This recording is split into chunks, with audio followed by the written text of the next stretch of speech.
Yo, how's it going, everyone?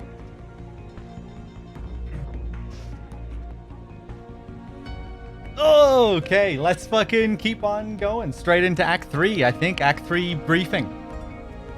What's up? Hope everyone's doing well.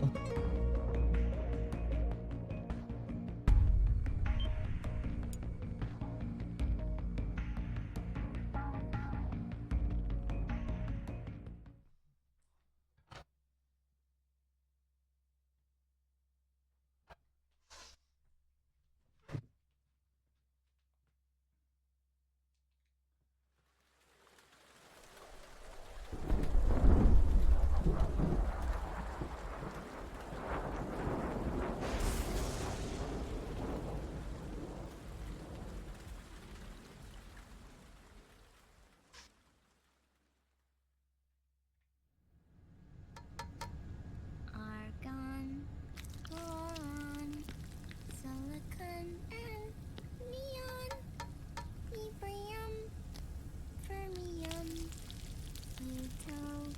plutonium, chlorine, fluorine, gallium, and xenon, thallium, strontium,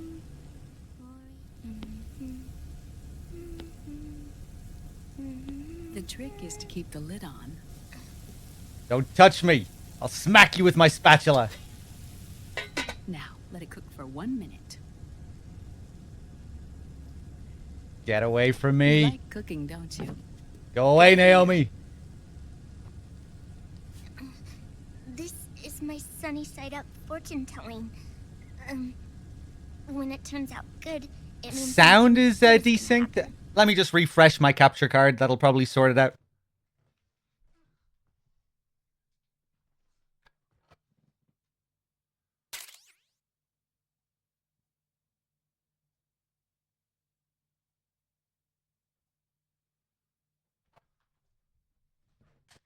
Oh. So that's why you don't cook them over easy.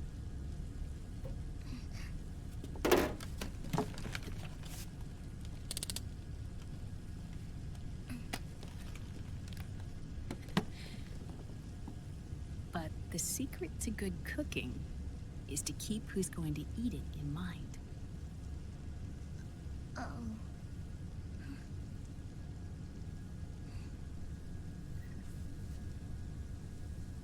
Oh. Is this your mother? Yes.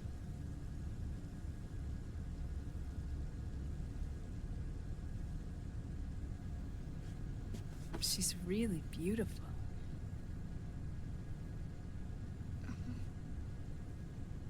That tune you were humming, it's from the periodic table, isn't it? Thorium, protactinium, uranium, neptunium, plutonium, americium. Americium. Curium. Curium. Curium. That's it. Curium.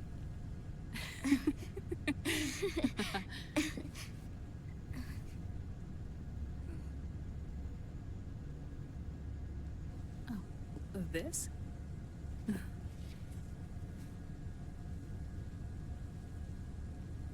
May I?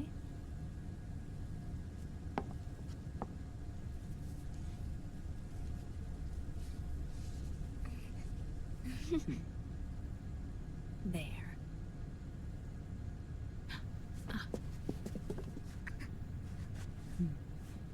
See, Sonny? Us girls have to look our best.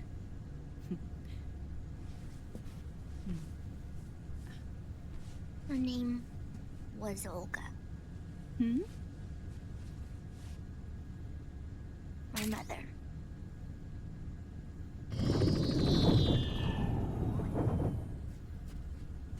I see. Ah, it's going to burn. Oh, hold on.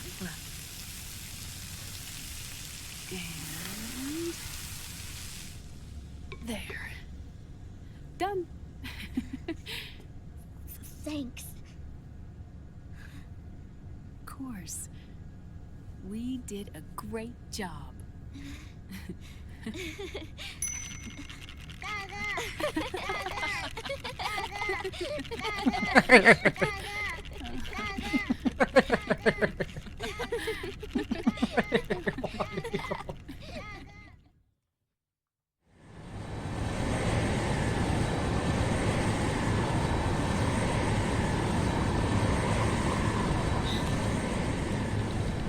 Dr. Emmerich, Liquid is in Eastern Europe.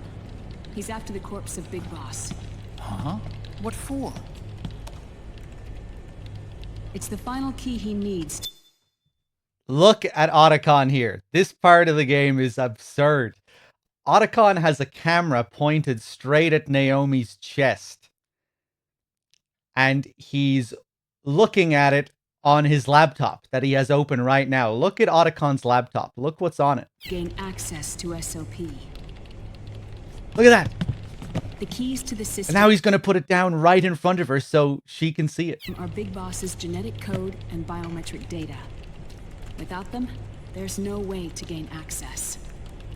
Wait, what's Liquid been doing all this time?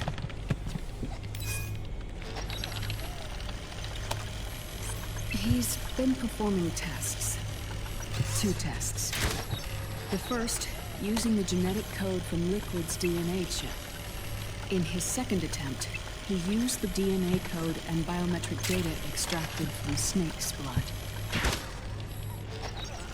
What's the need for the original if a substitute works just as well?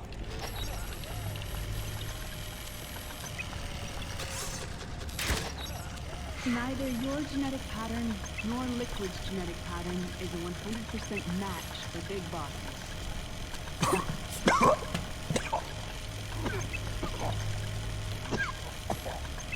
What do you mean we don't match?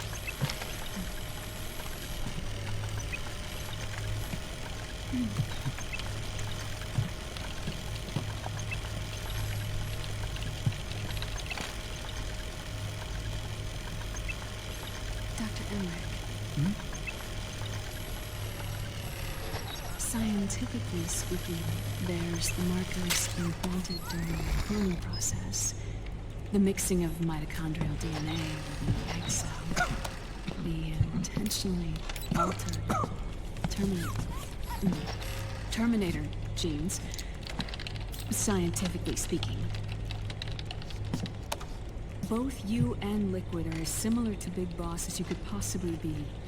But you're still different. Different? Yes. So that's what Liquid was talking about. We're not copies of our father, after all. Which is why they created Solidus. But Solidus is dead. Listen carefully, Snake. This is the most important part.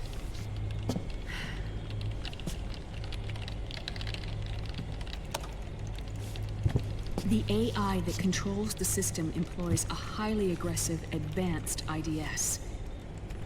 It uses a special code to inspect all data and commands circulating within the network. Any data that fails to conform to that code is treated as a foreign object and expunged, like viruses killed by white blood cells. The authentication program this IDS uses is based on a genetic identification program, one I helped develop for Foxdie. It's set up so that host commands only execute properly if the key matches perfectly. However, if the IDS suspects someone is trying to break into the system, it registers that genetic code on a blacklist. That code is then blocked and can never again be used to access the system. So, if you're going to use a substitute, you need to find a new genetic access code with each new trial. So when Liquid accessed the system in the Middle East and South America, it was only a test. I can't believe this.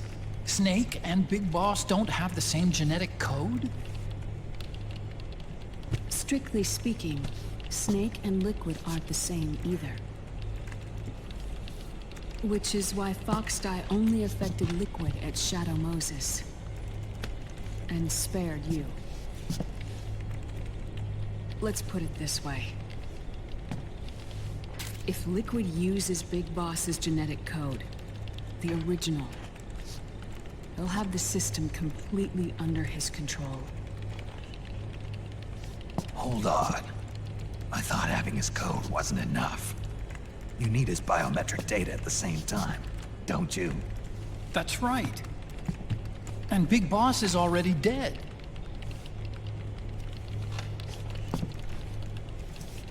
No. He's alive. Big Boss is alive. His body is. Or rather, his cells. That's impossible. Big Boss survives as a biomort.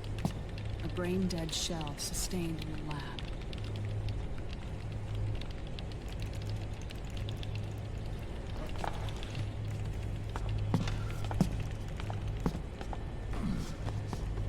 Liquid has already left for Europe in search of Big Boss's body. Right from the start, he knew his experiment in South America wasn't going to work. Europe, huh? The test was a failure, even with his code. As I feared, it's not pure enough. We need all of him. Our only remaining option is to secure the original. If Liquid obtains the body, he'll be primed to make his final move. Allowing him total control of the system. Exactly. Unless we can stop him first.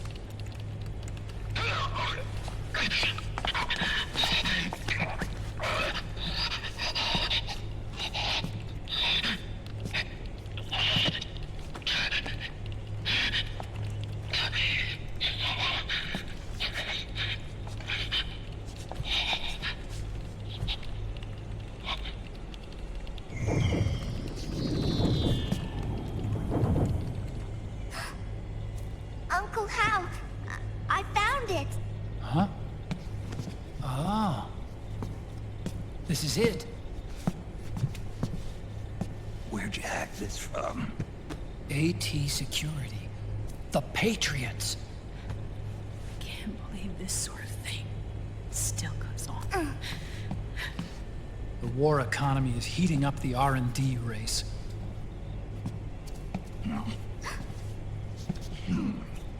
It's not just the PMCs either. Every corporation tethered to the military-industrial complex is losing its sense of morality.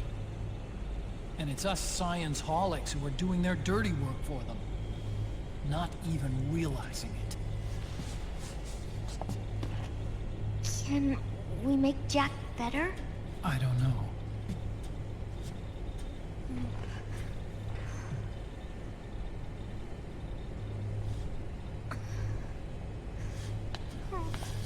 Sonny. May I?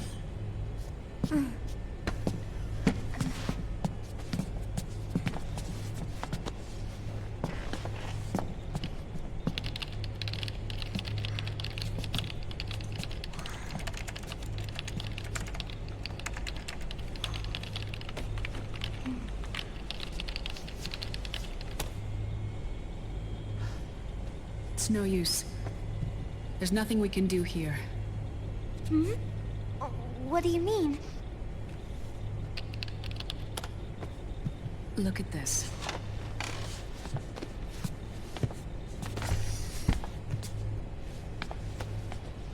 His artificial blood needs dialysis. We don't have the proper equipment. Dialysis? Getting his wounds healed is important too. But at this rate, he's not gonna last that long. Dialysis. Is that like what kidneys do? That's right. Raiden's blood is an older type of artificial blood that was used by the military, called white blood. After it's been in use for a while, the blood needs to be dialyzed. filtered. Right now, he's slipping into autotoxemia.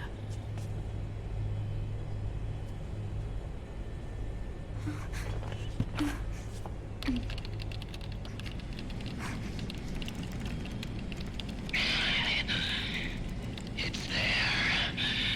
In Europe.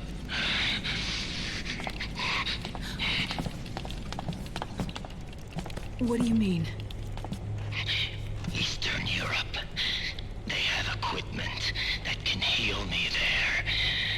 Where? The same place Liquid went? Dr. Magnar. He saved my life.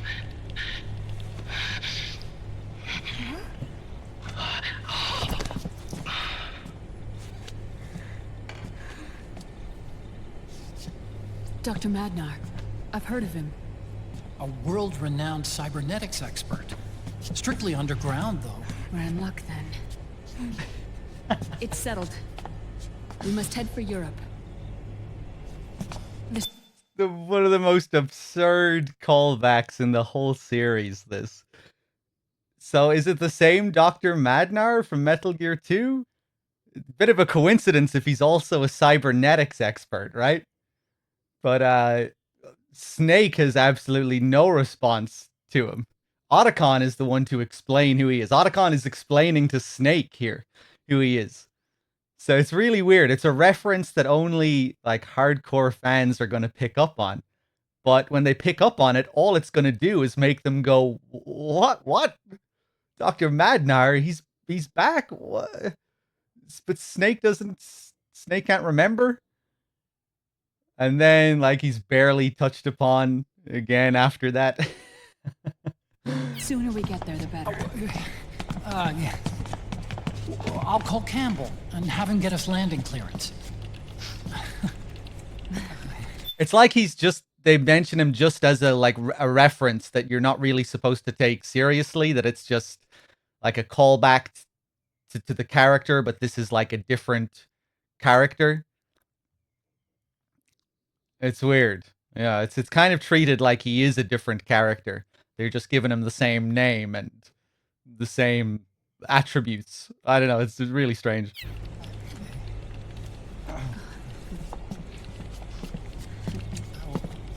Oh, Snake! Where are you going? I'm gonna be spewing out poison soon enough anyway. What's one more smoke gonna hurt? This is a no smoking flight.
Who is this?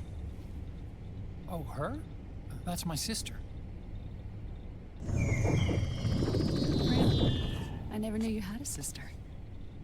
For a moment, I thought she might have been your girlfriend. No, I don't have a... Emma was a brilliant programmer. She wrote the worm that destroyed the Arsenal Gear AI. Then... Vamp killed her. I'm so sorry. No, there's nothing for you to be sorry for. Or me. I used to be an anime otaku. Oh. So that's where Otacon comes from. Oh, I was always fascinated by sci-fi anime. That's what got me into this line of work. It's too bad reality wasn't so simple. I never even imagined that science, that my own research, could cause so much misery.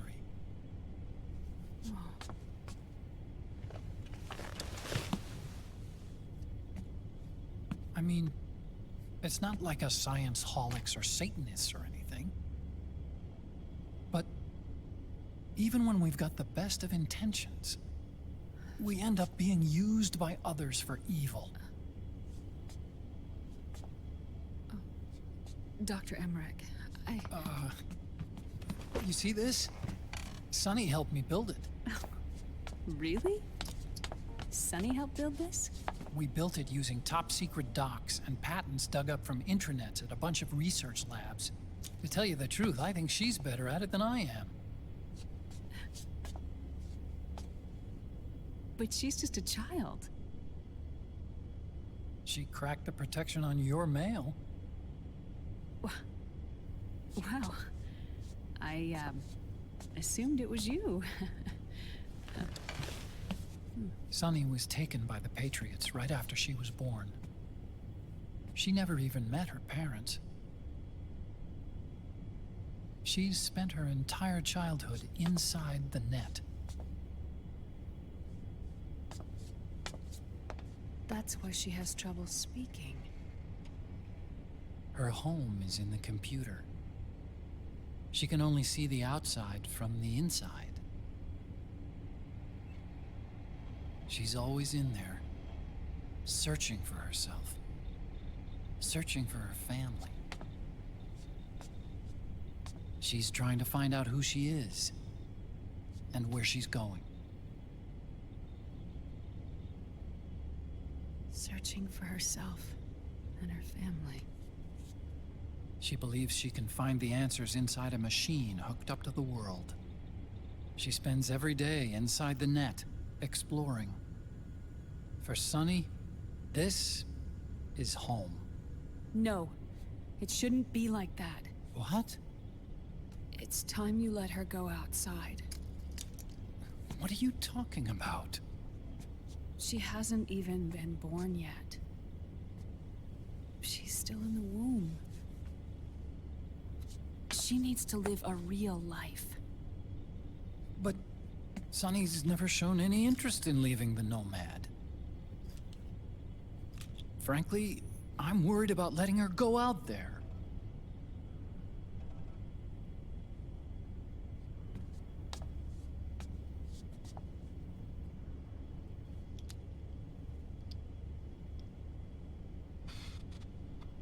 I have a feeling she'll do just fine. You really think she'll be okay going outside? That's not what I meant. I think she's got a good handle on her science.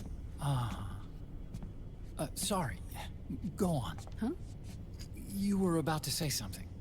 Oh, right. Would you mind if I helped Sunny with her cooking? Oh, of course not. Go ahead. But, about all we've got on board besides military rations are eggs. No. Leave them off. It makes you look handsome.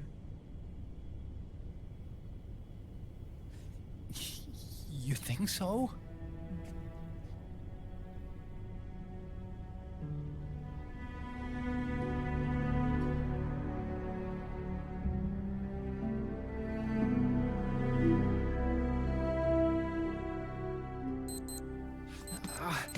Yeah,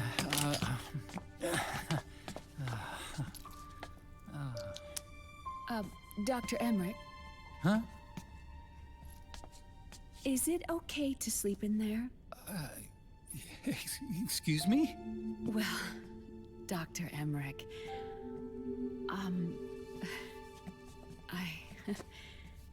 I know it's easy to forget sometimes, but I am a woman. You understand. Sorry. I know it's selfish of me, but I'd like to be alone for a while. Right. I understand. I'll show you in. Thank you.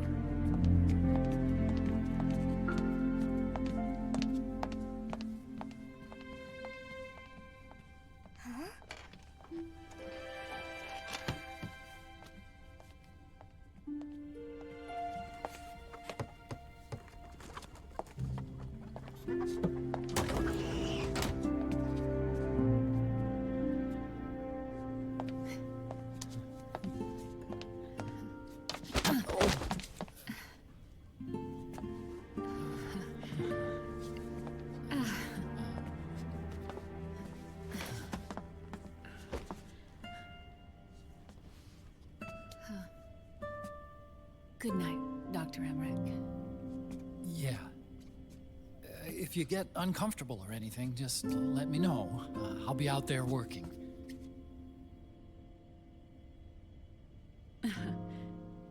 Thank you. Oh. And, Yes?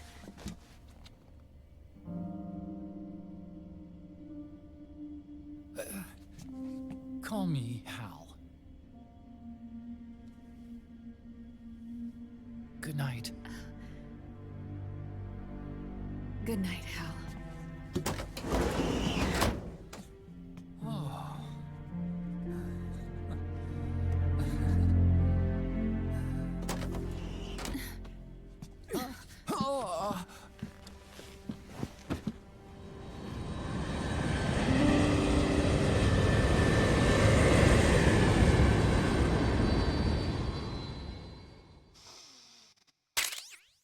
All right.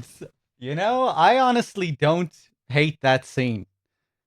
It's awkward and cringeworthy at times, but not in a way that's all that bad to me. You know, like Otacon is obviously supposed to be awkward. Every woman in his life has died. I really feel for Otacon there, man. I have huge issues with Naomi and Otacon's relationship as a whole. Like Naomi's death scene, it might be like my least favorite scene in the series. It's up there, it's close. Like I hate how their story ends. Um that's easily one of the worst moments in the game, I think, is Naomi's death. But how they like start their relationship here, I don't really dislike it. I feel bad for Otacon there, man.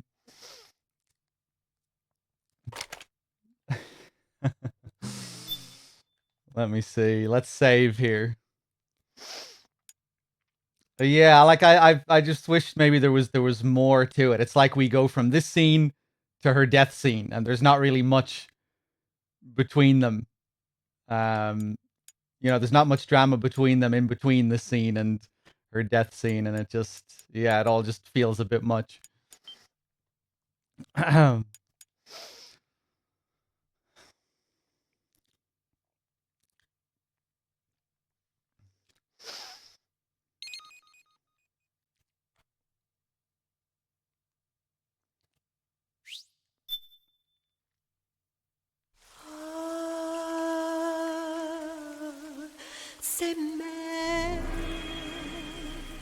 Clao, ya Dio me, Clao.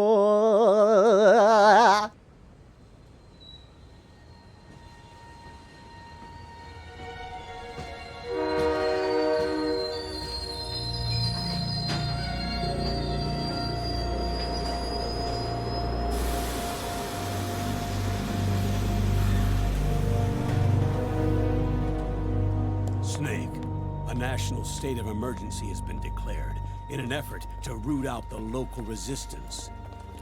The hunt is being carried out by US-based PMC Ravensword, one of the companies under Outer Heaven's control. Which means that Liquid's lurking somewhere behind the scenes. Right. And at the top of the target list is the Paradise Lost Army, the resistance group led by Big Mama. Snake, you'll be infiltrating the region where they are believed to house their base of operations. It looks as if the PMCs moved swiftly, cutting off Big Mama and company's escape routes. They should still be hiding somewhere in that area. Big Boss's corpse is bound to be with them. You've been added to the PMC's blacklist, so you're going to have to lie about your identity to get in. I've provided you with a way to evade the checkpoints. Make contact with the Resistance and find Big Mama. This is our last chance. We must reach Big Boss's body before they do.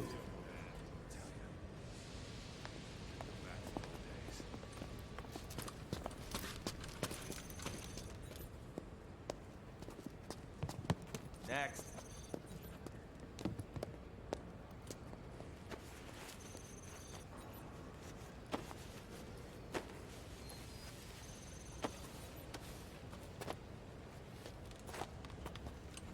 Next.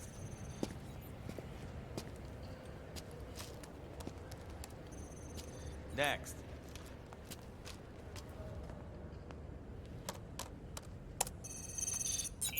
Next.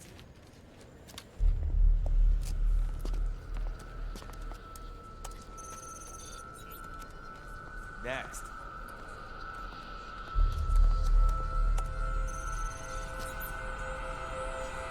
Next. Set. Next. You. Get your ass in the machine. Hey, are you deaf? Take him away.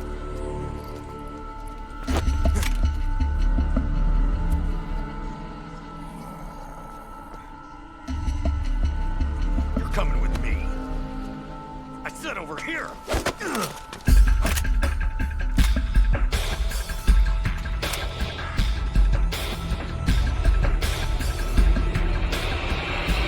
That's enough.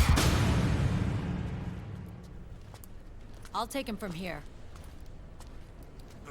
But... We've been looking for this man.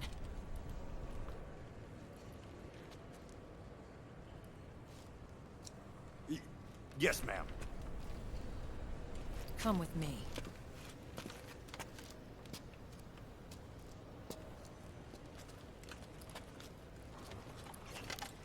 Next.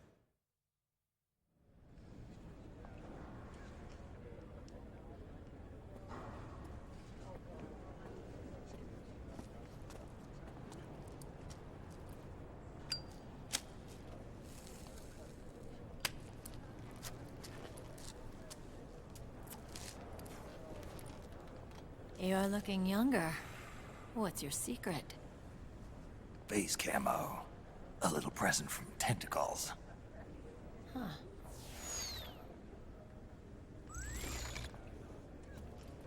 The PMCs sure seem to know you well enough. You may not believe it, but I'm in charge of overseeing all PMC activity. Having connections can still open doors. You alone? Snake! Hey, Snake! Over here! Hey, Snake! What is wrong with that guy?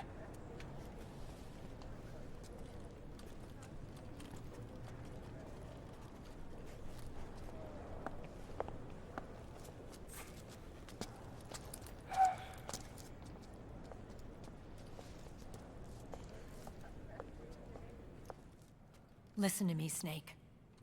After reporting what happened in the Middle East to my superiors, I wrote up a threat assessment. The President's finally realized the danger Liquid's little rebellion poses, and has called for immediate action. Now I've got more bodies than I know what to do with. A whole joint Army-Marines team. They're already on site, mixed in with the US forces here. We're ready to strike Liquid at any time. You're planning to take him by force? It's crazy. Look, things aren't that simple. Listen, old man. I don't take orders from you or from your Colonel Campbell. It's gonna be the Middle East all over again. No, it won't. If things get out of hand, we can put a total lockdown on the PMC's weapons. They won't be able to fight back. Don't forget, we control the system. I wouldn't rely too much on the system if I were you. We've got them beat in sheer numbers. Meryl. Look, Snake. Just leave this to me. There's no need for you to put yourself in harm's way. Don't risk your life for no reason.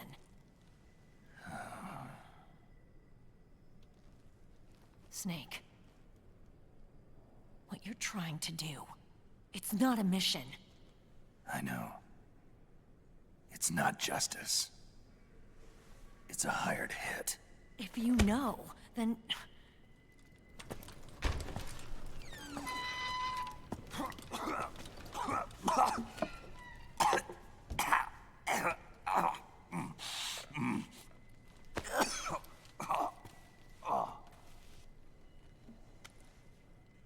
Look, our ways of thinking might be different, but to me, you're still a legend, a hero.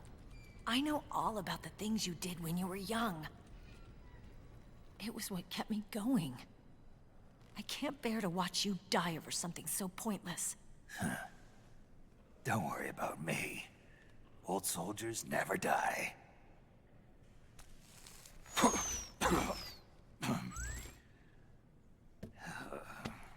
Your cause is our cause now. You don't have to do this. I'm no hero. Never was. I'm just an old killer.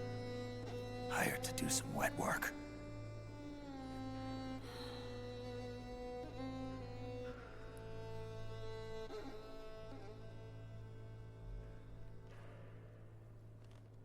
Fine. Then we'll just have to catch him. Before you do.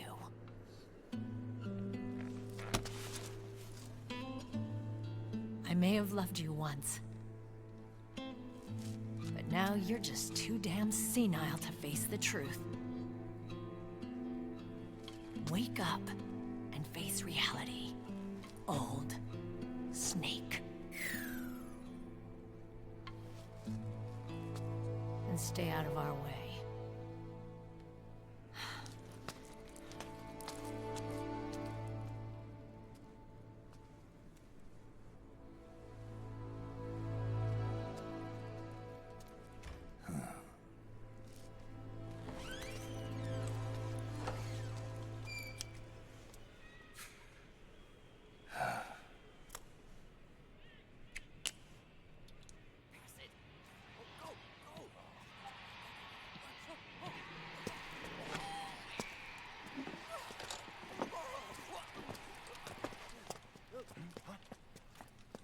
Hey, what's that?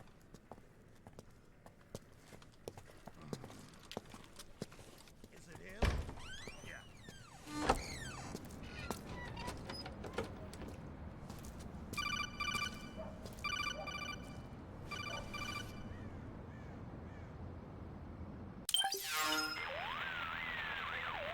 Otacon, they've seen this face too. Yeah, it might have been added to the PMC's blacklist as well. And Meryl was acting kinda strange. Things are going to get hairy once the American suppression troops get here. We'd better get to Big Boss's corpse, and fast. But first, we've got to find Big Mama. Snake, let's go over what we know so far. The streets are under curfew. The only people you'll find out there now are PMC soldiers and members of the Resistance. Yeah, I thought it looked a little too quiet to be a tourist attraction. The Resistance members are scheduled to convene at Big Mama's hideout. So our best course of action is to follow their lead. When you find the Resistance, tail them. Let them lead you to Big Mama. But how exactly am I supposed to find this resistance?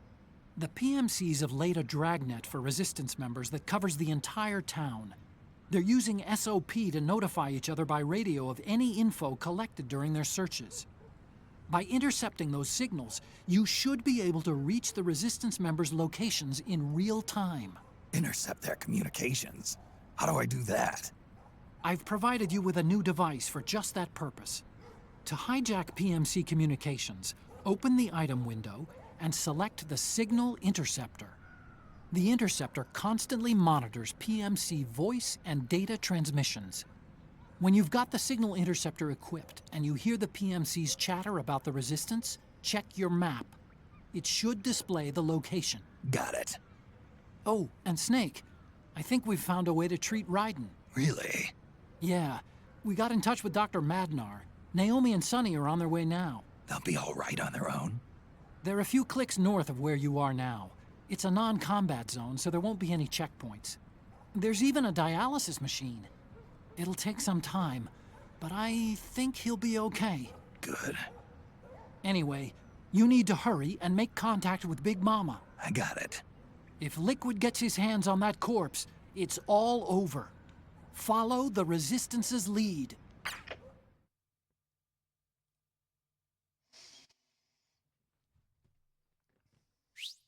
All right, we're in the game at last. Okay. First thing is to look for the Resistance. Either use your radar to pick up their trail, or intercept the PMC's radio communications to learn where Resistance members are most likely to be found. So yeah, this is based on Prague, and apparently the doll shops that they saw when they were on location, the dev team, that inspired the Mantis dolls and Sorrow dolls that you see in the game. That's where they got the idea. The location of a Resistance member has been forwarded to your map. Check it out. I think I heard that for the first time listening to the Integral podcast. You know the Integral podcast? That's in the game. I think they mention it in that. How the dolls that they saw while in Prague influenced the game in that way. I think that I remember them saying as well that there was one guy on the sound team that like traveled back here by himself to record sounds and shit. Like he recorded like individual, like recorded footstep sounds, footsteps on the pavement, so you got like authentic Prague footstep sounds or some shit.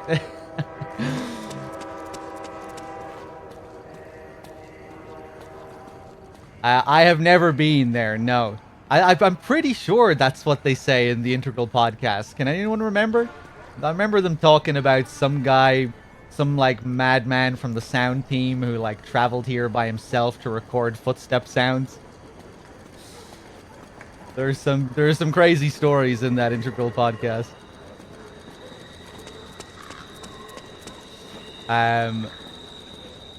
Snake's cosplay here is very reminiscent of Gillian Seed in Snatcher. We look an awful lot like Gillian. Kind of fits with the atmosphere of this chapter as well. It has a real like detective noir kind of vibe. I think that's what they're going for here, and of course Gillian being the detective in Snatcher.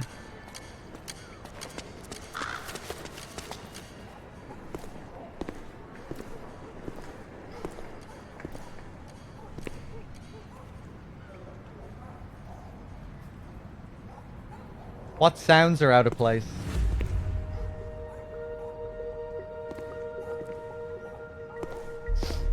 I actually quite like this chapter, gameplay-wise.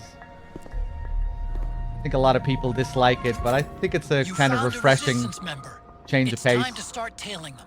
Get on it, Snake. Do I have any fucking health items?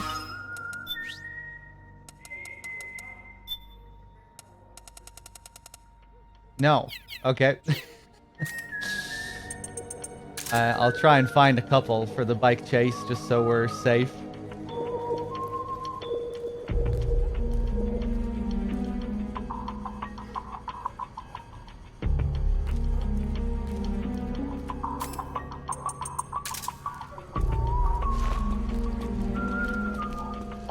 But yeah, I kind of like the change of pace in this chapter.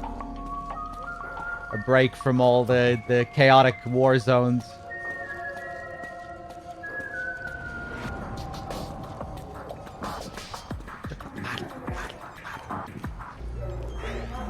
Wait for this fool to cross the road.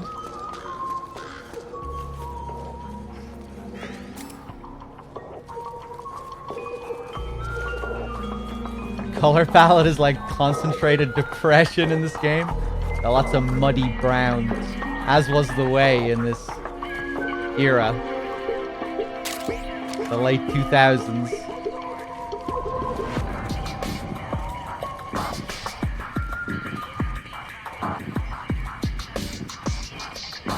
I do kind of like how the rain and the mist looks here. It falls past the blooming lights there. Another doll shop.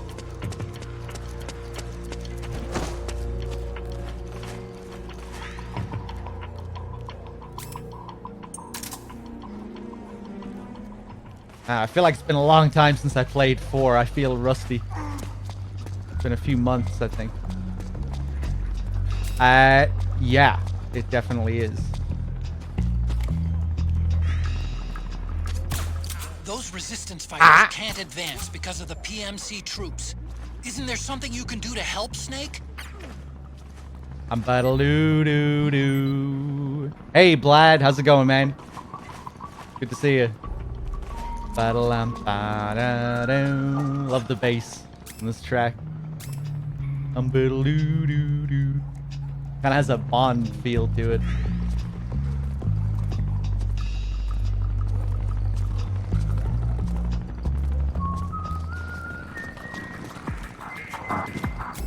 Let me equip that solid eye. Ha!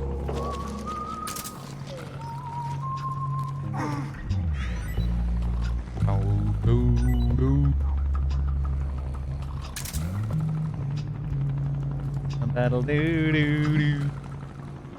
Come on, fool. Oh, you fucking bitch. What's that?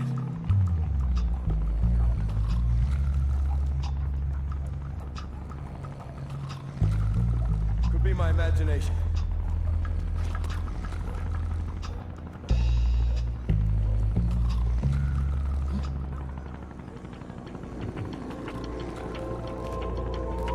There we go. There we go. Keep walking.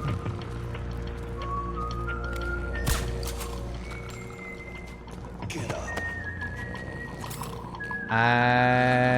Yeah, let me just pat this guy down. Hands up.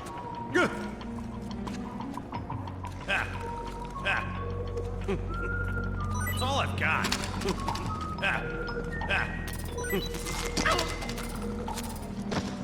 No, nothing.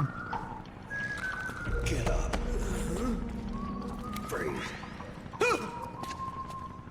You gonna take it or what? You gonna take it or what?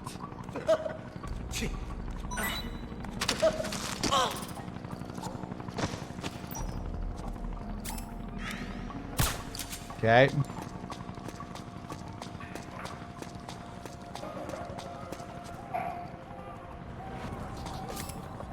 Ooh, he went way ahead. Okay.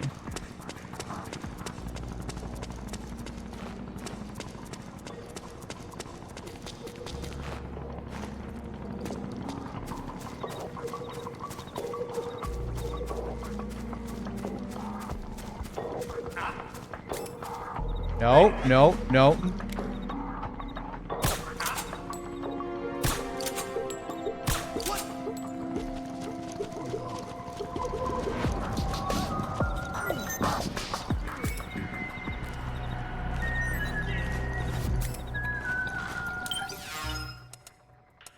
Hopefully this caution doesn't fuck him up.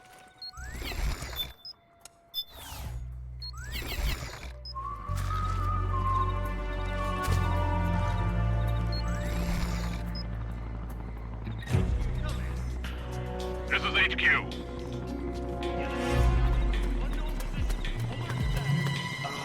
Acknowledged. Sending reinforcements. Use extra caution.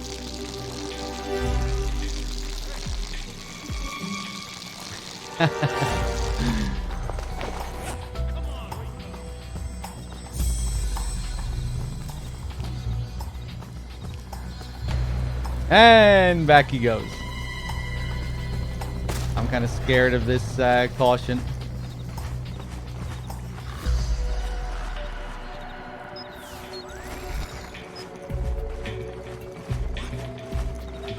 Yeah, he's gonna see the two guys that I knocked out.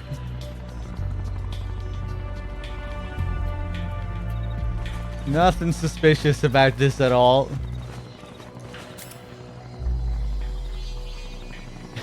I think maybe he should be a little bit worried that he might be getting followed, or someone, maybe someone might be helping him out here.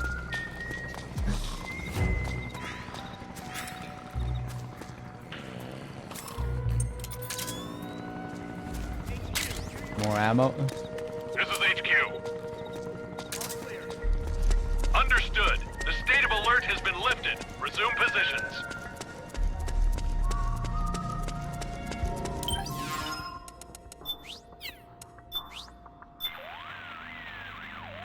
Snake, that area is under surveillance by PMC security patrols. You don't need me to tell you to watch out for them. If they see you, you'll be too busy engaging them to tail the resistance. If you see your resistance target getting arrested, don't give up. They'll be taken to a PMC guardhouse for interrogation. While they're being taken there, help resistance members get away by taking out their PMC escorts. Hey, what's up, Crow? Otacon. It's like a PMC convention here. It all started 6 months ago. An American company was planning an oil pipeline, and the current pro-US government approved PMC units to be stationed in the country to provide security during construction. This brought tensions between the government and the anti-US opposition to a boiling point. And then, a riot, presumably instigated by the opposition, broke out near the US Embassy. The PMCs suppressed the riot, placing the government directly in Washington's front pocket. Almost overnight, they opened up this country to a large-scale hunt down of the resistance. And now, the entire transportation network has been shut down, with checkpoints everywhere. That's the official story, anyway. The riot that the opposition supposedly started? I suspect it was all part of a conspiracy. The units executing the actual operation are part of Liquid's own PMC. And the resistance group they're trying to flush out is led by Big Mama. The resistance also happens to have Big Boss's body in its possession. Seems as though Liquid was the one pulling the strings. He must have incited the riot to frame Big Mama, creating a scenario that allowed him to bring in the big guns to recover that body. I doubt politics has anything to do with any of this. Sounds like Liquid, all right. It does. Now, Snake, you know the drill. We need to get to Big Mama before they do. My sentiments exactly. Yeezy, thank you very much for the 3 months. Also, Solza, I don't think I thanked you earlier for your gifted sub. Glassy, coming in with the 8 months as well. Thank you, man. Cheers, guys. Let's call Rose. This is Rose. How can I help? I need a psych check. There doesn't seem to be any problem with your psych. So far, so good. Proceed with the mission. Got it. Snake, your psych gauge is affected by the conditions you're in. Staying in a place that's too hot or too cold, or being exposed to combat conditions for extended periods causes stress to build up in your body and mind. The more tension you've accumulated, the more your psych gauge decreases. As the gauge decreases, it starts to negatively affect your performance. Your hands start to shake, and your life gauge recovers more slowly. Vision gets blurry, and you can't make out your targets. All of these things impair your ability to complete the mission. So be sure and keep an eye on your psych gauge at all times. Okay, will do. Rose here. How's it going? Super. Good for you, Snake. You're taking great care of your psych. No worries on my end. Glad to hear it. If you're that full of energy, there's nothing for me to worry about. You're doing fine, Snake. Go ahead and focus on the mission.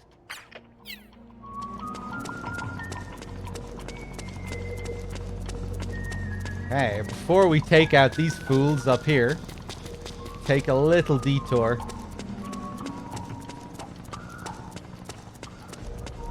If we come up to this door here... No. Turn that shit off.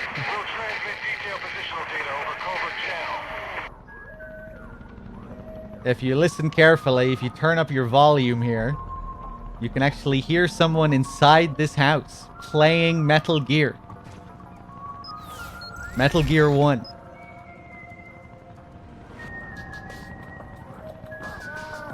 No! He gets an alert. Screaming at the TV. And just kind of loops like that. He keeps getting caught. I'm not surprised, man. Metal Gear 1 is pretty tough. There it is again. You can hear the music as well, the alert theme.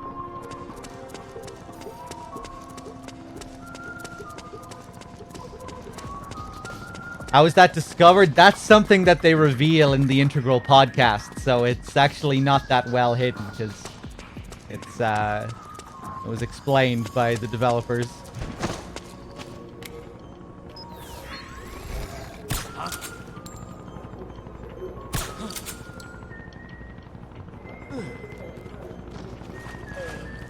Let me see what these guys drop. Get up. Get up. Freeze.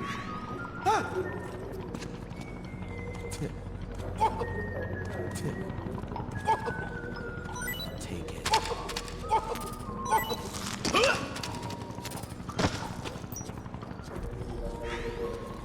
And what about this fool? Get up. Get up. Hands up.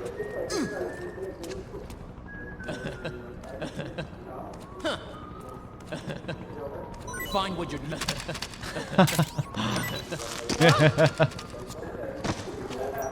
Okay, that'll do.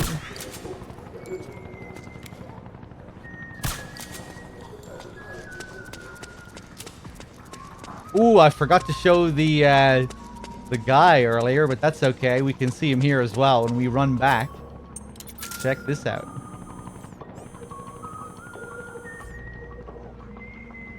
Who goes there? And he's gone. Looks like you've lost track of your resistance target. Don't worry about it. You'll just have to start over and find a new one.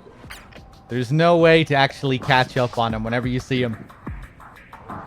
He's always a distance away, and if you try and run back, he just runs away. Disappears. Despawns.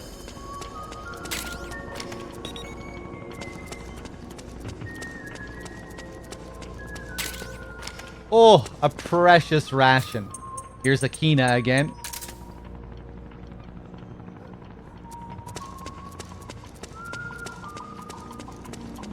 Did DRK get the ration call with the Colonel and Rose? I'm assuming he did most of the Rose calls.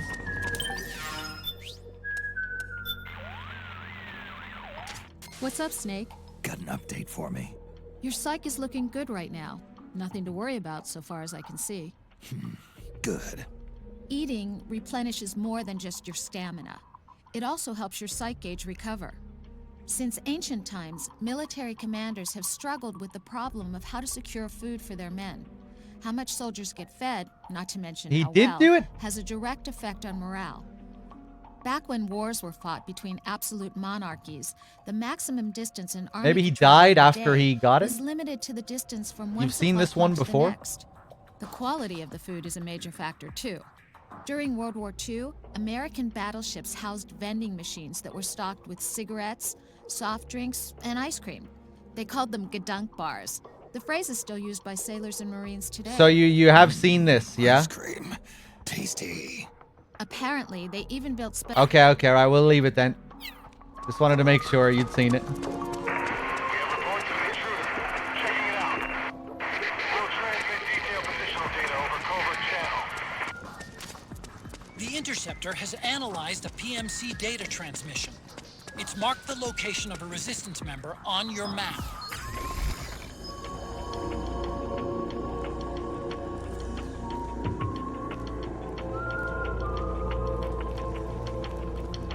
Do you remember how you felt about this game when you first played it? Was there a honeymoon phase before looking back on it more analytically? Oh yeah, I loved this game when I first played it. Absolutely loved it. Still have very fond memories of playing this when it first came out. And, like, even now, I don't hate the game now. You know, I have huge issues with it. I have a lot of problems with it, but at the same time, I don't hate it. In some ways, I kind of credit this game for my obsession with MGS. Oftentimes, I wonder if I, like, should actually love this game. Because I think it's a huge part of what got me so invested in the series. Like on a different level. When I started to re-explore the series in my early 20s.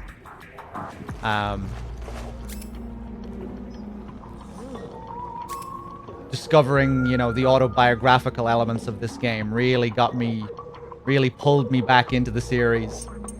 You know? Got me to discover a whole other layer of the series. Hey, you! Freeze! No.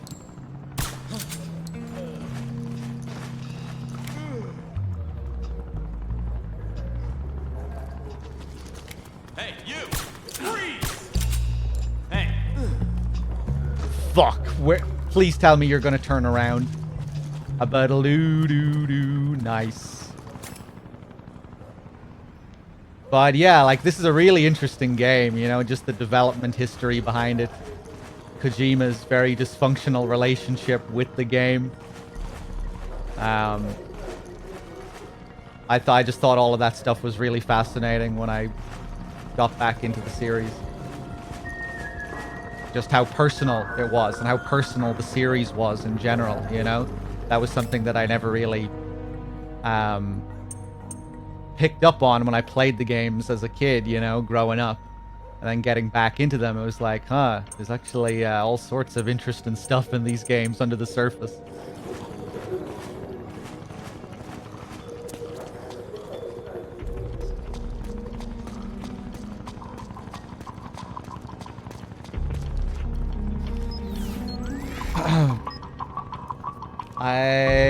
I mean, you nightmare? What?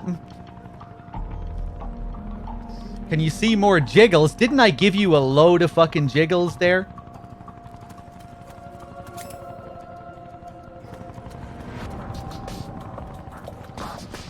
But, yeah, like when this game first came out, it was one of the few PS3 games that I really enjoyed. I remember I was so disappointed by so many PS3 games back in the day.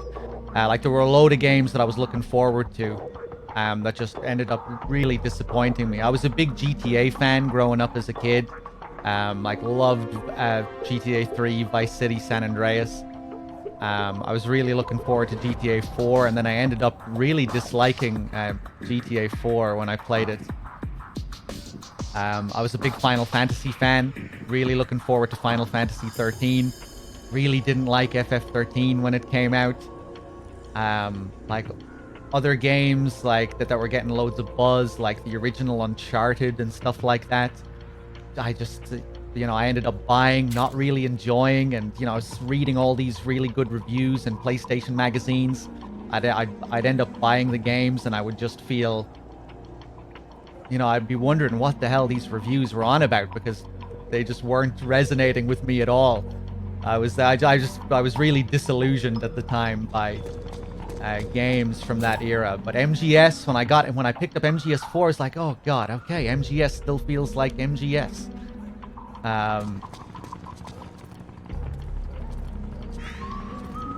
MGS4, I think, was like a breath of fresh air for me at that time. It was one of the few games that I really enjoyed. Dead Space was another game that I really enjoyed at that time as well. That was another good one. I've been meaning to go back to some of those games that I really disliked when they first came out, like GTA 4, FF13. I'd like to go back and play them to see if I feel any differently about them now, because I'm a different person now, I think, in a lot of ways.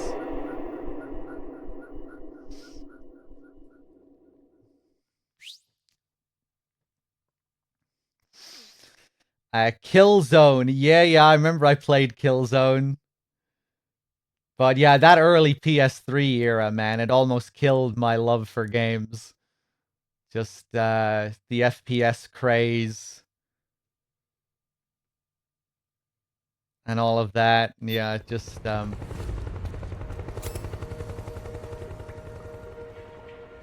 it was different.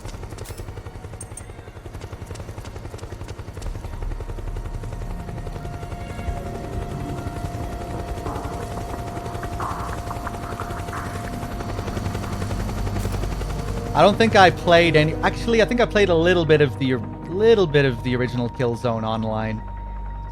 My internet was so terrible back then that I couldn't even really play online games properly. So that probably added to the pain of it, of that era. Terrible internet.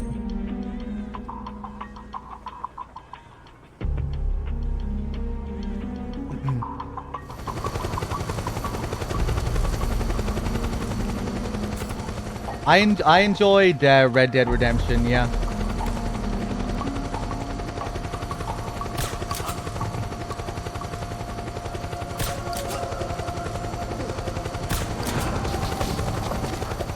Look out! Searchlight! Find something nearby to hide behind. Stay out of the light.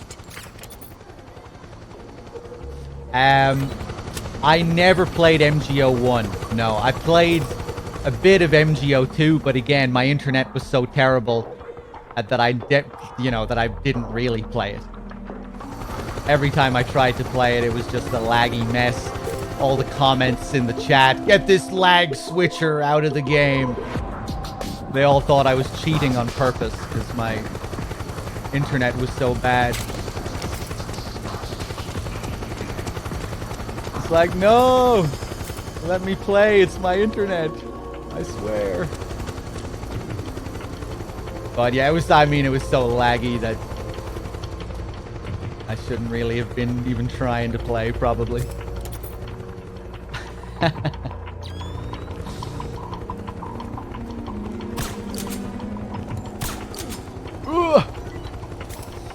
What about Dark Souls?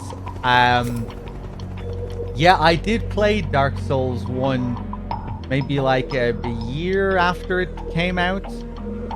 And I enjoyed it.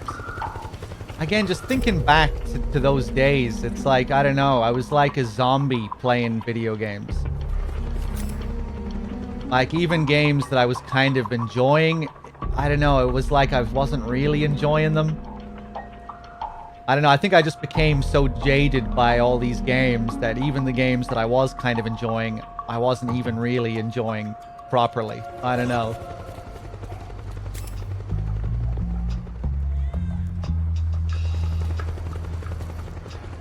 I don't think I really started to enjoy Dark Souls until I played it, again after my first playthrough. Streaming kind of saved me in a way, I think. Because once I started streaming, well, first off, I didn't have internet. Well, I didn't have good internet. I didn't have a capture card. So the only options I had really were to go back and play, were to stream old games on an emulator. Right? Because everything I got had to be free. So I had to just capture my screen on my monitor, no capture card.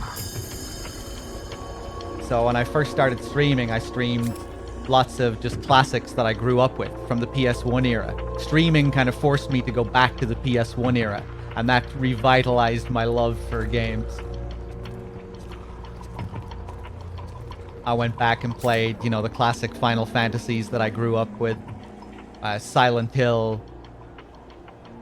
And then I think that just kind of streaming, I think, maybe forced me to be more critical about my tastes and things like that. I started to think a lot more about my tastes, whereas I think in the early PS3 era, I was just like checking out all the new games and, you know, trusting reviewers and shit like that.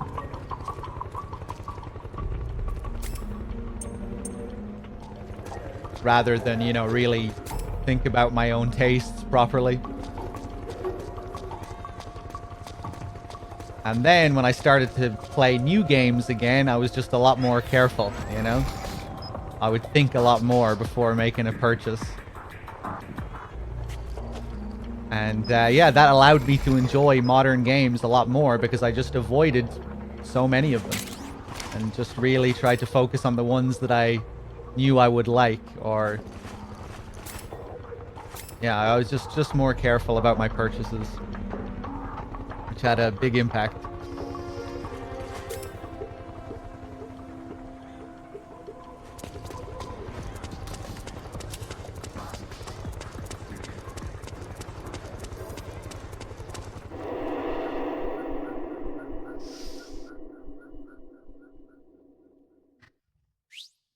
Yeah, I think Twitch is good for me when it comes to like new games and stuff. Like there are streamers that I watch and I'll just see what the buzz is around certain games. I'll see what people are saying. Having a community of like-minded people is good for that, you know, just talking to people on Discord and yeah.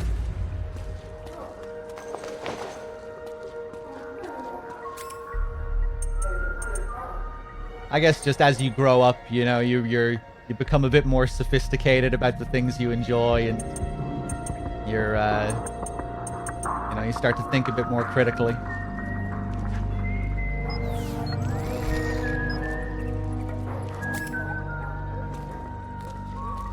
Wait a second, who's this guy? This doesn't look like the Resistance member. Who are you? The Resistance! Oh. Oh, I see. Okay. The Resistance. Let me put on this disguise again.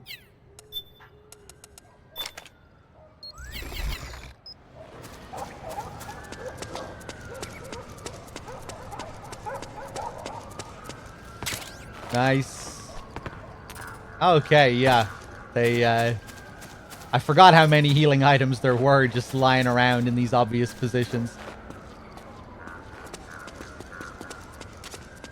Looks like they're conducting vehicle patrols.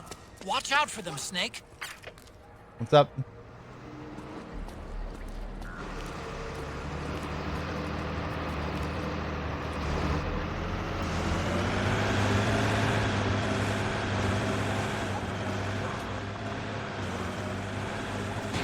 Huh, really? You're not gonna fall in love with me?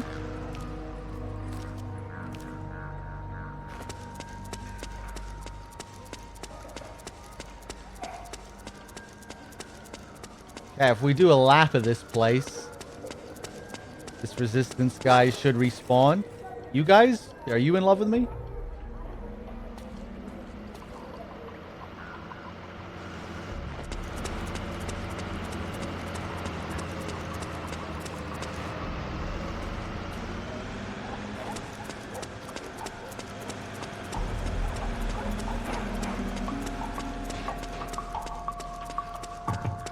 Yeah, it's their status. They need to be on blue, I think. Hello. Hey there, baby. Ooh.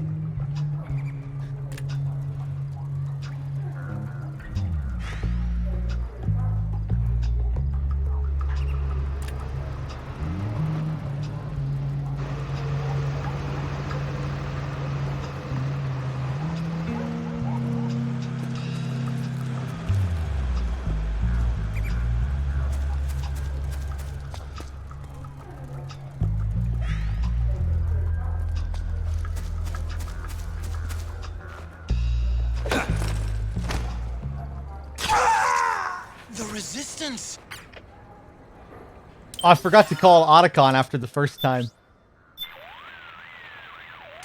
Hi, this is Rose. Yeah. Snake, what are you doing? We need them to lead us to Big Mama's hideout. Don't harm the Resistance. Okay. Guess we'll have to find another Resistance member to follow. Check your radar for signs of their presence. Yeah, let's do another loop. We might have to kill one more than usual now, actually, if we want to get all the dialogue.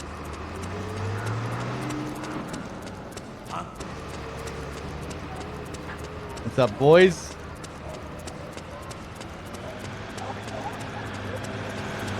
Boom, boom, boom, boom, boom.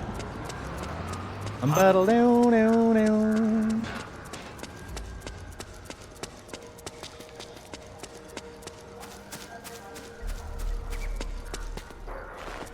What?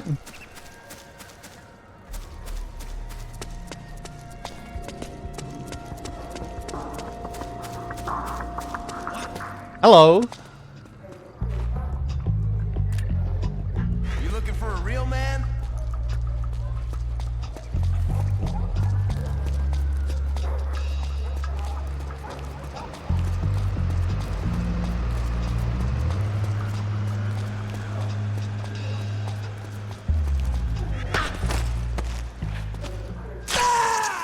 The Resistance!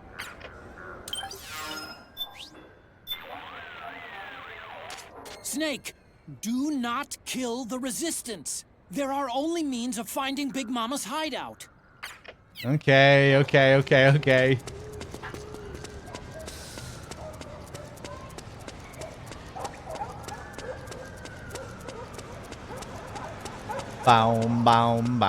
Boom. I'm battle do.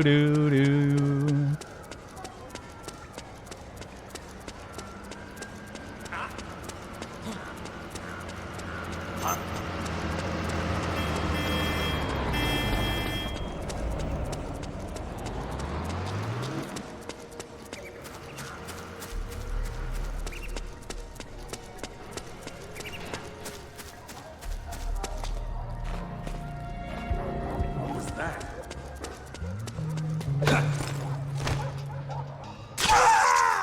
The Resistance! Knock it off, Snake! Are you trying to abort this mission? Okay, one more, I think, and that should be it.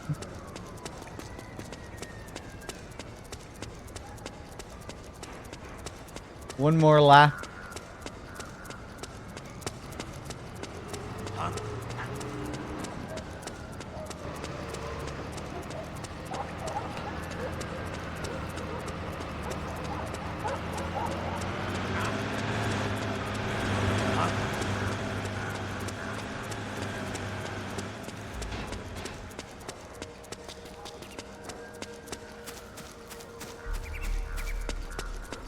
Huh.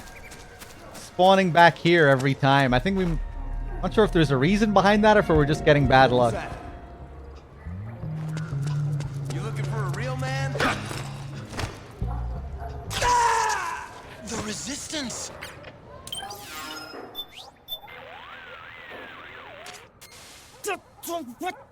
Snake! There it is. And that's all the reactions you can get. He just keeps repeating that if you keep on killing him. Well, now I guess we need him to respawn again, right? So we are going to have to do it one more time.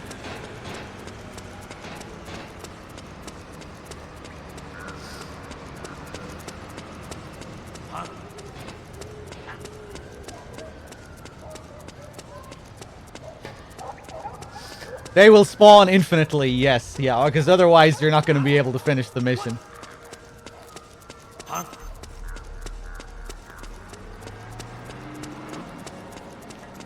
Hey, I think he's here this time, yeah. Don't mind me.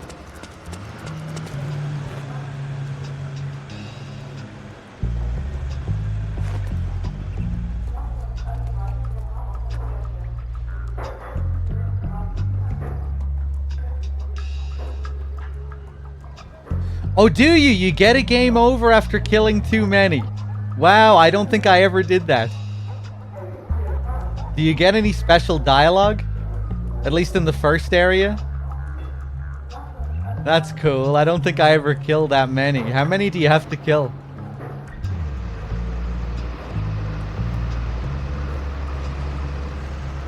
Ba-da-loo-doo-doo.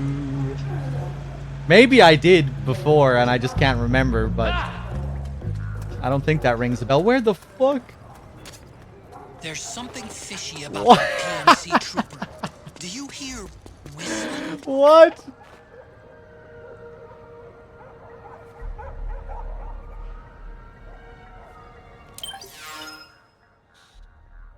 Like 1 or 2 more after the last reaction. Huh, okay. Doo-doo-doo. Aranisas, thank you for gifting a sub to Bad Hot Potato. Let's stick on some tunes.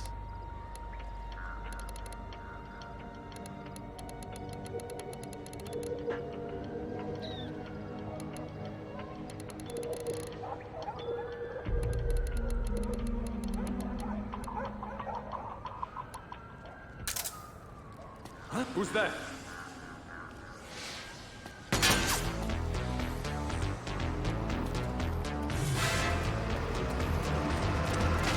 What the fuck? Why is he so scared?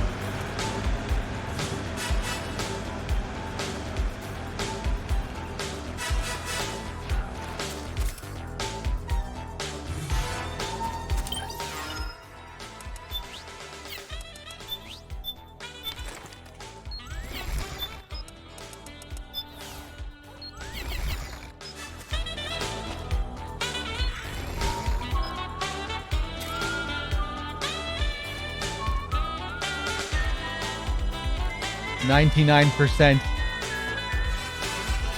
Battle-a-bam. Gay Frogs with the 9 months. Thank you. Aranesis, thank you for gifting us up to Quantum.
He might actually run over the resistance here. Sometimes that can happen.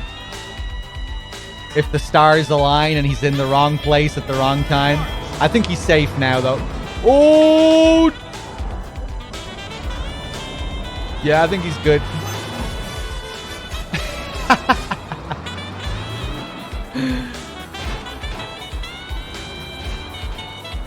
Sometimes he'll get hit crossing the road later on. Fortune on the sax.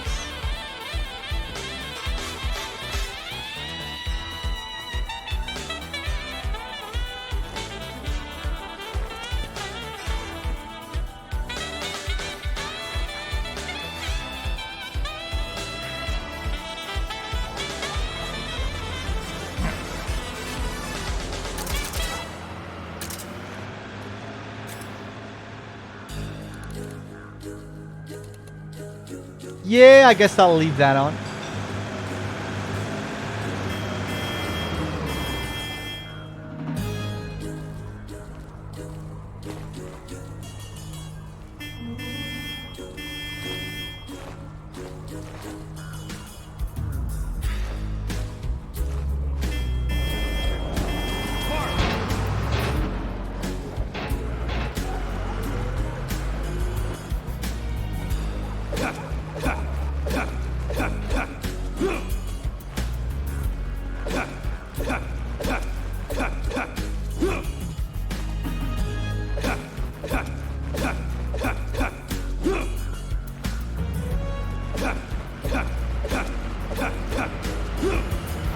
On the offbeat, the kick. Syncopated.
I can already hear the gunshots and the flashing lights, I know.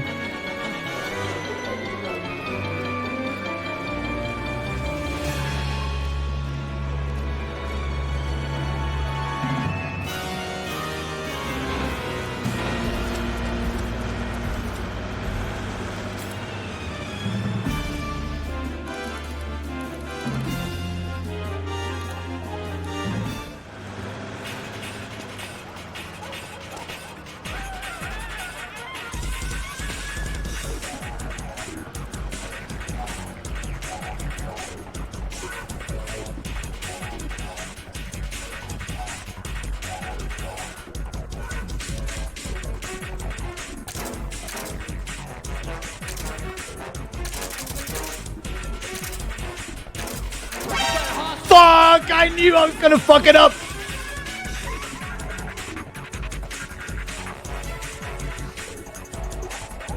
If I ran by mistake, the gun would appear. Standing still, you can equip the weapon and they won't be able to see it. But if the running animation begins just for a second, that gun will appear. Shit, I think he just got to the end though, so we won't have to do this all again.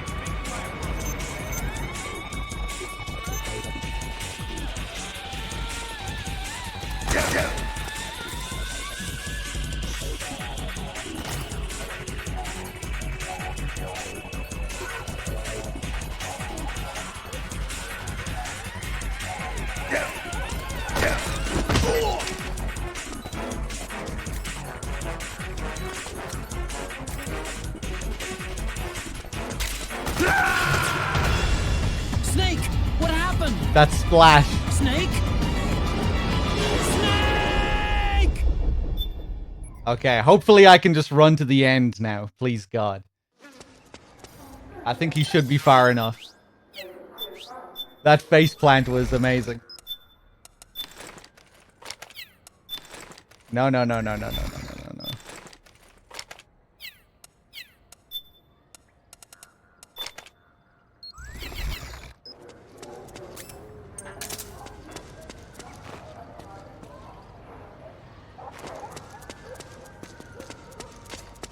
Looks like they're conducting vehicle patrols. Watch out for them, Snake. Oh, fuck. Okay, we do have to... At least we don't have to do the whole thing again.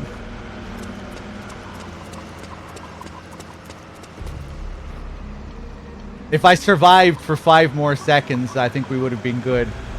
And I'd just have to run to the end. Let's play some more tunes, shall we?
Speed run? Yes, speed run. Yeah.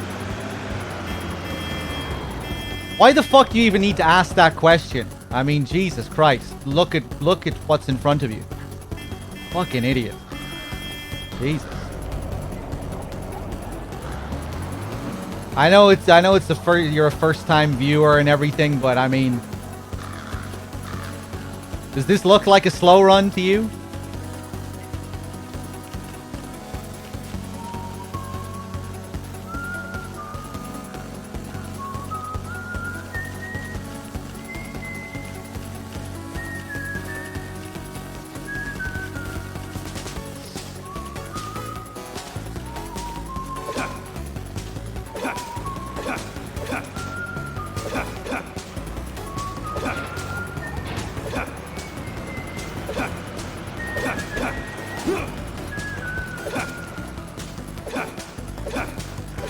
Oh, the delay is hard. The time.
Vanished.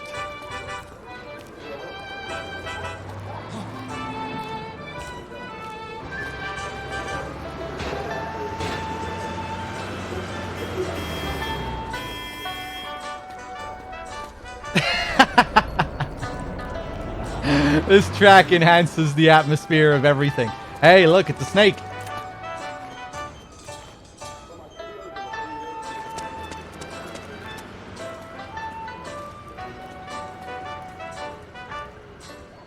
Is that another thing they mention in the Integral podcast? All the numbers here were actually like numbers that the devs used to code all of the buildings. Kind of similar to the vanishing point codes in MGS2. These are actually useful numbers that the devs used for marking the different assets or something like that. Another snake.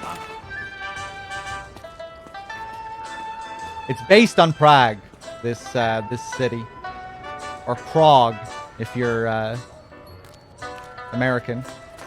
Prague. Prague if you're Irish. When are you going to Prague? Bum bum bum bum.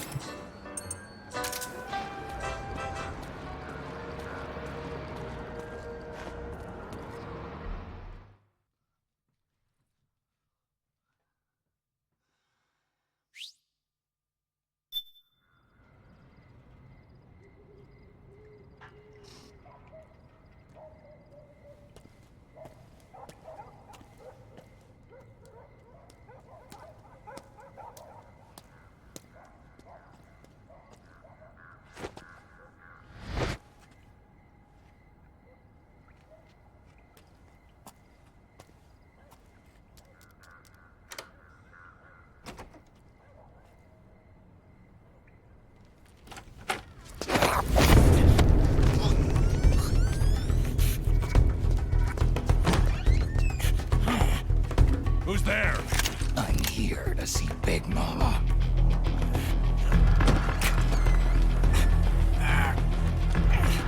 Is this the guy? What do you think? I didn't hear him coming at all. He's gotta be the one. Yeah, but look at him.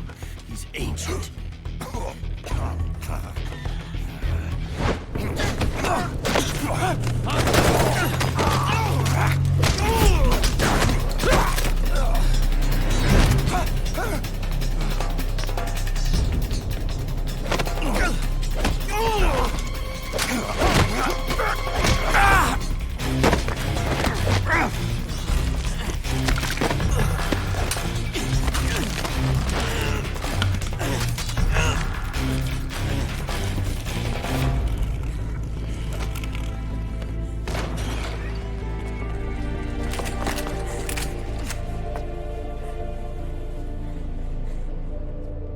Very impressive, CQC, Snake.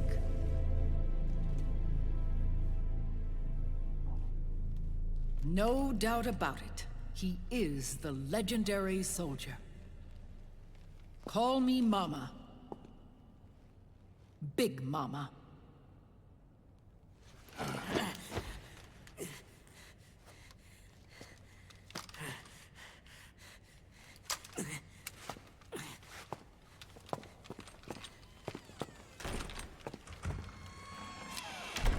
I need to talk to you.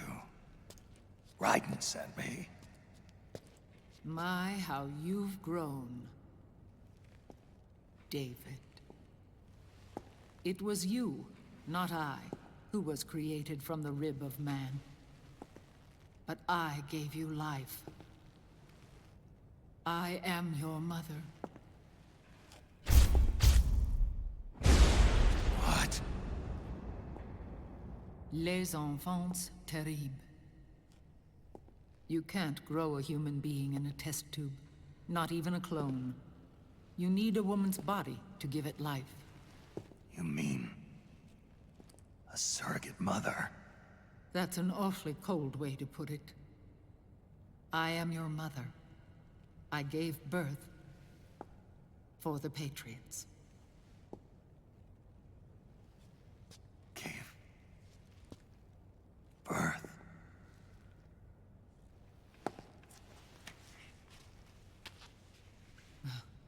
The forbidden fruit. Appropriate. No?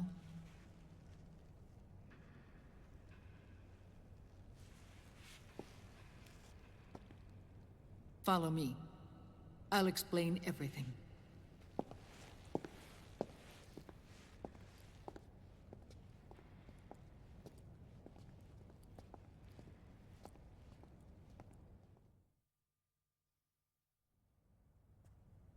The man who wants me dead is Liquid, your twin. You think you know him, but I know him better. He was once Ocelot, but Liquid has taken control of his soul. And now he's locked in a bitter struggle with Zero. Zero? The founder of the Patriots. Founder? When did this happen? 40 years ago.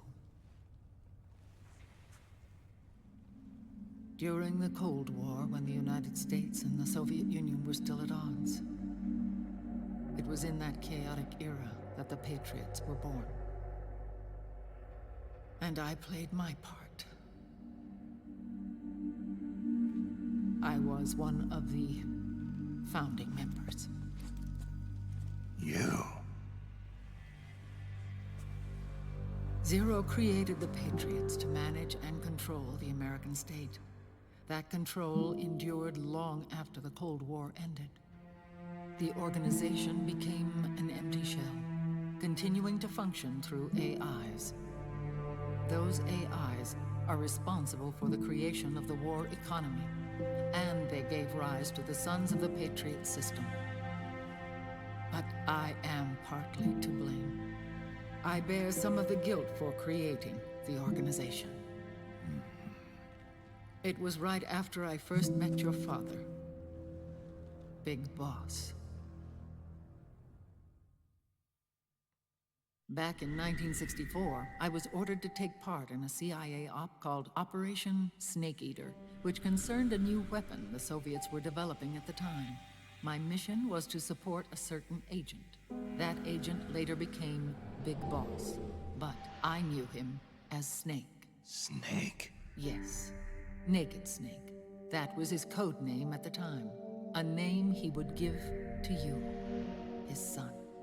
The commander of this mission was a man called Zero, the head of Special Forces Unit Fox. Back then, I was working as a double agent for the Chinese. My objective was to secure the location of the Philosopher's Legacy, a massive cache of hidden wealth, and report it to Beijing. I was to acquire a microfilm showing the location of secret funds, funds amassed by the Allied powers during World War II. But I failed in my mission and was expelled from China. I took the apple from the snake and was cast out of Eden. After years on the run, I ended up in Hanoi. That's where I met him again. It was around then that Zero used the massive funds contained in the Philosopher's Legacy to start a new organization, the Patriots, which would carry out the final wishes of a certain legendary hero. The initial membership consisted of Big Boss, Sigint, Paramedic, and their commander, Zero. Oh, and there was one more who we mustn't forget. He stayed behind in the Soviet Union to support the group as an informant, Ocelot, who is now Liquid. After your father rescued me in Hanoi, I went to America and joined their organization. Zero's goal was to achieve a unity of thought and awareness. He believed that was what the boss wanted, and the rest of the Patriots followed his lead. The boss? The boss was a legendary hero from the Second World War, known as the Mother of Special Forces. She had an almost overwhelming charisma about her. The CIA feared this, so they had her eliminated. If she had survived, the world of the 21st century might have been a very different place. We were all influenced by the boss's will. It was what drove us to create this organization, to be closer to that spirit. Zero decided that in order to lead the people, we needed a special kind of icon. So he turned to Big Boss, the last son of the boss. He shared more of her life than anyone else. It was Big Boss, the true heir to her legacy, who was best suited to play this role. Zero elevated Big Boss, the hero who saved the world, to the status of an idol. The truth behind Big Boss became riddled with exaggeration, misrepresentation, and outright lies. Zero disseminated these stories among the masses and gathered the rich and powerful to his banner.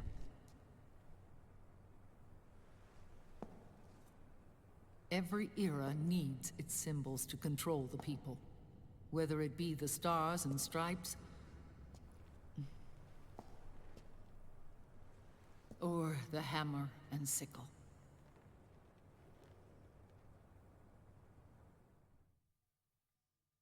As the times and currents of politics changed, so too did Zero. Eventually, he became a prisoner of his own lust for power, sparking friction between him and Big Boss, who resented playing the puppet. With Big Boss drifting away, Zero realized he would need insurance. Something that would perpetuate the existence of Big Boss, their organization's icon.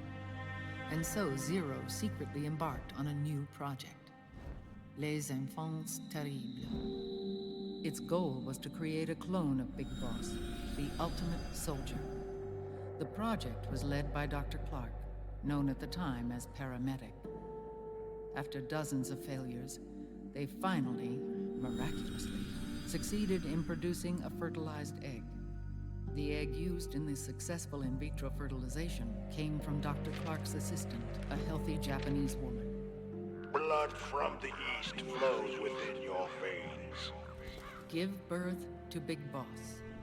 To realize this, I asked to serve as the surrogate mother, and was more than happy to carry you in my womb. I loved him. 9 months later, I gave birth to 2 Big Bosses, you and Liquid. It didn't matter that you were clones, or that they had manipulated your DNA. You were born the same way as any other normal child, from your mother's womb. But Les Enfants Terribles proved to be the final straw for Zero and Big Boss. Determined to oppose Zero and his plans, Big Boss broke away from the Patriots.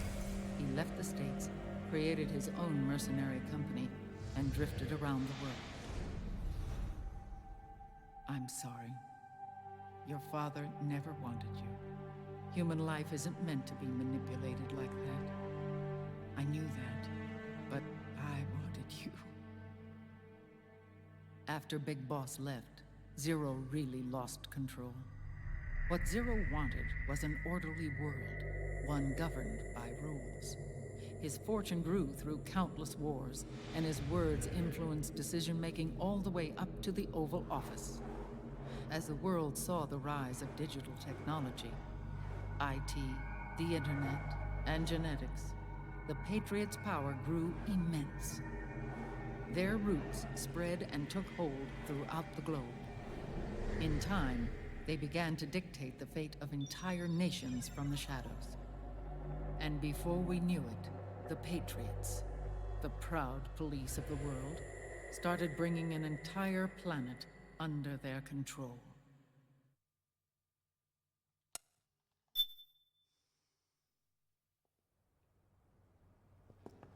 Their intentions were fair, but their execution was flawed.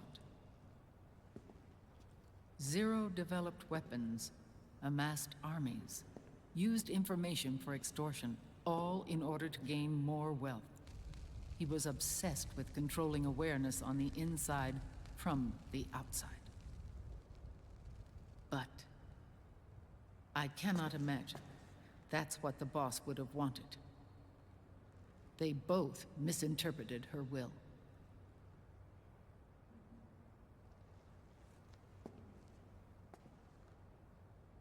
And their absolute reverence for her drove them apart. So began the war between Zero and Big Boss. Opposing interpretations, each striving to realize the boss's will. Everything you see today stems from their Cold War.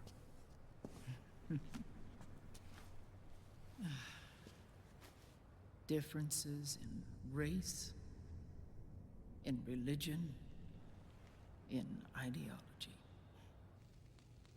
This war they've caused is no different from any other human error in history.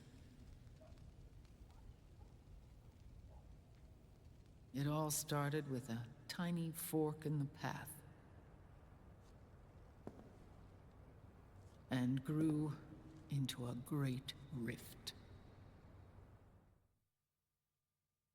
There was nothing left of the boss's noble will in their struggle. All that remained was hatred, a passion to destroy one another.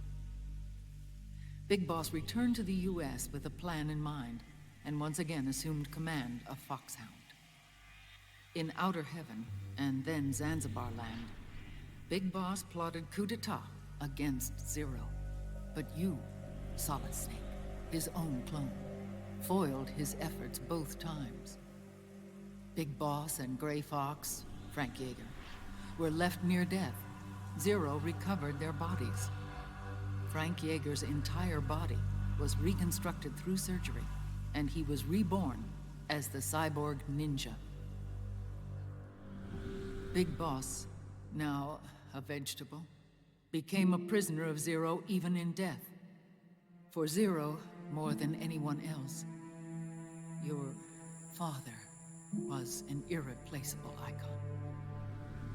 No, the truth is, for Zero, he was an irreplaceable friend. After Big Boss's betrayal, Zero could no longer believe in something so uncertain as life. He lost his belief in everything. Nations, organizations, individuals. Zero was no longer willing to place his organization in the hands of the next generation. Instead, he set up a network of AIs, a decision-making system formed from all the information he had accumulated. He built 4 AIs, GW, TJ, AL, and TR, as sort of a digital Mount Rushmore, and 1 core artificial intelligence to unite them, John Doe. GW. The same GW we destroyed 5 years ago. The same. Ever since GW was cut off, JD and the other 3 AIs have controlled all information on every aspect of global society. Economics, politics, law, morals, and culture. The war economy is no exception. In the shadow of the system and its complete control over the world, Big Boss isn't allowed to live or die. He's trapped for eternity in a brain-dead prison. To bind himself to his friend, to ensure his rule over the world, Zero transformed Big Boss into an icon, neither living nor dead. Sounds almost like a religion. Naturally, Ocelot and I plan to free him from Zero's prison. We enlisted Naomi Hunter, an authority in the field of nanomachine research, into our organization. And we used Frank Yeager to kill Dr. Clark. Ocelot tortured the DARPA chief, Donald Anderson, also known as Sigint, to death, and made it look like an accident. The Shadow Moses incident. With Paramedic and Sigint dead, Zero was the only one left. But we too paid a price. I lost Ocelot. Ocelot wasn't fighting for the Pentagon or the Russians, and certainly not for Zero. He was fighting for Big Boss. He idolized him.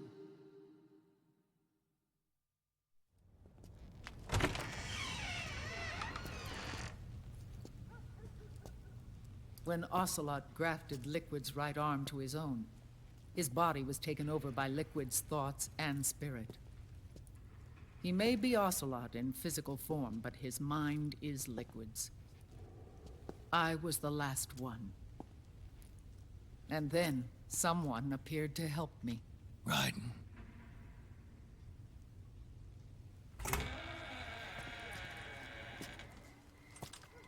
It was when I met him that I finally discovered the location of Big Boss. It was in the data he obtained from GW. Together, he and I retrieved Big Boss. But Big Boss was still asleep, as Zero had left him. Why did Zero keep him alive?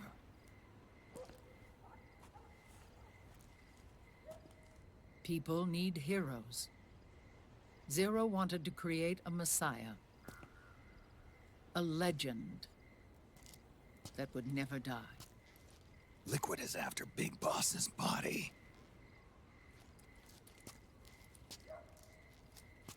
Is it here?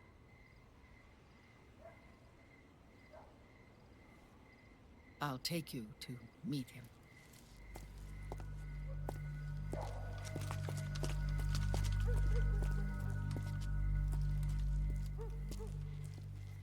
This is his pyx, his holy ark.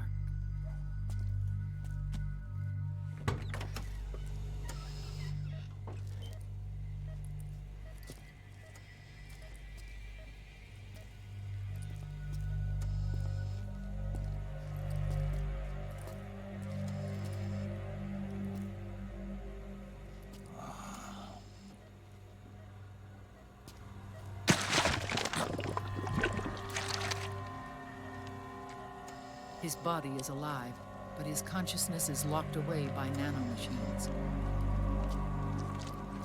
So technically speaking, he's not really brain dead. We can't allow Liquid to inherit the same sins that corrupted Zero. Manipulating people's minds for the sake of his own ego.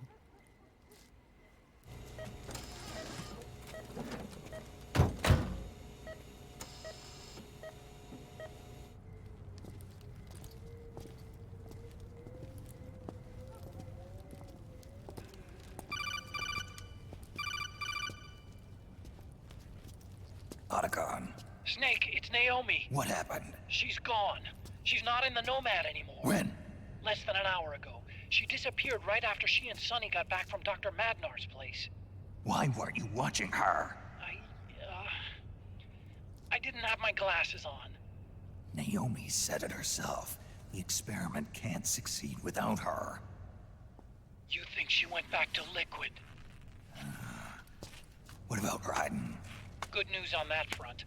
We managed to get our hands on a dialysis machine and set up an ICU. We just started him on dialysis and treatment for his wounds. Will he live? Yeah, no worries there. Sonny's taken over for Naomi. But his treatment's probably gonna take 48 hours. Until then, Raiden can't move. Hey, you! Come here!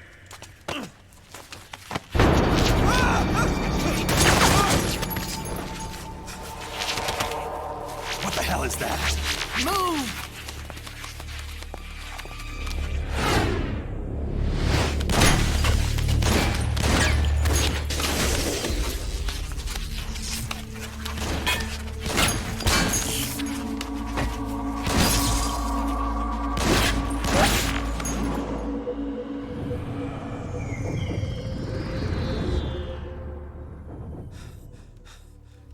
Scarabs. Unmanned scouts. They've found us. We're moving out. Snake, the PMCs are converging on your location. Damn it! They're sending in Gecko! They'll be on you in less than 5 minutes! Are they ready? Yes, ma'am. We'll escape through the canal route using the real van. Get it ready. Hurry. Yes, ma'am. Snake, over here. We've got decoy vans set to draw some of our pursuers away.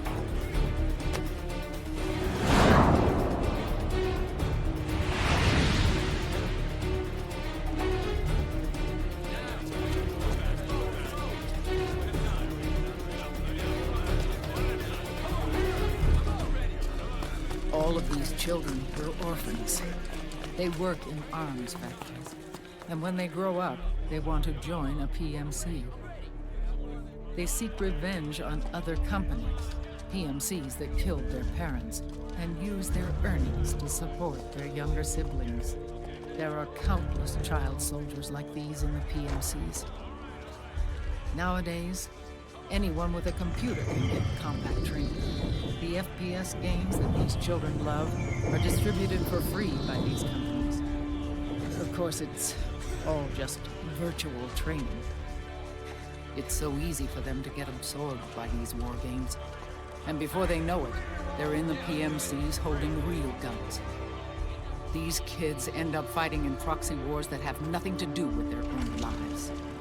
They think it's cool to fight like this. They think that combat is life. They don't need a reason to fight. After all, for them, it's only a game. Zero is the cause of all this. Defeating Liquid won't change things. Unless we stop the Patriot system, the cycle will go unbroken.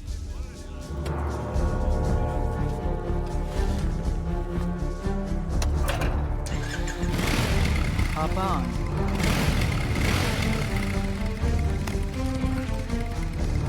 Hold on to me.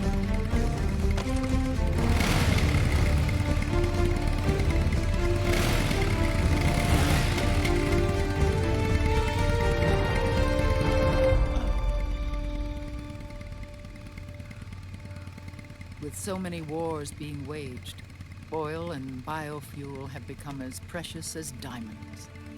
It's been a while since I went out for a ride. Are you sure about this? I only get off my bike when I fall in love. Or fall dead. Big Mama. Call me Eva. Oh! It's Eva! I knew it!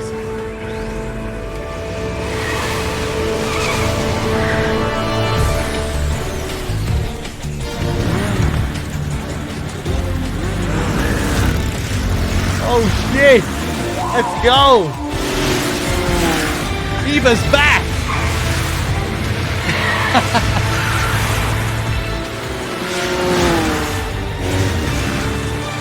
I knew there was something going on there. Here we go! Here we go!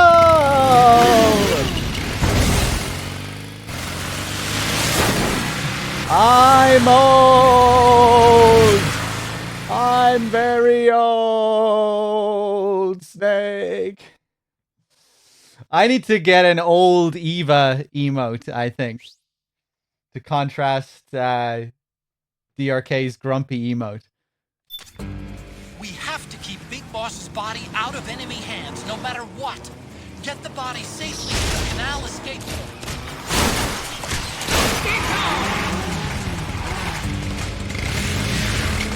All right, let's do it.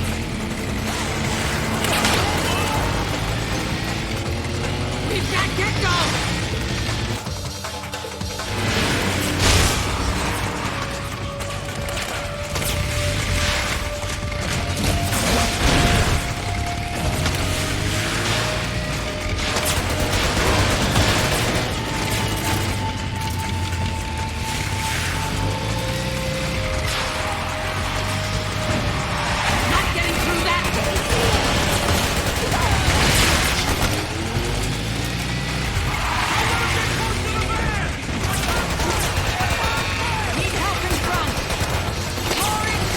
Fuck.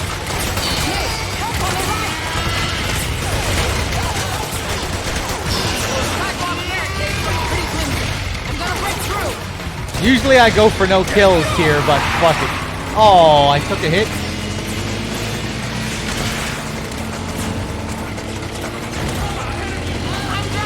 This bike chase is way, it's not nearly as bad as 3 when it comes to length. This one is pretty short and sweet in comparison. Doesn't last for 10 hours.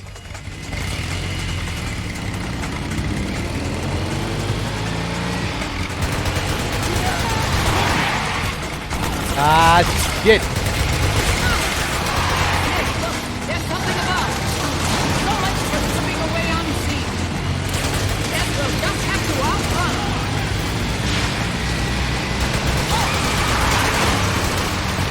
Really?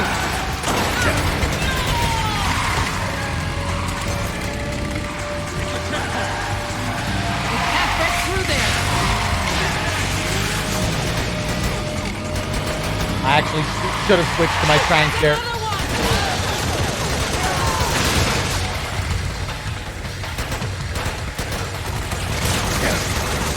Attack the enemy from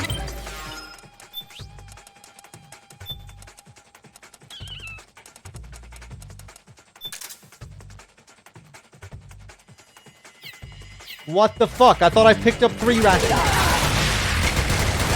Here we go!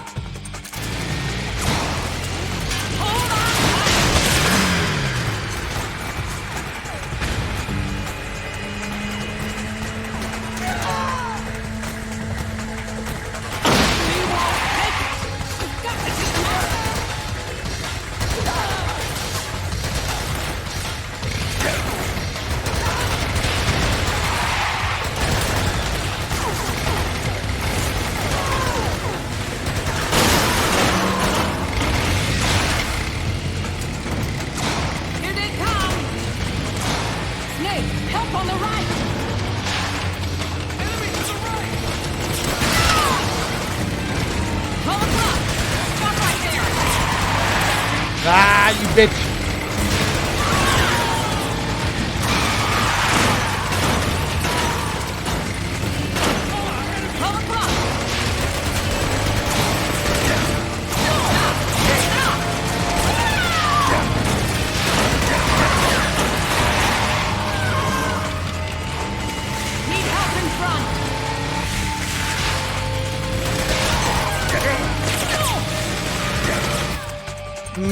I don't want to take another ration.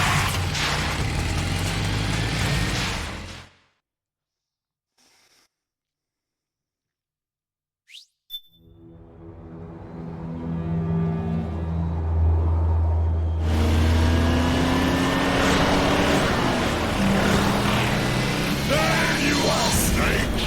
Where's your anger? Show me your rage!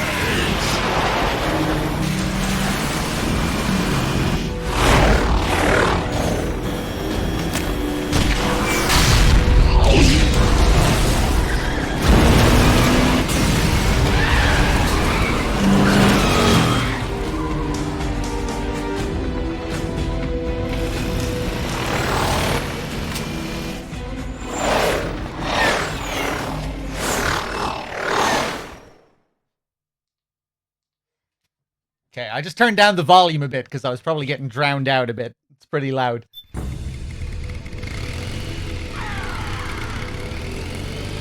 Here we go again. The decoy vans have all bitten the dust, which means the enemy will be focusing on you now. I just need you to hold them off a little longer.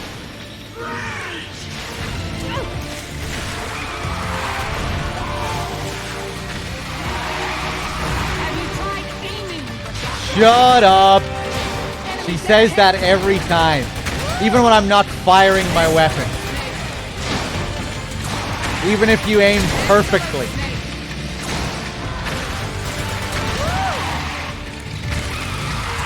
Snake, enemy to the left.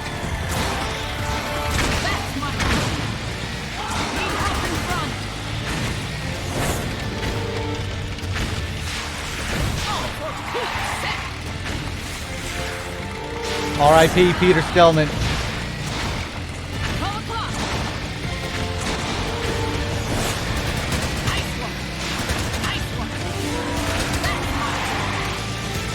Ah, shit.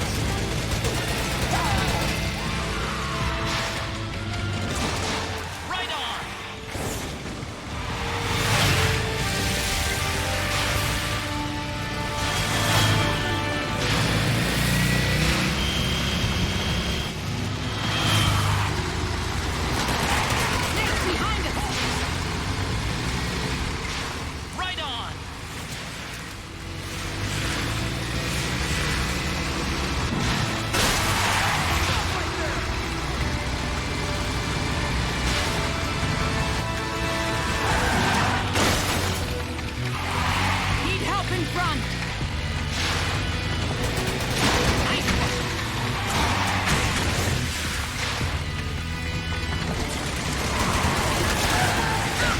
Ah, you fuck. Nice work.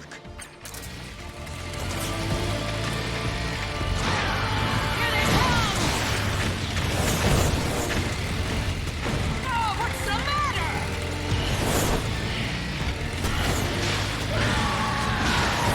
Come across. That's my... They're coming for you.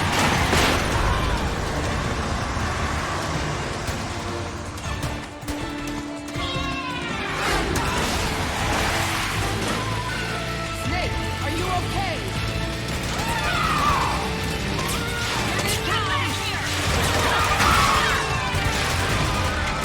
Auto aim all the way. Ah.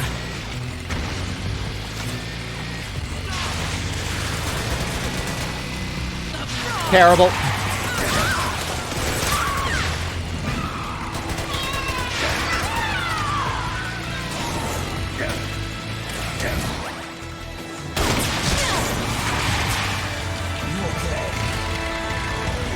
I'm fine.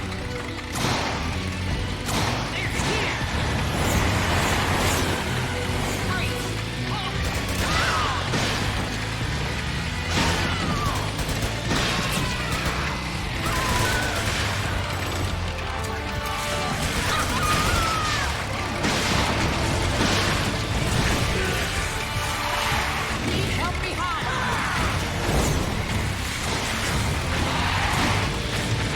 It's still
okay.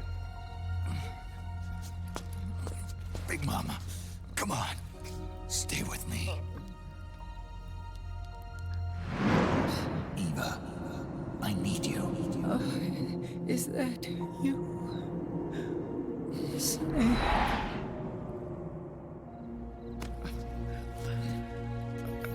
Mother's work is never done.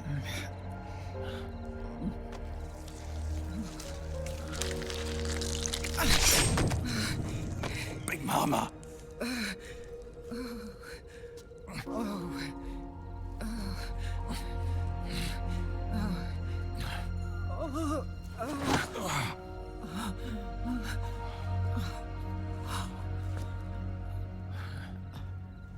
Where's the van? Over there.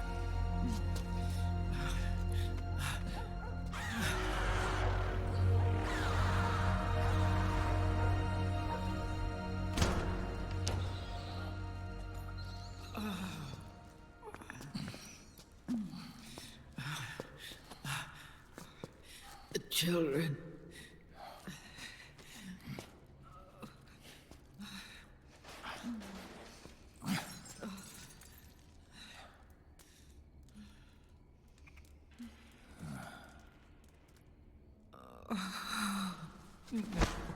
No.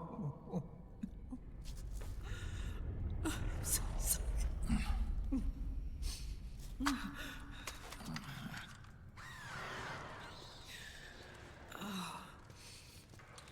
She'll be coming to search the van. I'll take care of it. You stay here. Keep watch. I'll contact the children. Here. Take this. Snake, come back in one piece. I will. Promise me.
Give me your anger, Snake!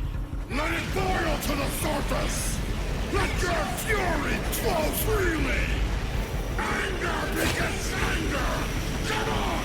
Show me your rage!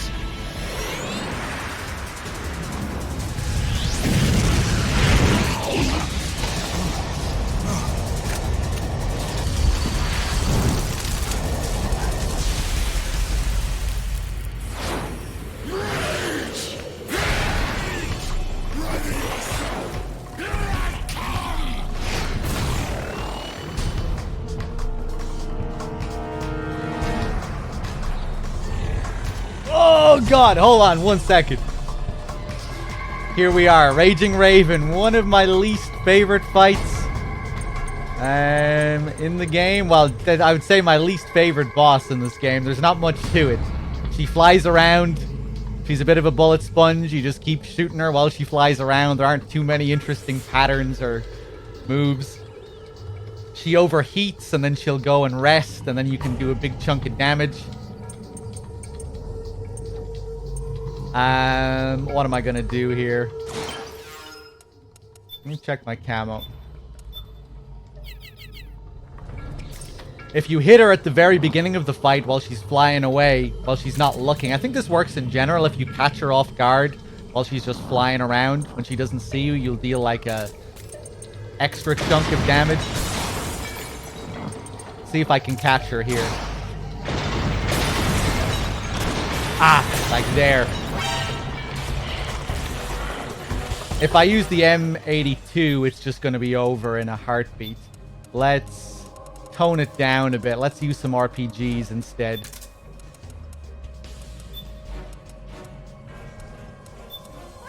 Hold on.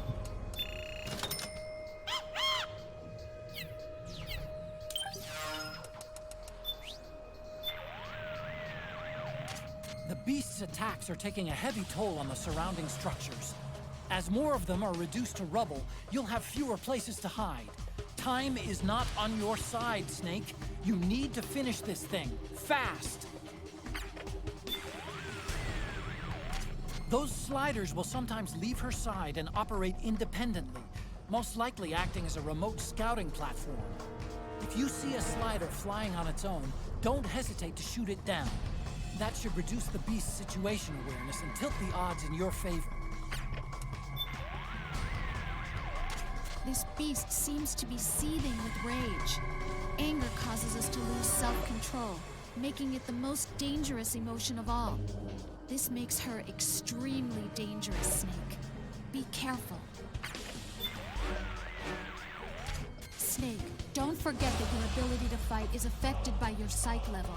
No matter how tough your enemy, you need to keep an eye on your psych gauge at all times. Yeah. Thank you, Rose, for the expert advice.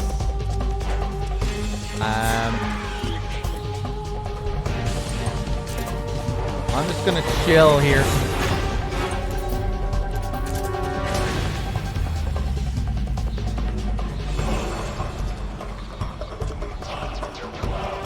Regenerate some of that health.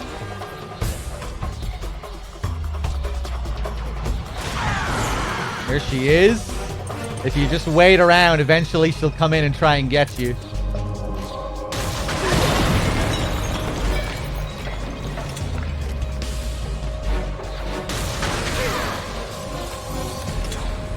Oh, you bitch. Her movement here can be a bit awkward.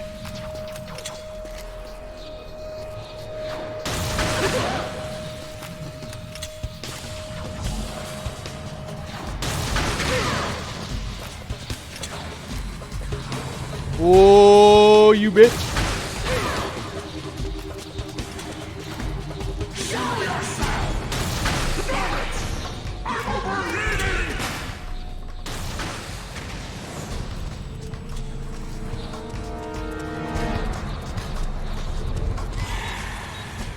Something's coming! Uh-oh. Run, Snake! Run!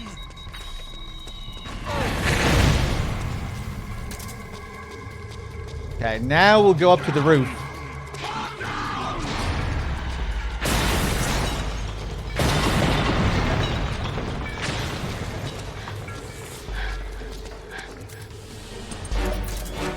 Yeah. When she overheats, she flies over to one of these buildings to cool down. And if we can hit her here... Fuck. I thought I'd have to take a... I thought there was going to be some kind of bullet drop there. What?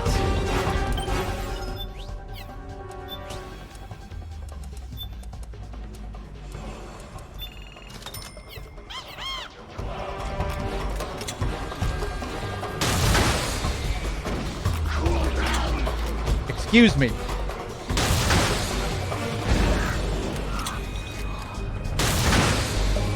That one was way off. What? Oh my god. Okay, back in. I don't know how I made a mess of that.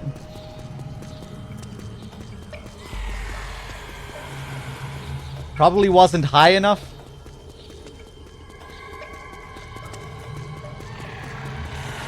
I never fuck that up.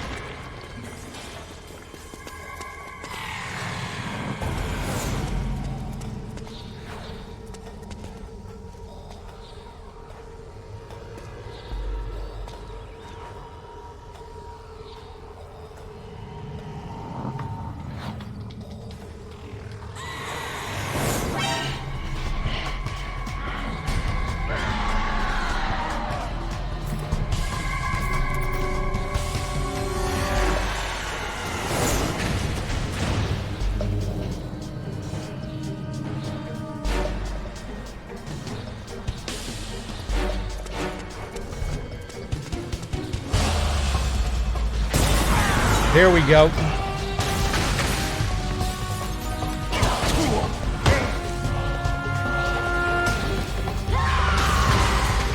Oh.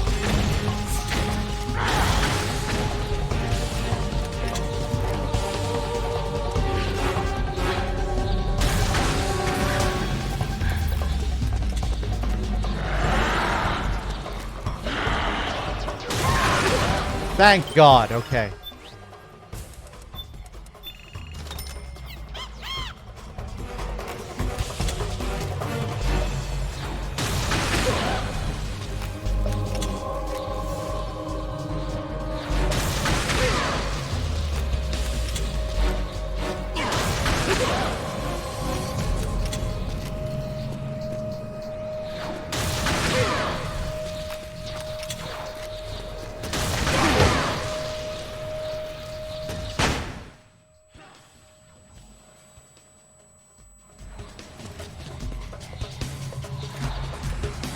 Oh, you bitch.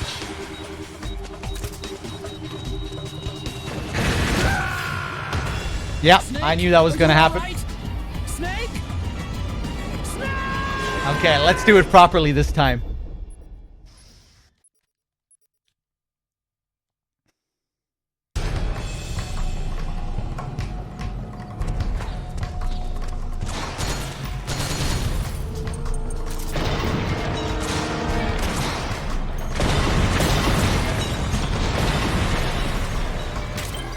Jesus, that's frustrating. No, I'm not using the M82. The M82 just rips through her. Let's just do it without making all those mistakes that we made last time. Terrible.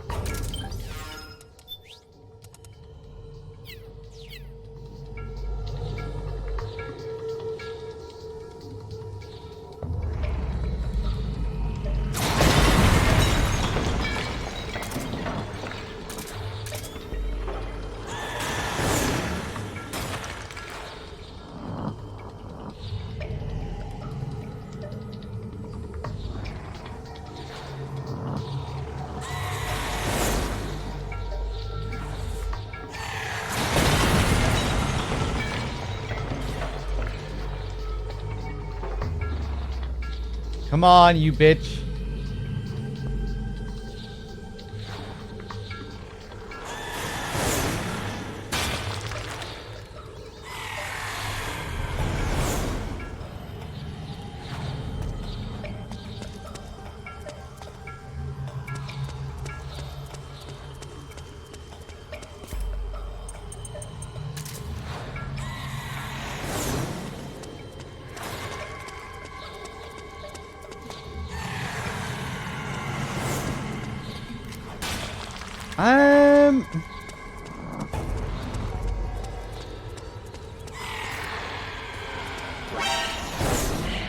I thought she would fly in eventually, regardless of whether I got caught or not.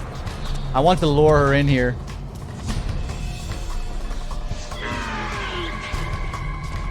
Yeah, come on.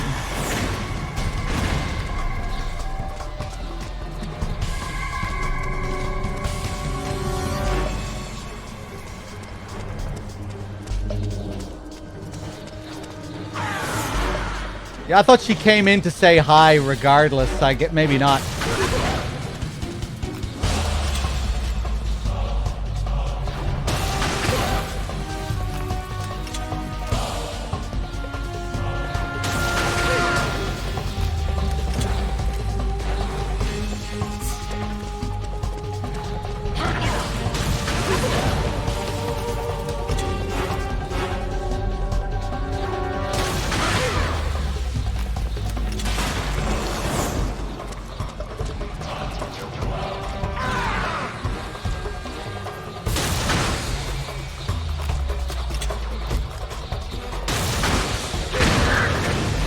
Nice chunk. Now she's probably overheating.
Yeah, it's a cool enough stage. The fight itself is just a bit boring. There's not much to it.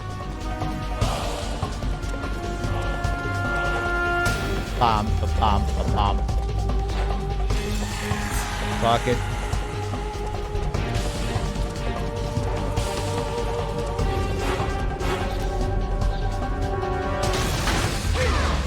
Nice.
Just see me, please. I'm getting sick of this shit.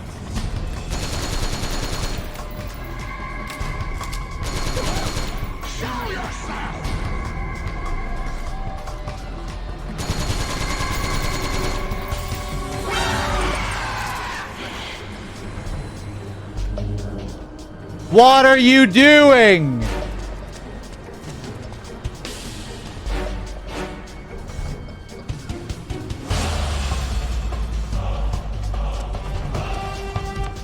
What the fuck is this?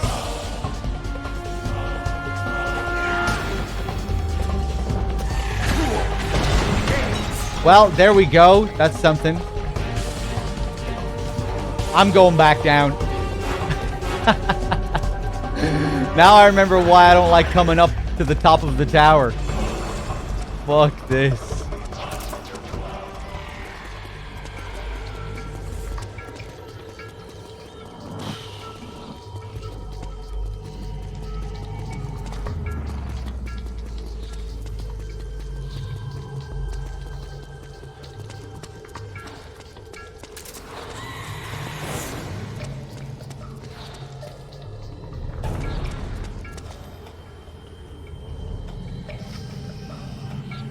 Stay calm.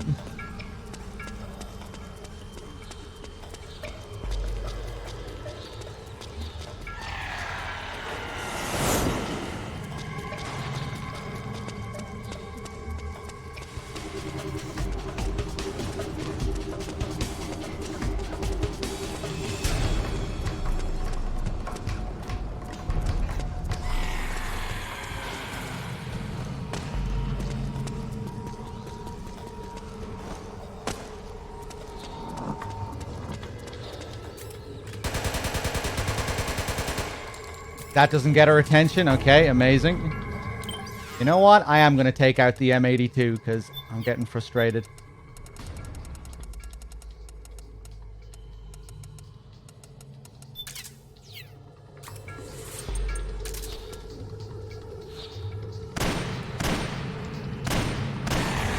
Okay, amazing.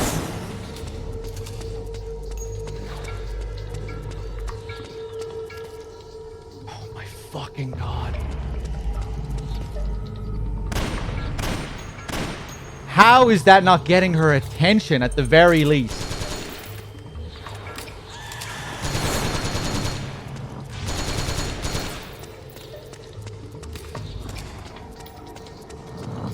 This is it. This is the rest of the marathon.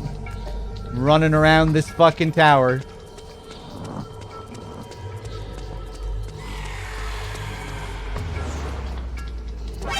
Oh, thank God. Yes, please. Now come. Come to me.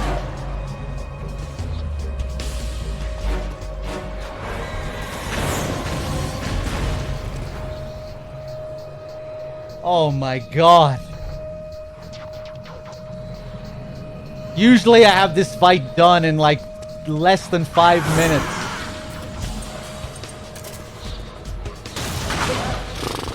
Jesus.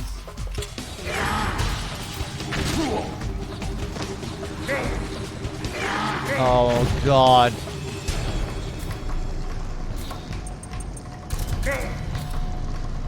I'm gonna die. Oh, I have one ration left, thank God.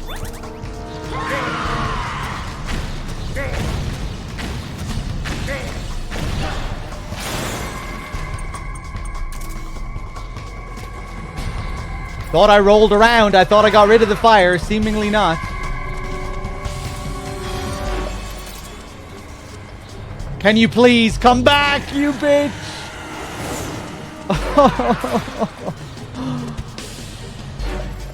Oh my God, this is killing me.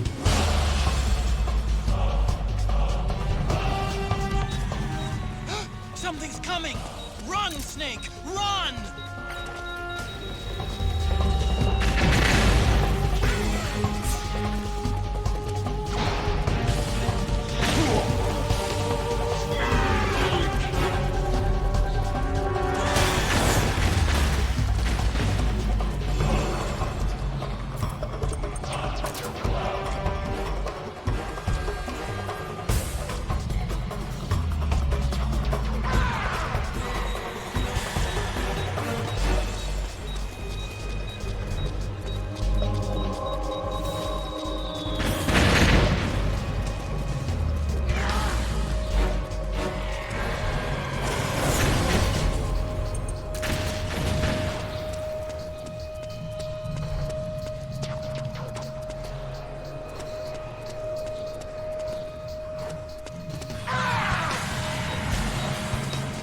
Okay.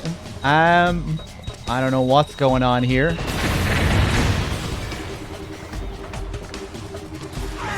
you like to come in and stay this time? Yay! Good girl. Thank you.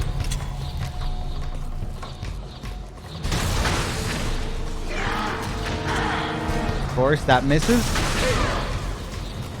Oh, it's over. Jesus. Sorry about that, chat. Oh, I don't know what the fuck happened to me there. I'm usually super consistent at that fight, at least. Even if it is kind of dull, it's usually over fast. That was such a mess.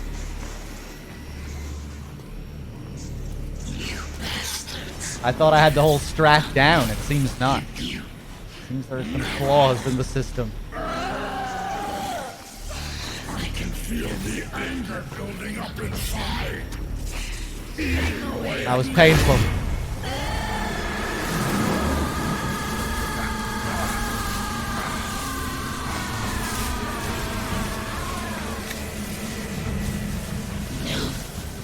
No. I'll never forgive myself. I don't want to be angry. I don't need anger. I'm not angry. I'm very angry.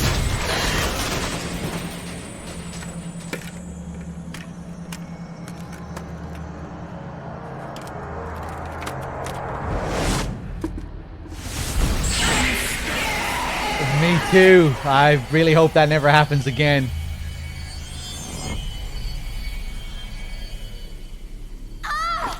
Terrified of that happening again.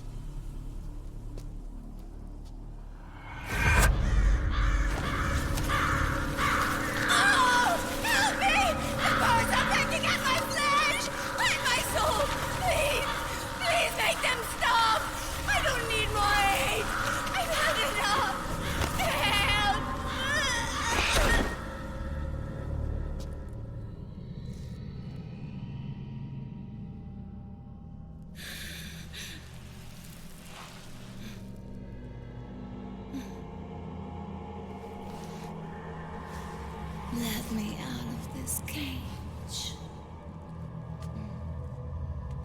I don't need these wings. I don't need this range.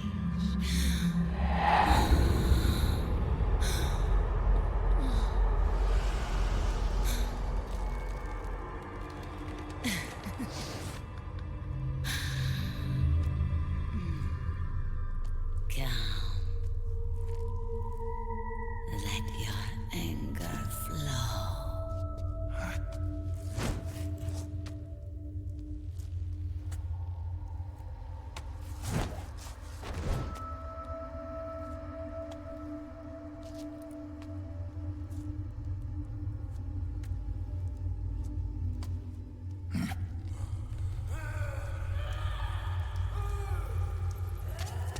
Snake!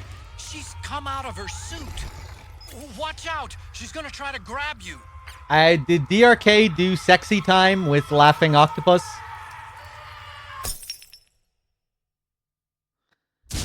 He did? Okay, we'll just get rid of...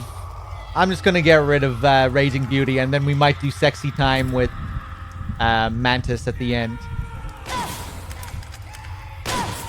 I don't want to do sexy time with every single beauty. Don't want to wear it out, you know?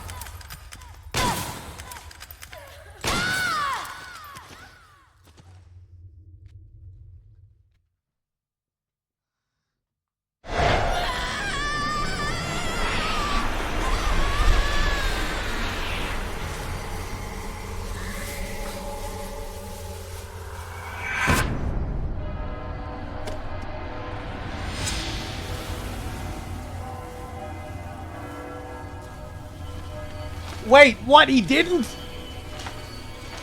Only one person said yes and everyone else said no? Are you sure? I thought a few people said yes.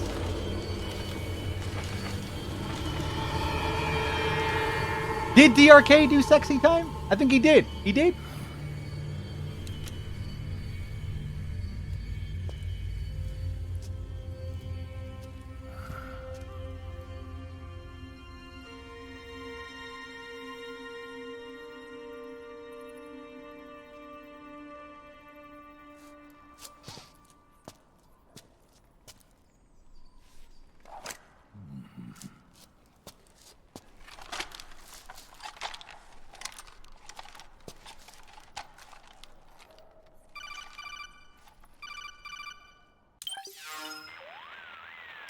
Way to bring that bird down, Snake.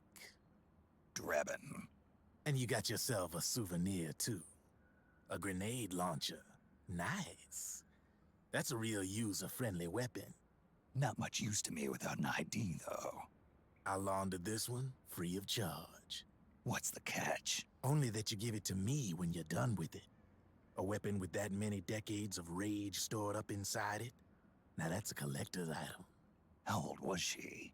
I'd say about 20. But she had years of soldiers' rage hidden away in that youthful body of hers. Soldiers? Yeah, the soldiers of Ake. A place that hasn't seen peace in a long, long time. She was captured by one side or another, and kept caged up like an animal, along with God knows how many other kids. Anonymous violence. Exactly. It's unknown whether her captors were with the government or the rebels. In any case, they got their kicks by abusing these helpless little kids day after day after day. That constant barrage, that battlefield rage slowly built up inside their bodies, their minds. The kids tried to keep each other's spirits up, always clinging to the hope that someone would come to their rescue, barely surviving off of scraps of food. But those soldiers didn't stop. They called the kids parasites and shit-eating ravens, beat them even harder. Then one morning, the soldiers just up and left, leaving the surviving kids to be eaten alive by the birds. Almost like one of those sky burials. One by one, their bodies were picked apart by ravens' beaks, until finally the flock came for her. But by some miracle, their beaks cut her bonds instead. And like that, she was liberated. In that instant, she was filled with an uncontrollable rage, and it smothered her soul. She ripped the ravens pecking at her to pieces, and then went after the soldiers. And when she finally caught up with them, she waited until nightfall like a hunter awaiting its prey. They say that when a raven cries, a man dies. And that's exactly what happened that night. Screeching and cawing, she killed every last living being in the camp. Both the soldiers and the civilians they'd enslaved. In her eyes, there was no longer a difference. The cruelty her friends had suffered, the pain and humiliation she'd endured. Hers was the distillation of the rage that decades of war had imparted on those soldiers. It was her strength, and her greatest weakness. You're something else, Snake. You managed to cleanse Raven of her rage. No, seriously. You're the seed of war. In fact, I'd say you might even be war itself. Draven. Maybe it's still too early to tell. You still got half the B&B Corps ahead of you. Keep your eye on the ball, pal.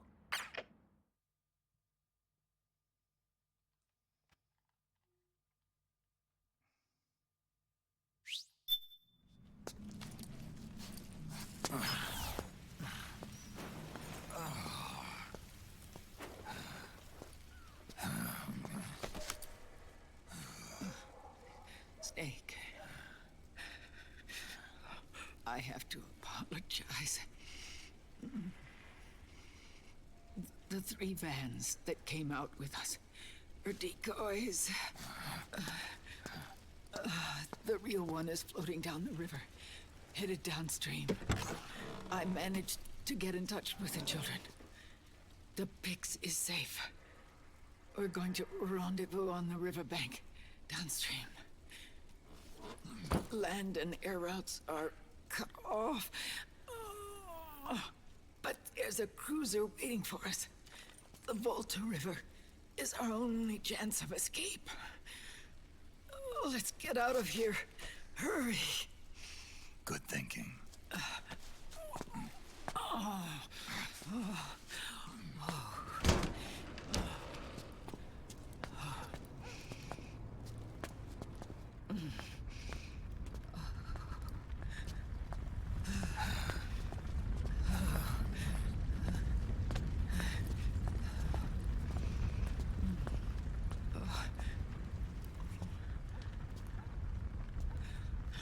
This way. Follow me.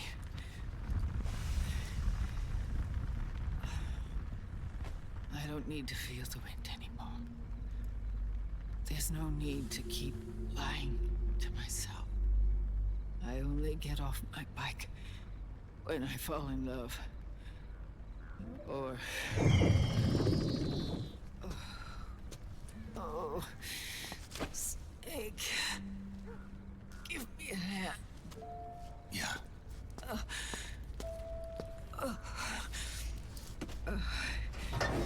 The underground aqueduct leads to the river. There should be fewer of them down there. Oh.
Liquid.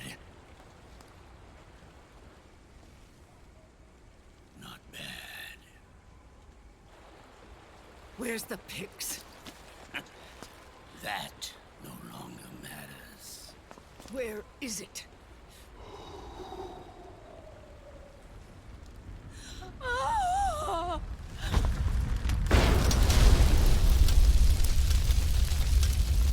Is that it?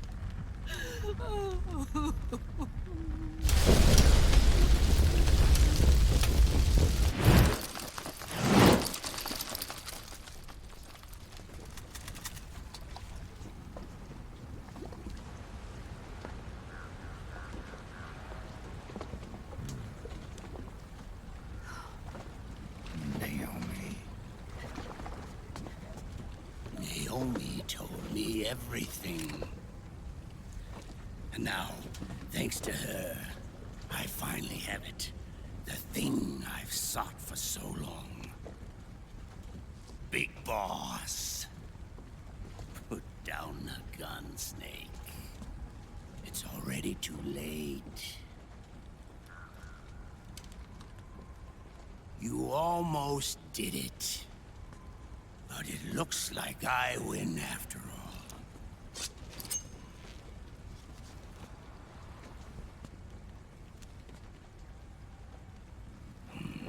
Cigars. Father's favorite. What do you say? Care for one last smoke? Huh. You think you're a big boss now?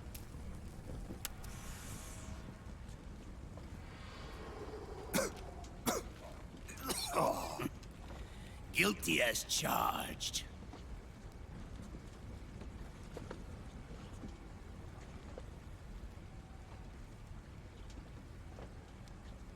But all that ends today.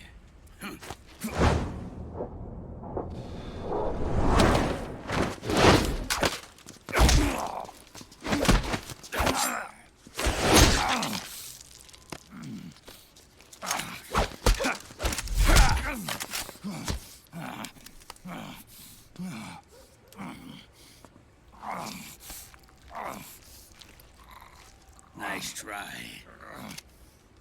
But when it comes to CQC, I've got the upper hand.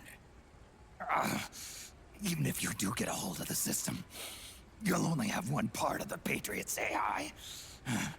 The military part.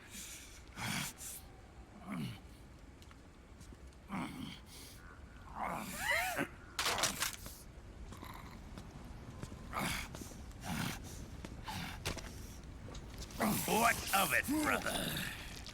It's only a matter of time before I have everything.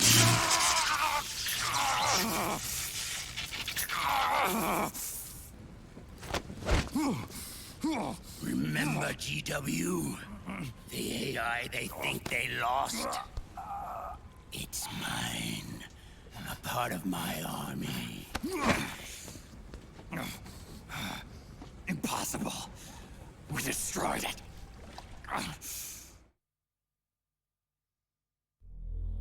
Your worm only managed to cut GW into little pieces.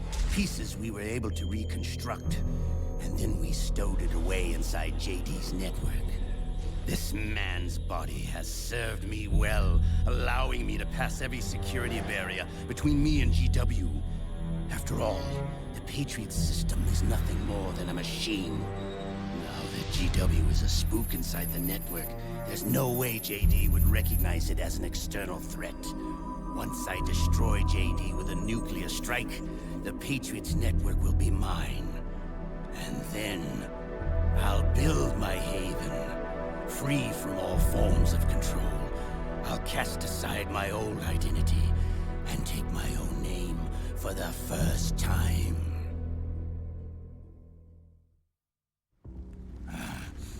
Liquid, you're planning to recreate the Patriots.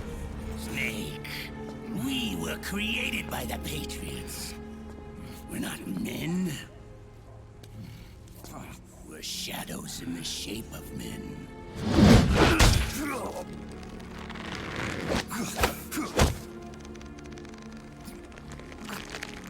We're freaks who never should have existed.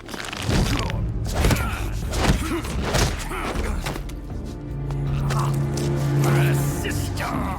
Insurance that future generations never prosper.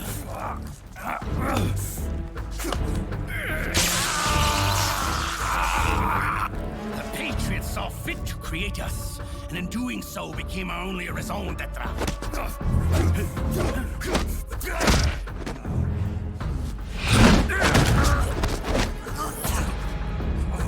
I won't fight my fate any longer. I'll kill Zero and Big Boss and become a Patriot myself. It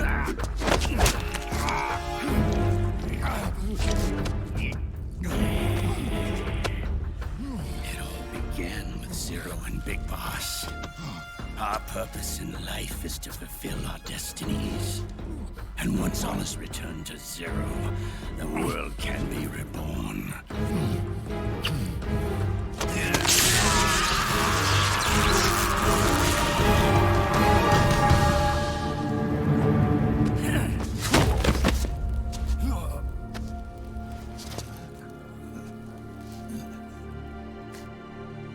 Adam.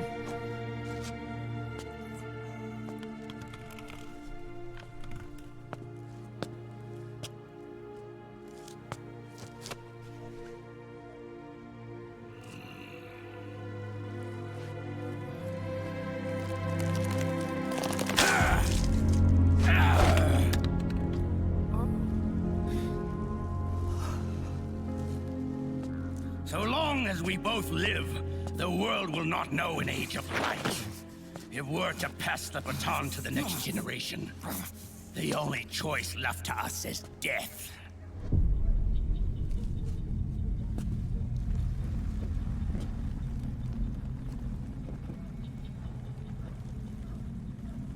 Boss. Good. The players have all assembled, Snake. The time has come for you to witness our moment of triumph.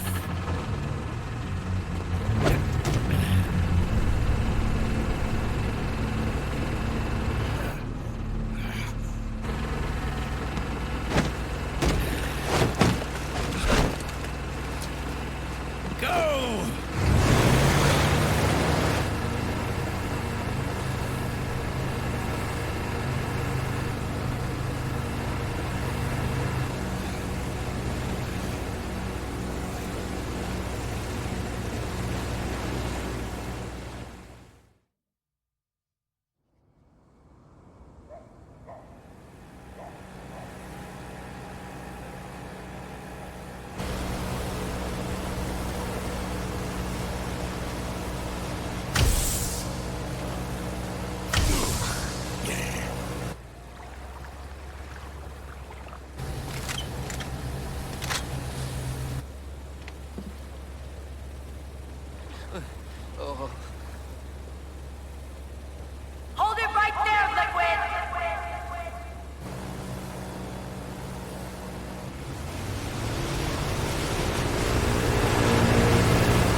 Put your hands up!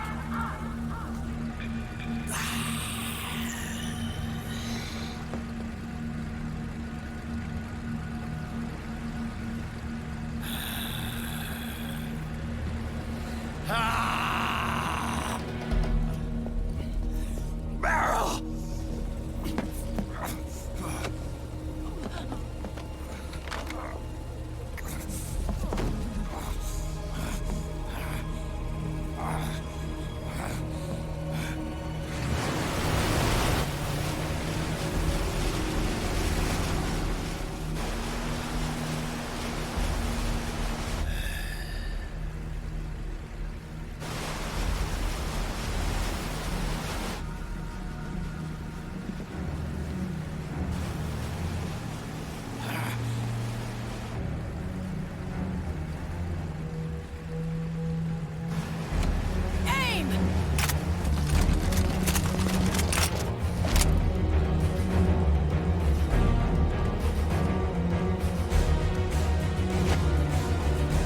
Liquid! Stop! Fire!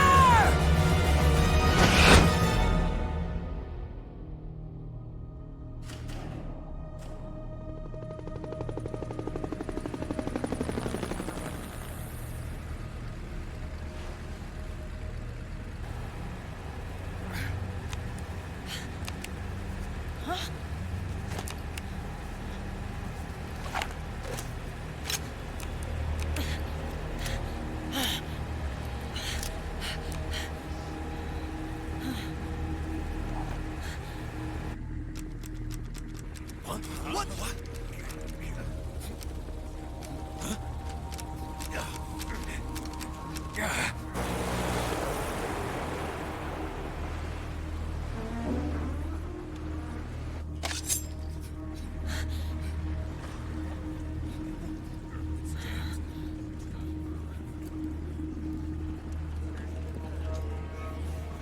The system is mine.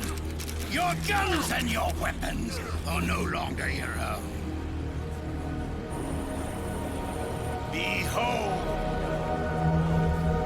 guns of the Patriots.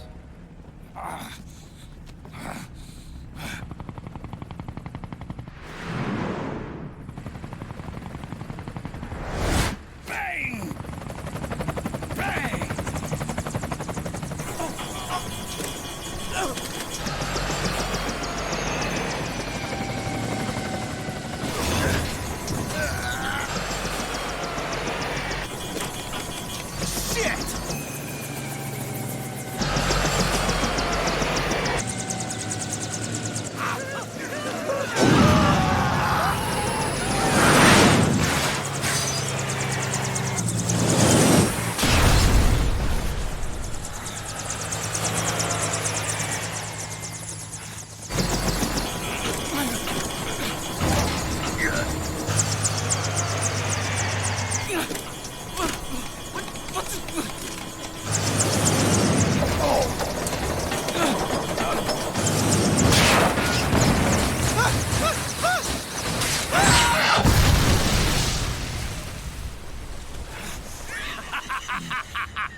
Jonathan! Ed! Commander! Commander! Akiba, you're okay? Yeah, I'm fine. But why?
Let them have it. We don't need it anymore.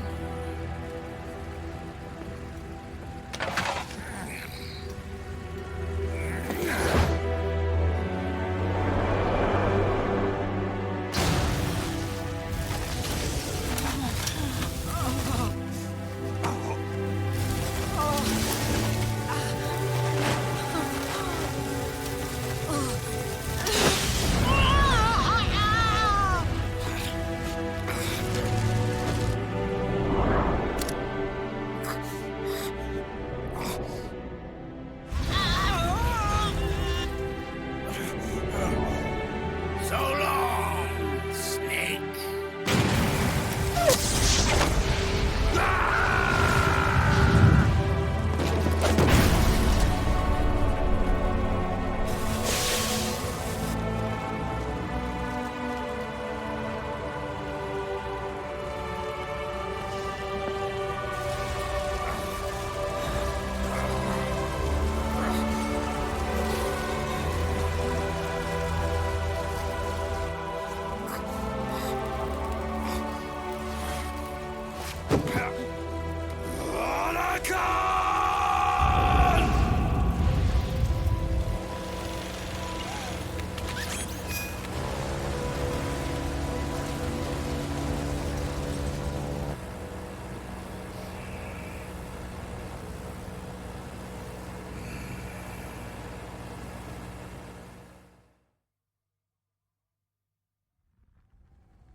You and me, we were great partners.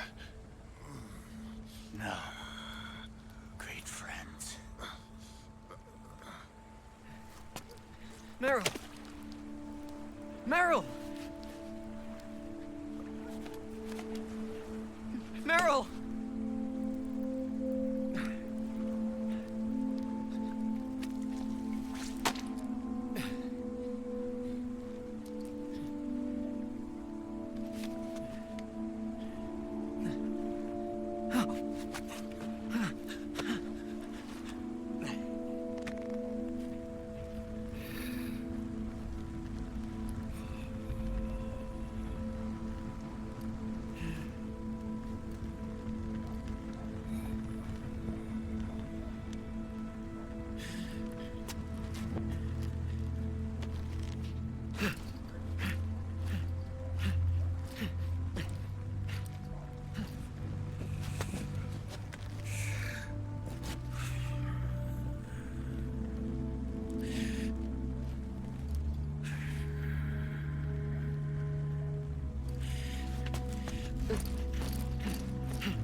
Meryl, don't give up on me.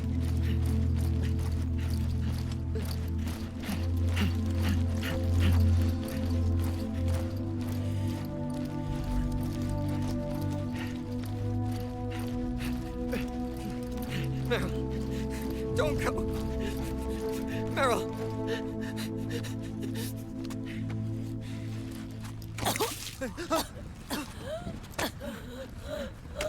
Meryl! Meryl!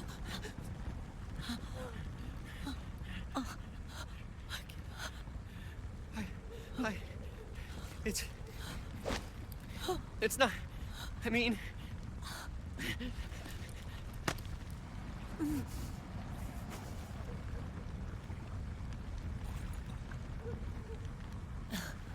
Thank you.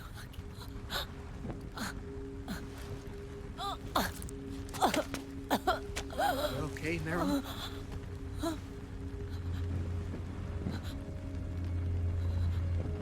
Hey, if it's all right, call me Johnny.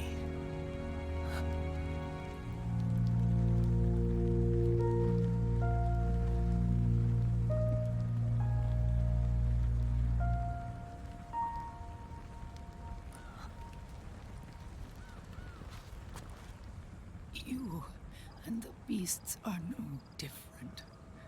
Scorched shadows born to the world. When a beast steps into the light,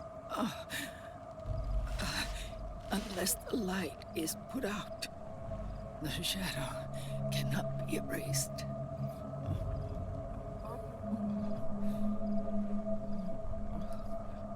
So long as there is light, there is shadow.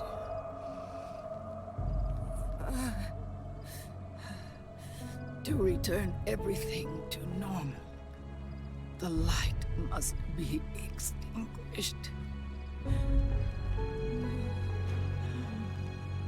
And when that happens, you will be too.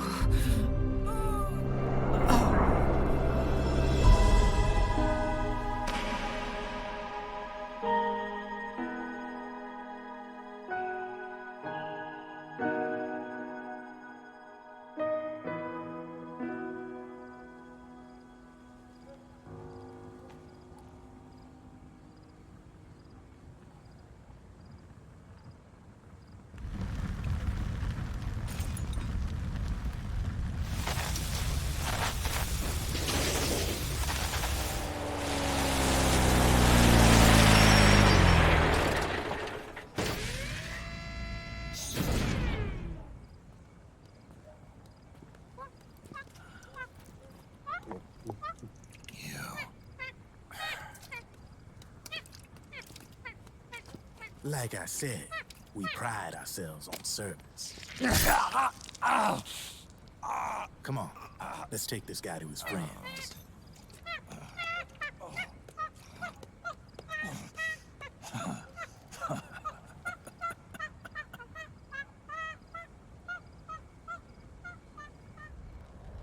Oh yeah, you really can see her nipple there. Oh my god. I'm not sure if I noticed that before.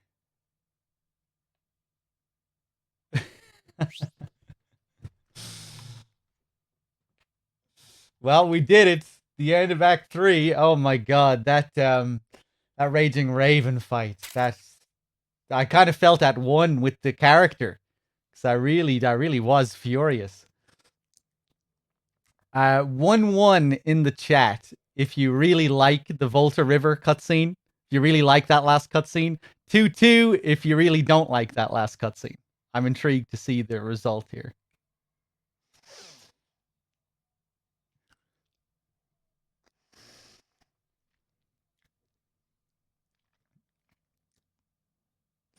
A lot of 1-1s.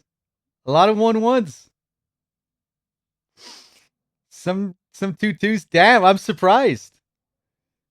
I'd be expecting more 2-2s.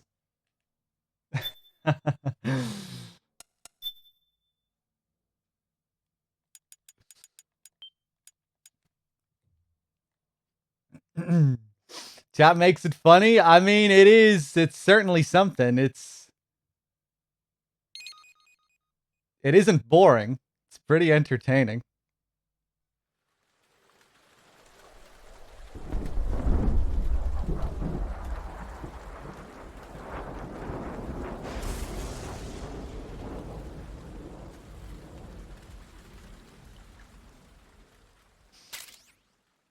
Cena, thank you for the 11 months.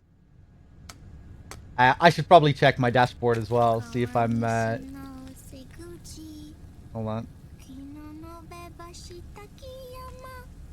Yeah, I have a few people to thank here. Hold on, stop for a second there, Sonny. Everett O'Reilly with the Prime sub, thank you. Pansakun with the tier 1. Hey, another one to add to the goal. Thank you, Pansakun. Cena with the 11. Big Bronx Stud, who gifted a sub to Anna Zirti, if that's how I pronounce that. Cheers, guys.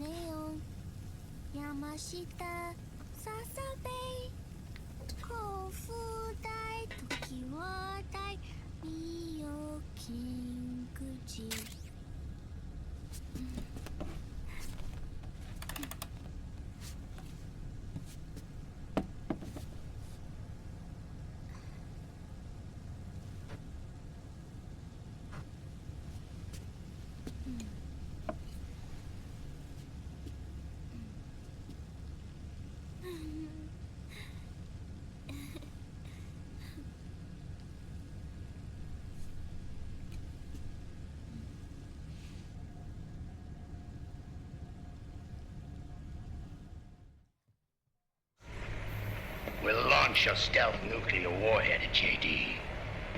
I thought you couldn't control the nuke with GW. We can't. We've taken over their guns and heavy weapons, but the WMDs are still under JD's control. That's where Rex comes in. I know where to find nukes they don't control.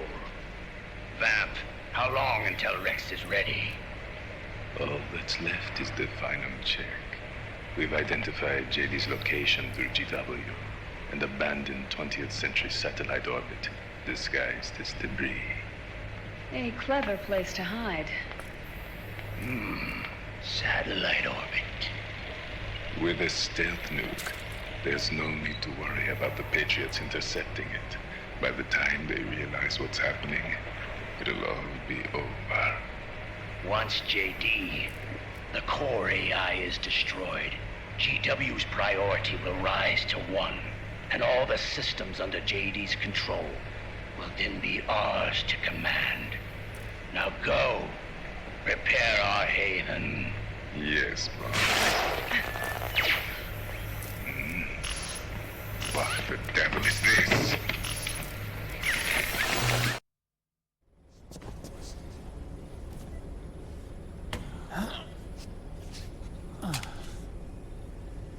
The video feed from the Mark II cuts off here. Haven. Yeah. Drebin was saying something about that. In the beginning, the Patriot system was controlled by 4 AIs, with JD at the top. One of those AIs was GW. The Patriots thought it had been destroyed, but Liquid was able to use it as cover to slip inside the system. GW. You know, I'd heard that name before. Yeah. GW was one of the Patriot Cell AIs. It was installed on Arsenal gear. Emma's worm should have put it permanently out of commission. But Liquid somehow recovered and repaired it. I'm guessing JD must be unable to recognize GW, even though it's inside the Patriot system. It's a blind spot. GW was written off as lost while it was still tied in. Using it let Liquid interfere with the AI from the inside. He made contact under the guise of Big Boss's genetic code. Even the AI threat detection system was fooled.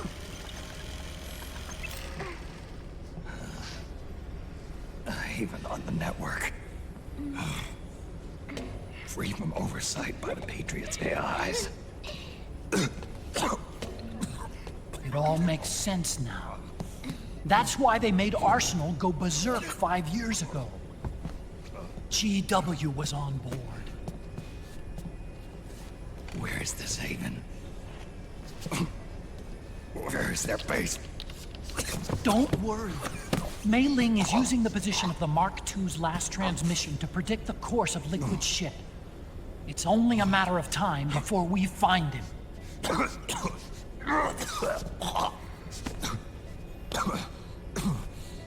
But that's not all Liquid said. Something about Rex being ready. Rex? You mean Shadow Moses?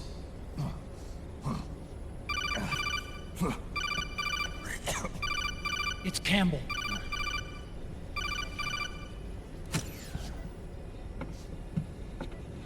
The U.S. military's systems are all in Liquid's hands now.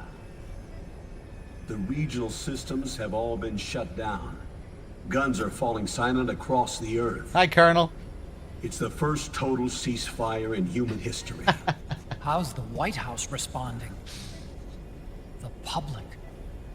The president has yet to make an official announcement.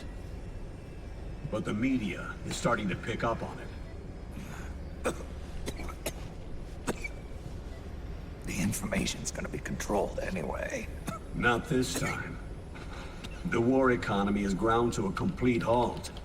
It's tough to play down a crisis of these proportions. War economy-related stocks are already going into a free fall.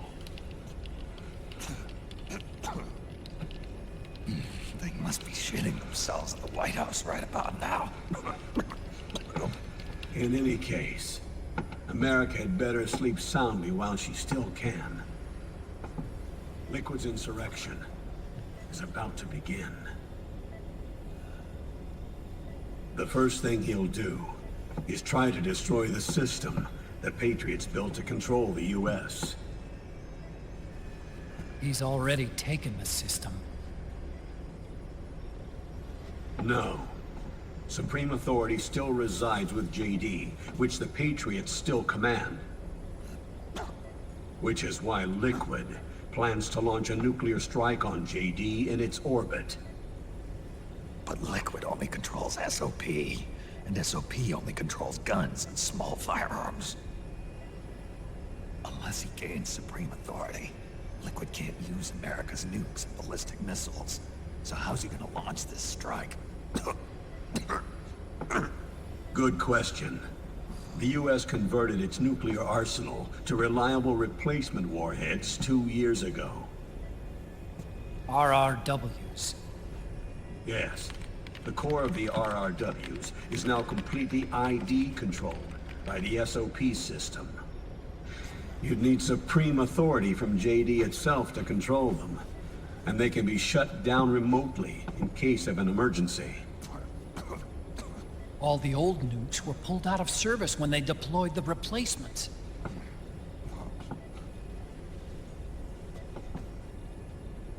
If Liquid can't use the nukes, then what's his plan?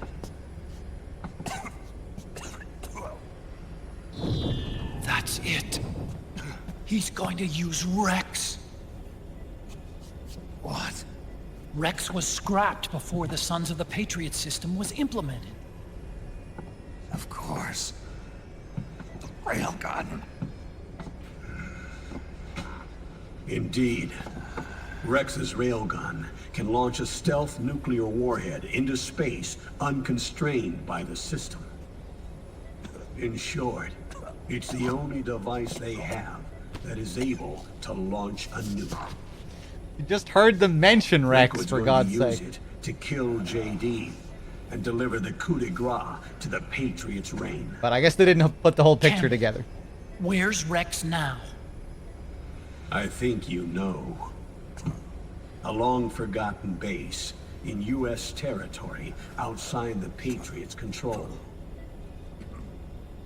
The place where Liquid made his debut. His monument.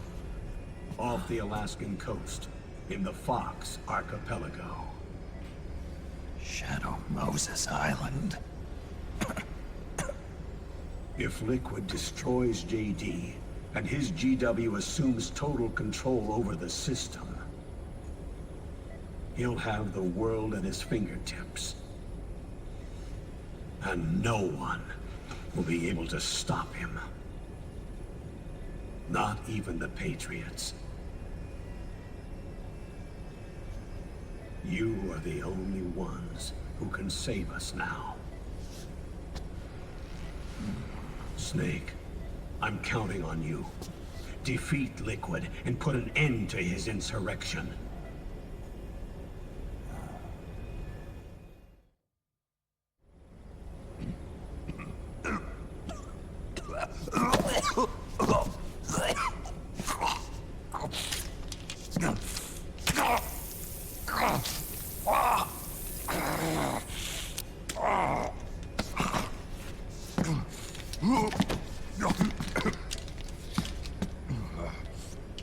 Enough is enough, Snake.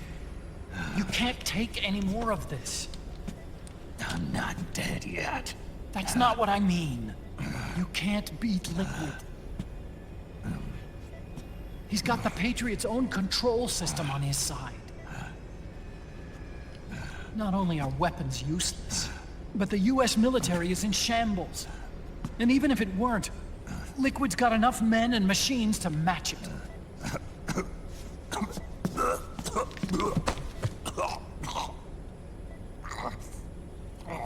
Things can't get any worse. Face it, Snake. We've lost. Otacon. We never stood a chance.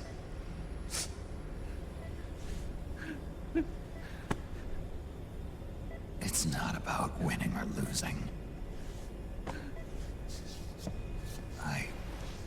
No. We started this.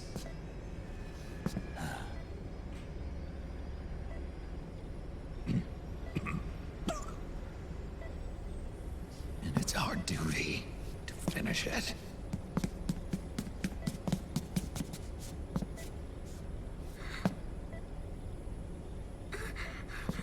Sonny. No! Jack can't go. He's not ready yet. He needs to rest. Let me go, Sonny.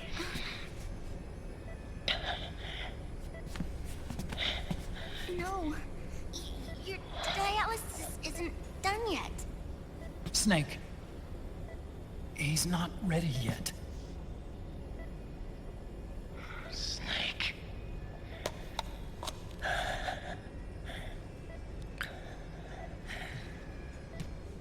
I'll be fine.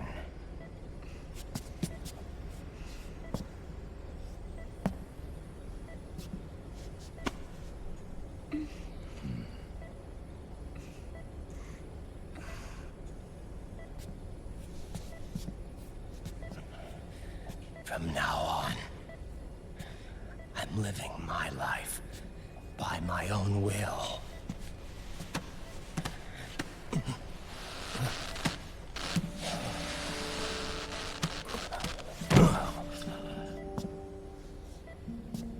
Raiden. I won't live a proxy life. A slave to someone else's will. I'm a shadow. One that no light will shine on. As long as you follow me, you'll never see the day.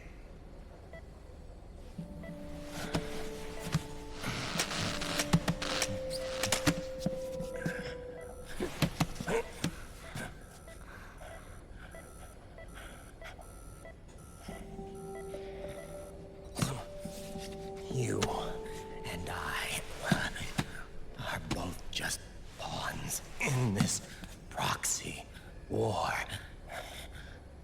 But once this is over, we will have our freedom. Raiden. I'll release you. It's the only way I'll ever be free. Raiden. 5 years ago. That's not what I meant. I've got nothing to lose. Don't be an idiot.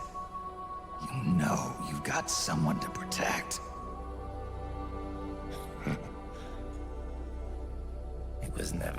work out for me. It even rained the day I was born. You've got it all wrong. You were the lightning in that rain. You can still shine through the darkness. The lightning. Raiden, look at me.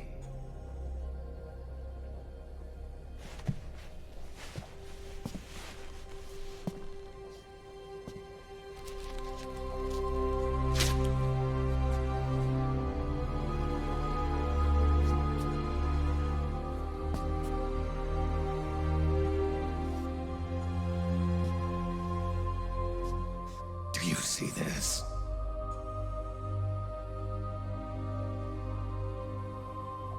I have no future. In a few months, I'm going to be a weapon of mass destruction. You have a family. I have no family.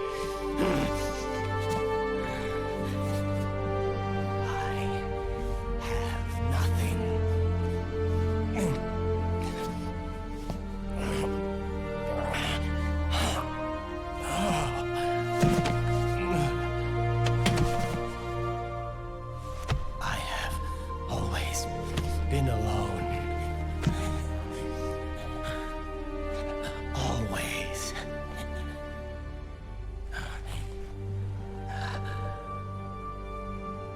Raiden.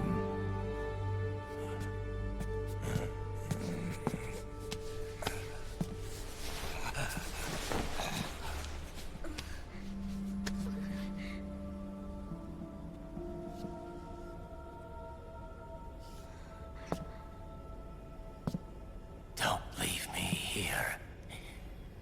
Alone.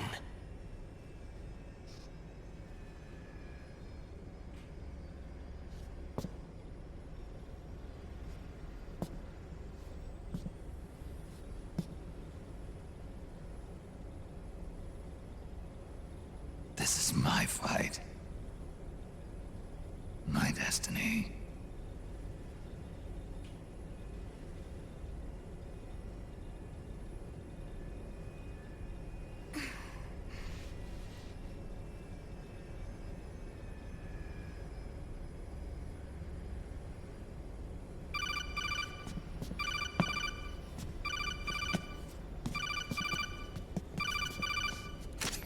Dr. Emmerich?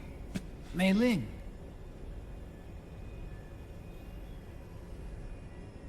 I got the results back. It's official.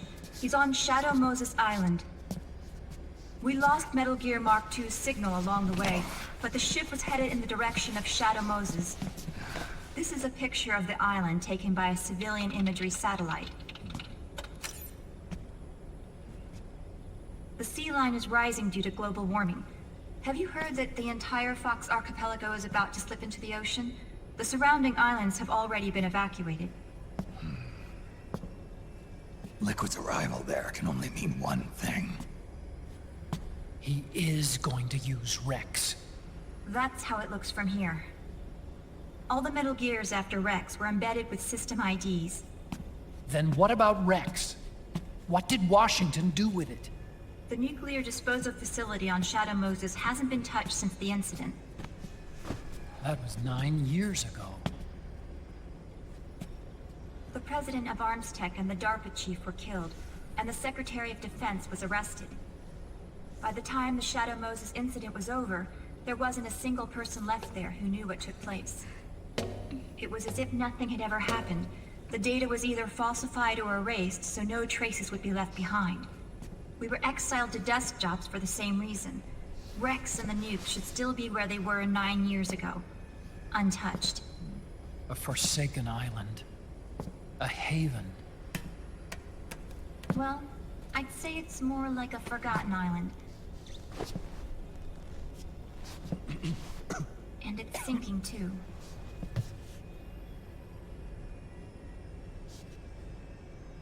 I thought I'd never go back.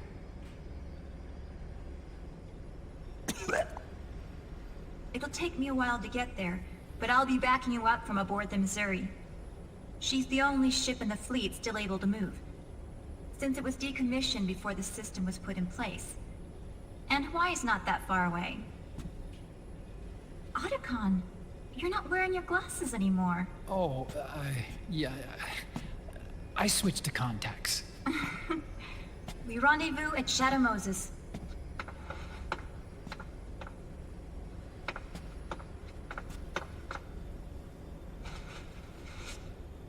He who submits to heaven shall live. He who defies heaven shall perish.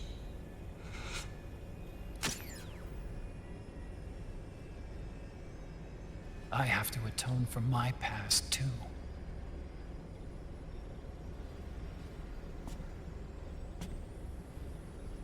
Rex is a beast, born from my research. Let's go. Shadow Moses awaits. You fucking nerd. Shadow Moses awaits.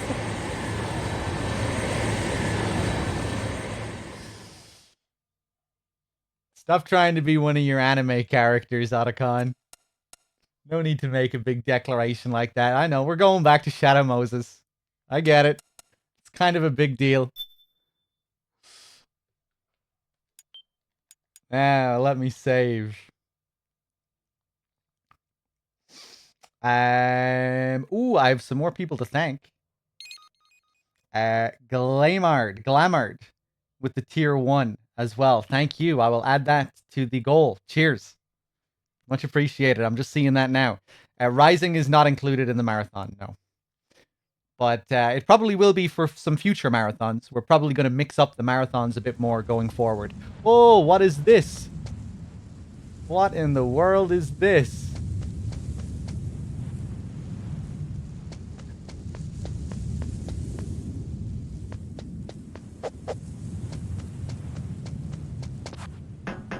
Simpler times. If we reach all the goals in this marathon, though, I will be doing a rare reading of In the Darkness of Shadow Moses after the marathon. I'm not sure if I'll be able to do it during the marathon. If not, it'll be the stream after the marathon. My first stream after the marathon, like a day or 2 days after.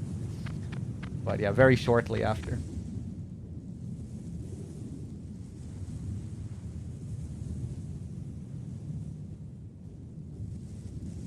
Shadow Moses. I haven't. Yeah, I have not, believe it or not, I haven't actually played Portable Ops. Huh? So that's, What was that noise? that's on the list. Huh? Whose footprints are these? Huh? What was that noise? Huh? Whose footprints are I these? have seen it, though. I've What was that noise? watched several playthroughs of it, but I have Whose not footprints actually. are these? I have not actually played Portable Ops. Huh? What was that noise? I never owned a PSP. I didn't Whose play footprints are Peace Walker until the HD collection came out. Huh? What was that noise? But yeah, I'll probably emulate it one of these days. Whose footprints are these? Huh? What was that noise? Ah, this is a breath of fresh air. Huh? Huh? What was that noise? Huh? Whose footprints are these? Huh? What was that noise? I could sit here for an hour and just do this.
Surveillance camera.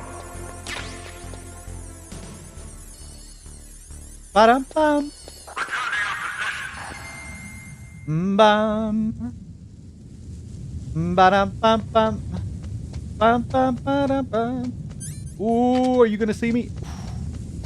For some reason, they don't put a SOCOM in the back of the truck here. It's kind of weird. I wonder why. I would love to know why you can't get the SOCOM during this sequence. Some kind of weird technical reason beyond my comprehension.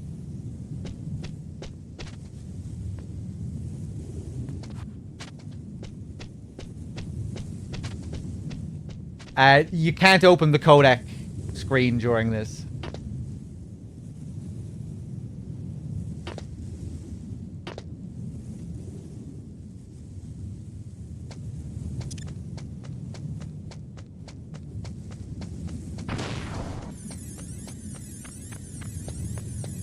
Licensing, maybe.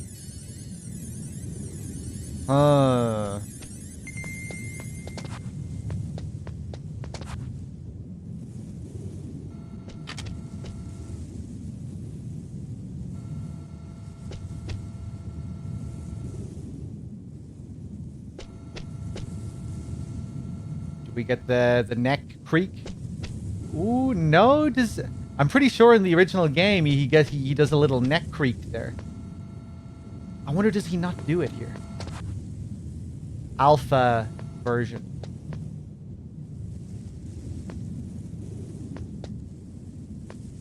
Yeah, I don't think he does it.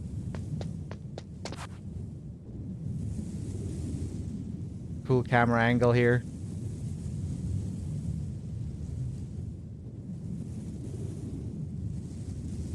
Yeah, the genome soldiers have little idle animations, you know, where they creak their neck. But seems like here they actually don't have it.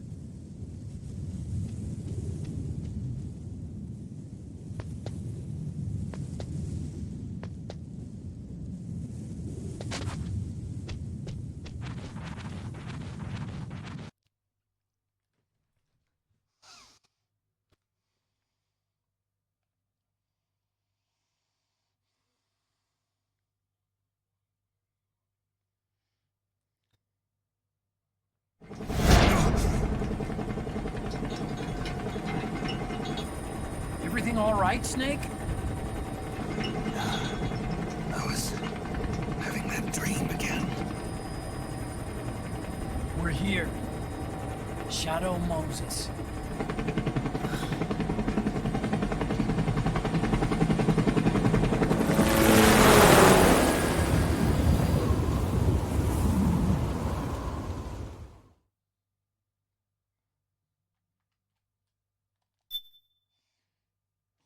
I was having that dream again. What? Still no neck creaks? Yeah. I don't know what's wrong with it. Every time I have the same dream and their necks, they just don't creak. It's okay, Snake. One of these days.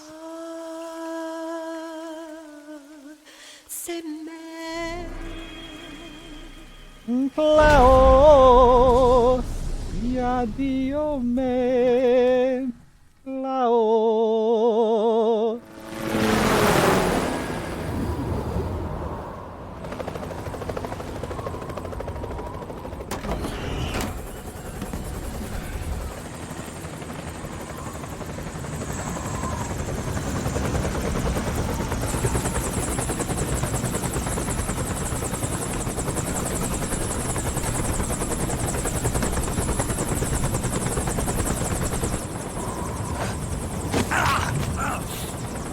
Snake, are you all right?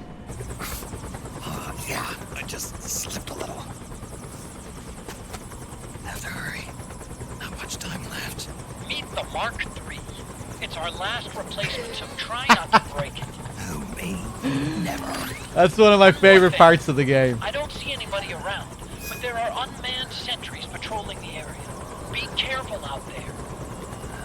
Meet the Mark III. What an introduction to Shadow Moses. This brand new piece of tech collapsed on the ground in the snow. It's really good. Kind of fits with how desperate the whole situation is as well. You know, Snake is in a... The heliport is to the west of there. Is in pretty bad shape. Everything's falling to shit. And even our brand new tech is passing out in the snow.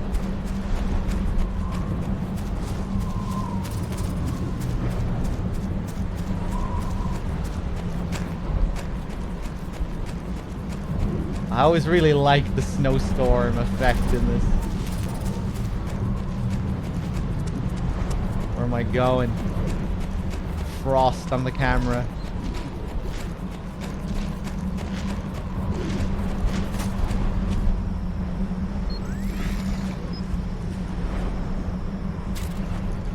Peace Walker is after 4. Peace Walker released after MGS4, so we'll be playing Peace Walker after 4.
Excellent, Snake.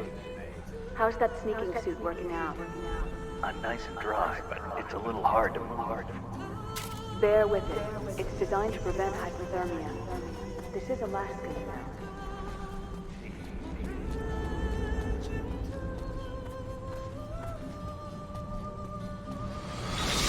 A Hind B.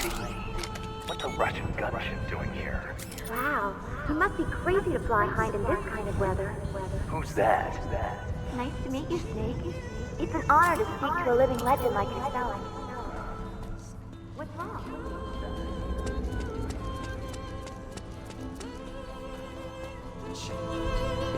A surveillance camera?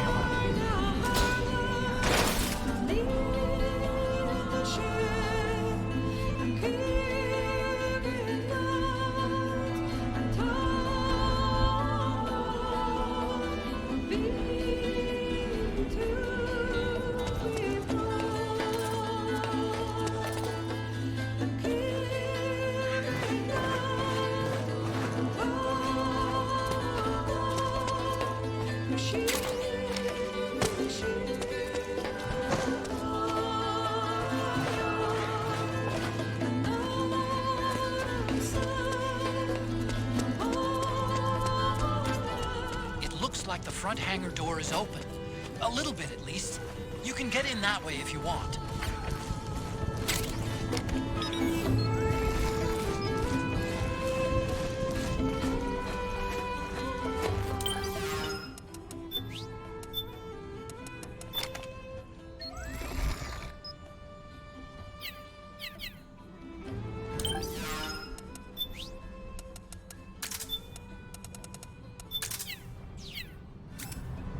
Just like old times.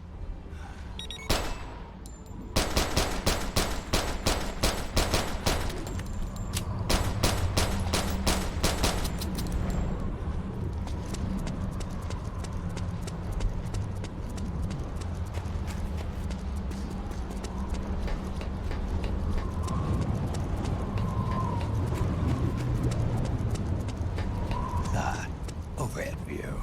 Just like old times. Now you're talking. Overhead view. That's more like it. I really like this one. What if the player goes to this extent? Where they move the camera up and play in this really awkward position. Just to relive the glory days. Well, they comment on it. If you do it. You really have to keep it held up like this. For a good few seconds as well before he says it. That look Snake has when he looks at the camera on the ground, if you pan the camera and just look at his expression there as he's looking at the camera. Oh man. Poor old Snake.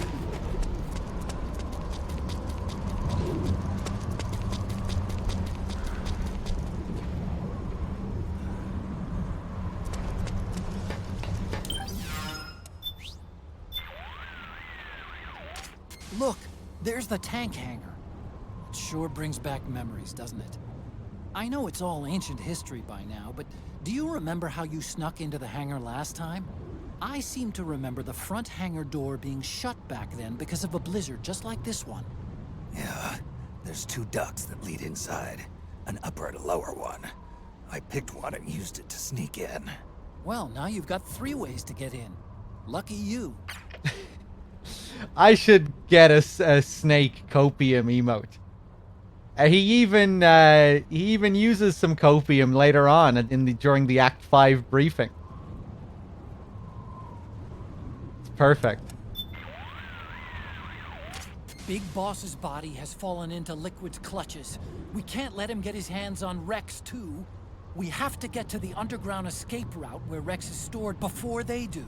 I'm setting your radar to point towards the target. Check it if you need to get your bearings. Shadow Moses is an uninhabited ruin now. There aren't any human soldiers stationed here, but I am picking up unmanned machines. Judging by their signature, they're probably a part of Liquid's army. I know you're getting pretty used to fighting them by now, but don't let your guard down.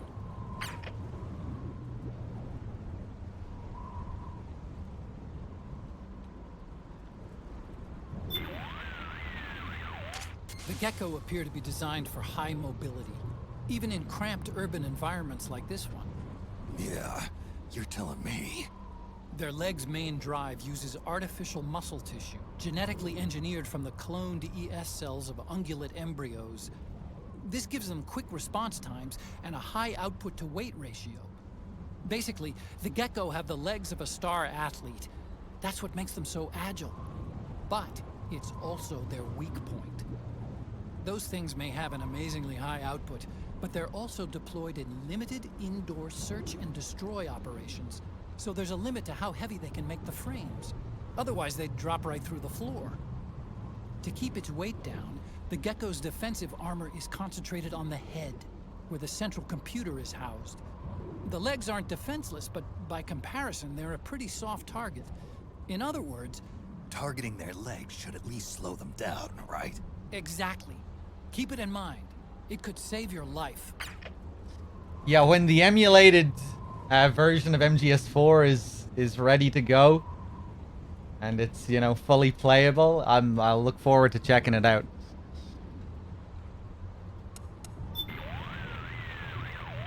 It looks like they haven't deployed any security at the heliport. But that doesn't mean there won't be any later on. Stay alert. It looks like they haven't deployed any... Snake, as I'm sure you're aware, Shadow Moses Island is an extremely harsh environment. Staying out there in that raging blizzard will take a severe toll on your psyche. More than ever before, the success of this mission depends on you taking the proper measures to maintain your psyche. Don't forget that. Yes, Snake? Just here for my checkup. Your psyche is in excellent condition. Everything looks good to go. Great, thanks. Snake, you should be careful about how much weight you're carrying. I'm sure a big, strong guy like you can carry a considerable amount of gear, but the stress of lugging heavy loads around can have a negative effect on your mental state, causing your psych gauge to go down. But you never know what kind of equipment I'll need handy. I'm not saying you shouldn't ever carry a lot of gear. I'm just saying it has its drawbacks. That's all. Let me thank some more people here. Sorry about that babe with the tier 1 sub. Thank you very much. I added that to the goal as well. Cheers. Green Lizard for the 3 months as well. Thank you.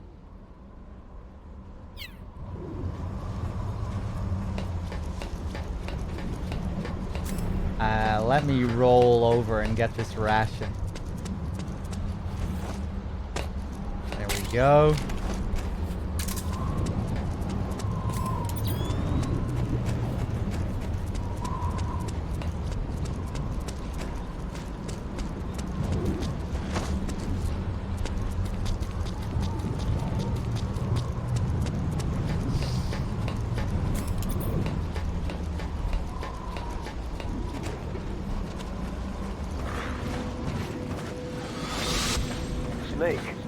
This is McDonald Miller.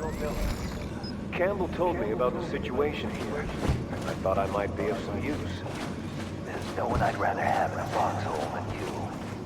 Well, I know lots about survival.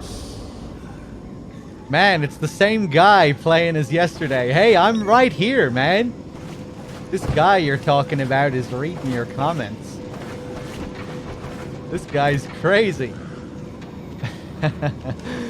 No, we've been doing this marathon with 2 people. I haven't been playing that long. I've only been playing for 4 hours, and I got like I got a long sleep for a while. Not really a long sleep. I didn't really sleep that well at all last night, but better than nothing. But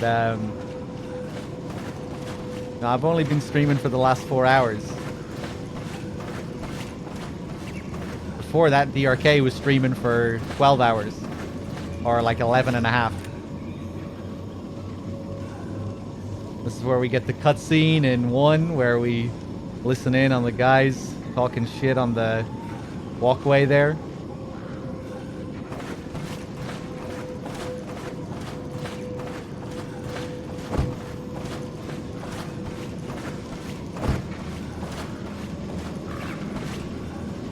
The mice. In MGS1, you only ever see the mice down below on the lower vent.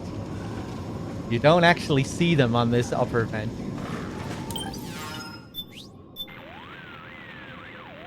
This is Rose.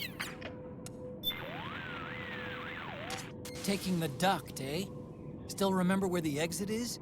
Yeah, I'll be fine. Way I remember it, these ducts aren't that complicated. And my old friends are still here to show me the way. I won't get lost. Friends? Friends. Little furry ones. Little furry? Never mind. You wouldn't understand, Otacon. You weren't there. I like that. It's like he's having his own private joke with the player there. You wouldn't get it.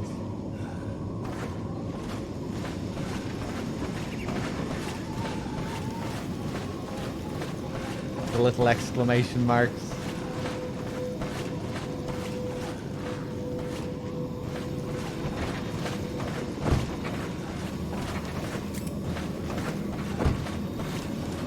If we were playing on New Game, this is where you get the Warhead storage theme. So let's play it, even though this is actually the tank hangar, but I'll take what I can get.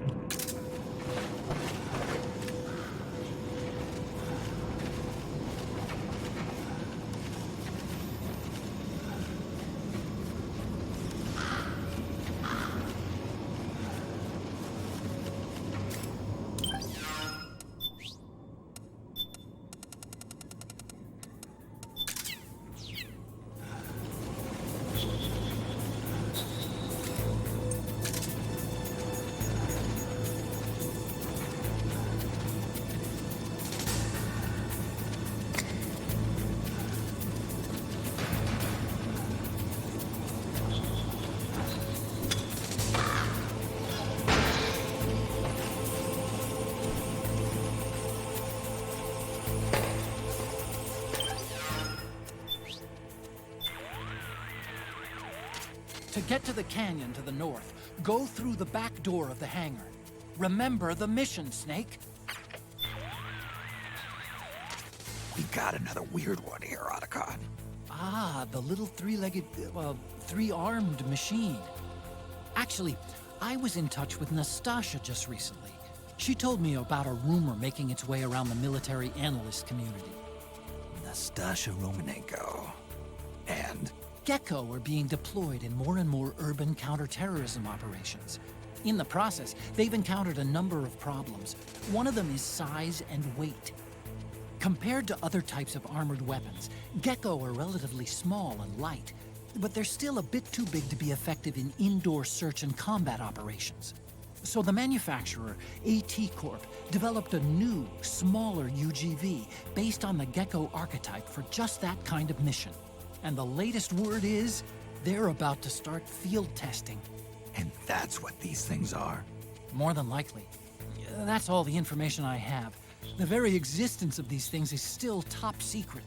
Pint-sized gecko, huh? Dwarf gecko. I doubt they're heavily armed. But remember, these things are designed to support Gecko during indoor combat. Best to assume they're capable of some form of attack. Maybe so, but they're still just machines. True, but that doesn't mean you can take them lightly. Be careful, Snake. Snake, I know it's easy to get nostalgic about this place, but we really need to get to Rex. Head north. Okay. Could you be Snake? Are you Solid Snake? The legendary Solid Snake? You? Don't worry. You'll land back on that to meet me. The reality is no match for legend, I'm afraid. I unlocked the cargo door for you. Where are you? Where I see ya. It's kind of clever how they put the dwarf gecko here where the lasers are.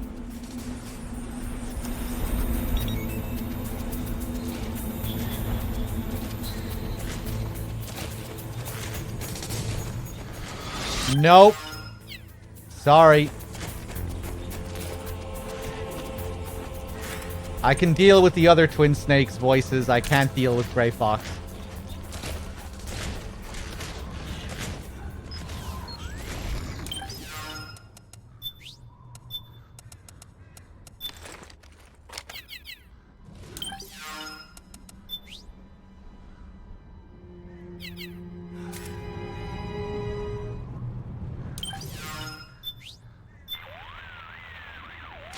Hey, Snake.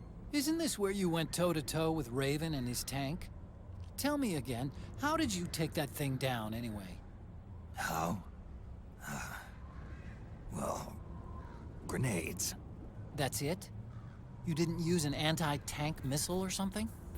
Didn't have one. Your technique is kind of... how do I put this? Archaic when it comes to fighting tanks. Honestly, I don't think it'd work on today's main battle tanks. Well, that's how I did it. What do you want me to say? You know, I asked an active duty army officer once, if an infantryman had to take on a tank one-on-one, how should he do it? And what was his answer? Don't. He swore there's no way in hell a single infantryman could take down a tank by himself. Huh. Interesting. I always suspected there was a little something crazy about you, Snake. But hearing that story, now I know it. You're nuts. Single-handedly taking out a tank? That's crazy. You're insane. Otacon, is this your idea of a compliment? Yes. You're the toughest, craziest, most hardcore badass on the planet. You're the shit.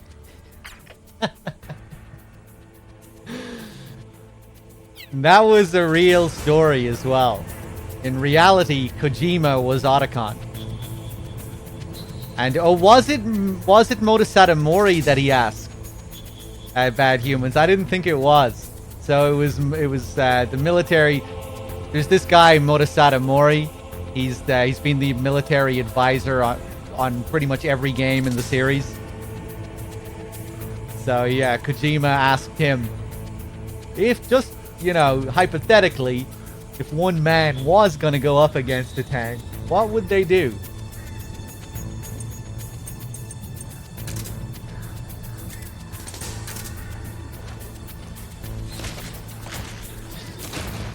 So pretty cool if that's actually...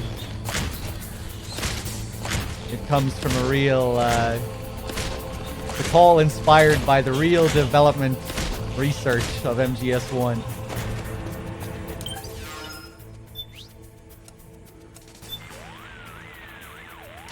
The nuclear storage facility is just up ahead. But you're not even halfway to the underground supply tunnel yet. You need to get a move on. The nuclear storage... Call Otacon? Are you telling me to call Otacon to get the call that we just got, like 1 minute ago?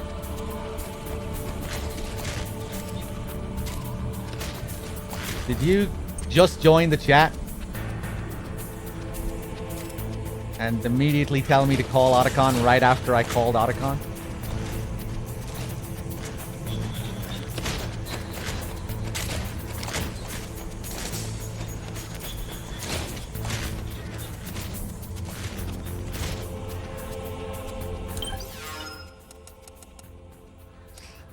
There is another call if you get caught by the gecko here. But I think you have to enter the area while they're asleep. If they're already awake when you enter, I don't think it's possible to get the call. Because it's... Otacon reacts to how surprising it is that they sprout. That they just, that they sprout out of the ground out of nowhere. Let me just check over here.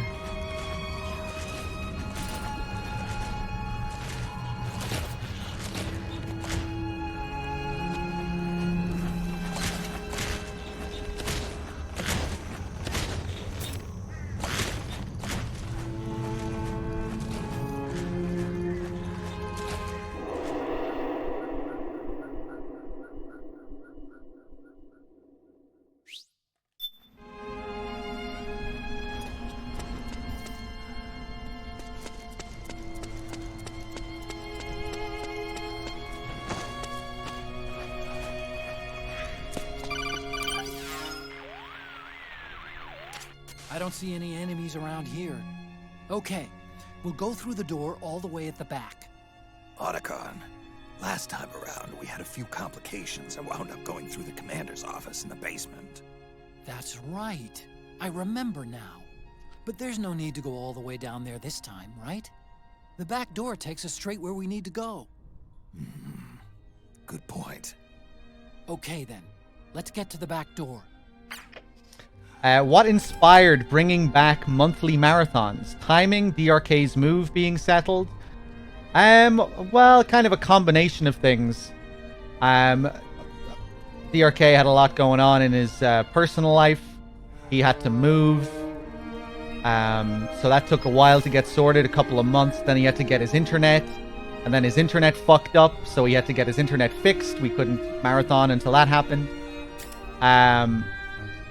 But we also wanted to take a break as well, I think, when we initially stopped doing marathons for a while, because we were doing them for so long. I really like this rendition of this theme. MGS2's ending theme. Yeah, we were doing them for so long, month after month. I think the last stretch we did was like, I don't know, it felt like we were doing them for like over a year straight. Maybe it wasn't that much, but yeah, we were doing a lot of them anyway.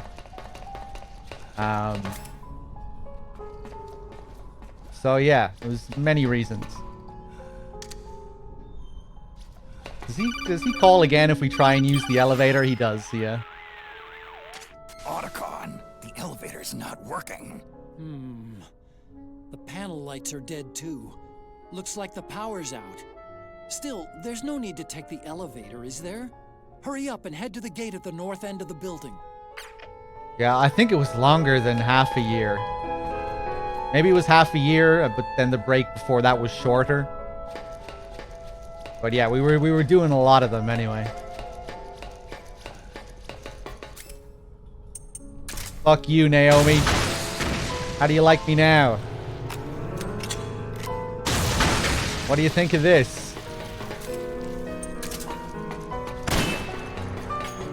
Show me the plutonium. Where is it?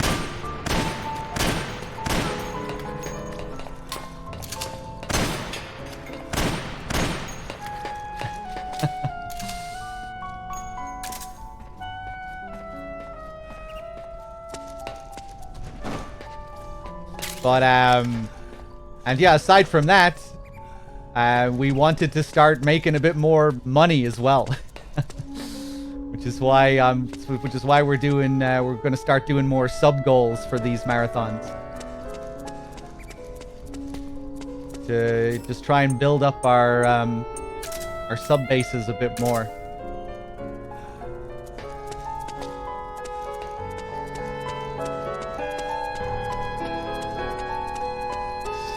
Streaming is my main career, yeah. And over the last couple of years, I've really just been scraping by. Living in London doesn't help as well. It's very expensive. I'm probably going to move back home sometime soon, within the next year or so, I would say. Just so I can start trying to save a bit more money, because, yeah, it's rough.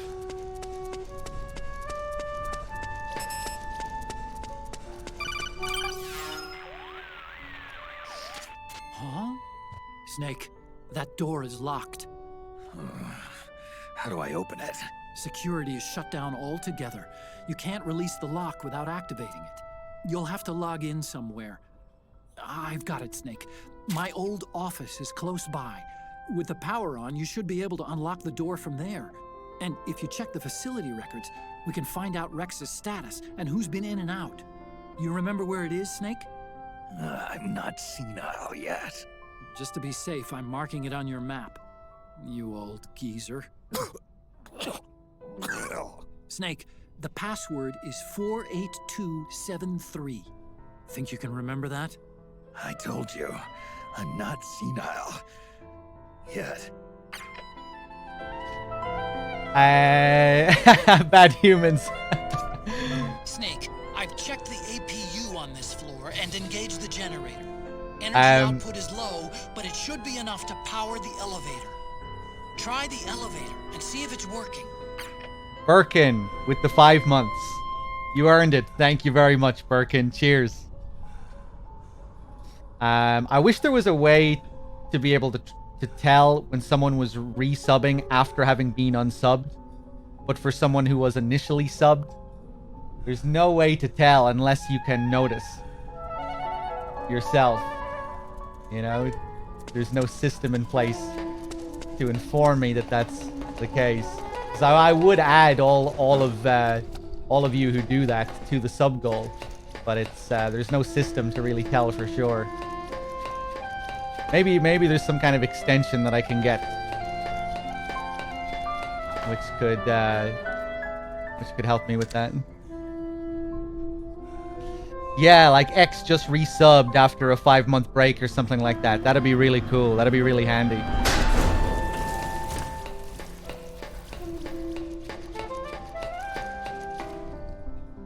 But yeah, we should be pretty busy with these marathons over the next few months. That's our plan anyway, to just go back and forth like we were doing this month on this channel, next month on Outer Heaven, and yeah, we'll try and mix it up with some like spin-off marathons, or maybe just adding more spin-offs into the marathons. We'll try and freshen them up a bit. What track is this? This is still Who Am I Really?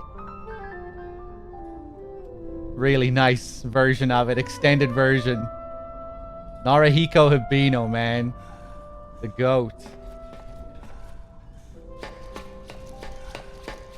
The saxophone god.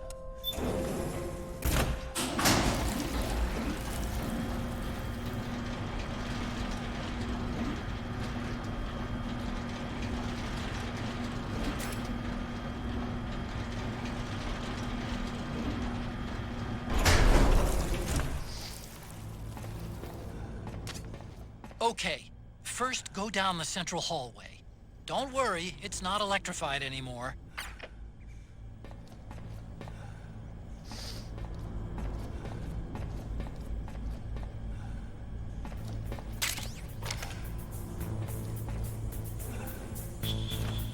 if it's a continued sub, it should say X amount of months in a row. That's an option that you have. You know, you can choose to say if it's a streak or not.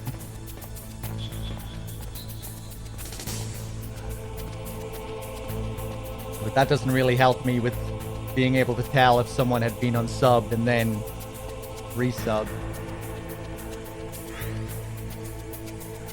Look at the frames down here, man. It's so noticeable once you come down to this area. I think you get a fairly smooth 60 FPS here. Or something close to it. People always comment on the frames in this game, like during certain cutscenes when it slows down. Thankfully, it's not something I really notice that often. Like, it's usually chat who points it out for me. Like, I see chat talking about it, and then I'm like, oh yeah, I guess the frames are kind of low here.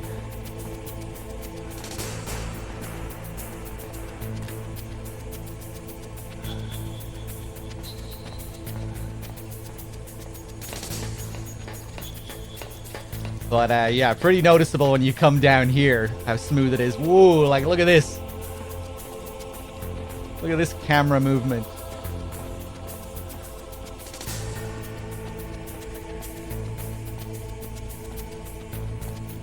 Yeah, I think generally I'm pretty good at ignoring bad frame rates or just not really noticing. Everything looks exactly like I remember it. Except for that wall way in back, anyway. I still can't believe how much damage you caused in such a small space. The switchboard. Nailed it with a remote-control missile to shut down the electric current in the floor. The guidance system in those things takes up so much space, it hardly leaves any room for explosives. Didn't make much of a bang, huh? Hardly. Switchboard's still intact. You're right. The wiring past the switch circuits could still be live. Wait a minute. I'm not gonna get shocked if I walk on this floor, am I? No need to worry. As long as you don't turn the current back on. Kazoozle with the tier 1 as well. Thank you very much. Cheers. I just added that to the goal. Thank you.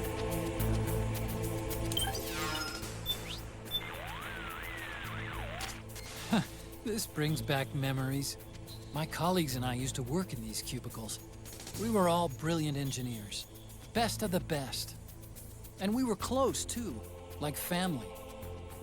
We used to play pranks on each other all the time. Like, on this one girl's birthday, we stuffed her cubicle completely full of balloons. Or this other guy who got married, when he came back from his honeymoon, he found his workstation had been hollowed out and its guts replaced with jelly beans. Sounds like a blast. It was. But all that time, my colleagues and I, we were building wrecks. Here we are, messing around in our cubicles all day like giddy grad students, and what do we end up with? A weapon of mass destruction. It's not exactly the sort of thing you can look back on and laugh, is it? You obsess over the past too much. It's a bad habit. Come on, I need directions here. That's your job, right? To support me. Yeah, you're right. You can count on me. We're partners after all. Good to have you with me, partner. It's good to be here, Snake. Aww. Aww. I really like some of the little moments between Otacon and Snake in this chapter. Makes me wish the whole game was just focused on their relationship. Get rid of all these other characters. No need to bring back Mei Ling and Naomi and Meryl. Keep it simple. Just me and my boy Otacon going after Liquid.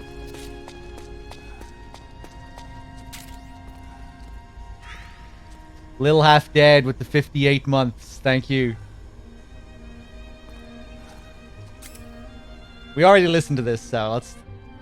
I do kind of want to listen to it again, though.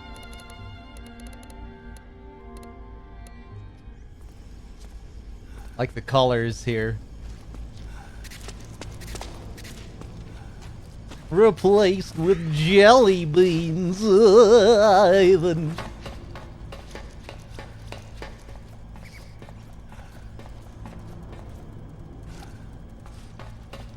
Hold on. There it is. The Easter Island statue. Look at how detailed it is. In MGS1, it's this, like, tiny little thing. In this game, it's huge. Look at it.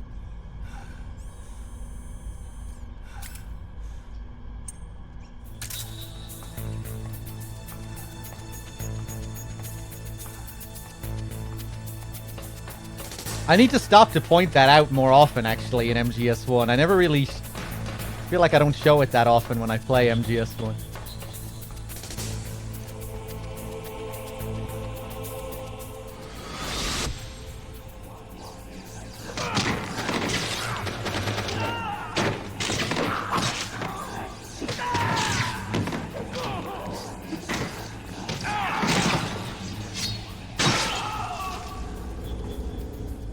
Meryl, what are these holes in the wall for?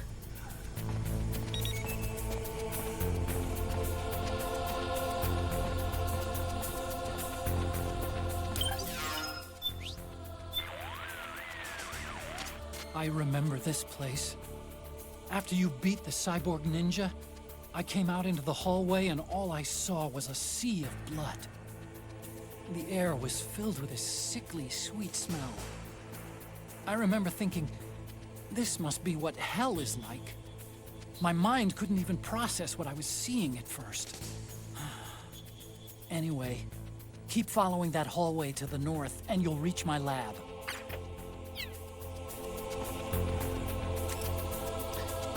Hold on a second. That reminds me, we haven't taken any ghost photograph pictures yet, have we?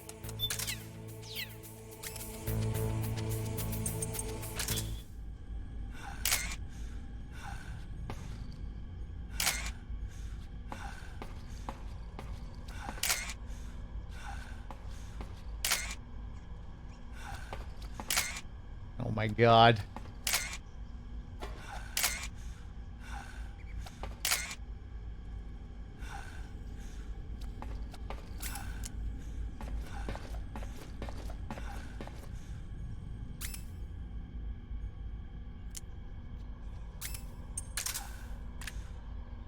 Cool detail here.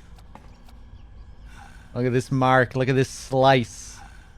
Remember who cut open through the door here? Ray Fox. We didn't have the right cards to get through this door in MGS1. So it was a good thing Fox was here. We needed him to slice this open.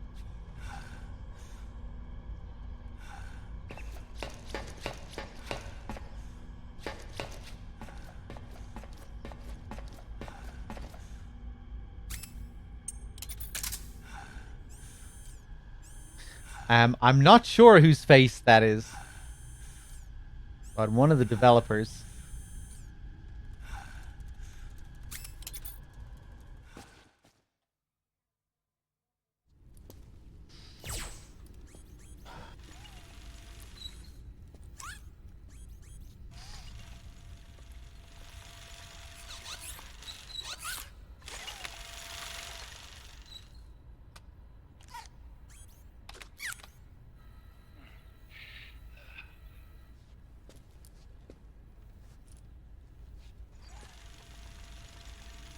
Hold on. I want to check security.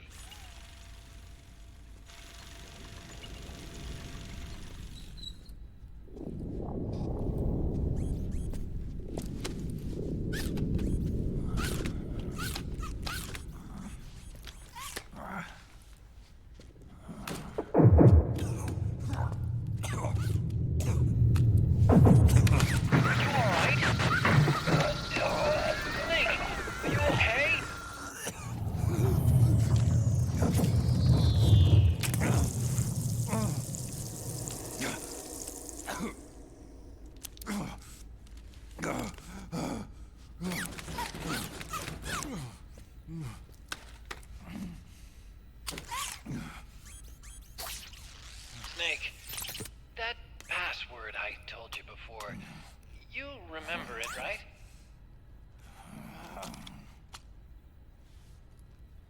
Because I completely forgot.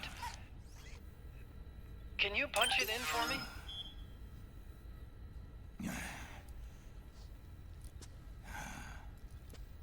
a 5-digit number.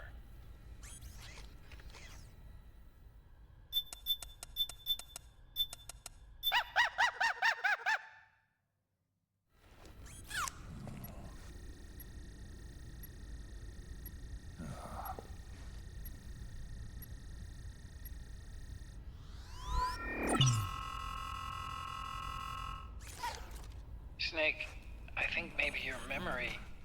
Don't worry. I'm sure I can remember it.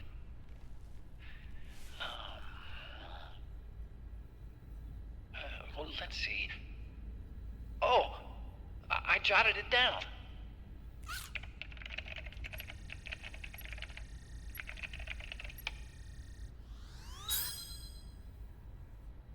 See? No need to worry. What? I knew the number. In fact, I remembered it just now. Huh.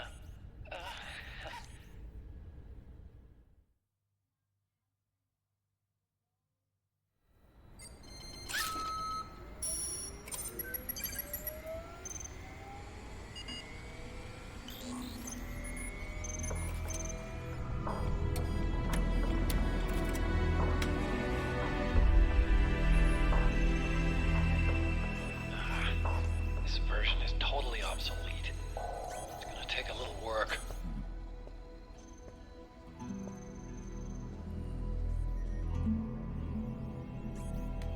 This is the room where we first met, huh? Yep.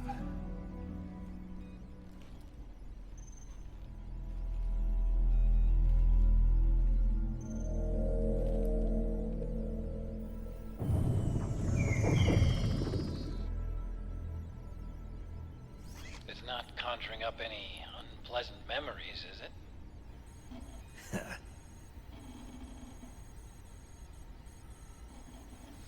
I was being attacked by Frank Yeager.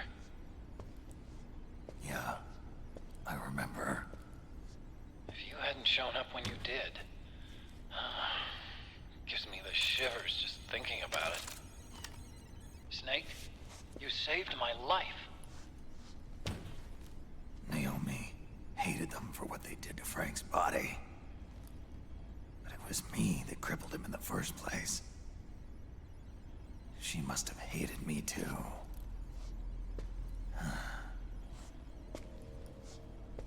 We shouldn't have been so trusting. I blame myself too. I helped develop Rex. That's why it was so easy for me to believe her feelings were genuine. But she was only using us to atone for her sins. So what? What did she do to us?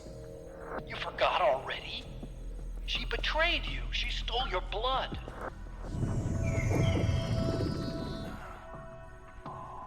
If that was all, it should have been over and done with in South America. Why'd she join us afterward? Well, She has us come rescue her, and then she turns around and goes straight back to Liquid. Why would she do that?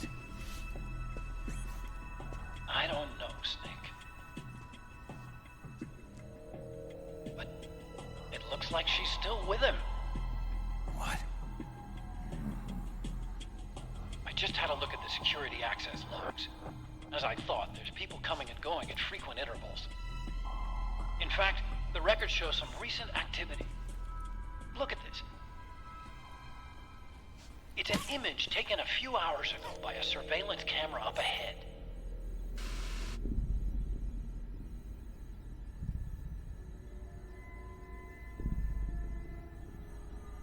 Naomi. And Vamp. The Beauty and the Beast. They've been through here. And from what we've gleaned from the security records, it can only mean one thing. They're headed for Rex's old underground hangar. I finished rebooting security and released the locks.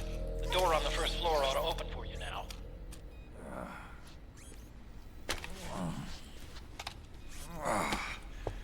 Amazing. Almost makes me nostalgic for the days when you needed a key card for every door. Yep. It's been 9 years. All you really have to do is reinterpret the old technology in terms of the new. Getting old isn't all that bad, you know. Let's get going, Snake.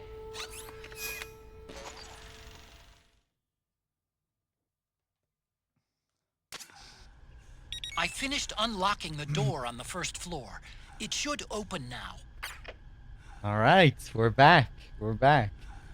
Let me just see here. I really like that little scene. One of my favorite moments in the game, I think. I love that little smile that Snake has when he's looking over at Otacon's piss stain. Not bringing back any bad memories, is it, Snake? He just has that little chuckle to himself. It's a really nice little moment. Nope, that's not a nice moment.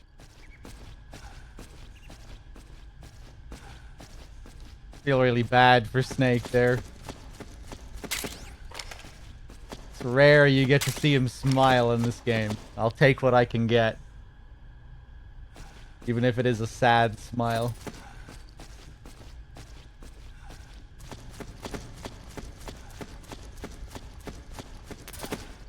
We're full on rations. Little Half Dead. I can't remember if I thanked you for your 58 months. I think I did. But thank you again.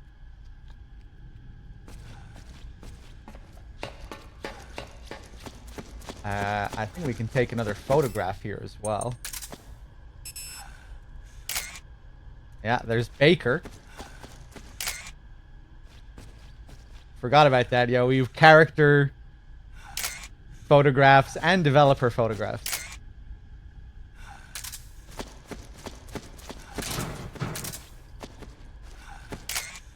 There's Kojima. Did they edit his eyes? Are his eyes all white?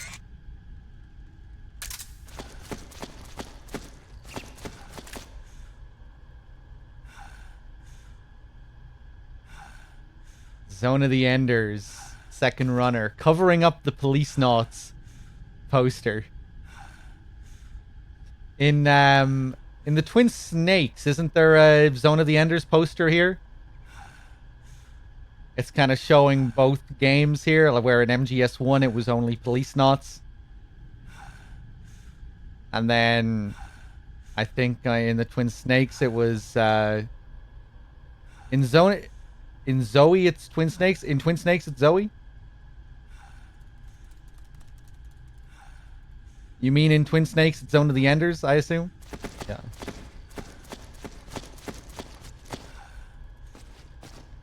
Slightly different here as well. In MGS1, you don't have this classic Police Knots poster here. You have just that shot from the game. You have an image of the EMPS mechs instead of the poster.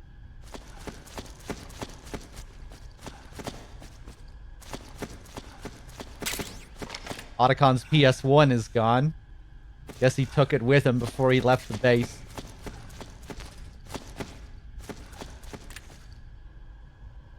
Pretty nicely detailed. The desk here. All this tech. All the different monitors.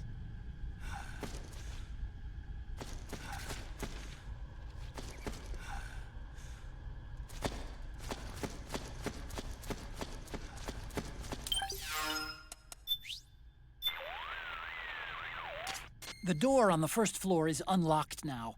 You can go through any time. The door on the first...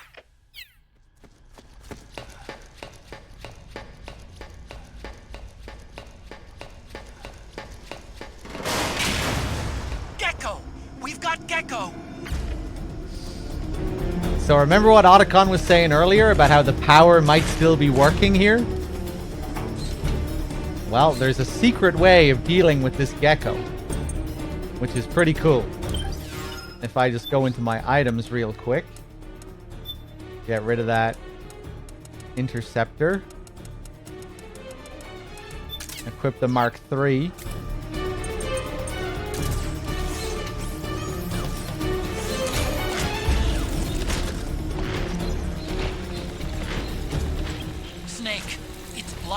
hallway leading This to is the elevator. Nikita hallway, You'll yeah. have to do something before you can get to the first floor. In MGS1, you fire the Nikita all the way up to the panel here to blow it up. But it's actually still functional.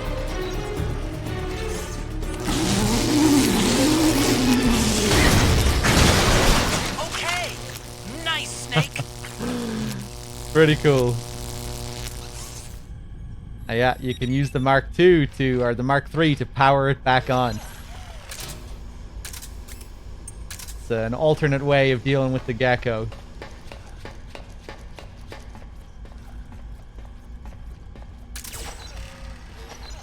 You look at Snake here as well, you can see, look what he's using to control it. Look at how detailed the controller is as well. It's hard to even get a good look at the controller. You know, you have to move the camera very specifically to even see it properly.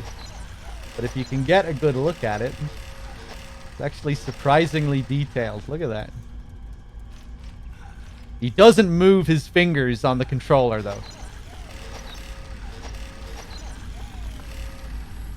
He does track it with his head, though, doesn't he? I think Snake will track the Mark III.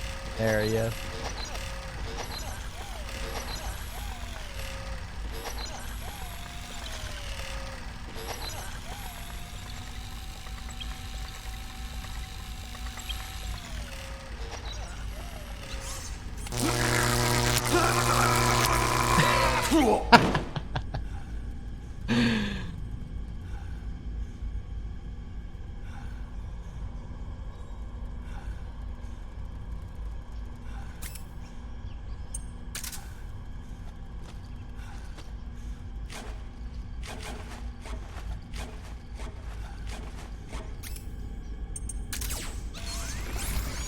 There we go. Now, playing like a true gamer.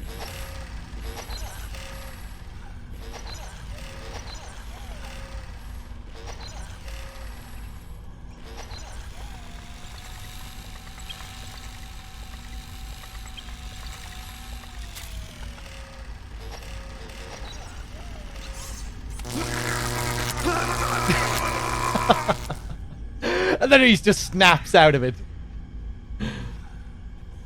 Sorry, Snake, you don't deserve this. Pretty cool camo pattern, though. I like how you can see his bandana dangling through the panels there as well.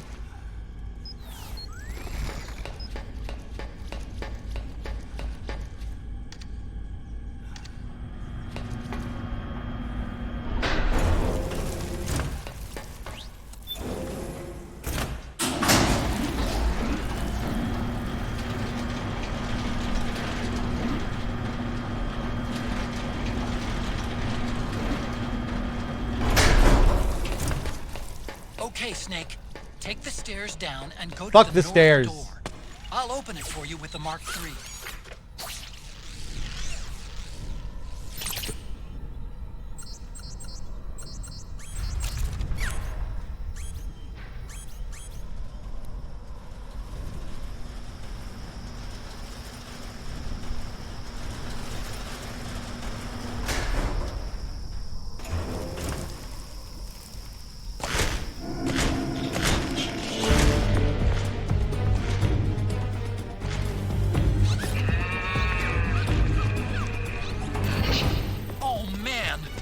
Gecko! The Mark III is totally defenseless while working on the door. You'll have to distract Normally, them I so just they don't destroy this Gecko straight away. Let's do something different this time. Bam bam bam bam bam bam bam bam bam bam.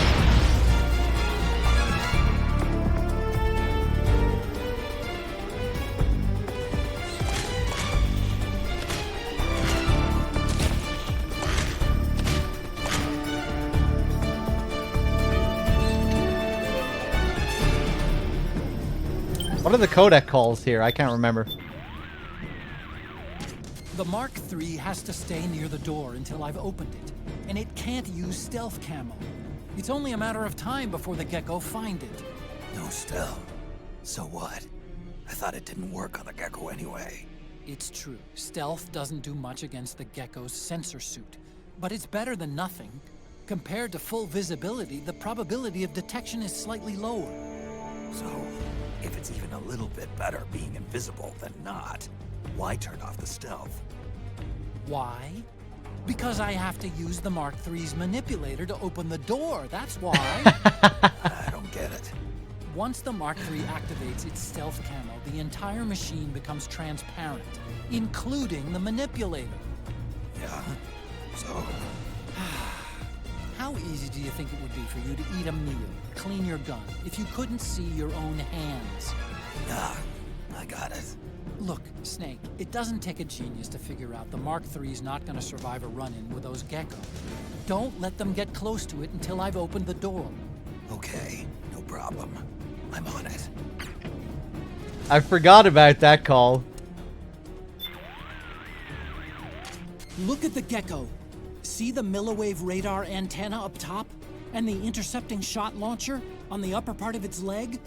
That's the active defense system. Knock out the sensor, and you should be able to disable it. Aim for the antenna. Buy us some time so the Mark III can open the door.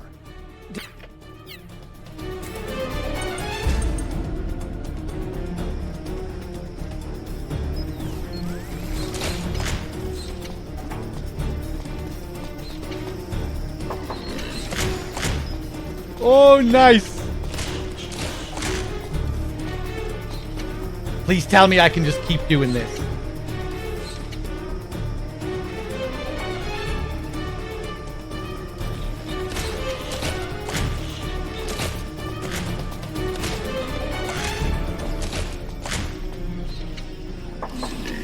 Yes! Whose footprints are these?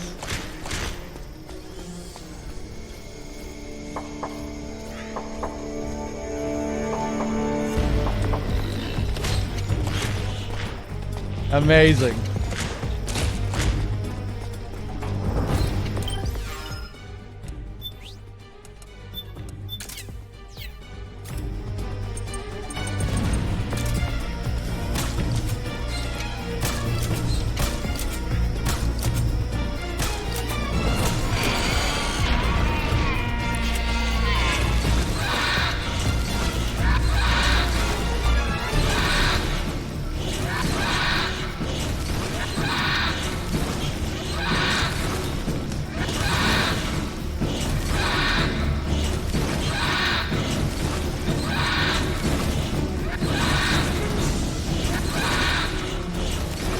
Damn, he stays down for a long time. More than geckos usually do, I think. There's different rules for this one. I think, anyway.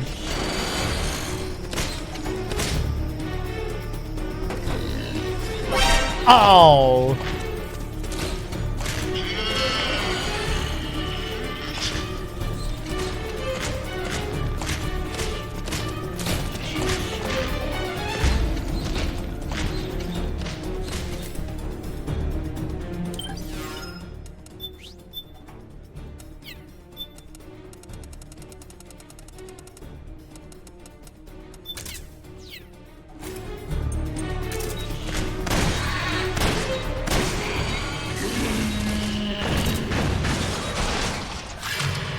Damn it!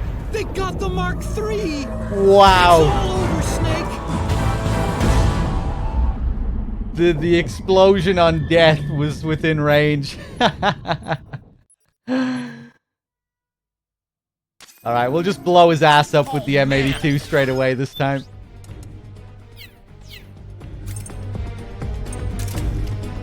Poor Otacon. I felt his pain there.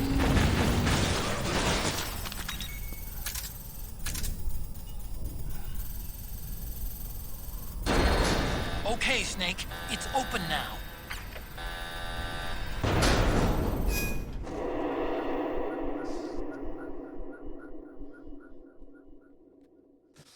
Yeah, nice to know that that's a strat that you can do, though. Just keep knocking, luring him back and forth.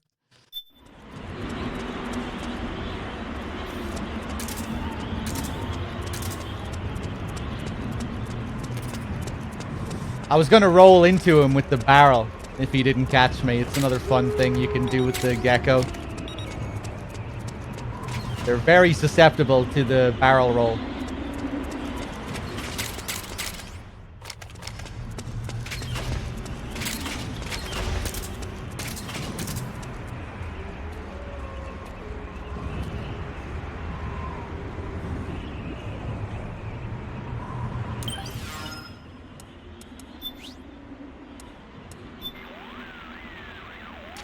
The comm towers. This is where you fought Liquid's Hind D. That was a tough scrape. But you still managed to shoot down his gunship. Up till then, I'd heard that even with a man-pads, going one-on-one against an attack chopper was an act of suicide. I thought only Hollywood action stars did that kind of thing, but you made it look easy.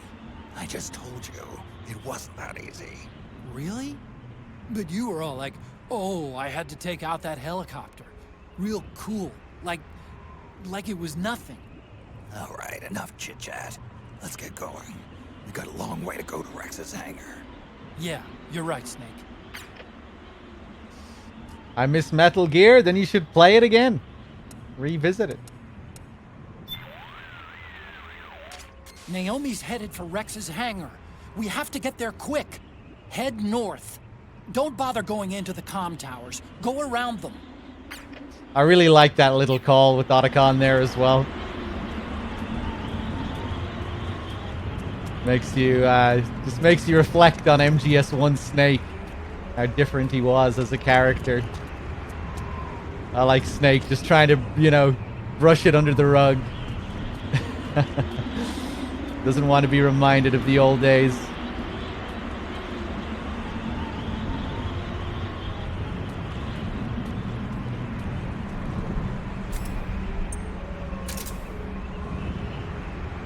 I think we can take a picture of Wolf here as well.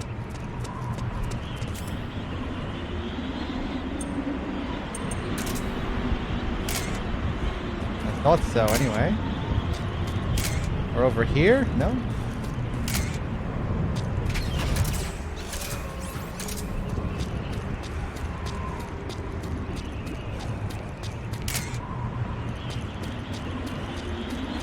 Aster at work, hello.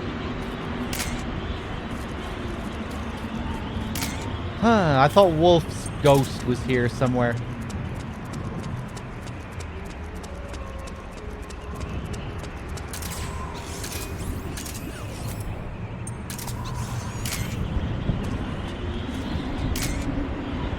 Oh, yeah, we're maxed out on photographs now.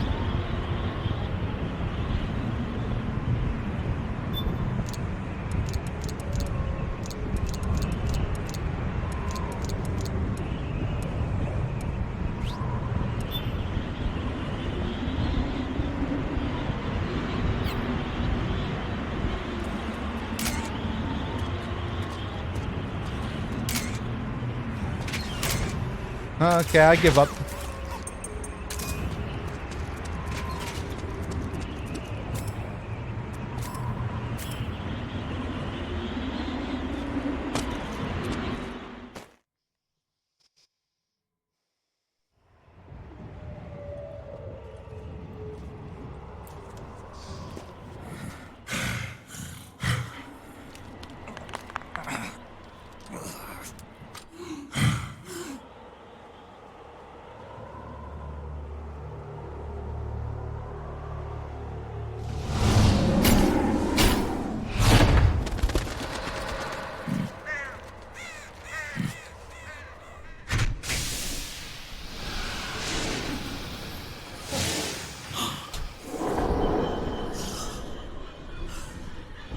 Love that mask. Really cool design, I think.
Sweet, let's do it.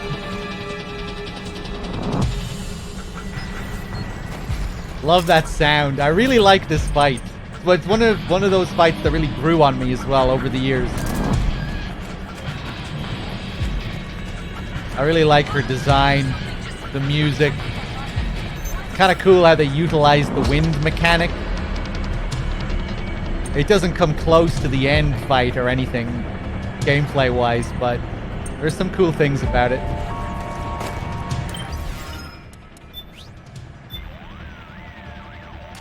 Otacon, she seems to know exactly where I am, even in this damn whiteout.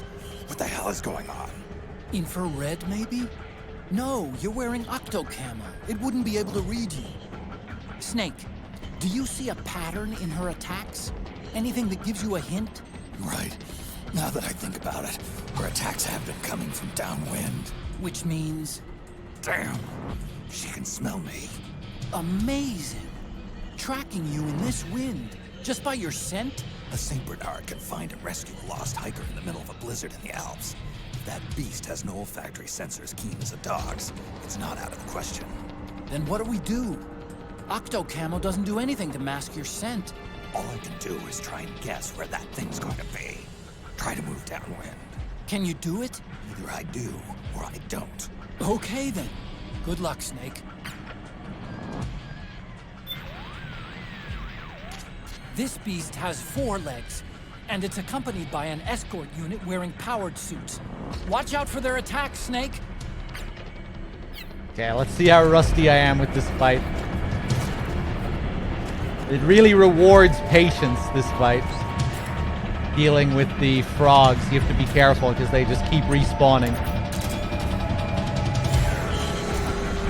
Ooh, there she is.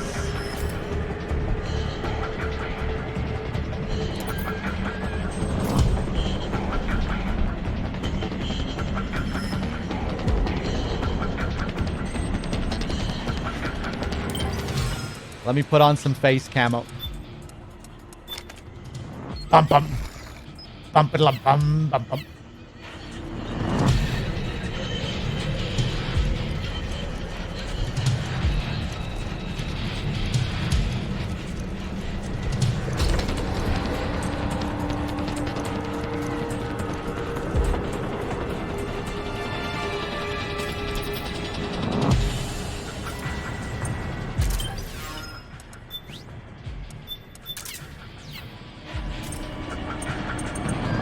You did not miss the swap joke. That's coming up right after this fight.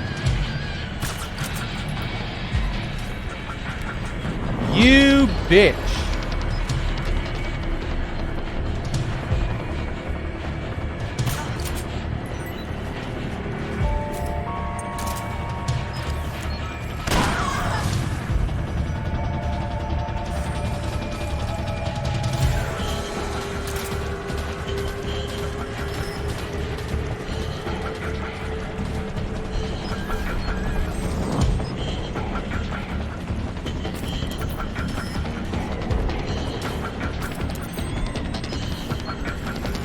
There's some crazy cheese strats you can do for this fight, but I'm gonna play it straight.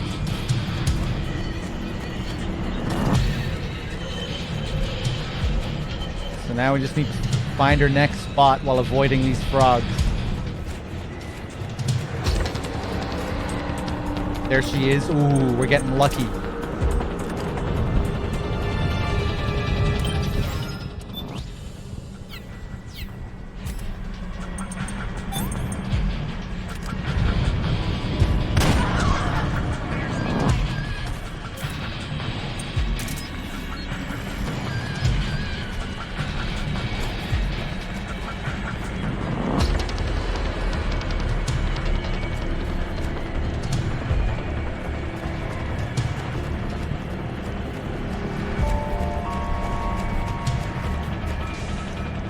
I think I hear her again.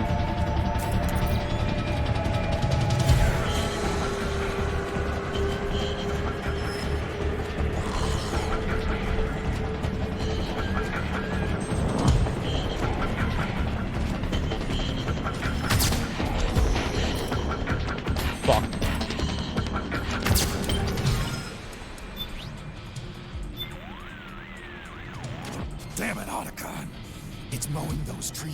in one shot. What the hell is that beast using? All that power, but still small enough for the beast to carry. And that noise it makes when it charges. Snake, do you remember the weapon Fortune had? A railgun. We come here to keep them from stealing a railgun, and here they are using one against us. I don't want to be conspiratorial, but it seems like something's behind this. Maybe it's just fate. Never mind. You've got to tame that beast. You're right, Otacon. Let's do this. Oh, you bitch!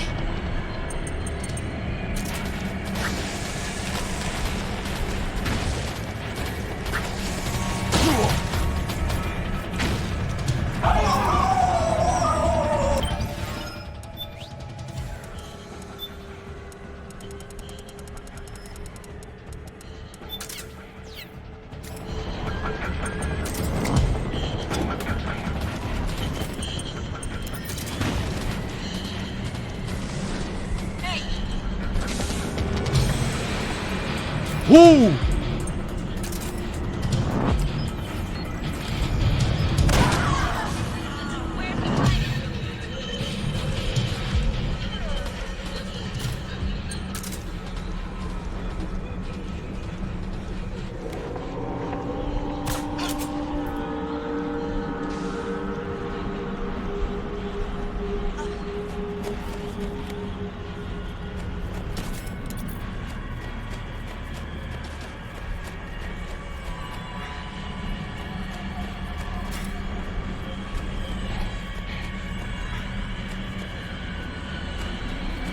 Okay, let's go back up this way.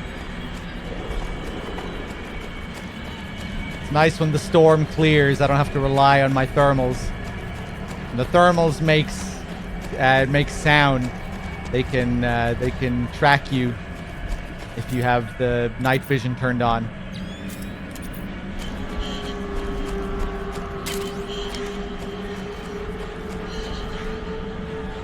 Or they can hear you more easily, rather.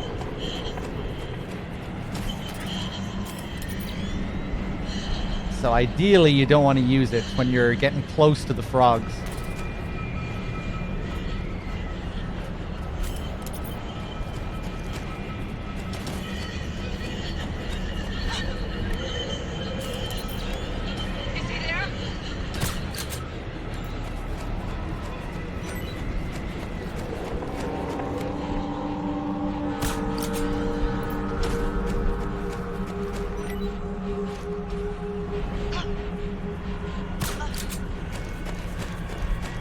Ooh, I think I see you.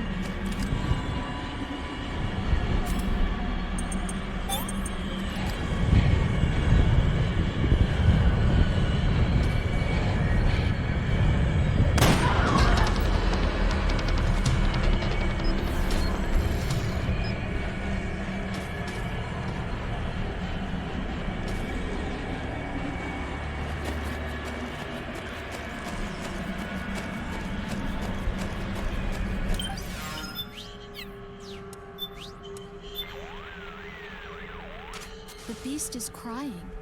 In psychology, crying is thought of as a way to freely express and release feelings. Really? Kind of like catharsis.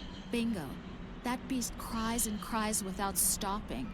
There must be some immense sadness in her, the stress of which is tormenting her mentally and physically. Crying is the only way she can deal with it. Dog, are you a Kimberly biscuit guy or a cheese and onion potatoes lad? Cheese and onion potatoes lad.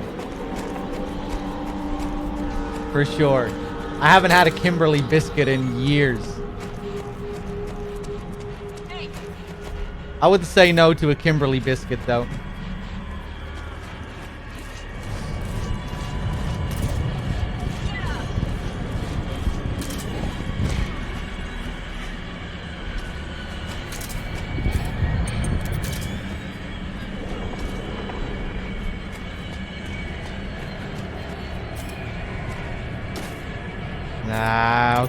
Okay, let's go back over this way.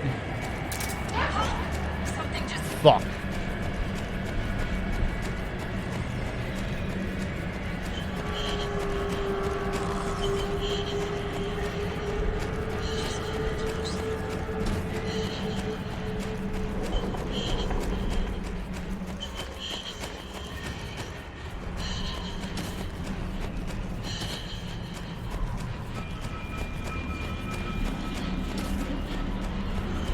Potato are like the most popular Irish chips, you would call them in the US. We call them crisps.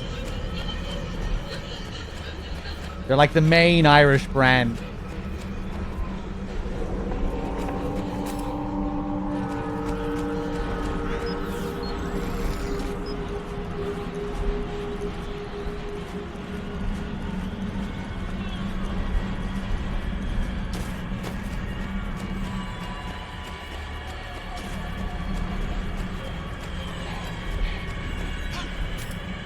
Fuck off.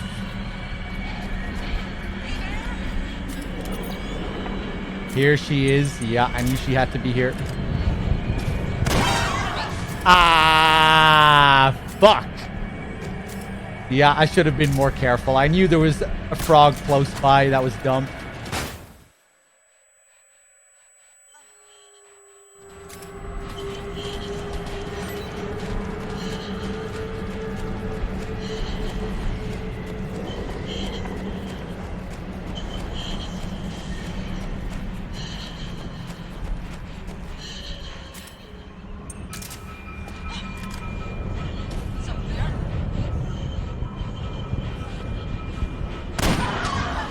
One more. I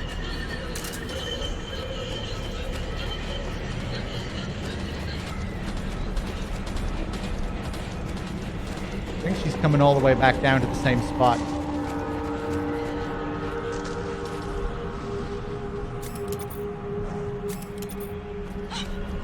Fuck off.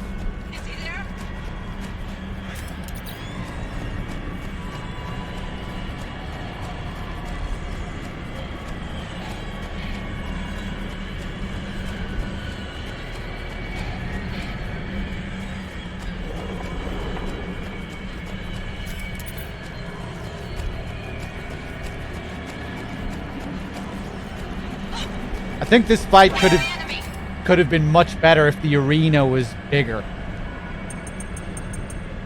You know, if the arena was as big as the Ends arena, would have been really cool.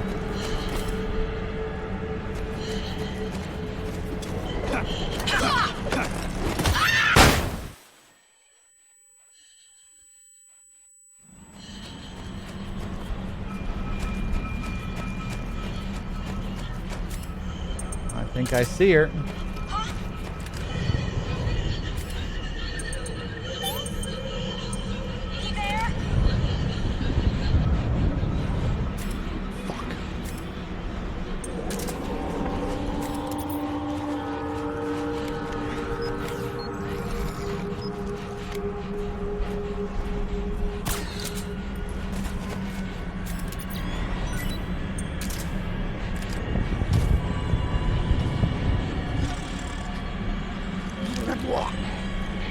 Sorry, Snake. The stress. I can't see the head from here. But that does it.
Don't come any closer.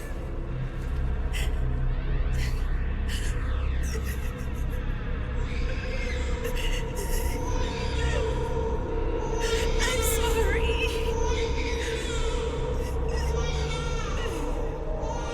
I was so scared.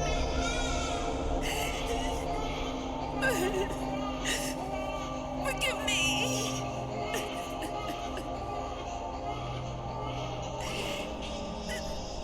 I'm sorry.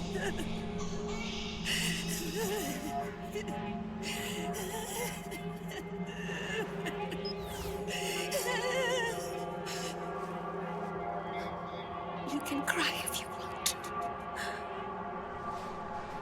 Cry if you need to.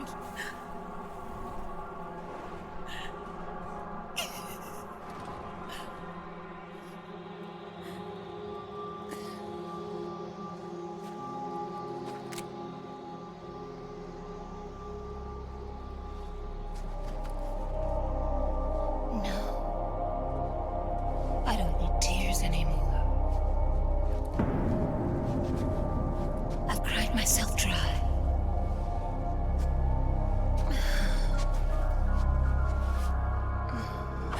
So cry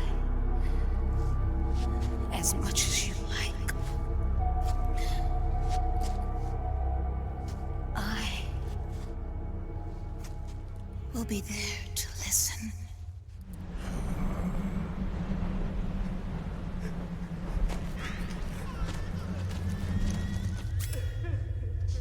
Okay, no fucking around.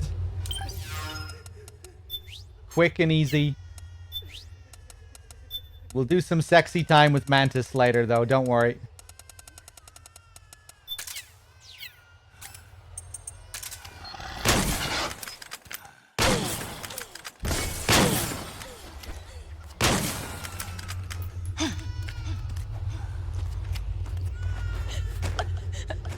What are you doing?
Yo, Snake, I finished laundering that railgun you picked up just now.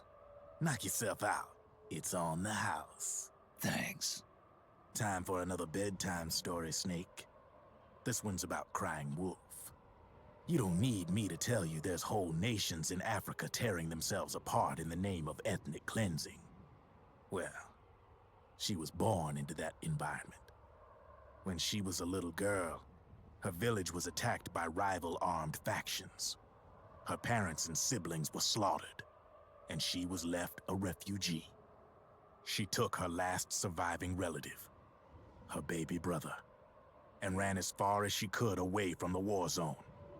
One day, they came across an enemy unit, so she took her brother and hid in an abandoned shack. And then her brother started to cry. She knew that if the soldiers heard the noise, they would find them and kill them both. So she wrapped her hand as tight as she could around his mouth. As the footsteps gradually went away, she came back to her senses. Her brother wasn't crying anymore. Horrified, she pulled her hand away, covered in sweat and spit. He wasn't breathing. They say wolves eat their own pups when they die. She was spotted wandering through the thick of battle, carrying her dead brother in her arms. She had visions, too. A wolf walking alongside her. Every night, the wolf would howl and cry, just like her brother did that day. Eventually, she made it to a government-run refugee camp. But by then, her brother's body had rotted away. The camp was crowded with refugees like herself, and little children like her brother. Day and night, she was tormented by the cries of babies. The wolf that followed her heard her sorrowful screams and answered. He made his way around the camp, and one by one, he silenced the children. She tried to stop it, but she was powerless to stop the wolf. A few days passed, and on the eve of the enemy's raid, there wasn't a child left. The adults who survived were torn up pretty bad. Of course, there was never any wolf in that camp. She was the one who killed those babies. But she couldn't bring herself to admit it. She couldn't bear the thought of herself going from one baby to the next, howling like a wolf, snuffing out their little lives. And she never did, even as crying wolf, a lonely beast forever stalking the battlefield.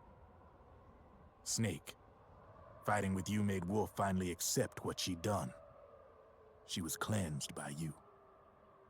If the cries she heard of children on the battlefield have been silenced, it's because of you. You ought to be proud. 3 down, 1 to go. All that's left is Mantis. But you should know, Snake, she's been controlling all the other beasts. She's the beast of beasts. Don't let her get her hooks in you. I won't. See you around, Snake.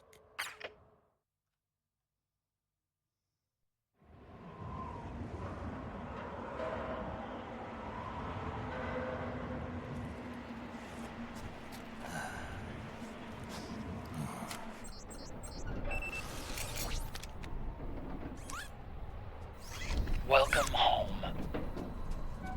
Wolf.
So you see, there was no wolf in that camp, Snake.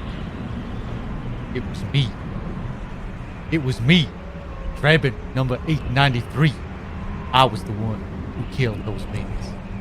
I was the one who ate those babies!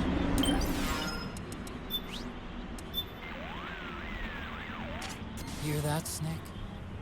Yeah. The wolf dogs. Her family. It must be tough for them in this environment with all the people gone. Wolf dogs aren't like other dogs. They're closer to wolves in nature. Happier living in the wild than being kept as pets. Even more so now that they're guarding the grave of a loved one. You sure about that? Trust me. I used to live with dogs just like these. I know what I'm talking about. Okay, if you say so. That's what should have happened after the screaming mantis fight. Drebin descends. He floats down. Kind of like how Mantis levitates. Drebin just floats down. Well, well, well, Snake. You did it. Didn't you think it was a little bit strange How I knew all those stories about the B&Bs. Didn't you suspect the thing, Snake? Well, well, well.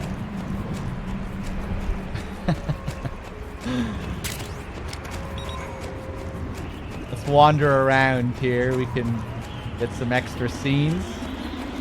We can see Liquid's crash time. Come on, fly!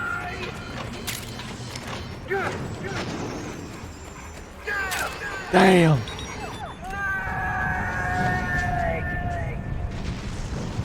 See you in hell, Liquid.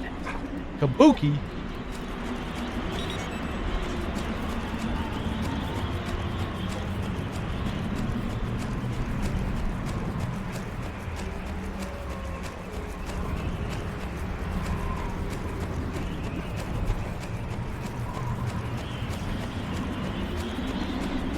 I really dislike the Twin Snakes rendition of this scene here, but I guess we'll get it.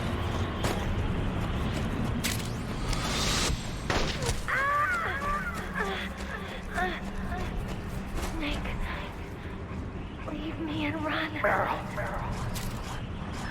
War is meaningless.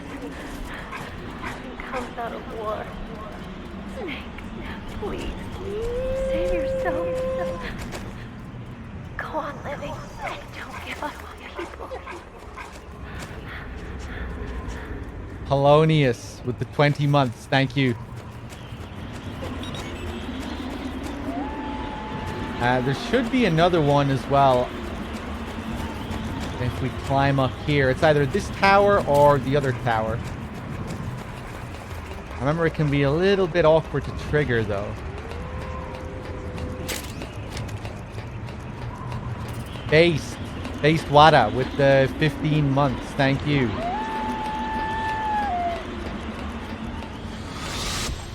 Snake! There it is. I'm afraid I can't let you get past here. Liquid. You're not going any farther.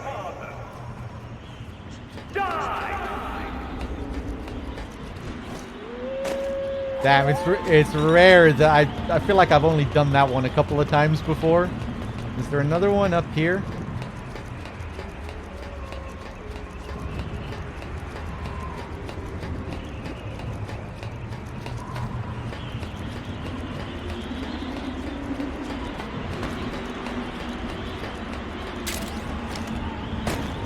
I think that's it. Snake? Oh, Rose. It's you. I'm glad to see you're safe. You're not hurt too seriously, are you? No, I'll live. I was listening in on the B&B's stories too. It's heartbreaking. Those things happen every day on the battlefield.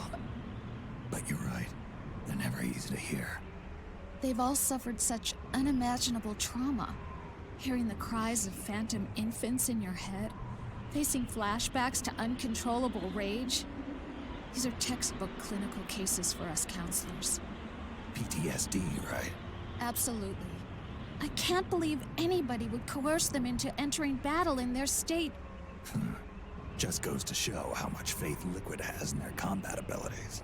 That's no excuse. No CSP member, no one with even a shred of conscience for that matter, would ever treat another human being like that. Conscience? Liquid? Listen, lady. It's more than just a matter of conscience. Without the proper treatment, their symptoms will worsen, eventually leaving them unfit for combat entirely. And that can't be good for their commanding officer. Maybe not, but it suits me just fine. Snake! Look, maybe it sounds callous to you, but that's how things are out here. We're talking about survival. Well, yes, but... I know what you're trying to say, and your heart's in the right place. Yeah, maybe you're right. I'm sorry I lashed out like that. Forget about it. Snake, there's only one of those things left.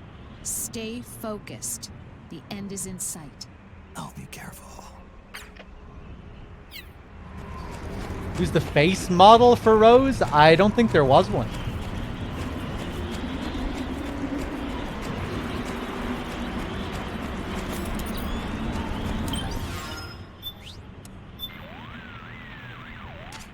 Snake, we're only halfway there. Let's get going. The warehouse at the north end of the snowfield leads to the blast furnace. Head north.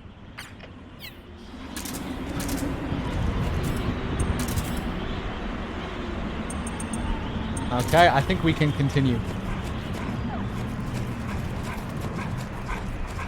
Where the hell am I?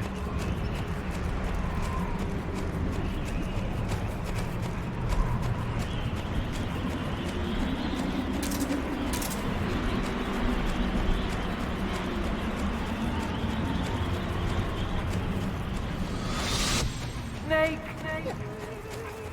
What was she fighting for? What am I fighting for? What are you fighting for? If we make it through this, I'll tell you. Okay. I'll be searching.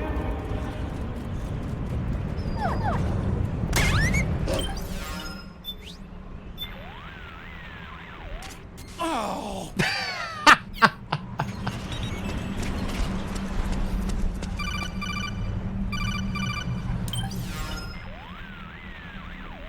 Hold it, Snake. Time to change the disc. I know, it's a pain. But you need to swap disc 1 for disc 2. You see the disc labeled 2? No. Huh? Oh, wait. We're on PlayStation 3. It's a Blu-ray disc. Dual layered, too. No need to swap. Damn it, Otacon! Get a grip! Yeah, what an age we live in, huh, Snake? Wonder what they'll think of next.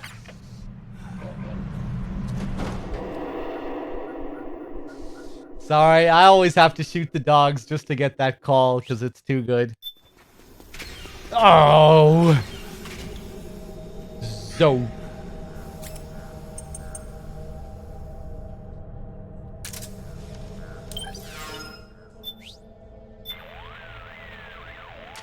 The cargo elevator down to Rex's hangar is ahead. It's that big door in the back, on the right. Head through that door and keep going. The cargo Yeah, nothing else here. So... I love this rendition of Rex's lair.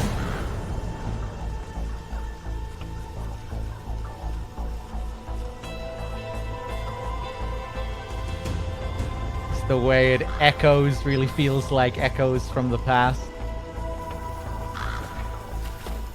Really strange how they redid this area. In the original game, we go through that door over there and then take the cargo elevator down.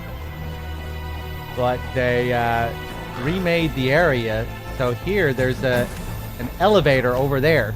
Whereas in the original game, there was no elevator there, no door or anything. The only exit was that exit. So they probably had to cut corners here for some reason.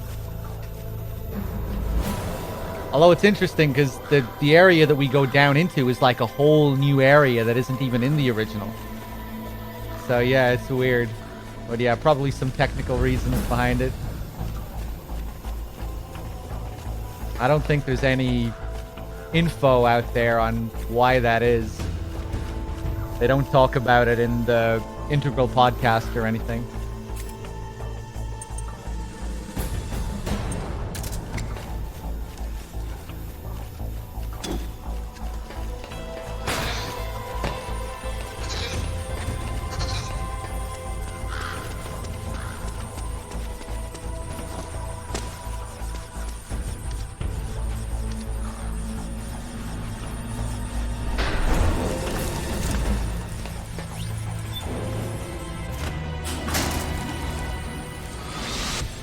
Snake. I've got something to tell you about Naomi Hunter. What about her? She might be a spy.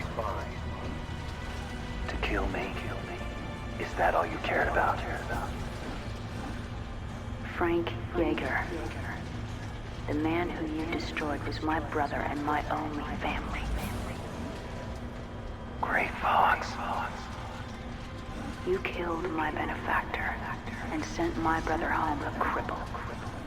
I vowed revenge. But I can't go yet. I still have a job to do. I vow to listen.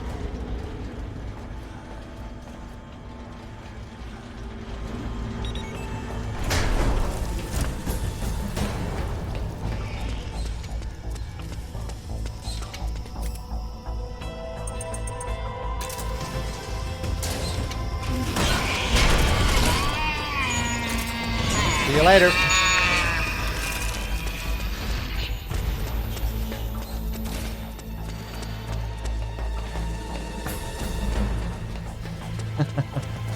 It's a pretty cool trick.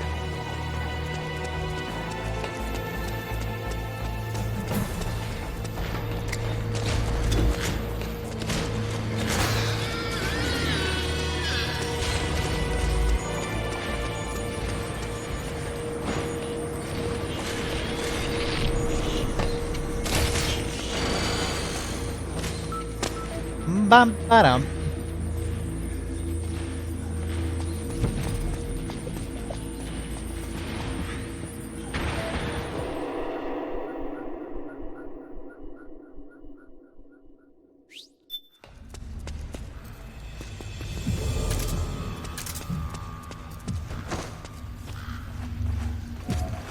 Finally. It's just up ahead. The hangar's just a little bit further. Stay en route.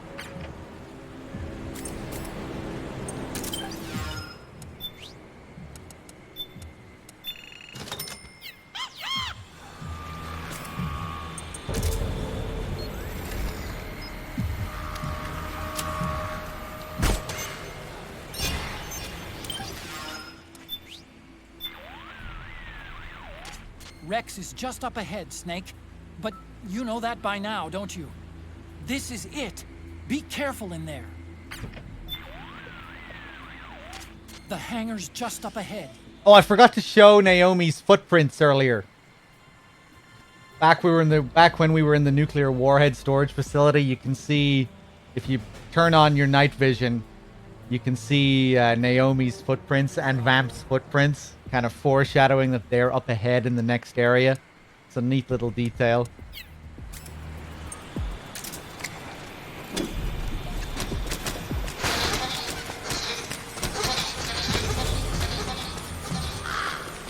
Yeah, you can actually see them before that point as well. I think you can see them even in the tank hangar. But yeah.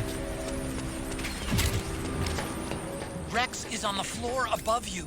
Use the lift. I took a few ghost photographs earlier. Not all of them, but yeah, we did a few of them.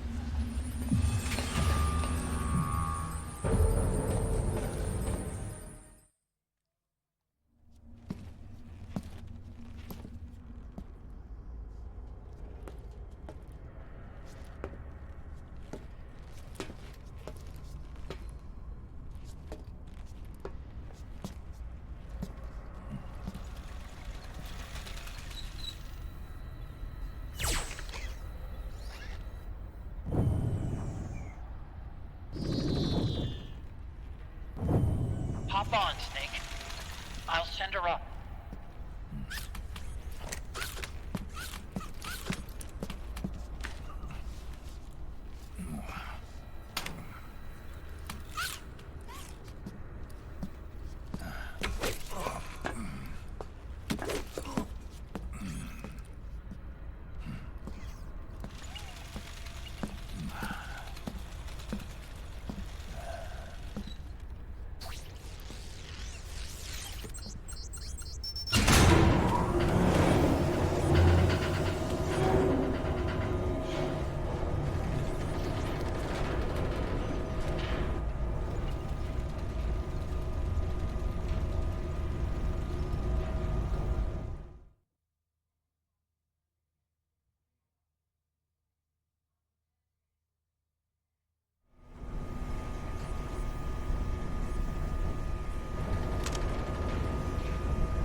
Rex.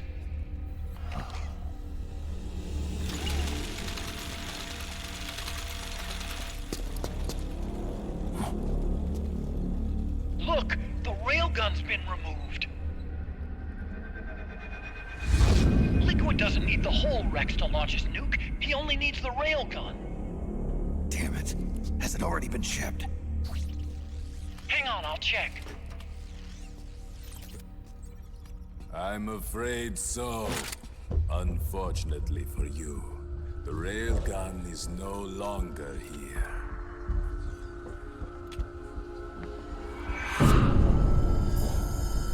Naomi. This place will be your grave, as my queen wishes.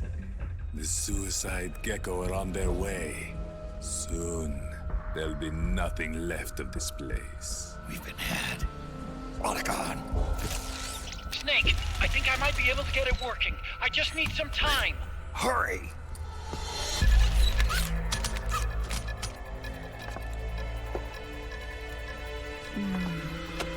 I'll leave the rest to you. Naomi!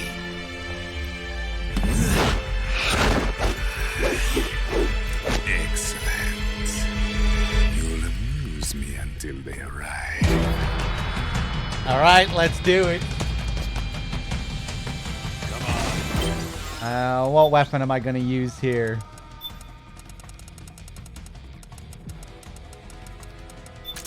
M60 is pretty good.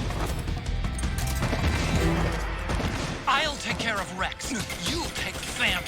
Kill that monster. Get Naomi back, Snake. Please. Shut up, Otacon. Trying my best.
Fuck.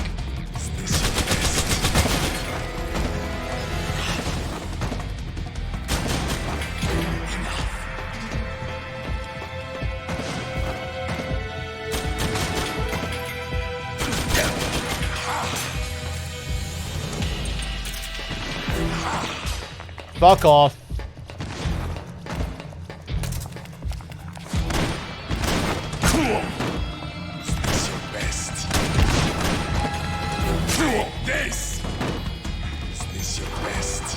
Stop that. Yes! You did it! Yes! You did it, Snake! No.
What are you doing, man?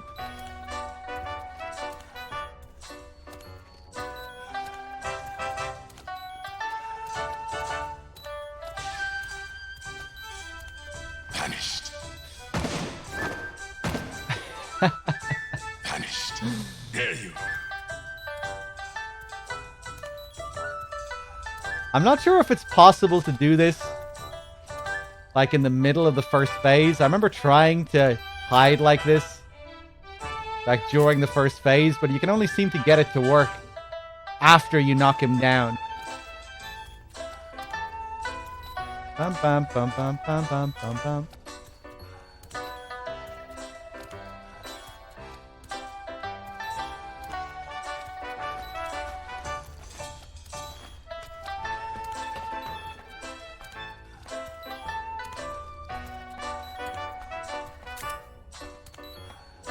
Vanished.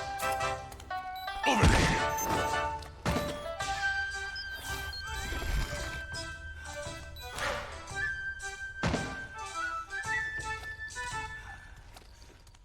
There you.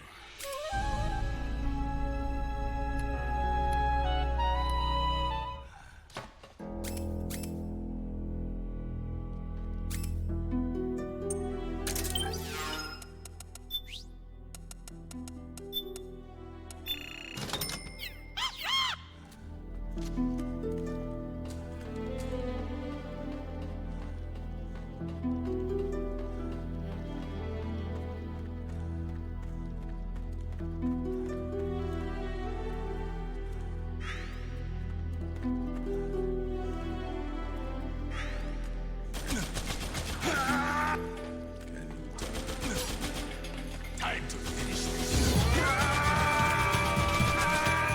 Take this.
Yes!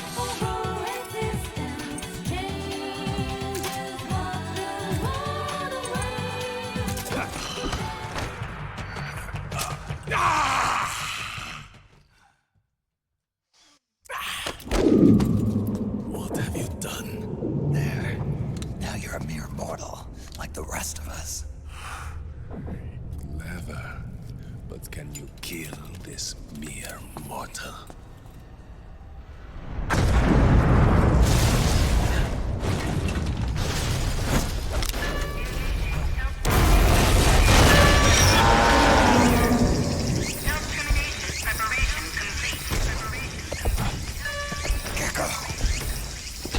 Look out! They're rigged to self-destruct!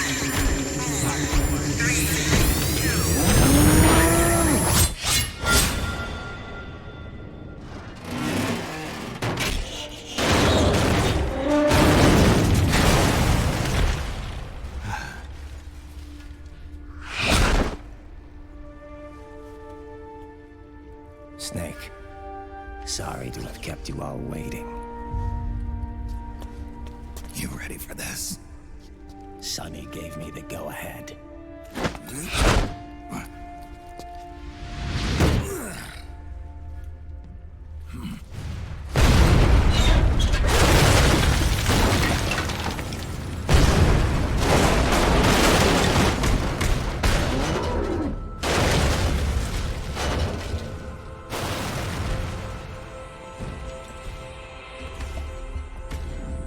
How about it, undying man? Care to die too? Sorry, but I can't die just yet. Then kill me.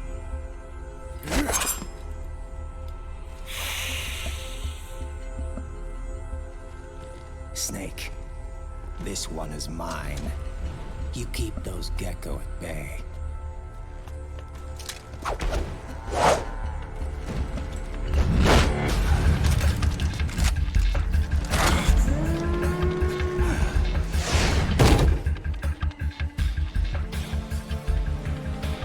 Otacon, we're gonna buy you some time.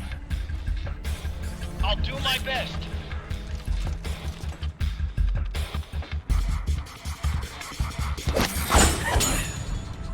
Wait, you are a scout too, are you not? Then, let us duel with blades.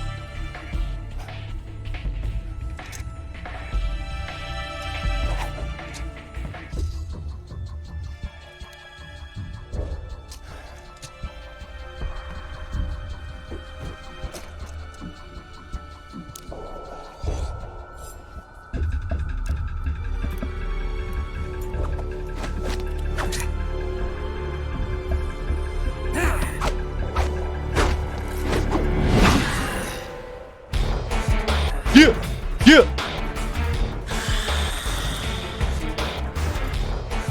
Yeah! Yeah!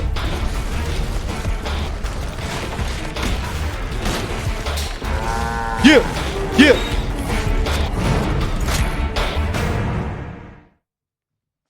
Let's do it. Let's do it. Those are suicide Gecko. They blow up and they take us with them. You've got to keep them back. I'm sending you data on where to go. Put a bullet through their brains. Oh, fuck. I guess we'll do it anyway. Hold on. The timing isn't going to work out now, but...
We might still be able to make it work. Here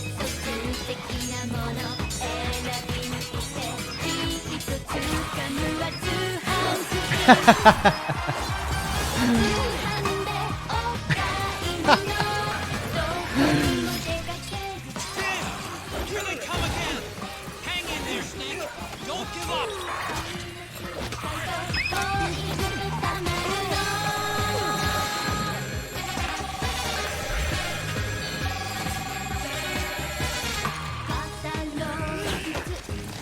Above you!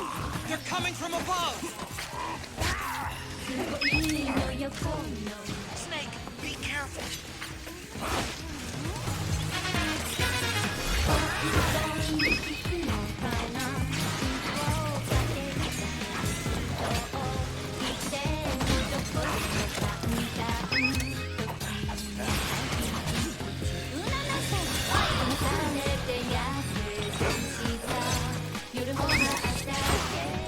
Nice, Snake.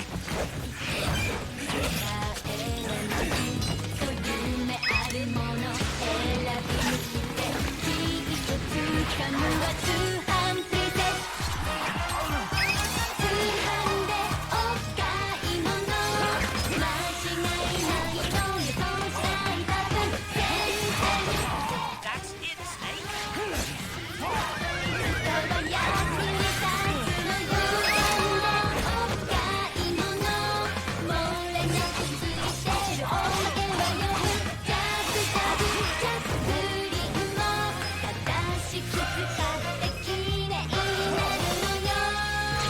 Everybody now. Clap your hands.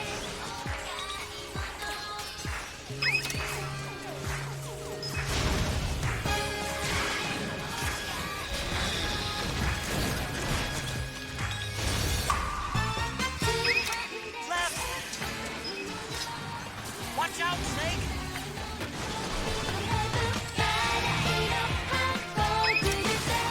Good, Snake!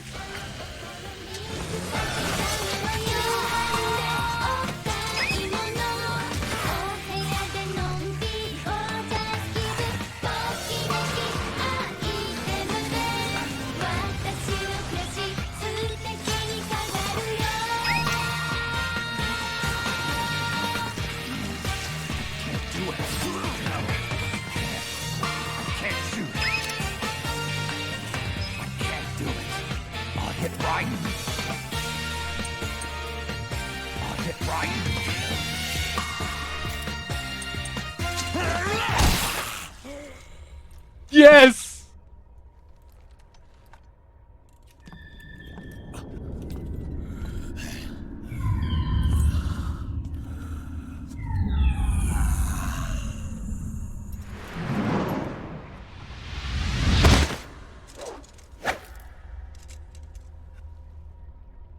I had to pause a little bit to make it work, but I'm still happy with that.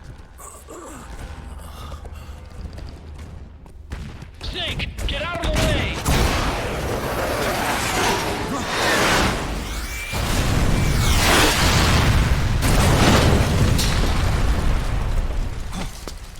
Rex. This thing might come in handy after all.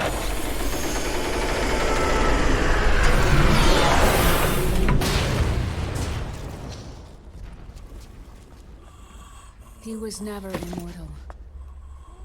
His natural healing abilities were enhanced by the nanomachines inside his body. But, after so many battles, he's finally reached his limit. Doctor, ease my pain.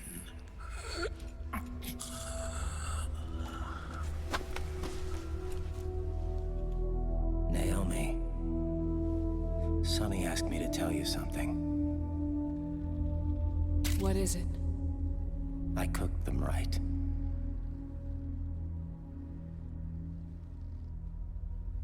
I see.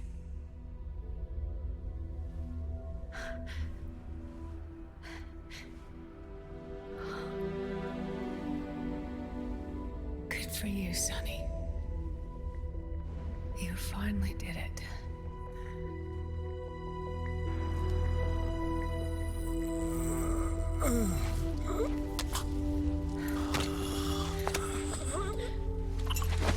No, I can't save you.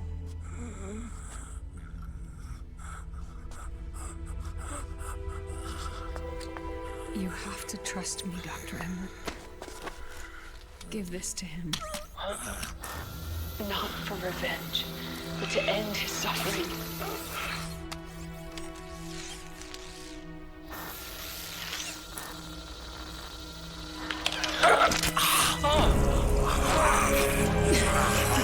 Now you can return to your true self. You can be at peace.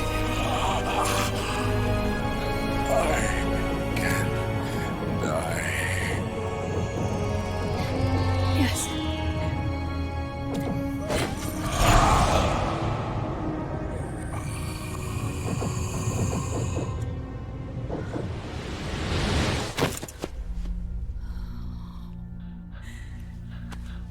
Forgive me.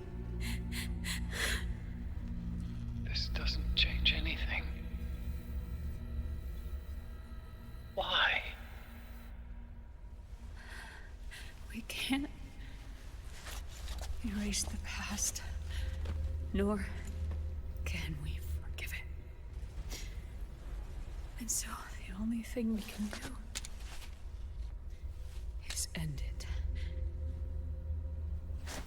Snake. Liquid's down below us. He's stolen the Patriot system, slipped out of their sight, and taken their Ark. Ark? A warship, unfettered by land, law, country, or network. The only place where they are truly released from the shackles of the Patriots. The place where they can be free. Outer Haven. Outer Haven? Liquid plans to launch the nuke from that ship.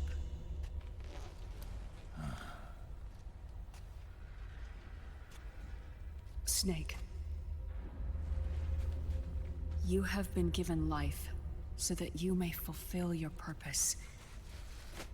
When all of this is over, you'll have no choice but to accept death.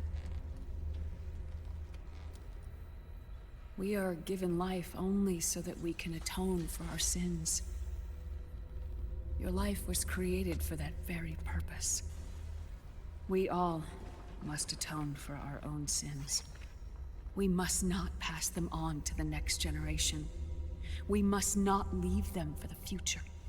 That is your true fate. One that even you cannot defy.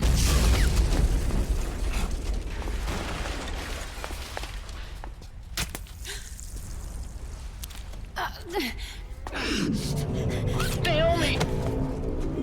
What have you done? Vamp and I, we are the same. We're living corpses. Our bodies kept barely alive by nanomachines. Then you... Cancer. I shouldn't even be alive right now.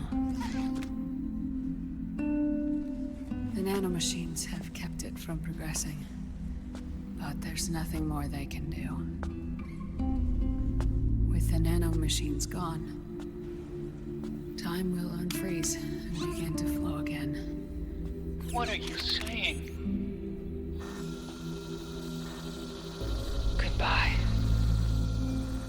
Hell.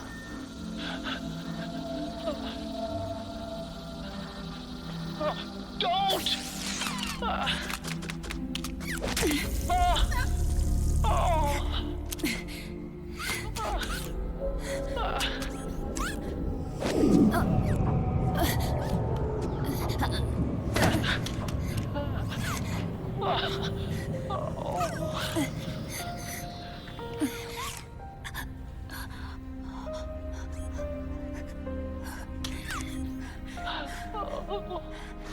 Give my best to Sonny. Naomi, don't do it! Are you crying? For me?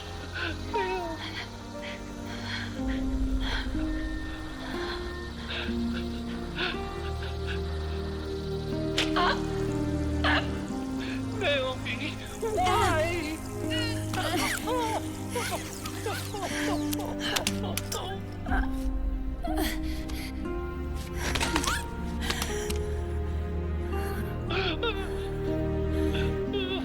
You have such beautiful eyes.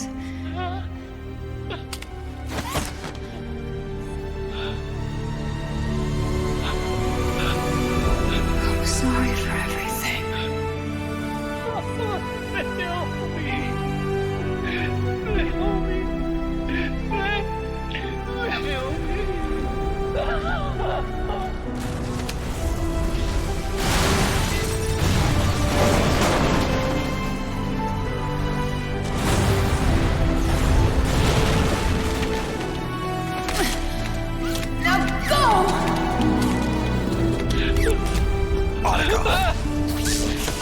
Let's get moving. Why does it always end this way?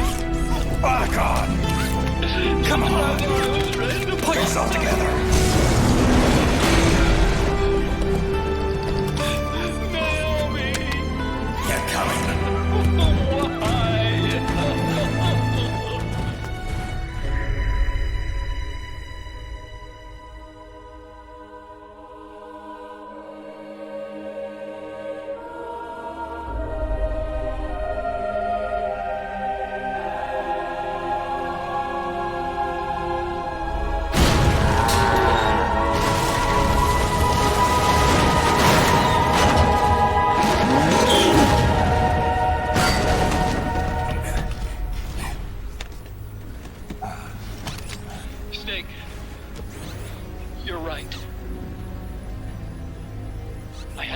everything yet.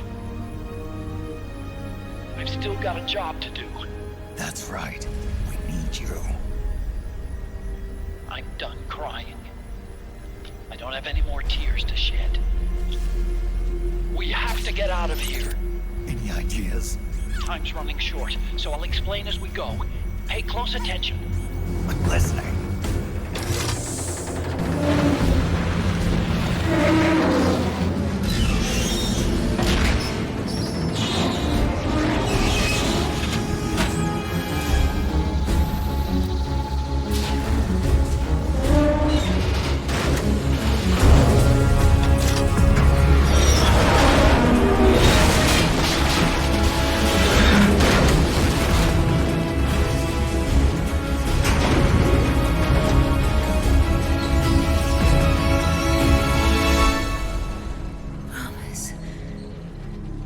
Promise me you'll carry on. Or will.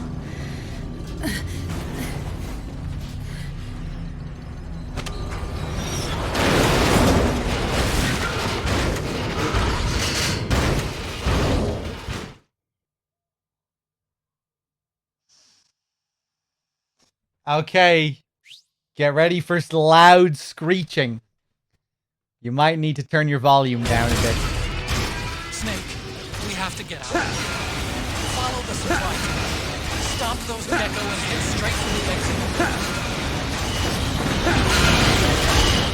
Snake, I've made Rex's control manual. Check it out before you get started.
Look at how tiny the Gecko are.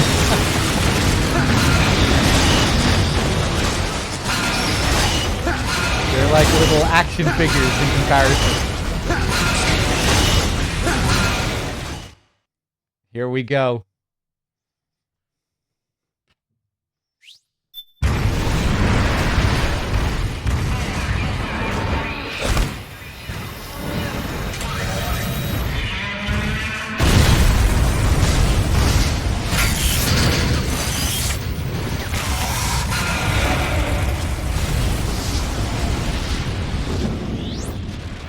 Self-destructed!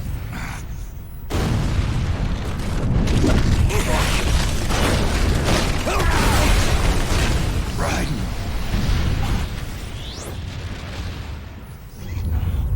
What's that?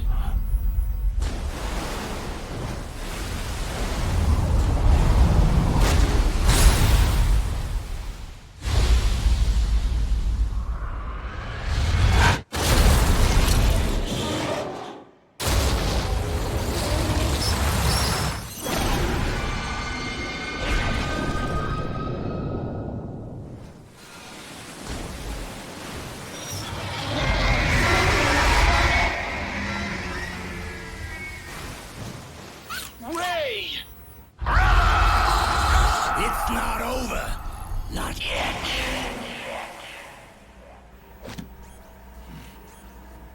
Liquid. Moses, where our fates were born, and where yours ends, Snake.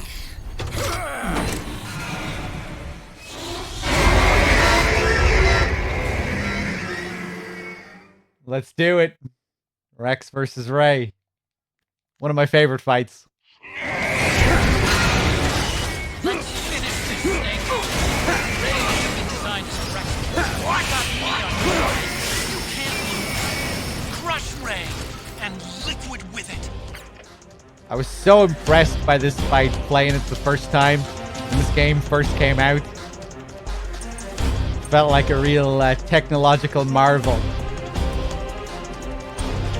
Just one segment of the game as well, you know? It kind of feels like they could build a whole mech game out of this.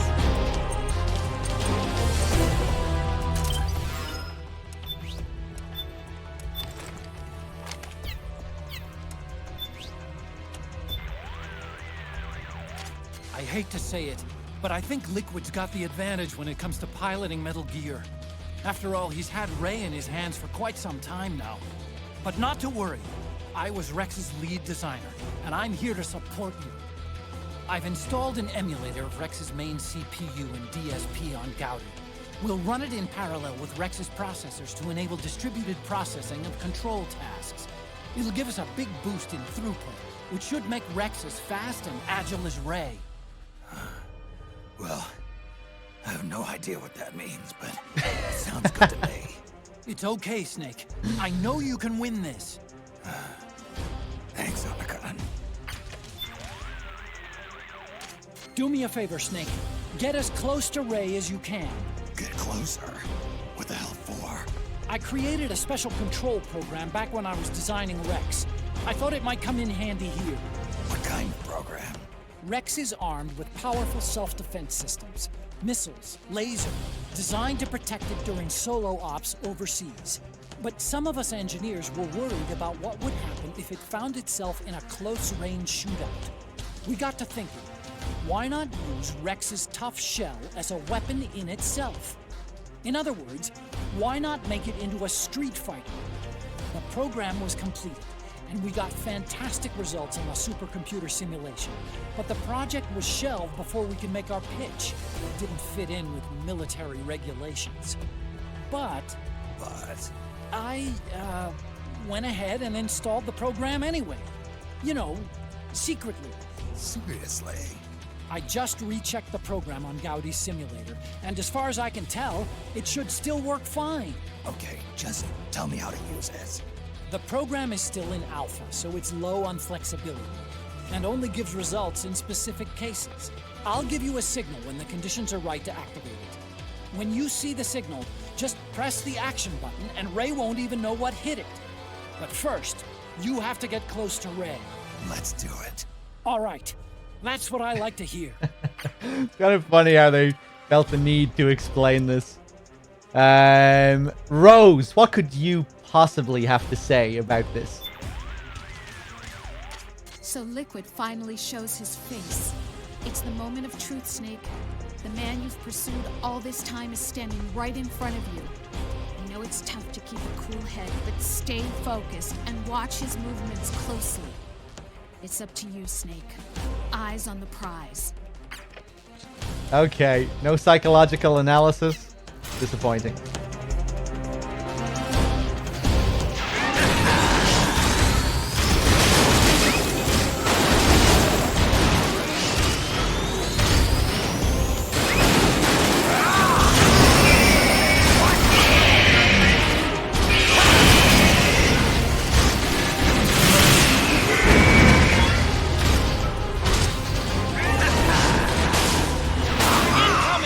Oh! No!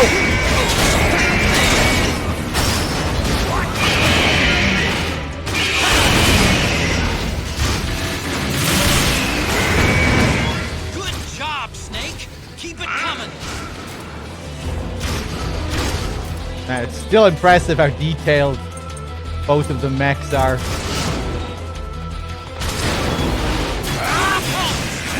Oh! Counterattack.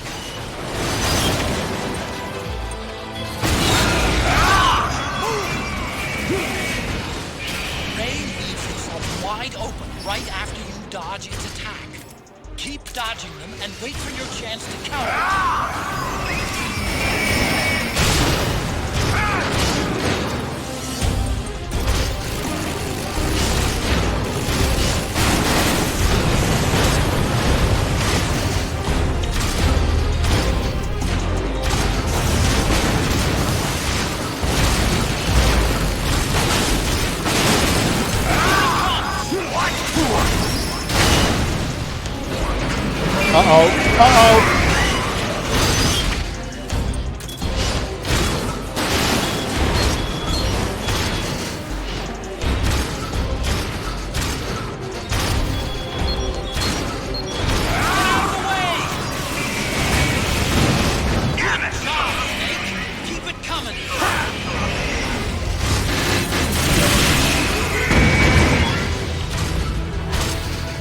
I wanted to show the wall slam attack, but I'm not getting good luck.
Fuck, I thought I'd be able to do it there.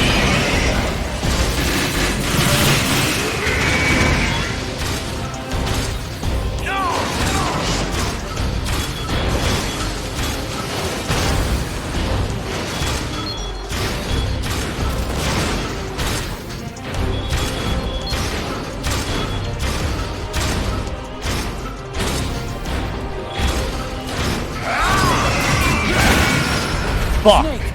Gowdy's connection with Rex was cut. What's going on? Snake? I was trying to lure him into a certain position so I could show the wall slam attack. There are a couple of walls where you can just push him into the wall. You can't do it everywhere. Only a few different walls work. I'll see if I can do it this time.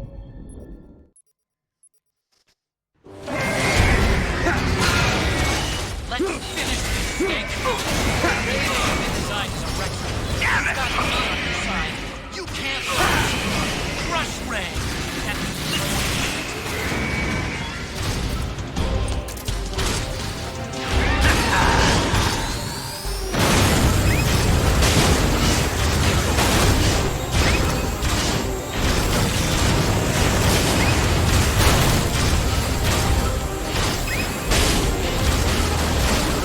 Come on, back this way. You can do it against that wall right there.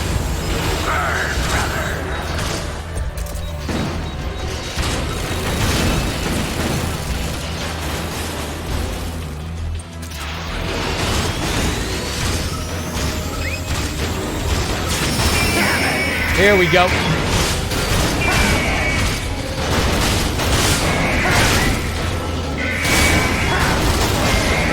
Sick.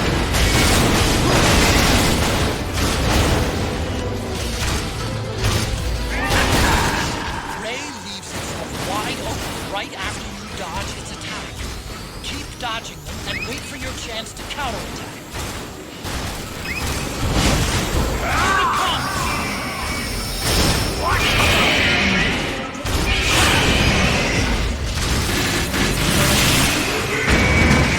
Good job, Snake! Keep it coming!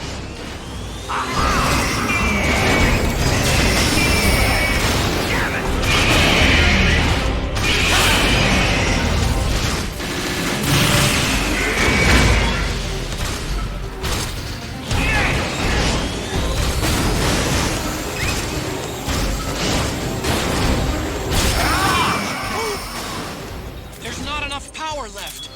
Wait for the energy to recharge, Snake.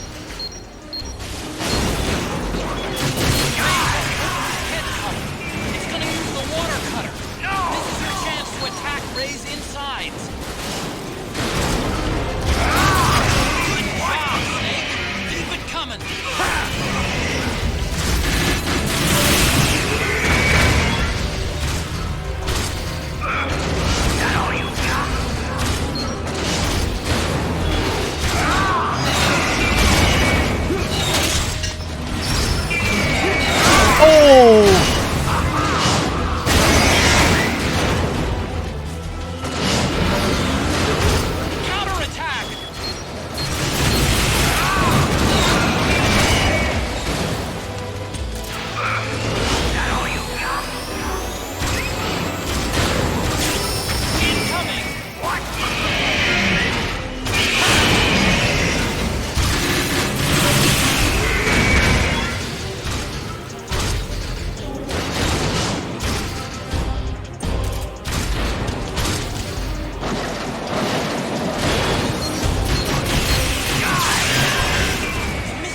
That'll do. Not the fanciest ending, but I'll take it.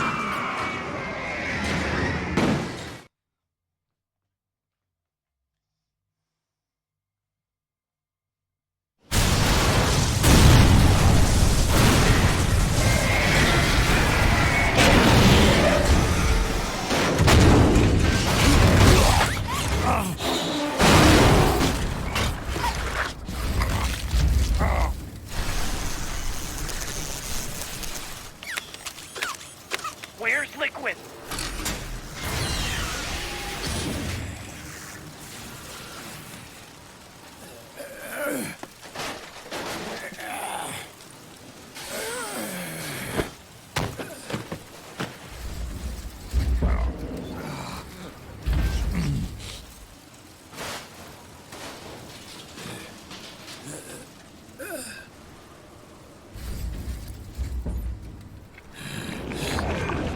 Snake! Fox.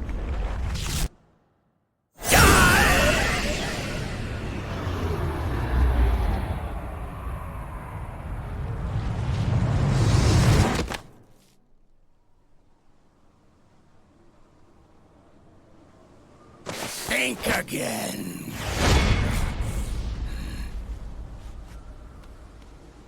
Sorry, but that won't work this time.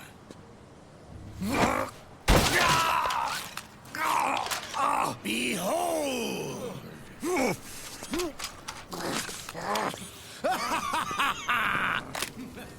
Liquid!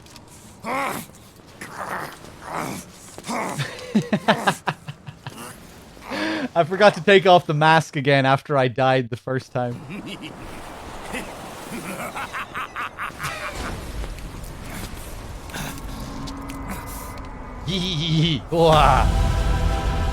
Here we go. Mount Snakemore. Behold.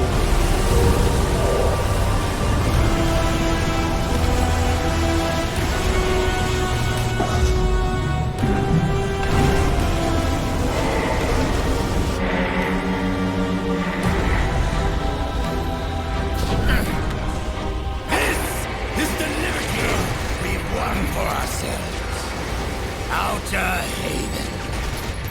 And with this weapon, I will destroy JD.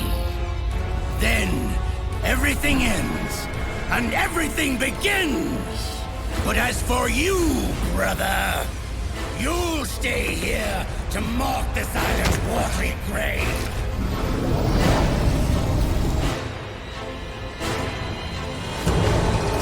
Die, snake!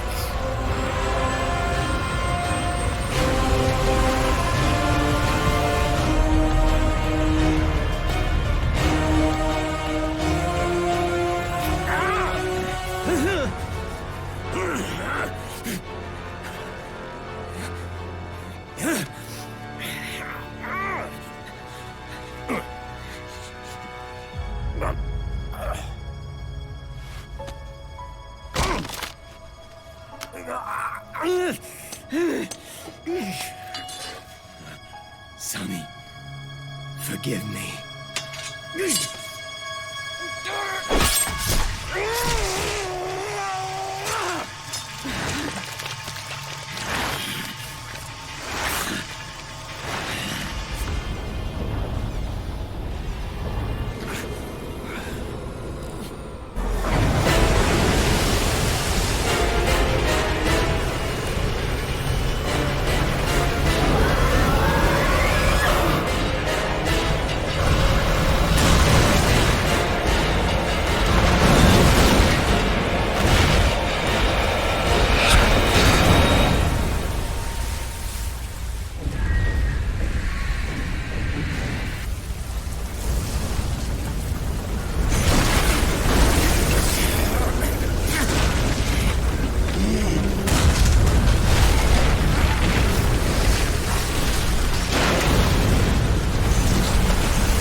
Jack, do you remember the day we met?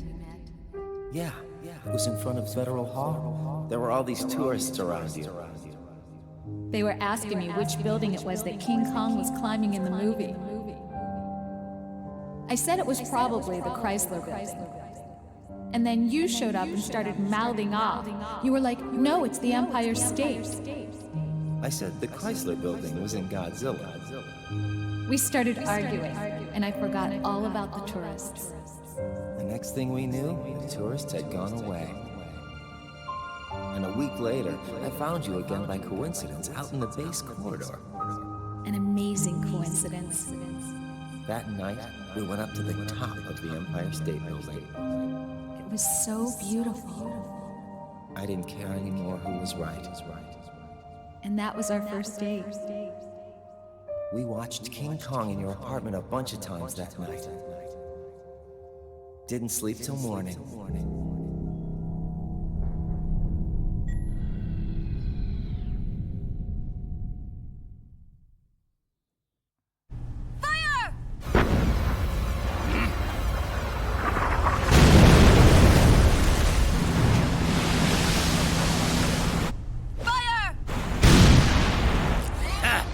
Worthless fossil!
There we go. It's the end of Act 4. Mr. Rapidfire, I don't think I thanked you earlier for your 3 months. Thank you. Again, Derpitar, thank you for the 6. Based, Durgoth, Firelord for your gifted sub. Cheers, everyone. Let's save.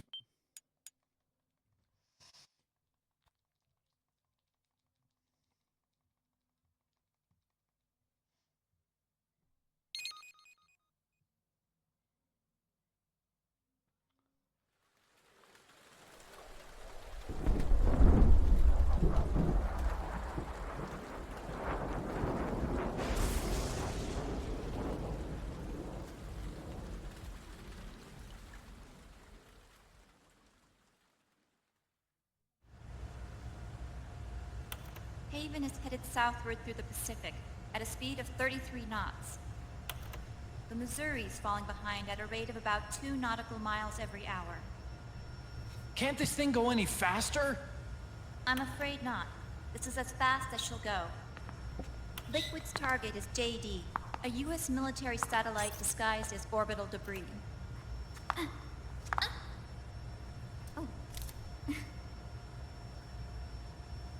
Haven will have to surface in order to use the railgun. If we can figure out JD's orbit... we should be able to predict where Haven's gonna surface. JD is in a synchronous elliptical orbit, so its next perigee should be in... Got it!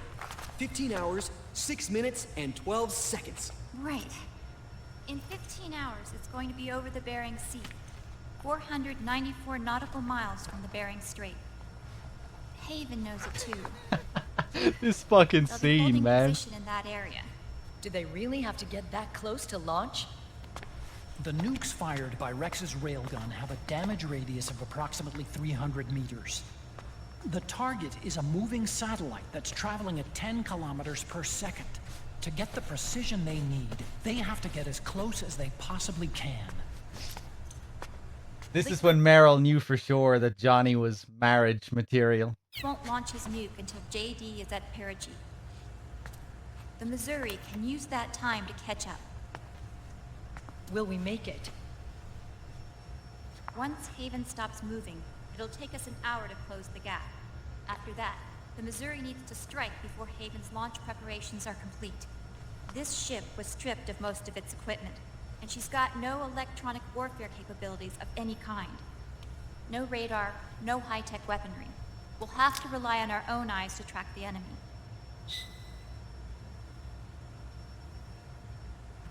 From the looks of it, Haven is going to use a railgun mounted on the bridge to destroy JD. You'll need to open the cover to launch the nuke. That's our one and only chance to get inside. Inside? Why can't we attack it from here? It wouldn't do any good. As long as Liquid has control of the system, physically destroying GW would still leave supreme authority in his hands. Sons of the Patriots. Yes, Dr. Emmerich is right. That's why we need to destroy GW from the inside, before attacking Haven itself. Liquid's very own Death Star.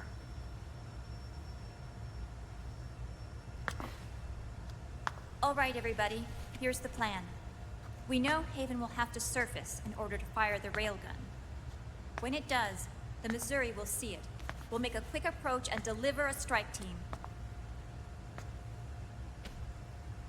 Our goal is twofold. Prevent that nuke from launching, and wipe out GW's programming. The enemy relies entirely on electronic means of threat detection, so they won't be able to see the Missouri until they surface. Akiba! We'll launch the strike team from catapults at the exact moment Haven's armored cover opens. They'll then penetrate GW's physical server room and infect it with a worm cluster.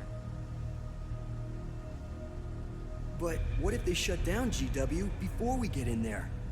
Liquid is already entrenched within the Patriots network. He needs to stay there, or destroying JD won't serve him any purpose. They can't afford to have GW shut down.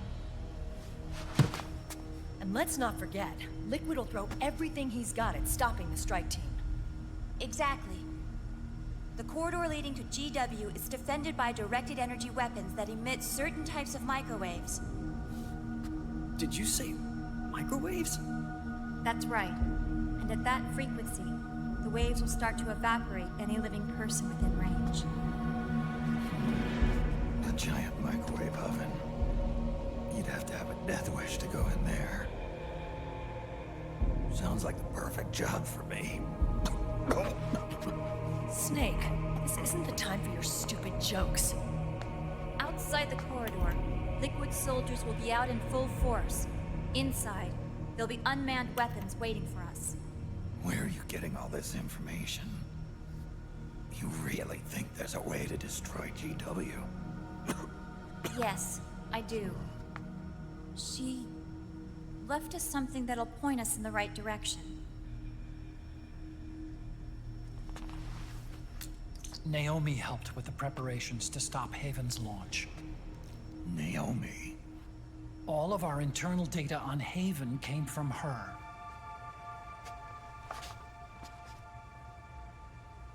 The reason she got on the Nomad with us in the first place was to get close to me. But she ended up turning to Sunny instead. What do you mean? She left her plan in Sunny's hands. This entire operation is based on the data she left us. Whose side was she on, anyway?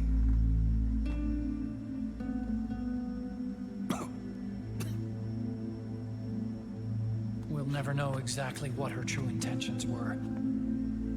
But one thing's for sure. She was determined to stop Liquid.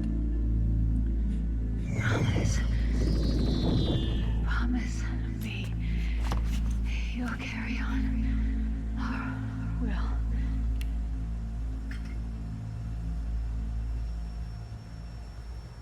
Come on, guys.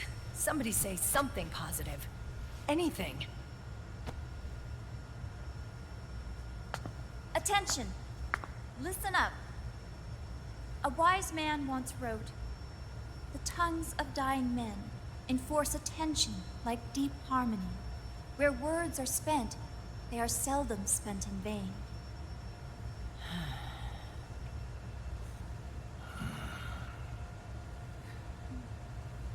Any other questions? Yes, Snake? Anybody got a smoke?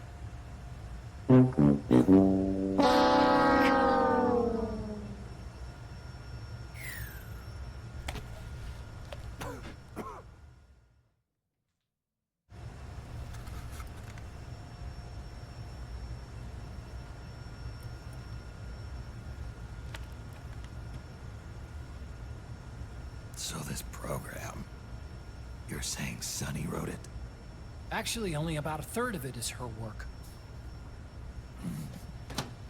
Naomi was working on a program to destroy GW, but she couldn't quite finish it, so she handed it over to Sunny. Sunny went fishing in my library to see if there was any source code she could use to complete it. Eventually, she found some. It was Emma's worm cluster.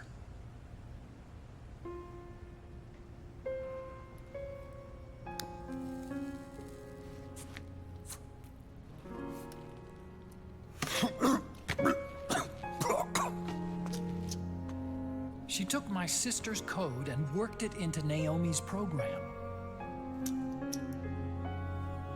I didn't have time to look over every single line of code, but what I did see reminded me of Emma.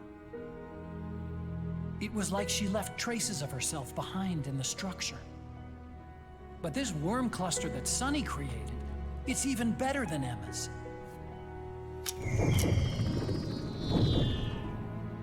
Sunny's worm destroys the AI's intellect by triggering apoptosis in the cells. Once uploaded into GW, it should do some real damage.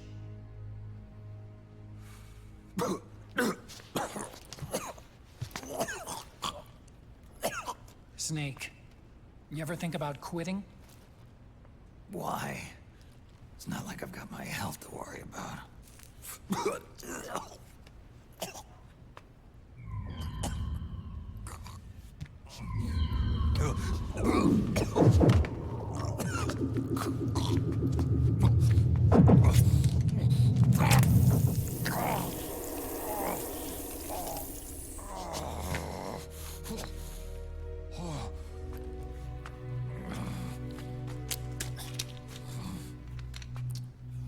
Are you trying to kill yourself?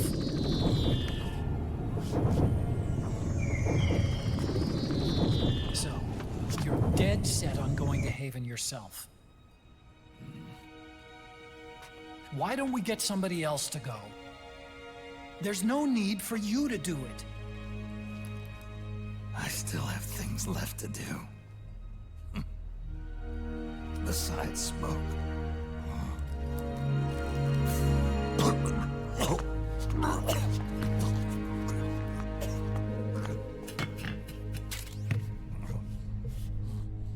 Otacon, why don't you jump off the ship with me? I don't think so.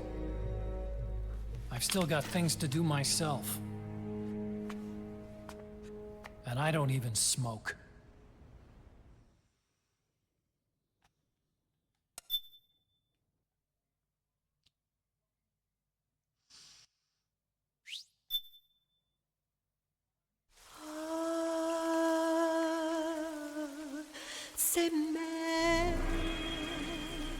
Clao, ya Dio men, Clao.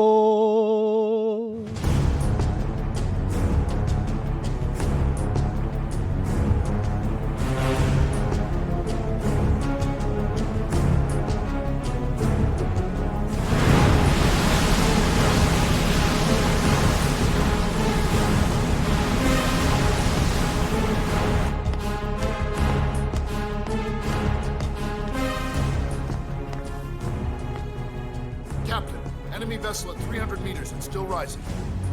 And the engines. No problems to report. Prepare to go full speed ahead, and get the strike team ready for immediate launch. Aye, aye, Captain. How long until it surfaces? About 20 minutes. Right on schedule. When she surfaces and opens up her armor, we'll move in as planned. Aye, Captain. I just want you to know ahead of time that this random guy who has a conversation with Mei Ling here, he is mocapped by Kojima.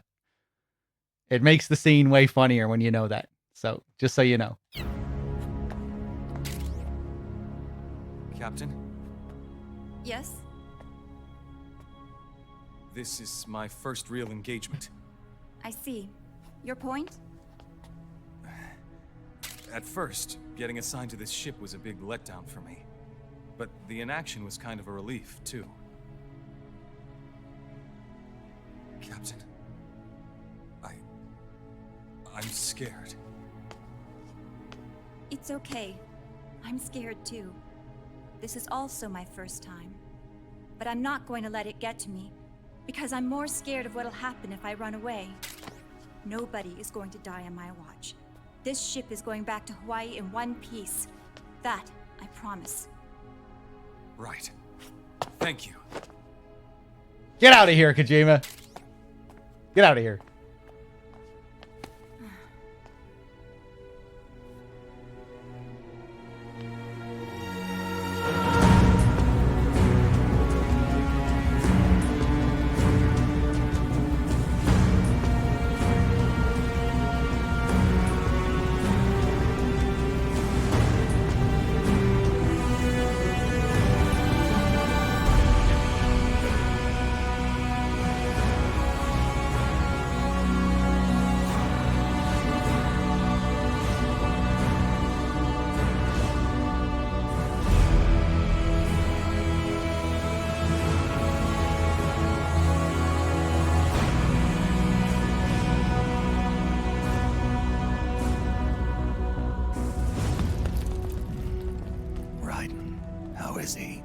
He'll live, but he's in no shape to fight. Best to let him rest. Right. Without the system to protect them, everybody's losing their nerve. They say SOP's after effects are so bad that a lot of soldiers are deserting. The only people I have left to rely on are Marilyn, him. Kind of an unknown quantity, isn't he? I hooked him up with a 9ID M82. Fancy meeting you here. What are you doing here? I laundered these guys' IDs, then issued them new naked weapons, including that catapult you're gonna be riding.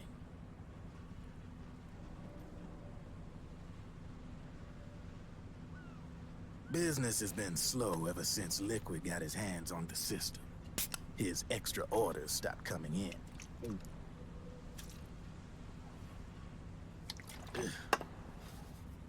Now that all the weapons all over the world are locked, the only ones still looking to fight would be you and yours. They tell me it's not economical to replace all that useless equipment on the battlefield with my stuff. So I made an extra special trip out here, just for you. Driven, do you even have the slightest idea what's going on here? Of course I do.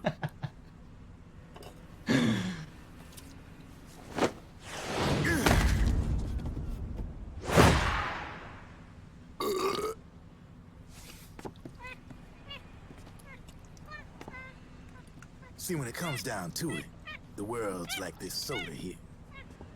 Once the bubbles are gone, I ain't got no use for it. It's worth nothing. This game I'm is on the side of insane. whoever needs me the most. You dig?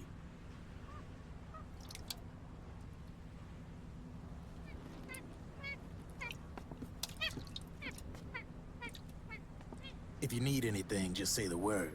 I'm setting up shop here for a spell.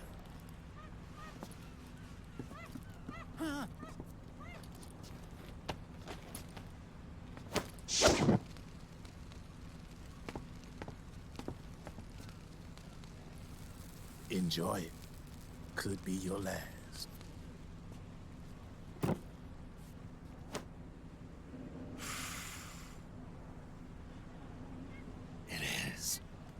I'm all out.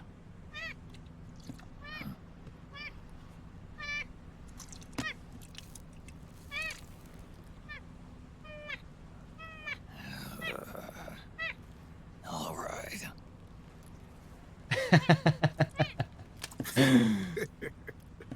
Looks like that last smoke will have to wait after all. Later.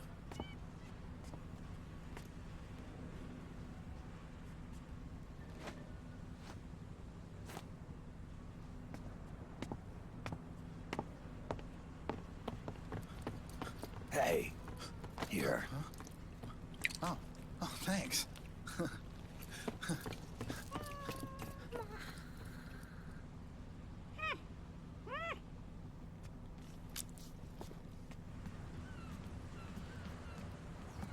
You're over there. There.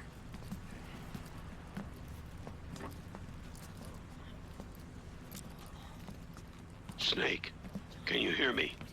Liquid's warship, Outer Haven, is a modified version of an Arsenal gear model stolen from the Patriots. Inside, it's crawling with Irving and other unmanned weapons. According to Naomi's data, Haven is crewed by a battalion of enhanced soldiers, each called from the best the PMCs have to offer. If Liquid succeeds in destroying JD and gaining control of the Patriot system, he'll make Haven his flagship, and his PMCs will spread like wildfire across the globe. And then, mankind's armed subjugation will begin. Captain, Haven sighted. Prepare to fire, main gun!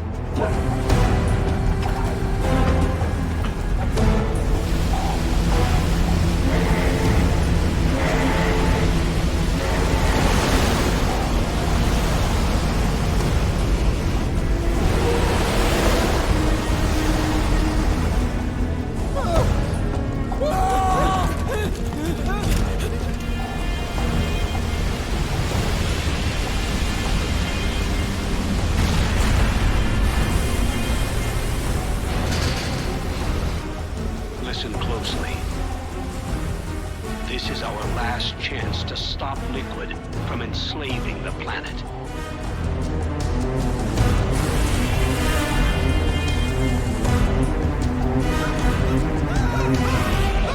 Meryl, can you hear me? It's time. Time to do your duty. Remember, no matter what happens, I'll be with you till the very end.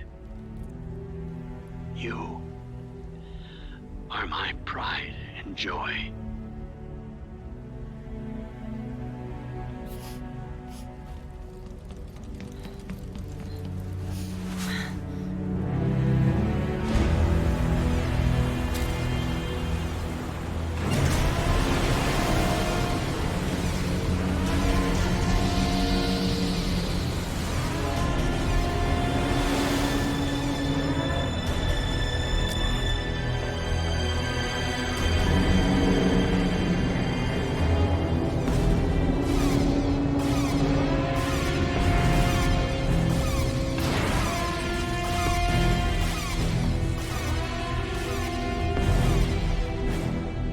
Railgun is exposed.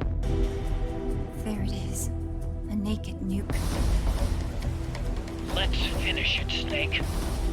Let this be our last battle.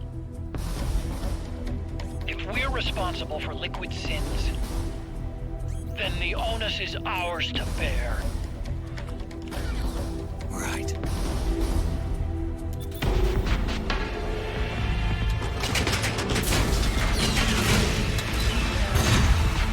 Enemy moving to intercept! Maintain full speed!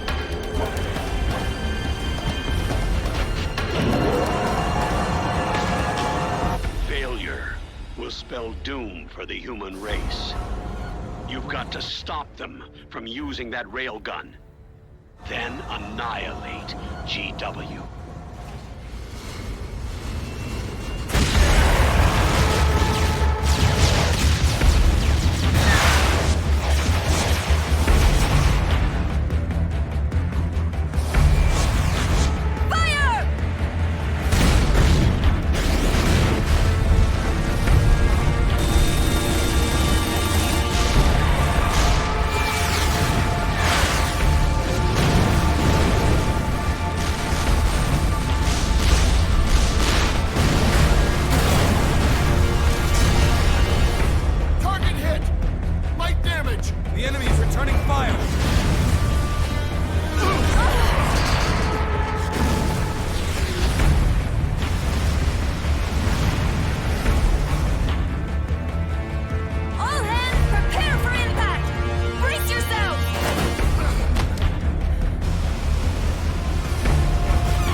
sorry.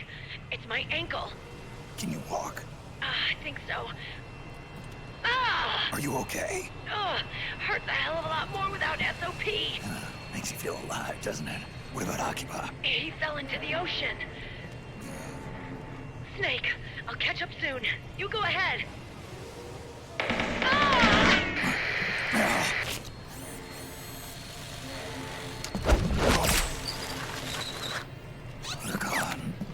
Sorry to keep you waiting.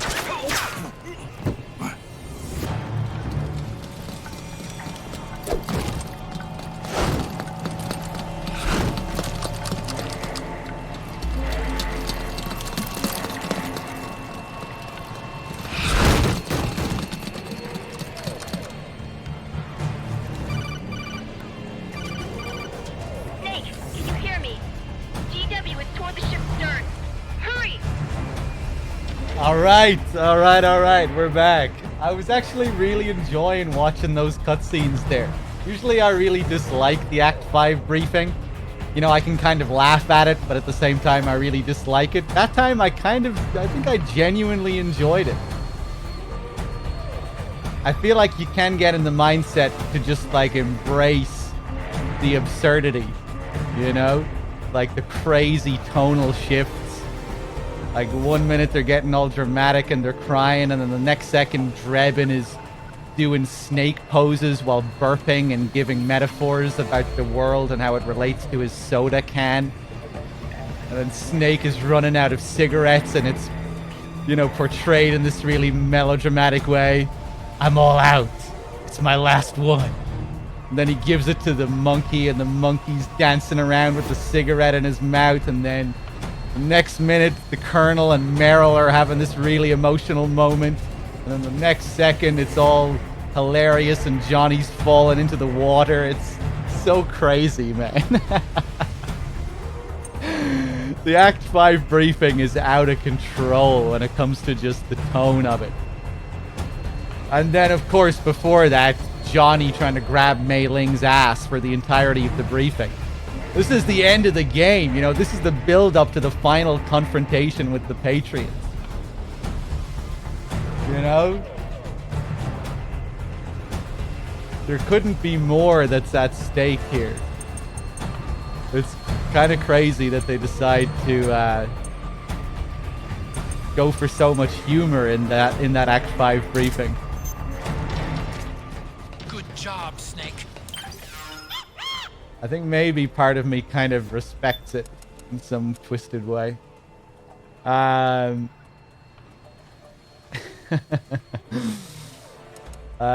me... There's certainly nothing like this game, that's for sure. MGS4 is it's one of a kind. I'm going to equip those smoke grenades. Those stun grenades.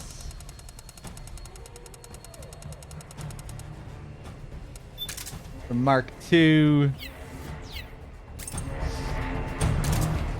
Bam bam. I really wish this area was longer. It's a cool area, but like the only stealth sequence in Act 5. Bam bam.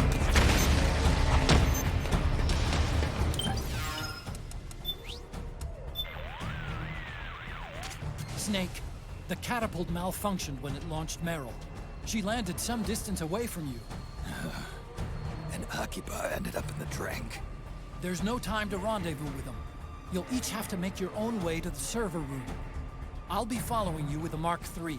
I can't be there to watch your back in person, but I'm with you all the way. Good luck, Snake. Peace Walker is up next. Liquid has dispatched armor-enhanced troops from his personal army to that area. You do not want to get surrounded by them. Make sure they don't see you, or if you do engage, try and take them out one at a time. Hold on 1 second, guys.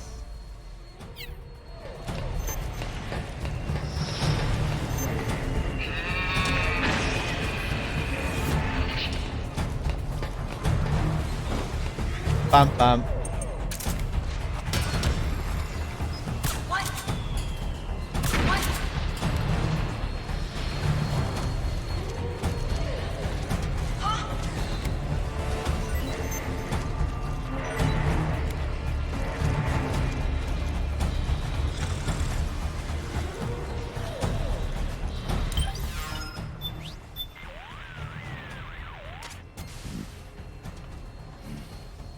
How's it going over there, Otacon? The troops above decks are having a shootout with the enemy over on your end. It's a total war zone. You could be okay. For now, at least. The Missouri's protected by some pretty thick armor. Good. Sounds like everything's under control. Don't count on it lasting. If things get bad, abandon ship. Got it? Yeah, I know. Same goes for you too, Snake. Don't end up like Admiral Nelson. Don't worry. I'm not ready to hang it up yet. Not until I finish the mission. That's the spirit, Snake. Hey, I have more people to thank here. Syncratic, thank you for the 19 months. Mega Broskis with the 5-pack as well. I hope you're still there. Thank you. Fluffy Ohio, thank you for the 4 and the 2 in a row. Rukas, thank you for the 4 months. And I think that's everyone. Cheers, guys.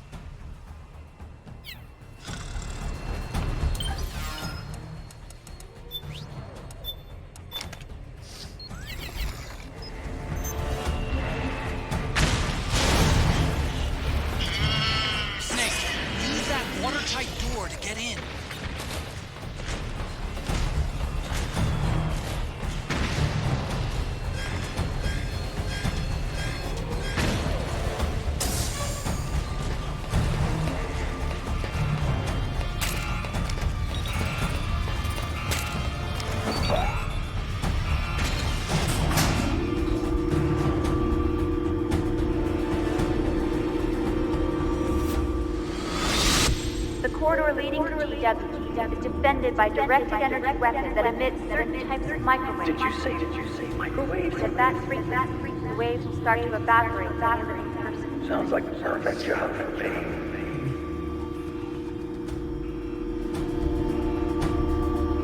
I used to always say that I preferred 5 over 4, but I would say I kind of... I'd say I like them both equally.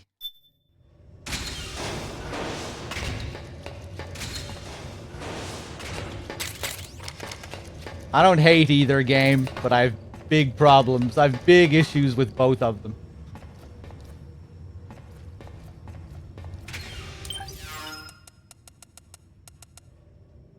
Let's see.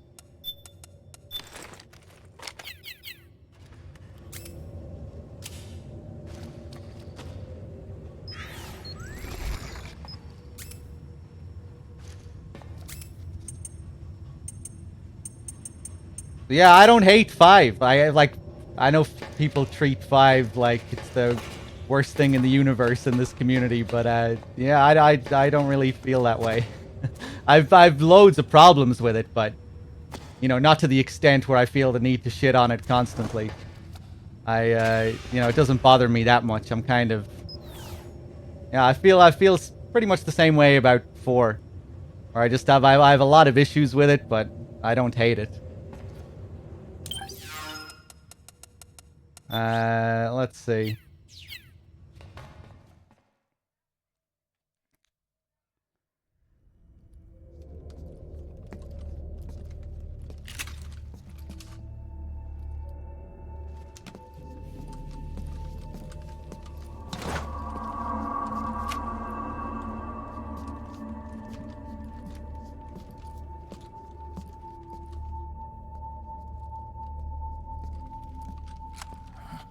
Meryl.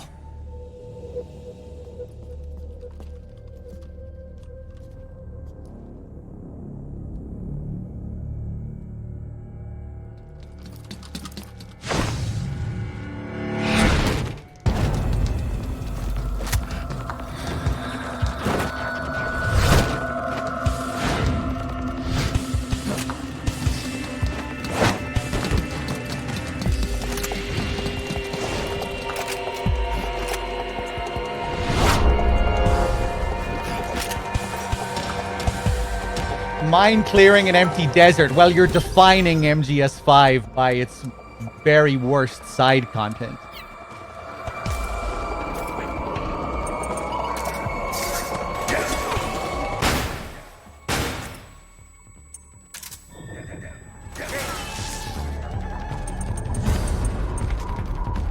Let me see here.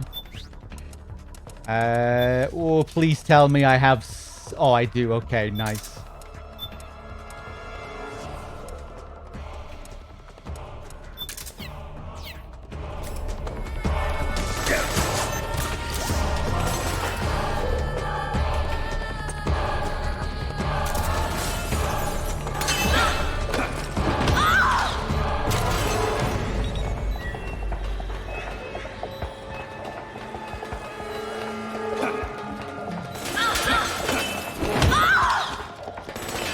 So sloppy here. I haven't done this in a long time.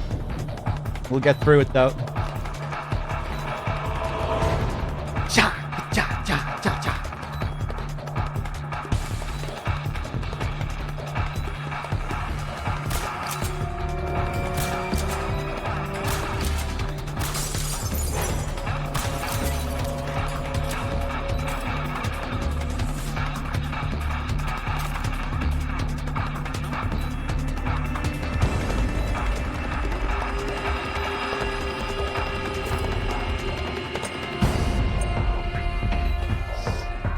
What I dislike the most about... I think I have more issues with 5's gameplay than its story.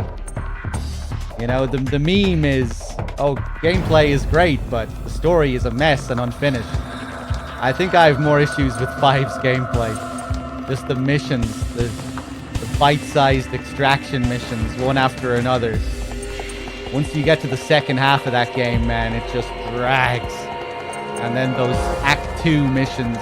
saving the kids and doing side ops to unlock new missions, and it's just oof. I guess doing the game in one stretch doesn't make that any easier, you know. That might be an uncharitable way to look at the game, you know. Obviously you're not supposed to play the whole game in one fucking stretch. A game as big as that. But yeah, the missions get really, really repetitive once you get to around the halfway point.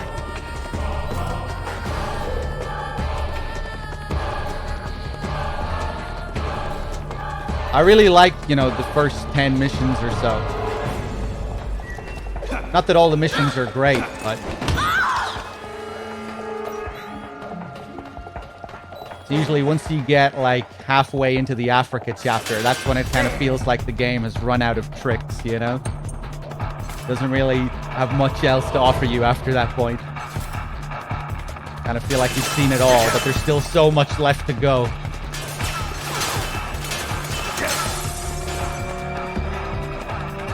I'm losing my focus here.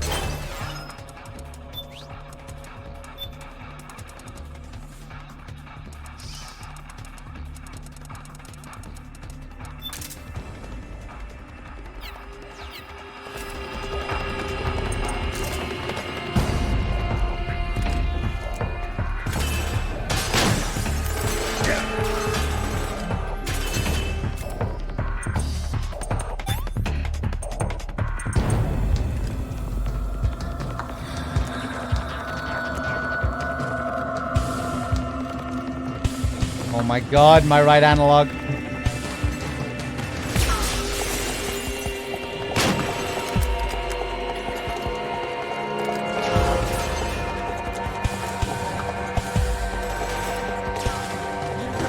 Oh, Snake, I'm sorry, man. Wait a second. That isn't because of stress. Though, was that the syringe or was that... Does Snake get sick if you spend too long using the sniper scope? If you're like wobbling around, if you're wobbling the sniper scope for too long, does he get sick?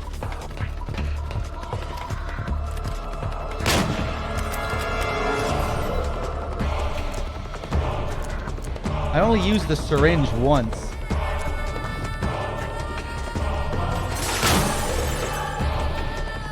Let's try this again. Let's just wobble around the Nagant scope.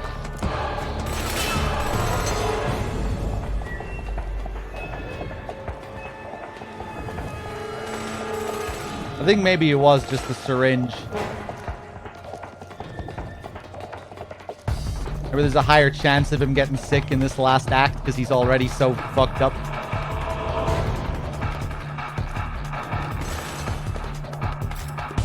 Huh.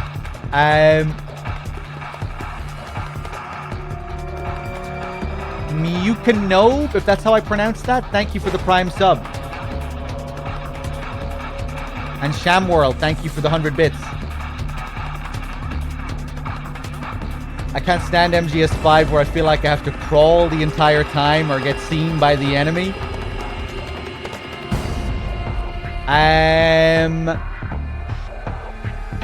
Yeah, well, you can if you get better at the game. But yeah, I understand what you mean. There's definitely more of an incentive to really stay low in that game. In certain areas.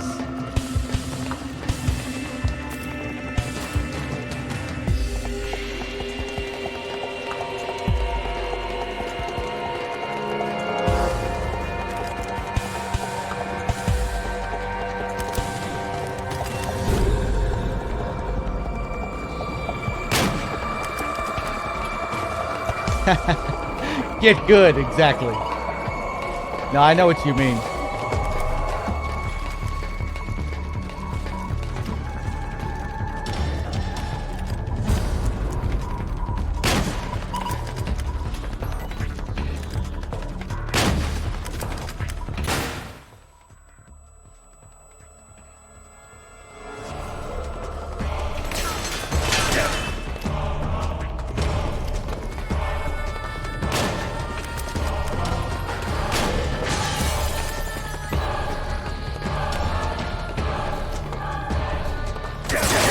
Fuck you! No, no, no, no, no, no, no, no.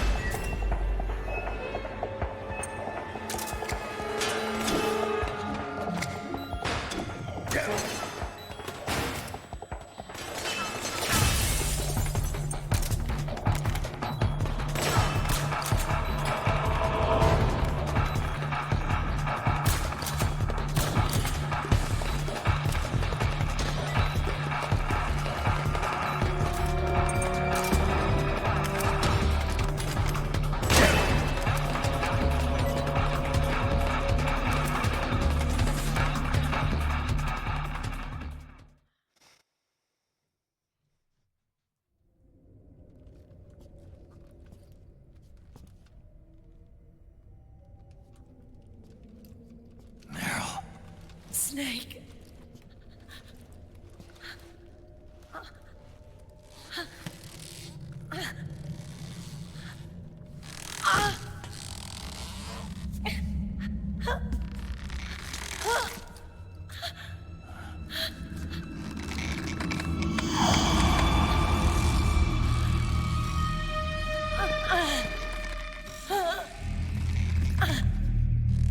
Snake.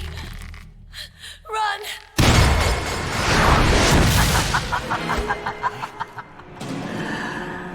I know your wavelength. It brings back memories. It can't be.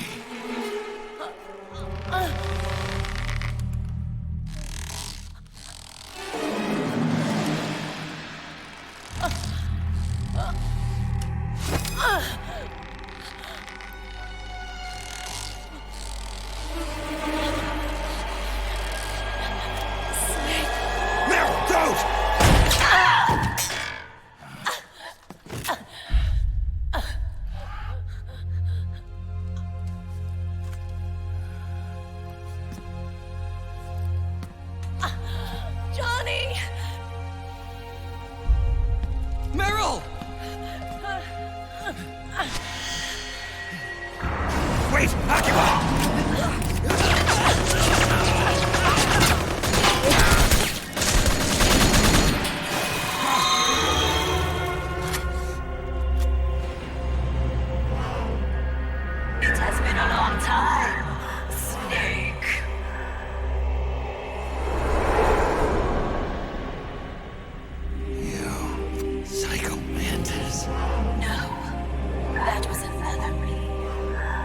Can you hear the screams?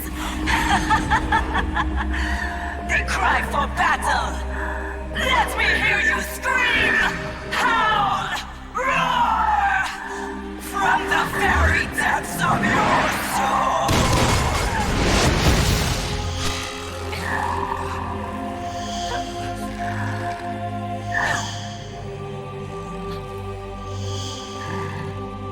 What's this?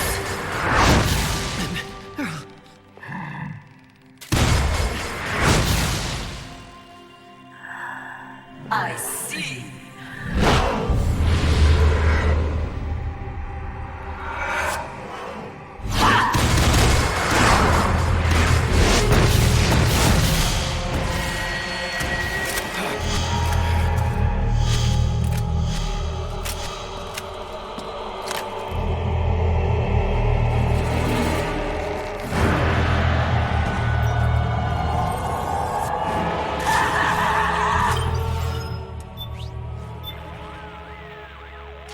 Snake, this beast, Screaming Mantis, is a puppeteer.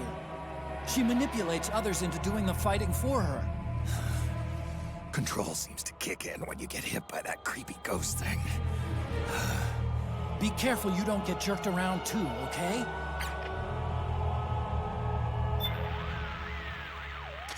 That beast is the only thing standing between you and the server room. You've got to take her out! Snake, this is Mantis we're talking about. The fight on Shadow Moses? That's right. Back then, we defeated him by using multiple controller ports to counteract his mind-reading powers.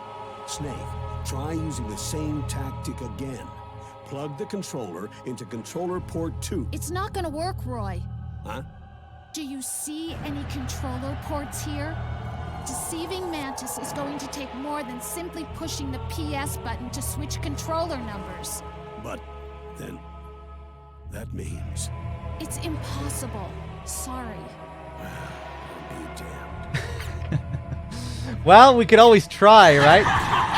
We can still try. Controller settings, reassign.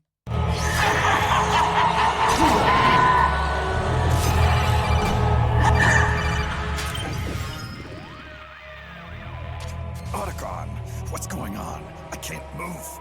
You can't move? What the heck did you... Oh, Snake. Did you set the controller number to something other than 1? Let me guess. You thought back to your battle with Psycho Mantis and figured the same tactic would actually work again, right? Well, Nice try, Snake. But this time the controller number has to be 1, or else you can't control your actions. What the hell? Whose dumb idea was that? Don't look at me! I'm sorry, but it's simply not going to work this time. Whose dumb idea was that?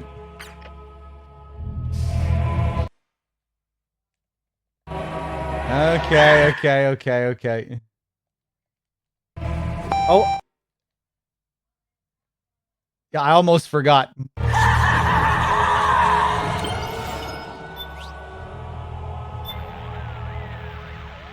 The women of the B&B Corps. One laughed, one raged, and one cried. And now the final beast who won't stop screaming. But wailing may be the product of some unendurable fear that's gnawing away inside of her. I can't even imagine what kind of trauma would cause a person to scream like that. Snake, remember how Psycho Mantis controlled Meryl using telepathy? Well, I'm thinking this thing does it by manipulating the nanomachines inside a target's body, forcing them to secrete opioids and sending them into hypoesthesia. In other words, she puts them into a sleepwalking state and controls their muscle systems directly. What is that ghost-looking thing, anyway? My guess? A hologram, meant to intimidate people. Having some freaky thing like that suddenly pop up in front of you is enough to make anybody jump. Like how Special Forces dress all in black, then they go on a raid. The control signals for the nanomachines must be embedded in the laser used to create the hologram. That's probably why Mantis can't control you unless you touch it. But she's controlling dead guys, too. What about that? Same concept. Didn't you ever do that experiment in high school where you attach electrodes to a dead frog's leg to make it twitch? The nanomachines are capable of storing an electric charge. It's entirely possible that Mantis is using that electricity to make muscles contract. If she really is controlling people through their nanomachines, you know a way to counter that, right? Give it a try. The syringe! Of course!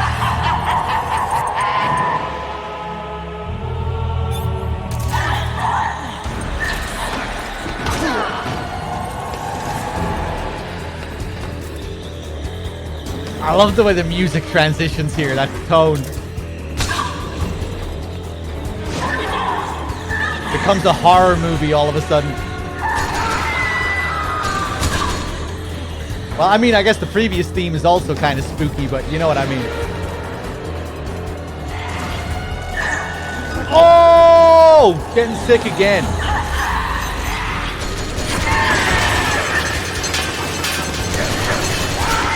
Jesus.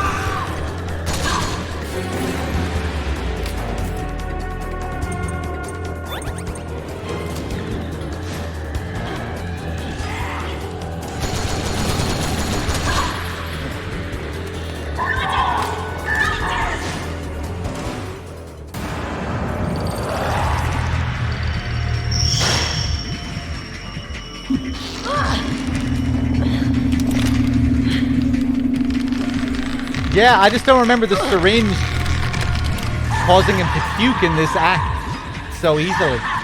So I definitely used it before. Meryl's not acting of her own free will. Don't do anything to hurt her. Knock her out if you have to, but don't hurt her.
Oh, you bitch!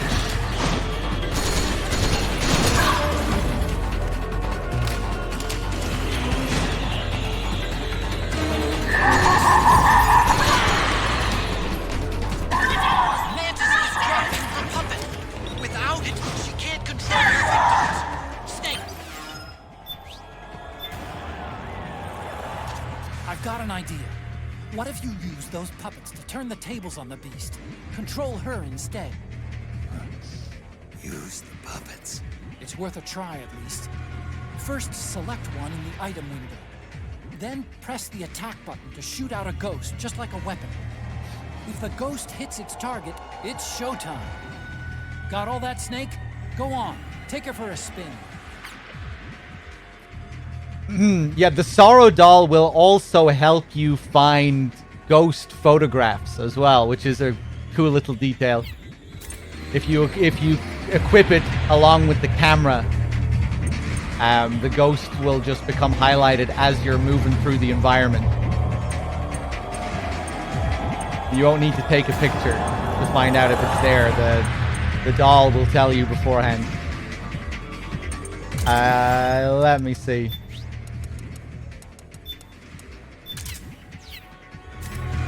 I should have done that earlier, actually. I forgot about it.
Get out of my body.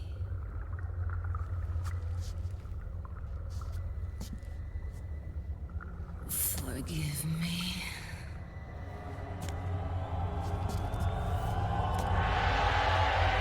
Set me free!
I wanted to test the camera in this phase to see if it did anything, but no.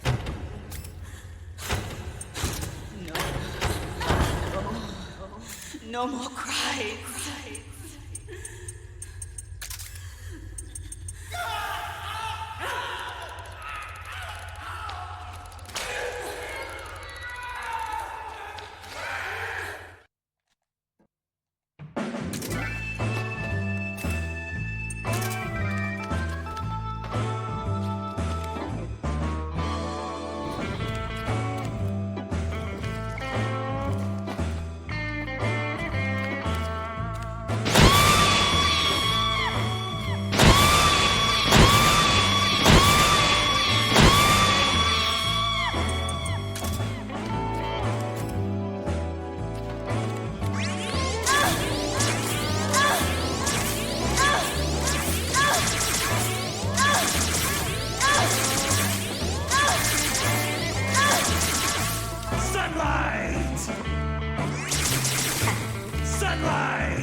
Sunlight!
Good. 10. Your skills have improved, or rather, your hardware. How about this, then? Witness my psychokinesis. Put your controller on the floor. Put it down as flat as you can. That's good. Now, I will move your controller by the power of my will alone.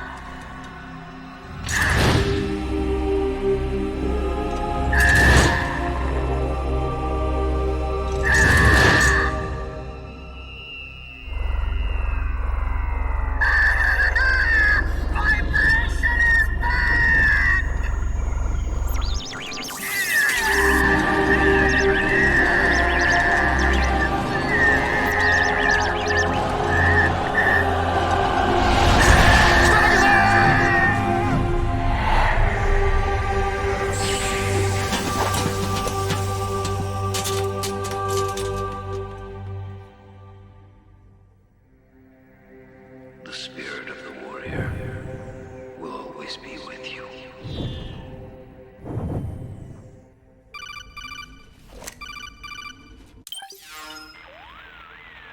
So, you bested the last beast. That doll you just picked up lets you manipulate anybody who's got nanomachines in them. Sounds like something the devil's cooked up, if you ask me. Mantis came from South America. She was born and raised in a country racked by never-ending civil wars. Her village was attacked by enemy forces and burned to the ground. This was when she was still a little girl. Hunted by enemy death squads, she was separated from her family. She barely managed to escape with her life. Ended up in the basement of this one building. It was full of corpses that had been dumped there. Almost all of them had been tortured to death. She was petrified with fear. And then, she heard the sound of heavy boots on the floor above her, followed by shrieking screams. The kind that would make every hair on your body stand straight up. She had stumbled across a makeshift torture chamber. Somebody'd locked the door, and she was trapped. It was dark, it was dank, and it was full of a wretched stench. She couldn't sleep with the screams of torture victims all around her. All she could do was sit curled up in one corner of the room, trembling. A week passed, then 10 days. She managed to keep hydrated by drinking the filthy water pooled up on the floor, but there was no food. Being trapped in that kind of place, half crazy from hunger, did a serious number on her mind. Did you know female mantises eat their mates? The screams went on day and night. She covered her ears, but it didn't help. And then, she was saved. By a little black mantis that taught her how to block out the screams, how to plug up her inner ears. What the hell are you talking about? I'm saying, Snake, that when she couldn't stand the hunger any longer, she started feeding on the corpses. But only the male ones. She didn't realize who was doing it. In her mind, it was a female mantis devouring her mates. It was like one big twisted waking dream. There was no mantis, of course. It was all a hallucination. Nothing more than some story spun by another person she'd created inside. Her unstable mind was what made her so vulnerable. Later, they ripped out what was left of her psyche with drugs and hypnosis and implanted the persona of Psycho Mantis. It wasn't her will that controlled the B&Bs. It was Psycho Mantis, half assimilated into her soul, pulling the strings. Screaming Mantis was just another puppet. Anyway, she survived several weeks down in that hellhole and finally got back to the surface. But the screams in her head didn't subside. They would always be with her. Only this time, they weren't real. The inner earplugs didn't work anymore. The black mantis had disappeared. There was no place left to escape. Which is why she was always screaming, to drown out the ones in her own head. But it's over now. You freed Mantis from that dark nightmare. The last of them beasts. You got it, pal. Well, I'm done playing storyteller for a while. Now get going. GW's waiting. And this time, you get to make up the ending.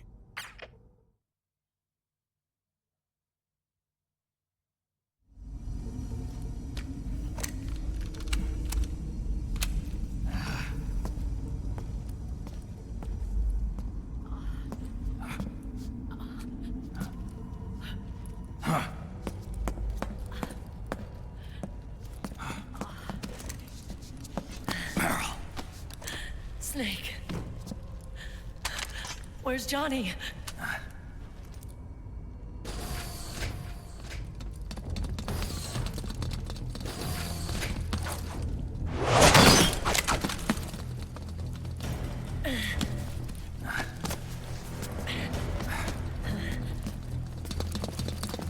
They're here.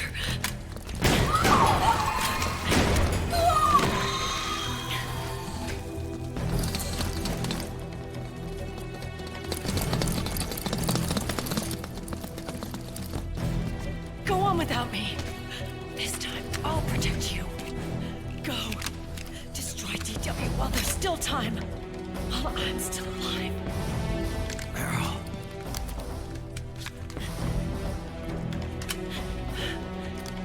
Snake, the corridor ahead is full of microwaves. Yeah. No way I'm getting through there uncooked. I'm sorry you got dragged into this. This time, I've got your back. We'll meet again on the other side. Go! Hurry!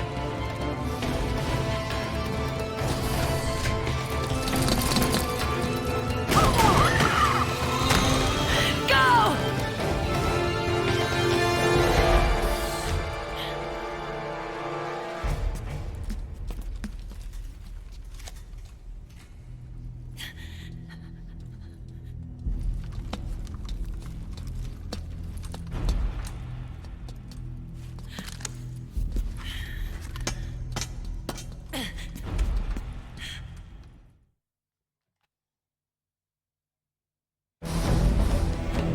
Alright, let's run up this hallway. Enough is enough, Snake.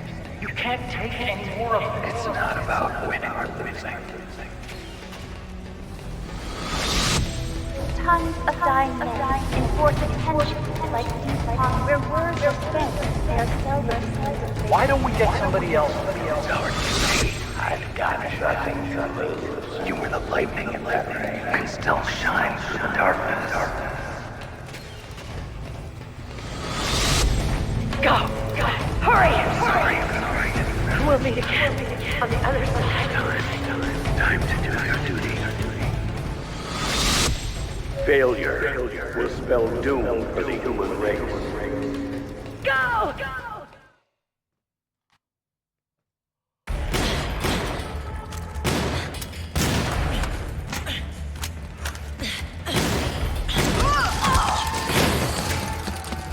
Last mag.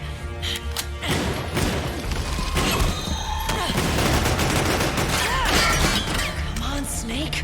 I can't hold out much longer.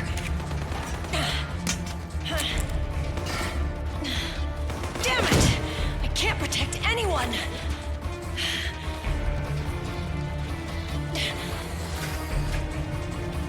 I can't.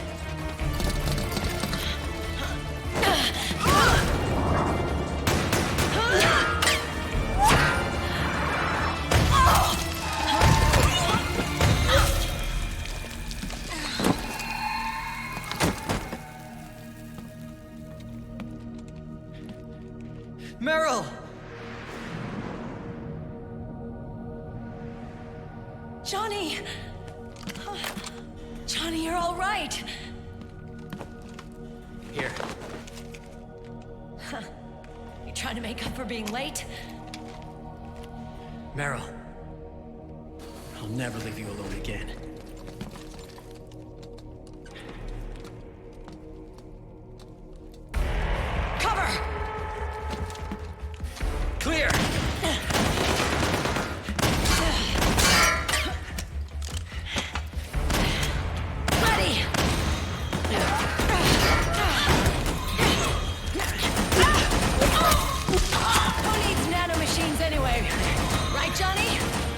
game needs them. A lot of Tell them. me something.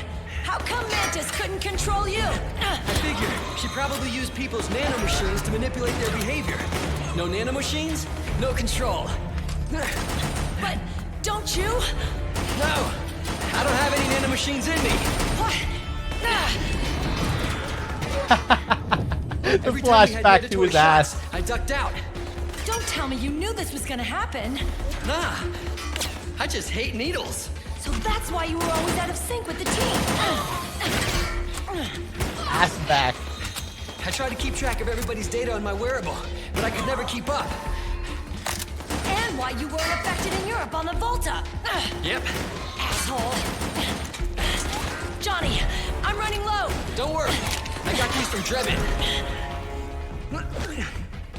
Meryl. Johnny, I never knew all those horrible things I said. Forget it. All those stomach aches?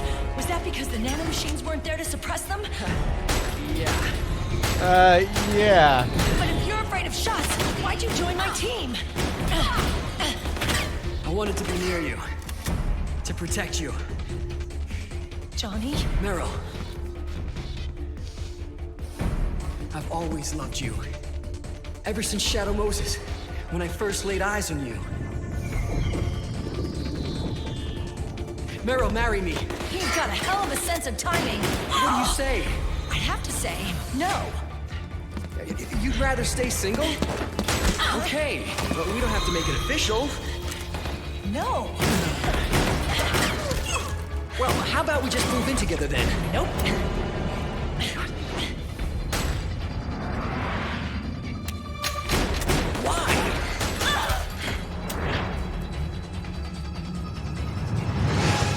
Is there something wrong with me? No. I'd just rather do things my way. Johnny. Marry me. Huh? I'll say it again. Marry me. Sure. It'd be my pleasure.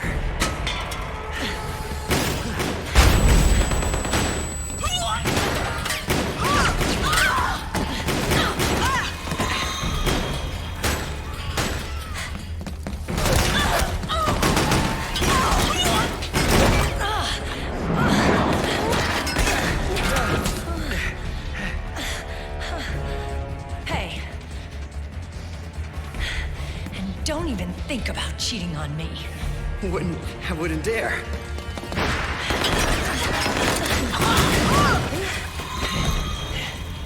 And I want a real wedding. With flowers and a cake.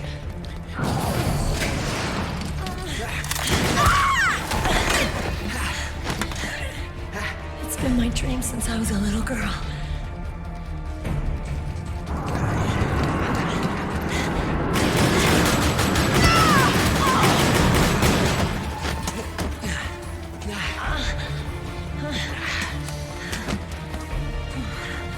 I want to be a bride.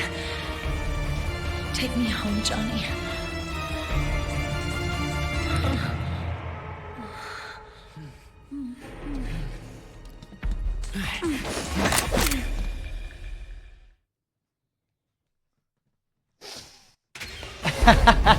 Is this Resident Evil 6? It is. It's also MGS4 Advent Children. It's the MGS movie.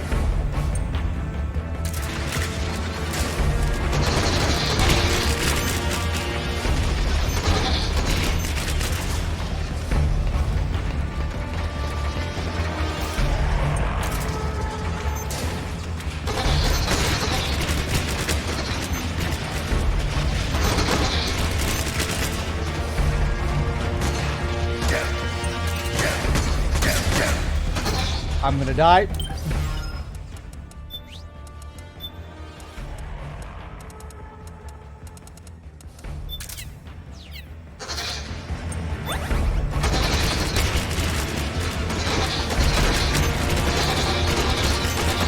Hey, Lanny Jack as well. Thank you very much for the tier 1 sub.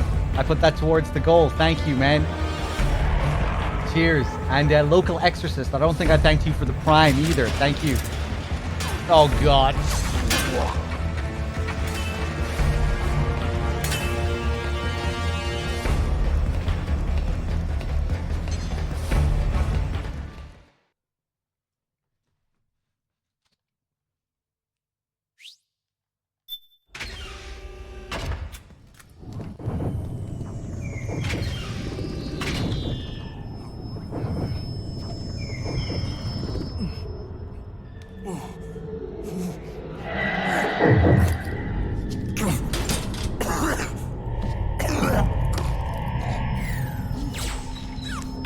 Snake? Snake!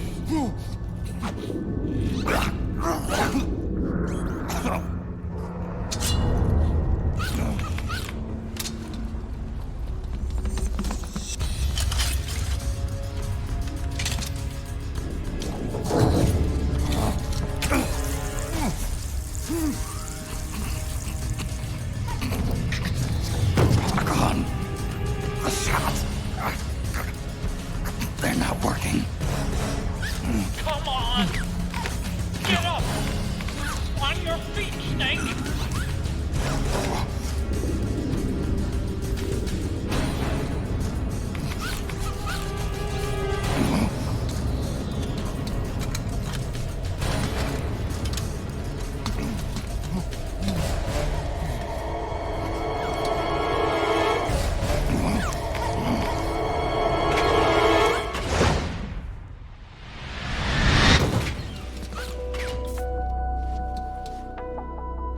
Run.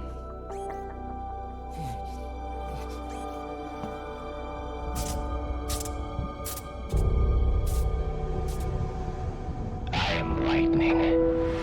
The rain transformed.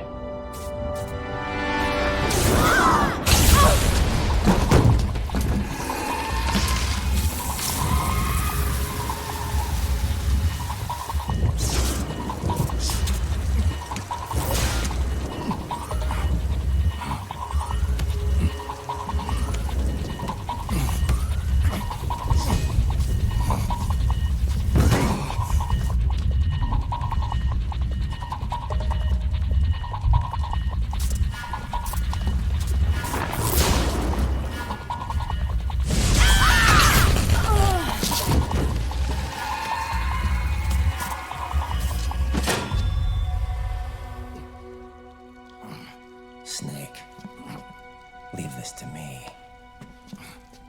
I'll go to the server room. The corridor's full of microwaves. One of us is enough. My body is a machine. I can take it. Your body may be a machine, but your heart is human. You've got a life to go back to. She means nothing to me now. Run! Look at me.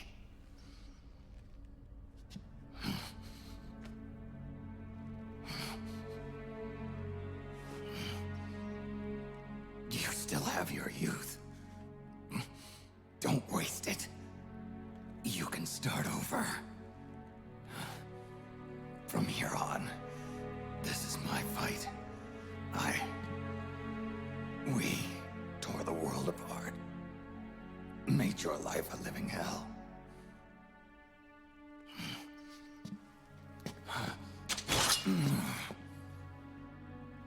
It's my duty to put an end to all of this.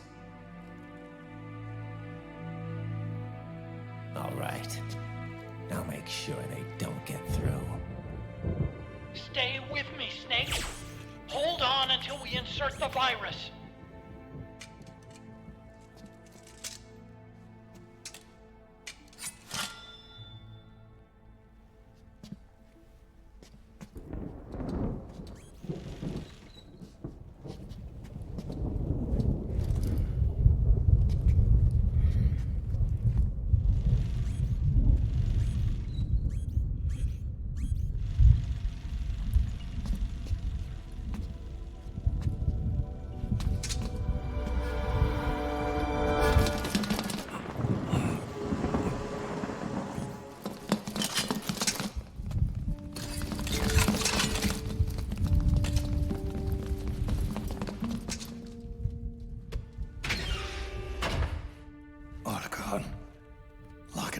inside.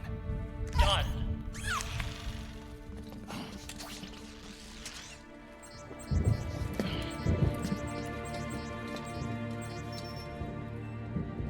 Thank you, Snake.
Snake, that place is saturated with microwaves. The longer you stay in there, the greater damage you'll take. Get through there as quickly as possible.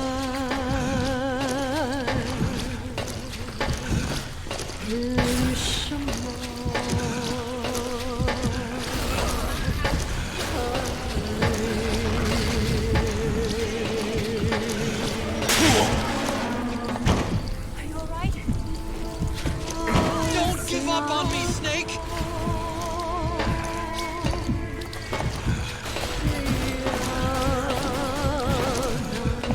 I'm gonna let her sing it this time. I only sing it when she forgets the words. She always forgets the words in the briefing. So that's why I always come in. Don't give up on me, Snake!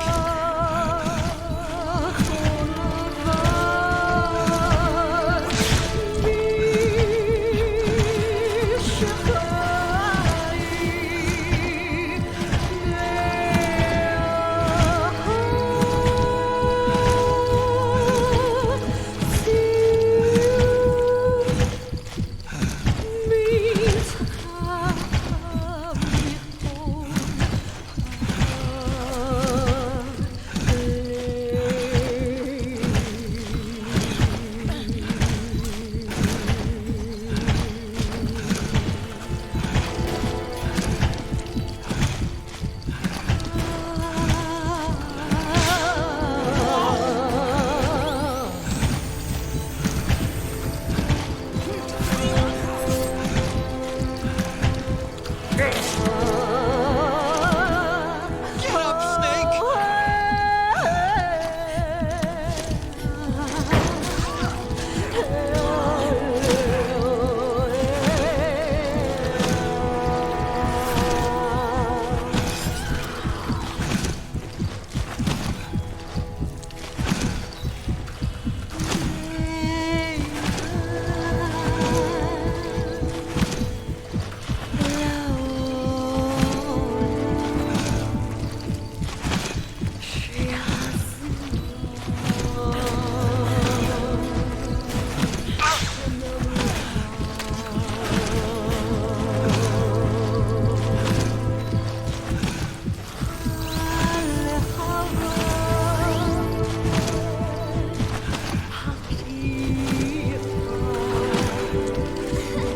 We're running out of time. You've got to keep moving. Please.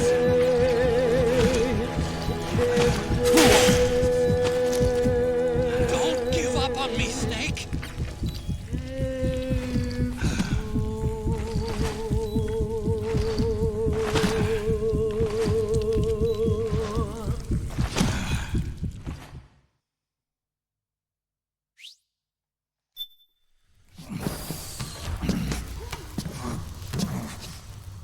Bellum, thank you for the tier 1.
graveyard in here. Otacon, can you do it? Leave it to me.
It's over.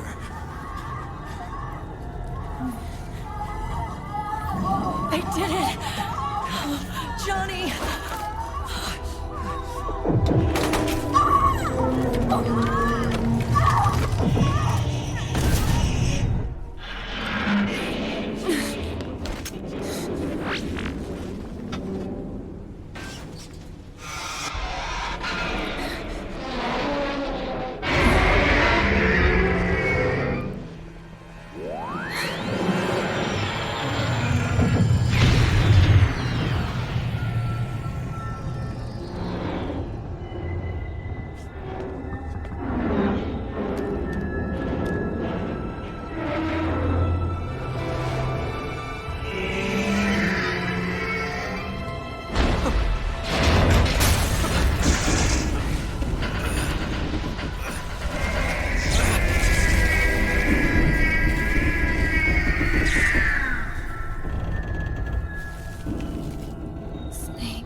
a minute. The worm is still spreading, and it's not stopping at GW. Is it removing the other clones? No. Wait. I don't believe this. Naomi. Otacon, what is it? JD is being erased.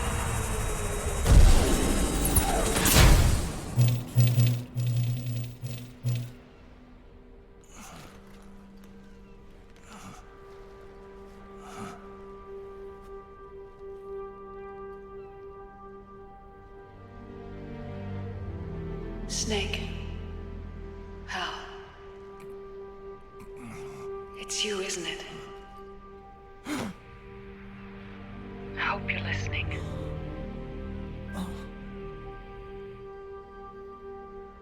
The virus you uploaded is using GW as a conduit to annihilate the entire AI network.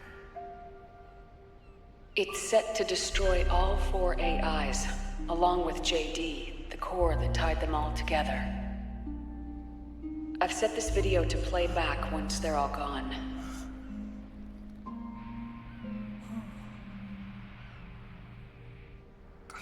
Sons of the Patriots was only the beginning. The Patriots were planning to use nanomachines to implement the system over the entire population. I had an obligation to stop it. With a little help from Sunny. She helped me. She believed her talents could help you all put GW to rest. What she created was an anti-AI Fox dye. But this virus's name is Fox Alive. It's the conceptual opposite of the nanomachines that I created all those years ago. We wish to free the captured foxes, to let them run free in the wild.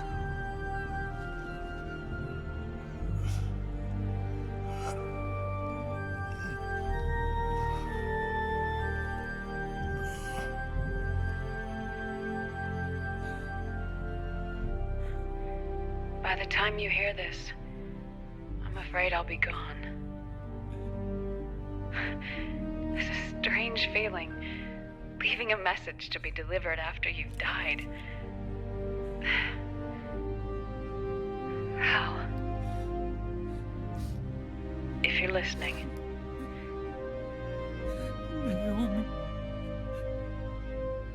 I'm sorry. Sorry I deceived you. It hurt me more than anything else, lying to you like that.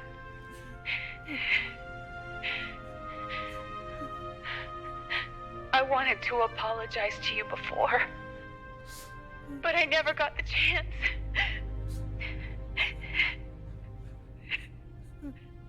Naomi. And yet, in the end, you helped me feel the joy of living. Thank you, Hal. Thank you. Hal.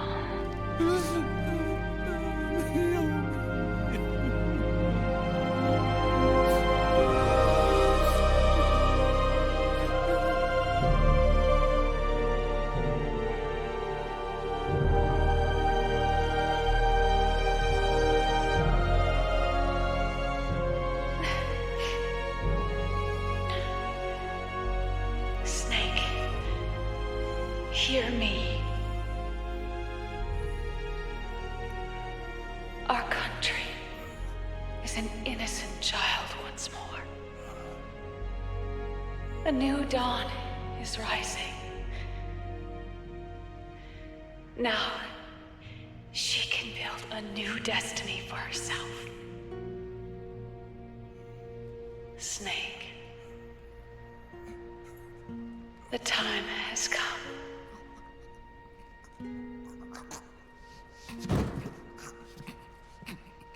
You've earned your rest. The rose petal is about to fall.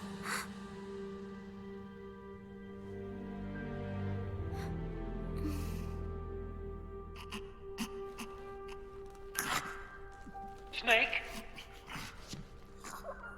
Snake! Snake! Okay, let's save just in case something catastrophic happens and we have to go and redo Act 5 again. And also, let me thank a couple more people before we transition to this next scene. If I have time, I think I do. Cormafite with the Prime sub as well. Thank you. Yes, I think that's the only person I need to thank. Felon before that with the tier 1 again. Thank you. Cheers, guys.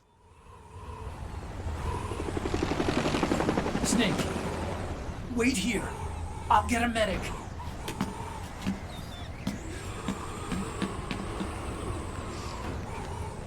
Enough! Stop this pointless fighting! This is no war!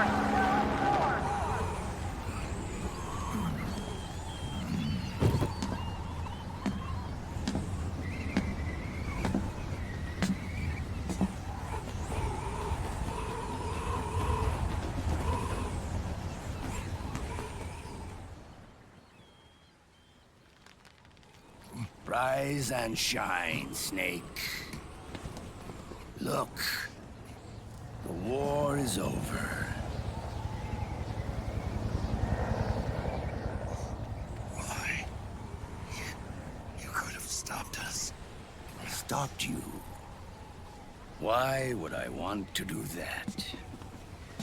This is just as I'd hoped things would end. Back before Father's time, before Zero gave birth to the Patriots, the US, China, and the Soviet Union formed a secret pact. The organization they created was called the Philosophers. Through 2 world wars, it spread its roots and extended its reach. After that, the Philosophers splintered, and factions began to squabble over the fortune they'd amassed. They called it the Philosopher's Legacy, a massive cache of funds that would later provide the foundation for Zero's Patriots. Zero sought to use his riches to achieve world domination. Our father, Big Boss, sought to free himself from that chokehold. His dream was to create an army of free citizens, one that answered to no government. Outer heaven. But he failed because of you. 9 years ago, I tried to free us from the control of our genes. 4 years later, our dear brother Solidus sought to free us from the control of the Patriots' means. All of it, was nothing more than a process of trial and error, the end result of which is Outer Haven. To be free from Sons of the Patriots, the ultimate form of external control imposed on the Patriot soldiers.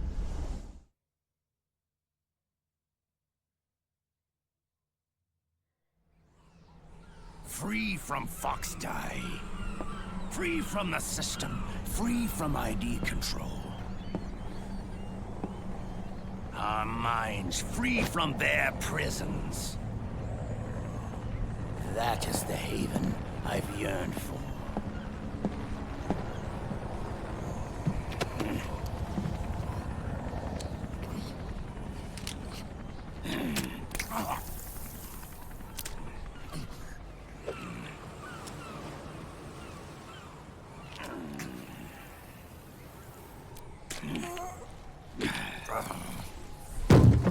This is it, brother. Our final moment. The battle has ended, but we are not yet free. The war is over, but we still have a score to settle.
Here we go.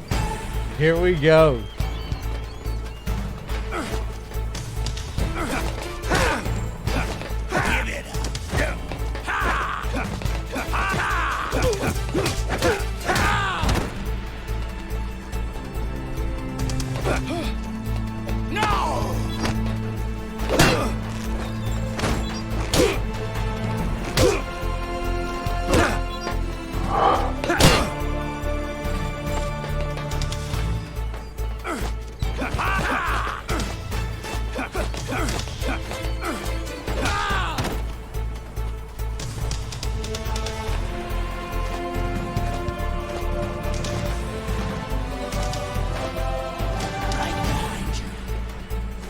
Behind me?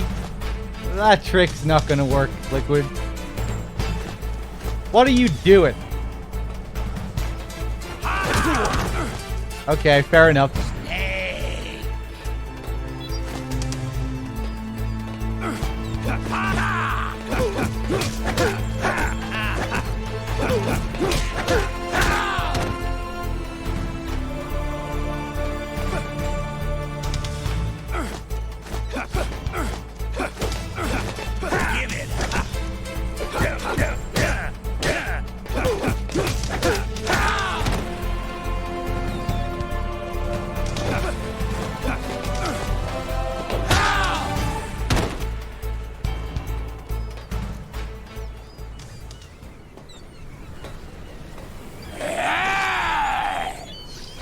MGS2, here we go.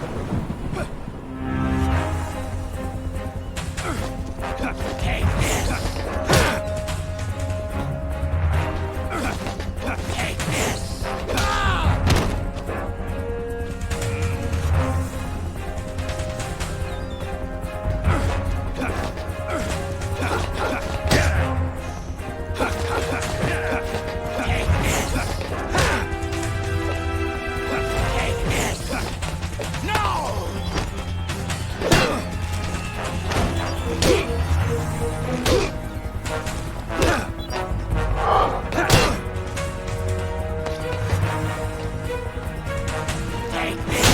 Oh, I knew that was risky. I don't know why I didn't dodge.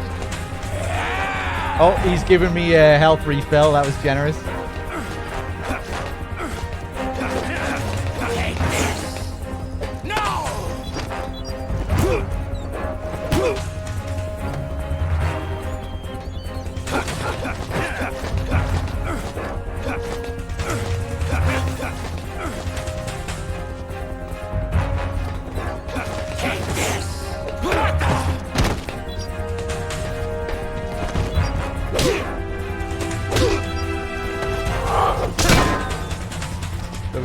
Junky metal sounds. I love it.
I don't believe it. I went for the same thing. Snake!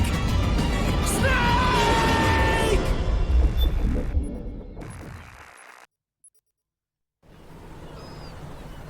I went for the big punch and his landed first.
Okay, let's try this again. Let's see how well you do this time.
Oh! Nice. Here we go, MGS3.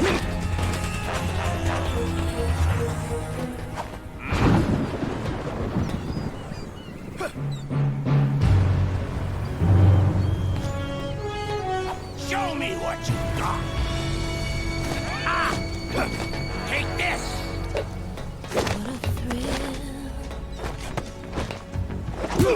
Darkness and silence through the night.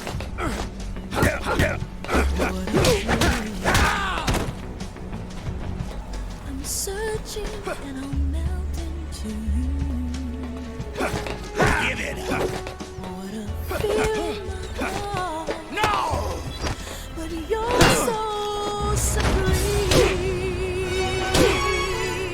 I give my life, not for honor, but for you. In my time, there'll be no one else. It's the way I fly to you. Take this. I'm still in a dream, snake eater. Someday you go through the rain. Someday you'll feed on a tree frog. It's ordeal, a trial to survive. For the day we see new life. Give my life, not for honor, but for you. My time. Ah, you bitch! There we go. It's the way I fly to There it is.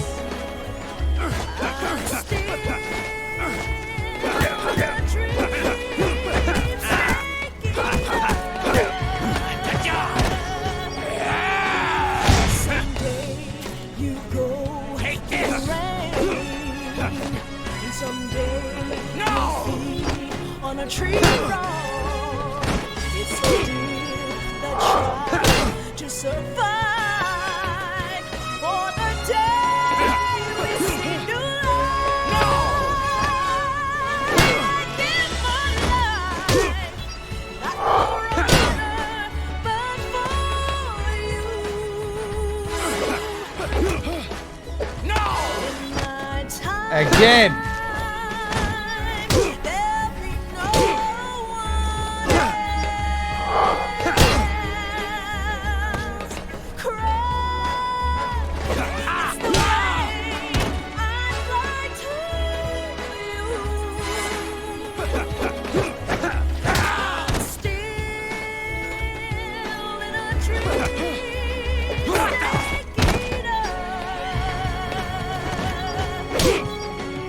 Someday you go through the rain. And someday you'll feed on a tree frog.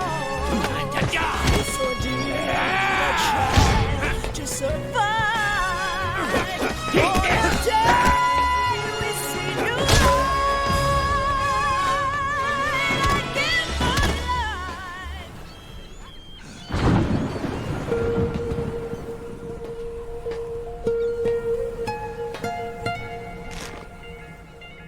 It's not over yet.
only the beginning, Snake. America will descend into chaos. It'll be the Wild West all over again. No law, no order.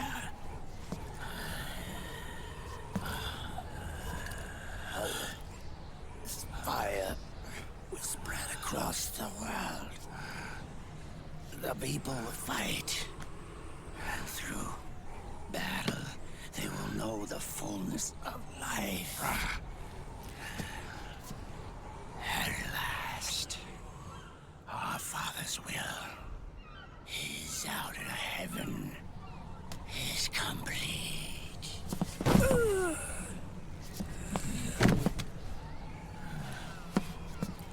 Somewhere out there, I know he's laughing.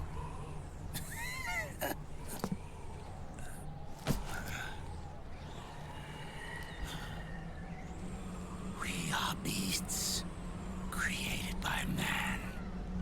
Unless the light is put out, the shadows cannot be erased. So long as there is light, erasing shadows will do no good.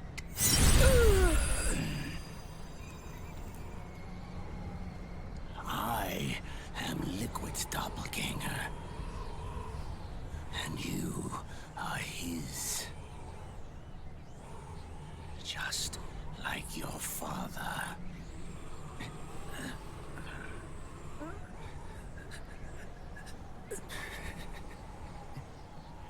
You're pretty good. You're pretty good. Pretty good.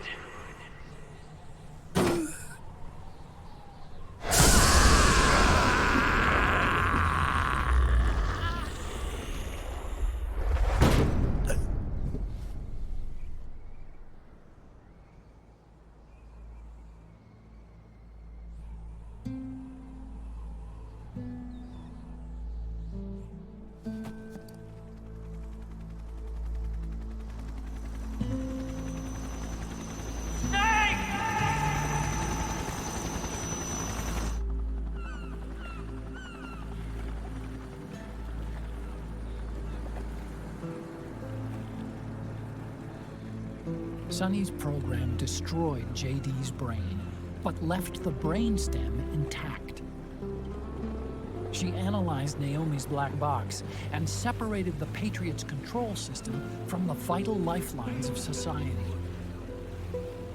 Water, air, electricity, food, medicine, communication, transportation. She cut off the Patriot's control while preserving modern civilization. Maybe it was her way of avenging Olga, her mother.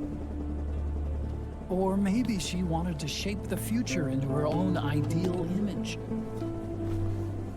Or maybe it was just one big defragmentation. Fox Alive. The AI is truly a living thing. The Patriot's reign has crumbled away. And still, our civilization, a civilization that has thrived on war since the dawn of time, lives on. I wonder if we did the right thing. Naomi. What did we lose? What did we save?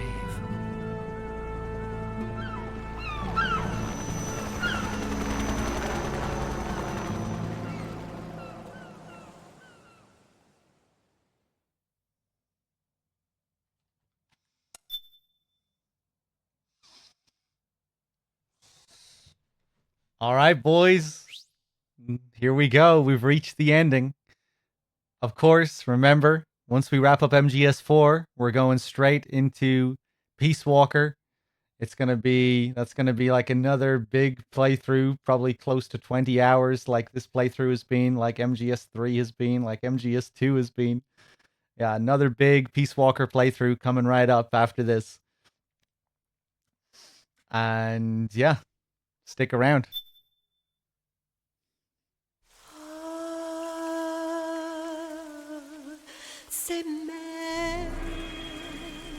Clao, Gladio man, Clao.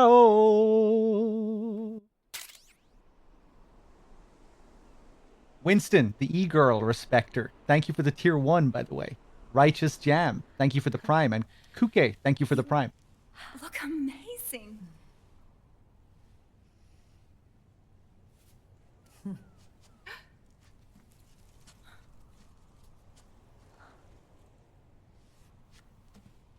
Congratulations.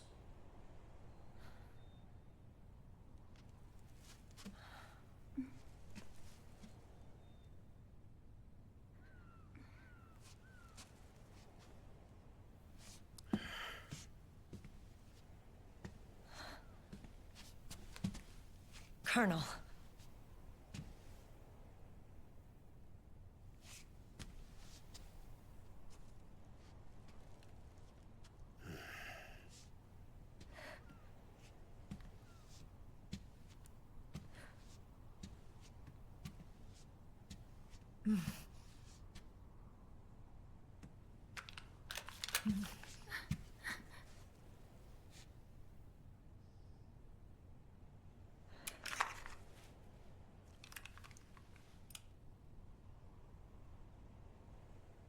You're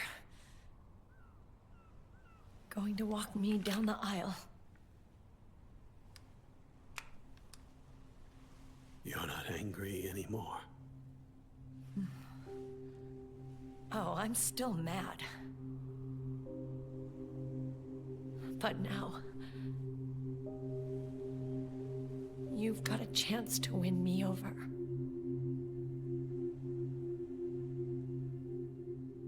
You're right. We have plenty of time now.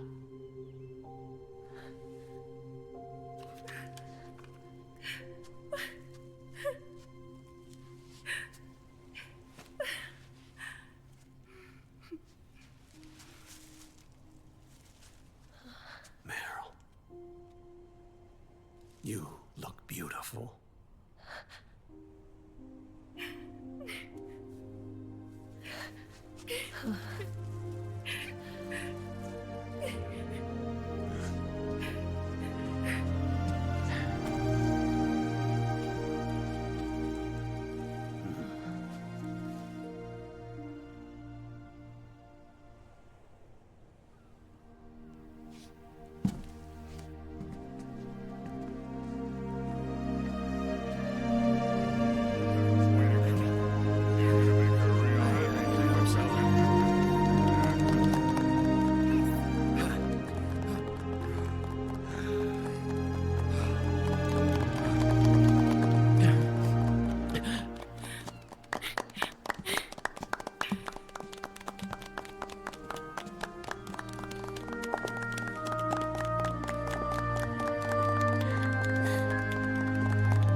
Dearly beloved, we are gathered here today to join these two in holy matrimony.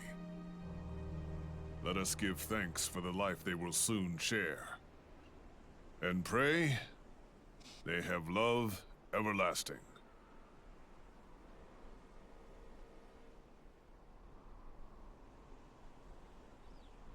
Now, let's all send this new team on their first mission.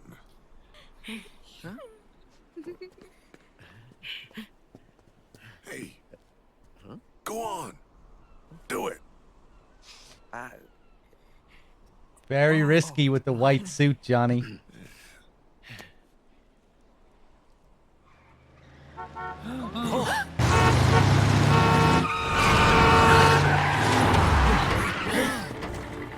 Just in time.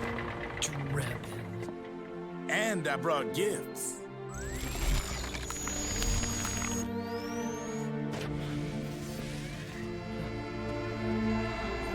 A shower of flowers, compliments of Drebin.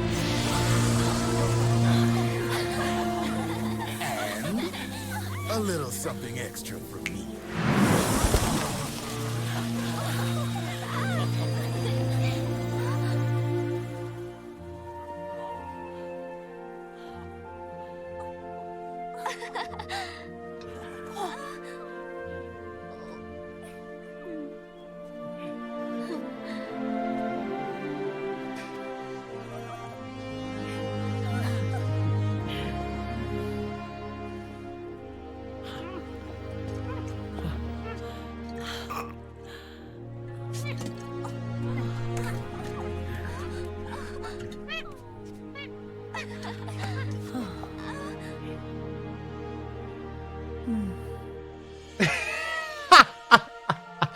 Chico's ghost. It's Chico's fucking ghost. Get out of here, Chico's ghost. Stop trying to spook everyone. Trying to have a tender moment. The bouquet.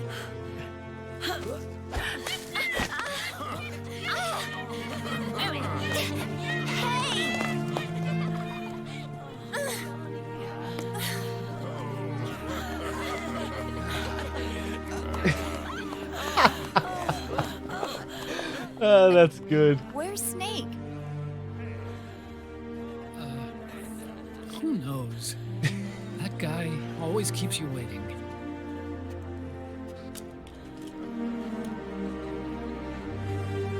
Sunny, come on.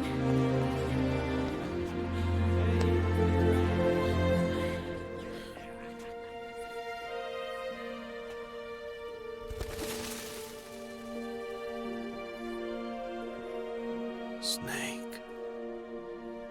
Thank you.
Jack, how are you feeling?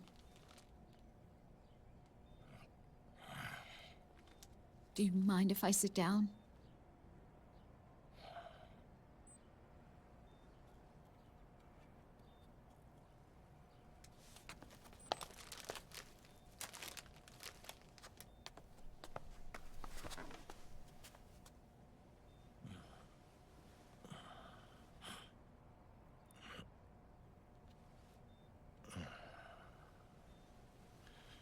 Jack.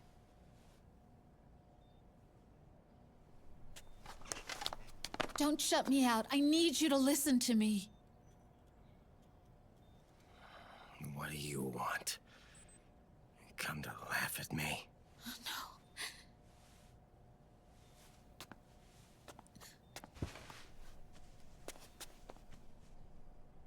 Look. Look at the boy.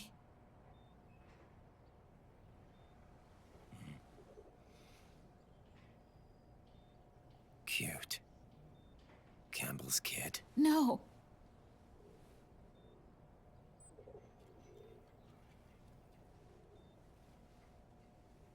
He's yours. I don't have any kids.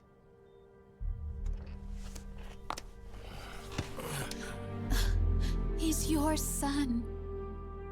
You said miscarriage. I lied.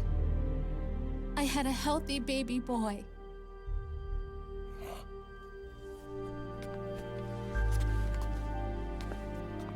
Roy pretended to be my husband, to protect me and our son. Only until you completed your mission. to shield us from Patriot eyes. What? He didn't even tell Meryl. He sacrificed everything, even his family, to protect us. I don't believe it. I'm sorry, Jack. I wanted to tell you. So he's really...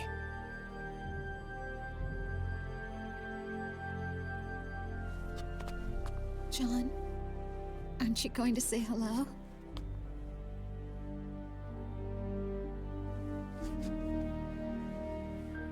My son.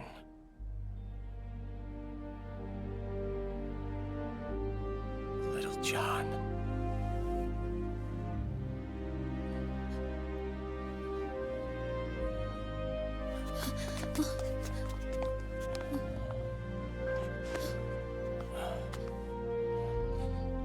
Scared of me, huh? I don't blame you. It's okay.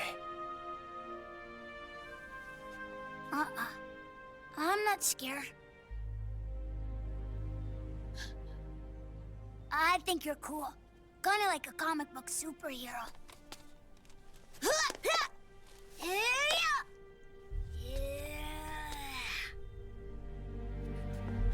John.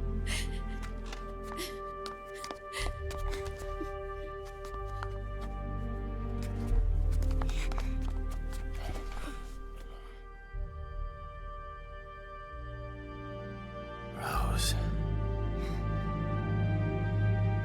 I'm done running.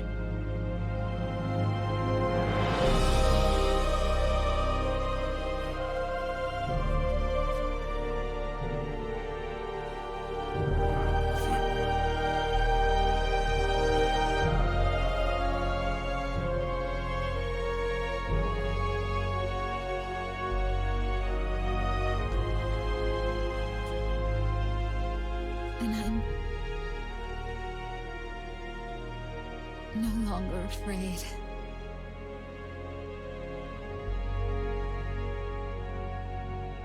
I'll never leave you alone again.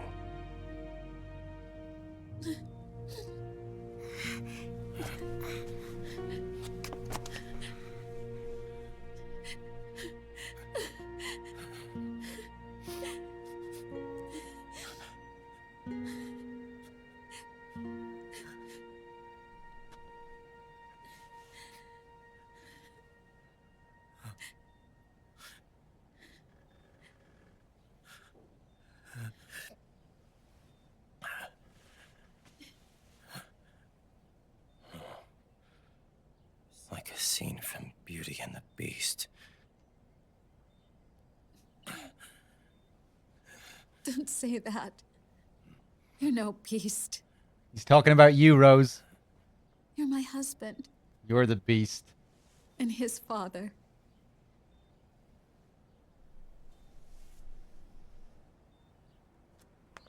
And me?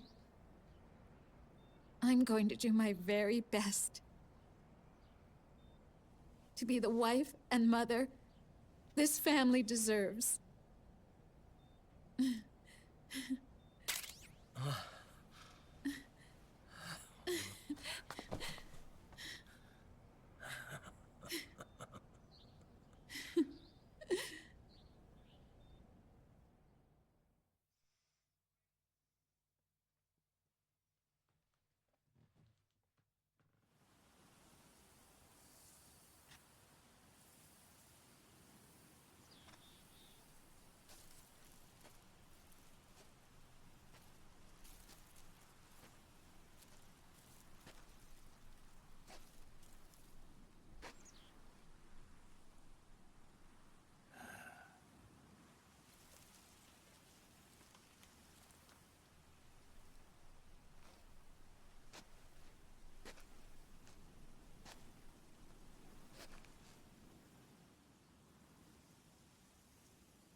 has changed.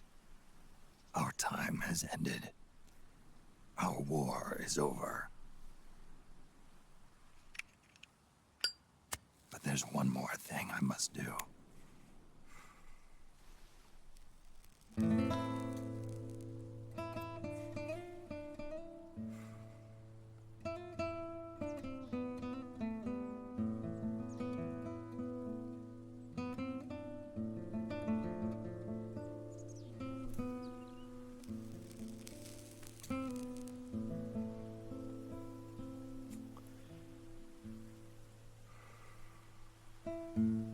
One last punishment I must endure.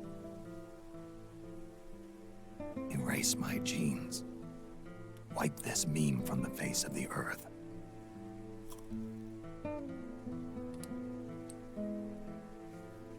This is my final mission.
I was gonna get very angry if that fucking asshole signed back into PSN at the end there. I didn't know. I didn't think I had those notifications turned on. Can you even turn them off on PS3? I can't remember. Or do you have to sign out completely? I'm a little bit worried that signing out is just gonna prevent me from playing the game because of Sony's new bullshit system. I think I'm gonna risk it. Just so, yeah, I think we should be good. Okay.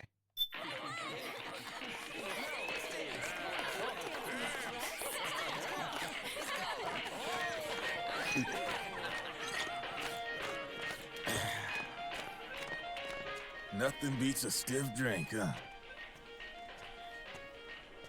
I didn't know you drank. I thought it was strictly soda for you. Not like I never touched the stuff. Soda just agreed with the nanos better. The nano machines break down alcohol before it has a chance to get you drunk. So, that explains it. No need to hold back anymore, huh? Yeah, well, it ain't all sunshine and rainbows. A lot of folks lost their entire sense of being the moment SOP went offline. You mean SOPS? I heard some people are going through withdrawals. SOP syndrome. Yep. SOP kept more than just alcohol under control. Those poor slobs are virtually naked now. From what I hear, over 10% are showing symptoms. I guess getting rid of the Patriots won't solve all our problems overnight. You, probably already suspected this, but I'm not actually an employee of AT Security. Huh? The Patriots raised me to be a gun launder. The Patriots? My earliest memories are of the LRA. They kidnapped me, forced me to fight. Yep, you're staring at a former child soldier. My parents, brothers and sisters, all killed in the war. Guess that makes me what you'd call a war orphan. After that, the Patriots picked me up and brought me into the family business. I was Drebin, number 893. There's a whole lot of pawns like me all over the world. How do you suppose I laundered guns like I did? 'Cause they let me. In fact, I was under strict orders to back you guys from the start. You what? Hey, man. Don't take it personal. I wasn't the only one under their orders. Huh?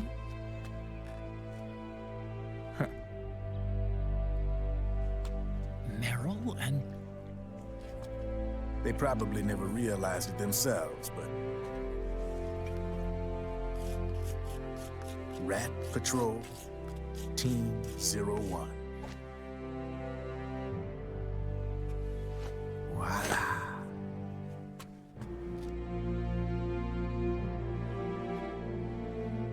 Patriot. Played like a violin. But why? Obviously, Liquid's plot was a threat to the Patriots. So they planned to have you guys take care of it. Didn't turn out quite how they planned, though, did it? Yeah, well, I don't think they expected you to crash their system and wipe them out. So, does that mean you're out of a job now? Are you kidding? I got the Drebins. All the Drebins in the world are in on it. From now on, we're in business for ourselves. We are pawns no more. Easy there. The White House might have lost its taste for unilateralism, started to rebuild. But there's a lot of failed states out there that went bankrupt from their PMC habits, and they owe a shitload of money. Now, only question is, who's gonna pick up the tab? I'm sure these new governments will try and keep it under control with PMC corporate reform laws, but it ain't gonna be good enough. They all sunk up to their eyeballs in the war economy.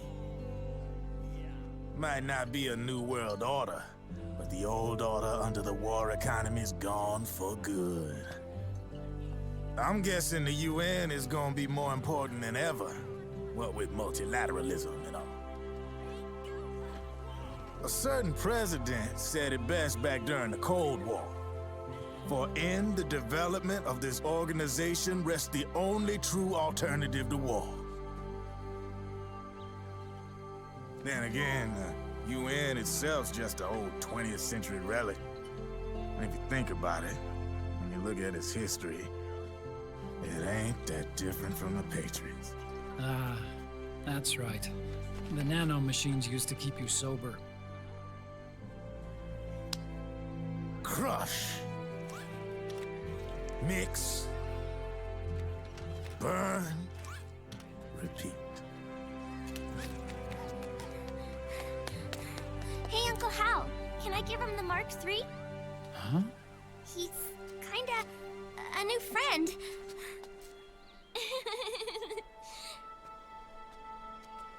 He lives near here. We can't understand each other's language, but we're having fun. He's my very first outside friend. Really? That's great. Otacon can't even see him. Sonny, it's okay if you want to live outside now.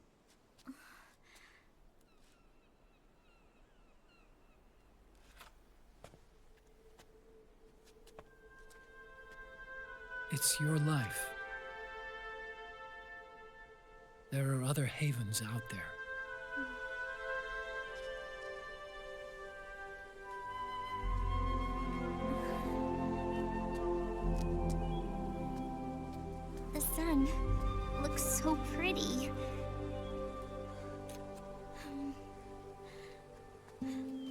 Sonny.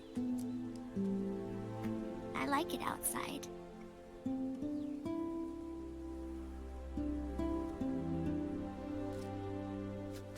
Uncle Hal, when is Snake coming back? Snake.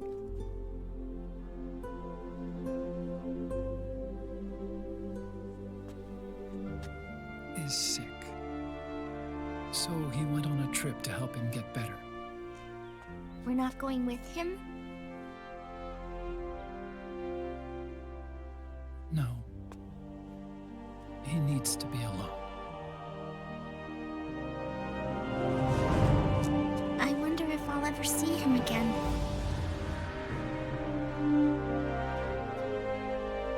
Snake had a hard life. He needs some time to rest.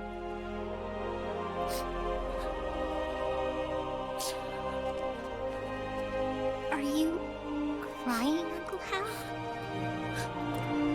No. I'm not crying.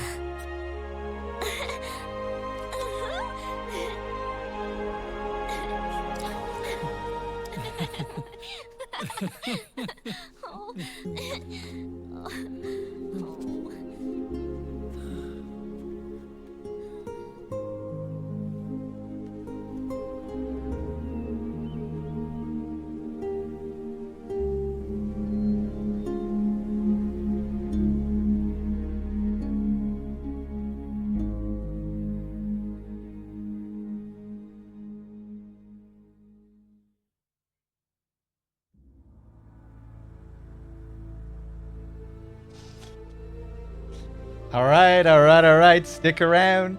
It's not over yet. And even when it's over, it's not over yet. Because we're doing Peace Walker right after the credits. The real credits, that is.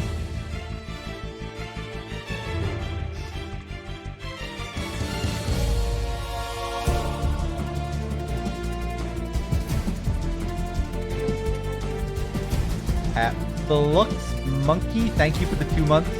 Redison, thank you for the 2 months. Andy Warhol, thank you for the 1,000 bits. Fox, thank you for the 9. Safe Fox, thank you for the 2 months. Cheers, guys.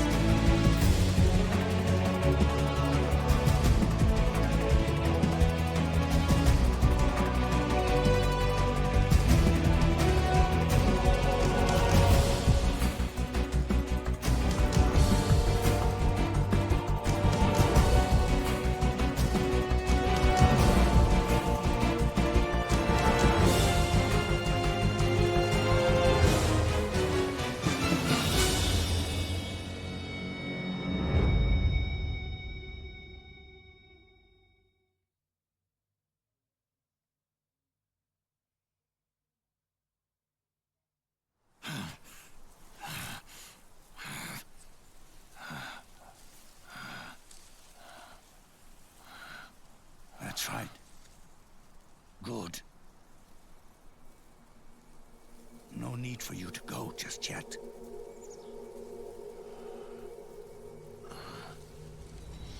It's been a long time, Snake.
my son. I'm not here to fight. Or should I call you brother? What? It's over. Time for you to put aside the gun and live.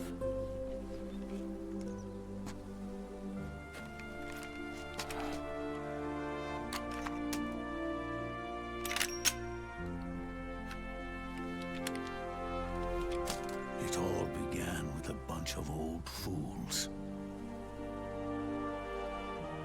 Now, they've all passed away. Their era of folly is over. I'm the only one left, and soon I'll be gone too. How can you still be alive? That body, liquid burned on the Volta, wasn't mine. That was the body of a clone. Solidus.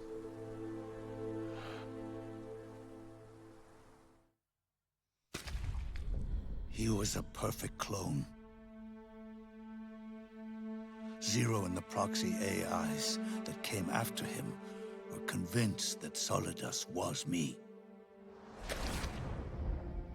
I was implanted with nanomachines, kept in a state of eternal sleep by JD and the proxy AI.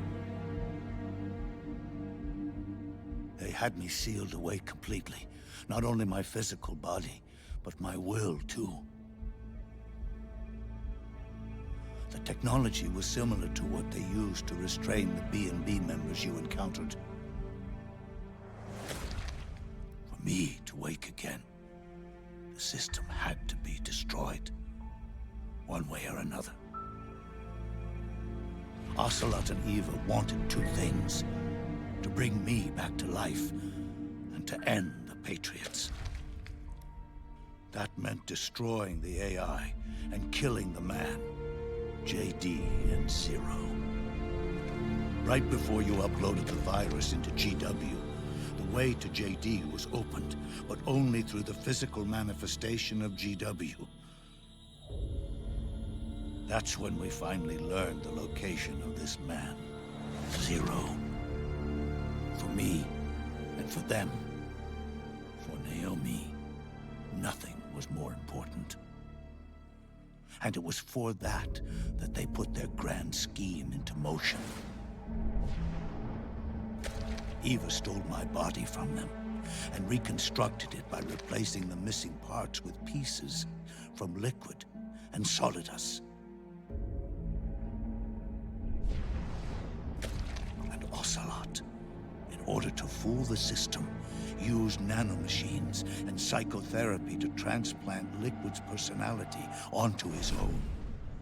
He used hypnotic suggestion to turn himself into Liquid's mental doppelganger. For all our advances in nanotechnology, information and genetic control, they've never managed to control people at will, let alone turn one person totally into another. Under certain conditions, someone can be made to play a specific role. Act like someone else. Cats do love to play as snakes. It all started with him. Zero.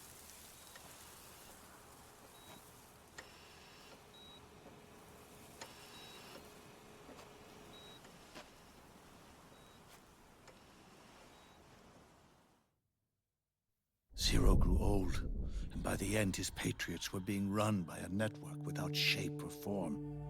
What do you mean, without shape or form? The proxies were only one small part of the vast cycle that Zero created. The corporations, for-profits, and research institutions that comprise the military-industrial complex were part of it too. They operated on budgets automatically allotted to them by the proxies. Accounts maintained by the Patriots. The network covered everything from weapons R&D and investment to production and marketing.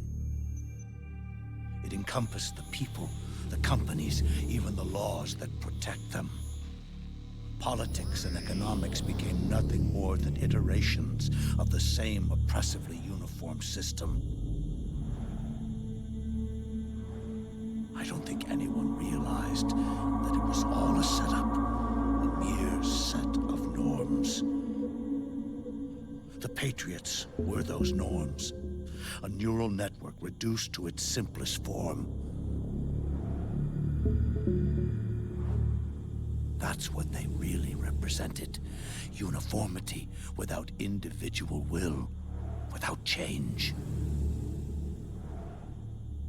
But then one day, those norms suddenly deviated from that pattern and underwent a mutation. It was like the birth of a new life form. The system found a new way to propagate itself. War. The norms the Patriots had crafted for their unified state quickly became dependent on a single business, the war economy. Meanwhile, the political cause of creating a cleaner, safer battlefield provided a convenient catalyst. By then, the system was no longer being steered by Zero's will, or anyone else's. It was then that the norms, manifested as AIs, the inheritors of Zero's will, began to reproduce and take on a life of their own. Zero's original intent was to carry on the boss's will and establish a unified world state, an inside world. But his successors failed to carry on his will. Eventually, JD became the very age itself, propagating its will as it pleased, and this age chose to act through economics instead of nation-states. Powered by the industrial and digital revolutions that came before it, this age gave birth to a twisted economic revolution, a battlefield revolution. It created a new world without substance. In this new world, there were no ideologies, no principles, no ideals, not even the thing she treasured most, loyalty. There was only the war economy. It was a colossal error in judgment, one Zero couldn't possibly have foreseen.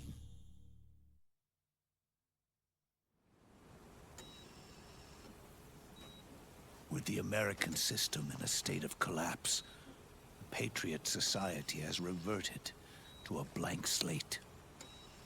This man was the source of it all.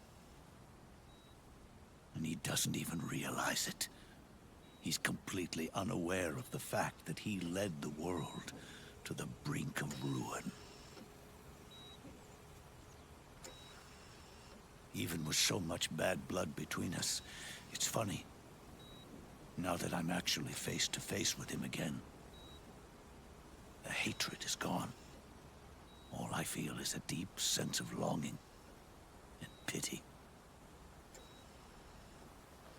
Did Zero really hate me?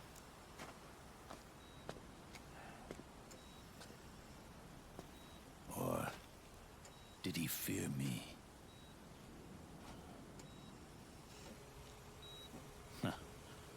It's too late to ask him now.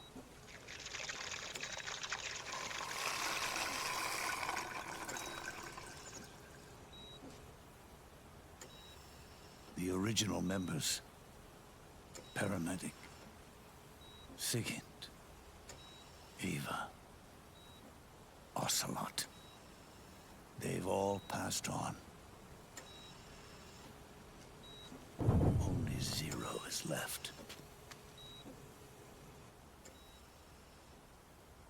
Everything has its beginning, but it doesn't start at one. It starts long before that, in chaos. The world is born from Zero. The moment zero becomes one is the moment the world springs to life. 1 becomes 2, 2 becomes 10, 10 becomes 100. Taking it all back to 1 solves nothing. So long as 0 remains, 1 will eventually grow to 100 again.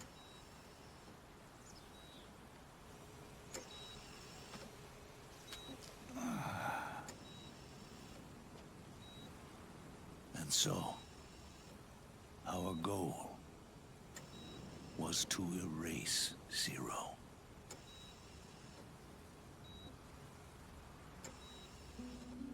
Even the mighty Patriots began with a single man. That one man's desires grew huge, bloated, absorbed technology, began to manipulate the economy. We realized too late that we had created a beast. We had helped turn 0 into 100. His sin was ours.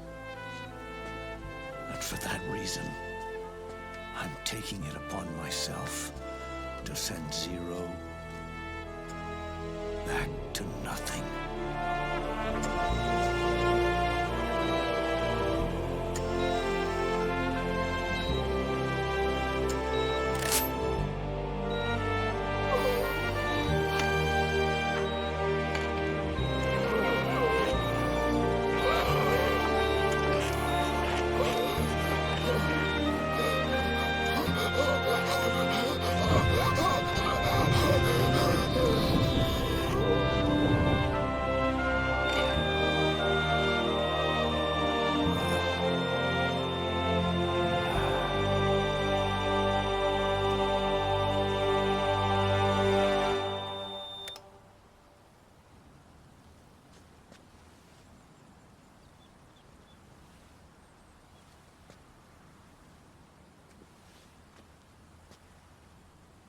You going back to 0 as well? You erased me 2 times before. Today will mark the 3rd. The fox die 0 planted in you. It's already begun eating away at my body. Truth is, the fox die in you is what killed Eva and Ocelot. What are you talking about? Naomi. She told me everything.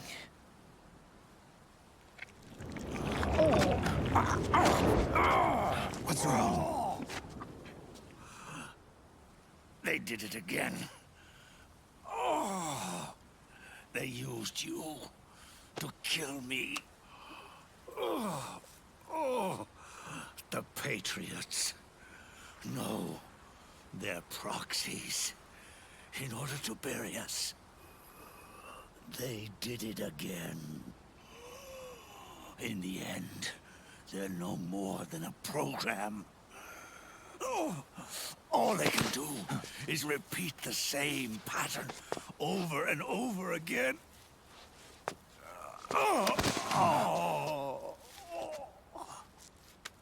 Do me a favor, will you? Take me over to her.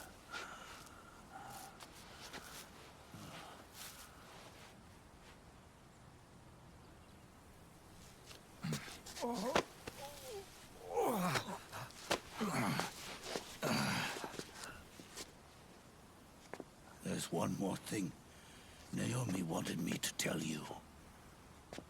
About the old fox die in your body. The one that mutated. The new fox die inside you continues to multiply At the same time, it is preventing the old, mutated fox dye from reproducing. The new fox dye is uprooting the old. Naomi confirmed it in her follow-up. The mutants are receding. Before long, they'll be gone entirely. Does that mean the mutant strain won't cause an epidemic? Oh, it will only live as long as you do. But even then, the process will just repeat itself. One day, the new fox dye too will start to mutate and become a new threat.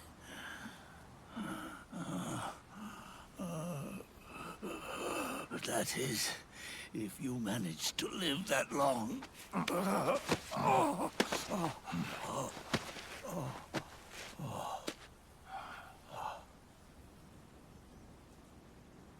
Am I going to die? Everyone dies. You can't stop it. You can't run away from it. Let me tell you something. Don't waste the life you have left fighting.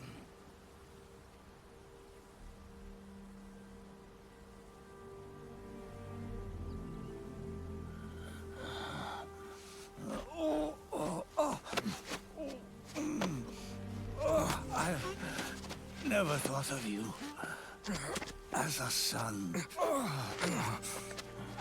But I've always respected you as a soldier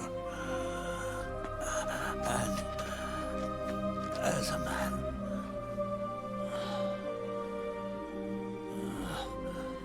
If you'd been in my place back then, maybe you wouldn't have made the same mistakes that I did.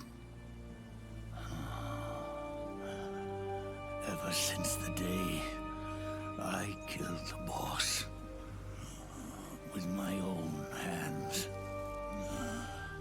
I was already dead.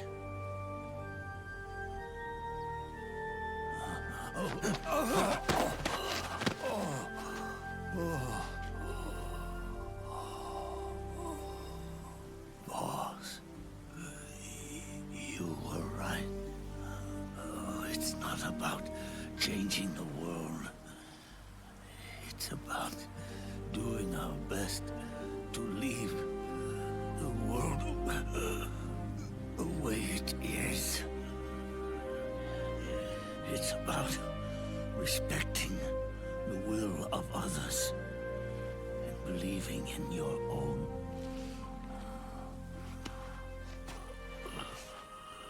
Isn't that what you fought for?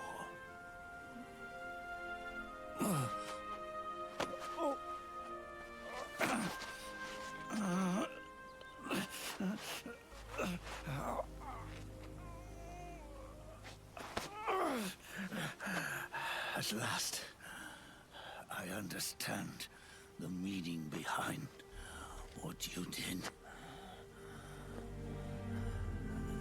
At last, I understand the truth behind your courage.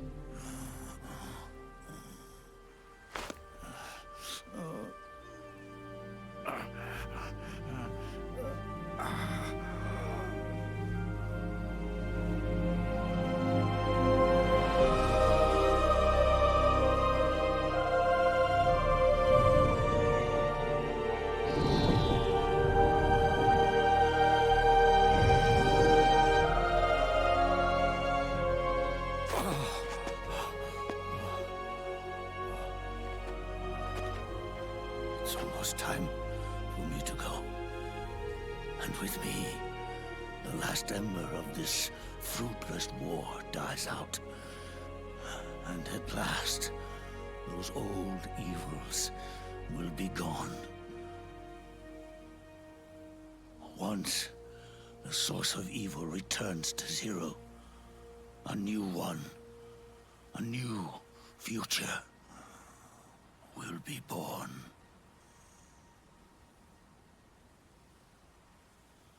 That new world is yours to live in. Not as a snake, but as a man.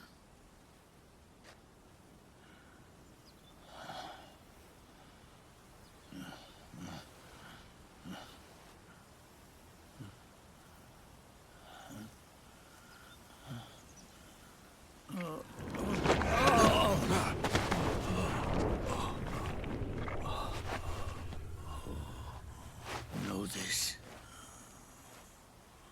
Zero and I, Liquid and Solidus, we all fought a long, bloody war for our liberty.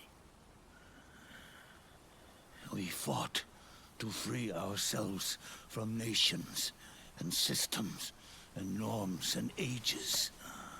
But no matter how hard we tried, the only liberty we found was on the inside, trapped within those limits.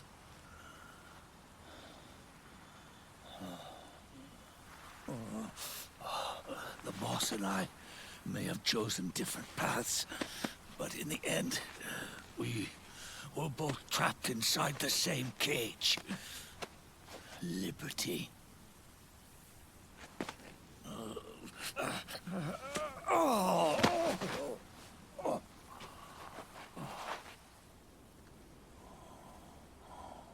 But you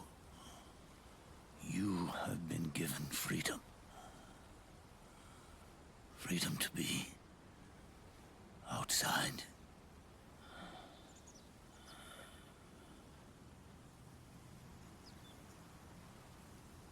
You are nobody's tool now. No one's toy. You are no longer a prisoner of fate. You are no longer a seed of war. Oh, it's time for you to see the outside world with your own eyes. Your body and your soul are your own. Forget about us. Live for yourself.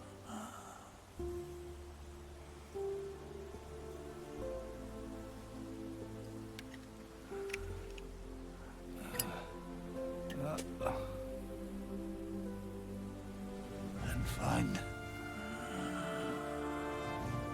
a new lease on life.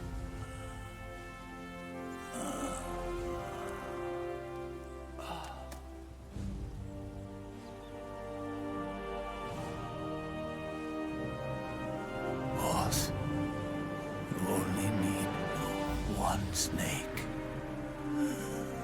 No. The world would be better off without snakes.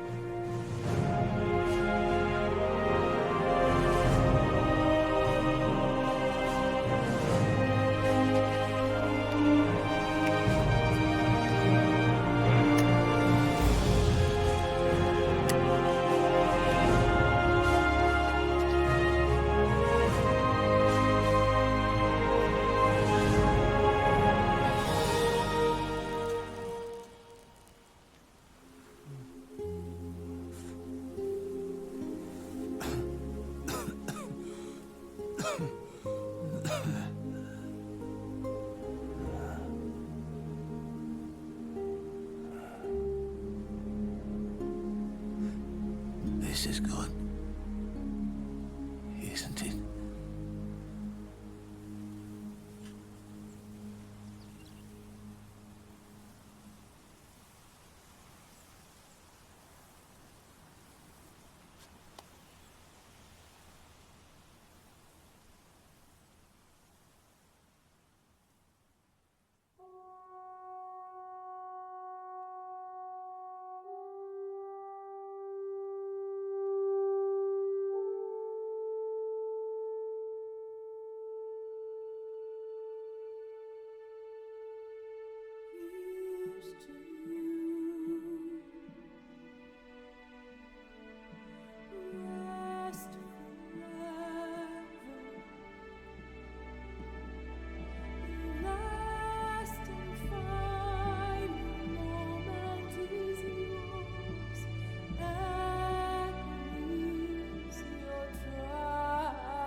I'm not AFK. I didn't want to interrupt the song. Peace Walker, up next, fools.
Snake, wait up.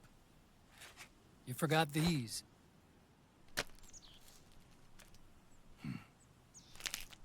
No thanks. I'm quitting. Snake, These things will kill you.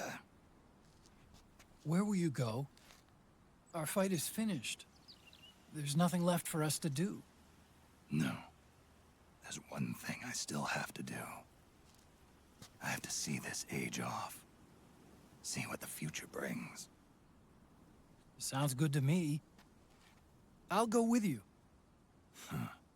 Otacon, I'm gonna be dead soon. You don't have to come. You said it yourself, Snake. There's nothing inside you can pass on to the next generation.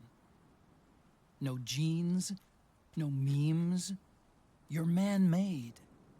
You're a beast. I know. A blue rose. There won't be any happy Beauty and the Beast ending for me.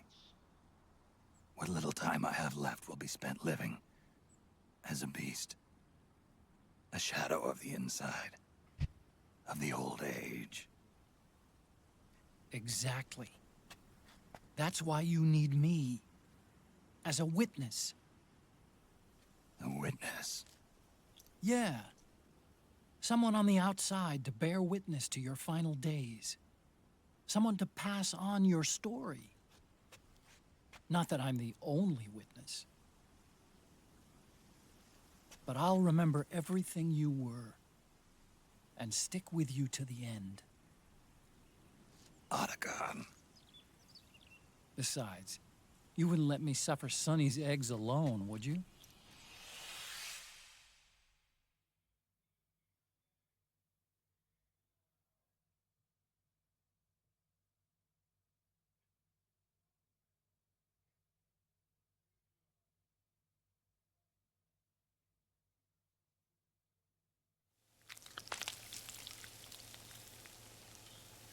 Come quick! They're ready! They look yummy! Sort of like the sun. It's rising again.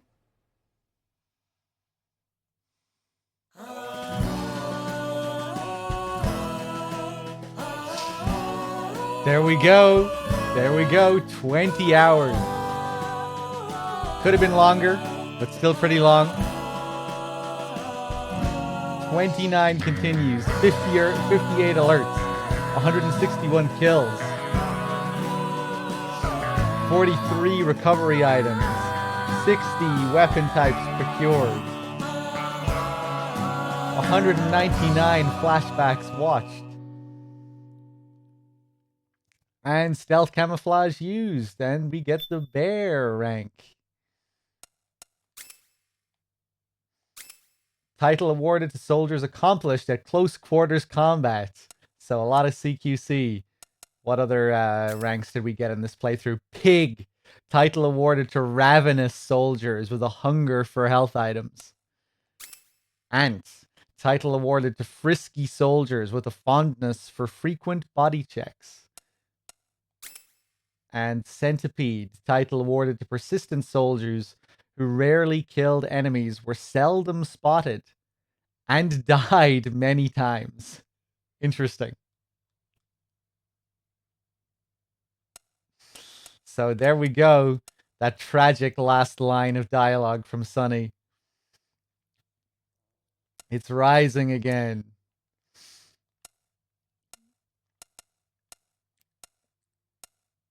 Supposed to be alluding to the team that would go on to continue making Metal Gear games.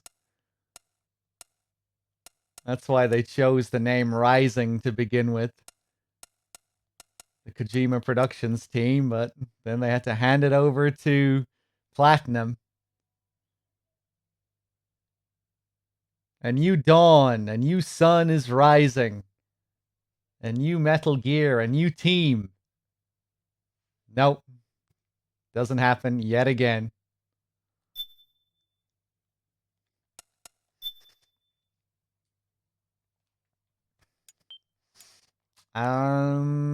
Yeah, I guess I'll save.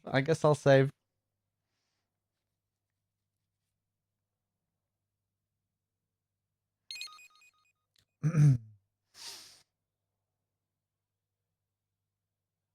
think it was Yuji Karakado who said that the failure of Rising will haunt him until the day he dies or something like that. I felt so bad for him. I think it was Karakado who said that.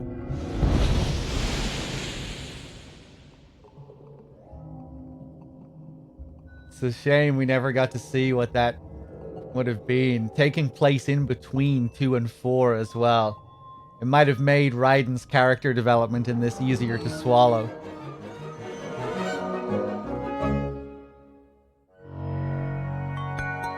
You know, for those of us that weren't satisfied with that one codec call where Rose talks about memories resurfacing from Liberia and all that shit, you know. Give me a break.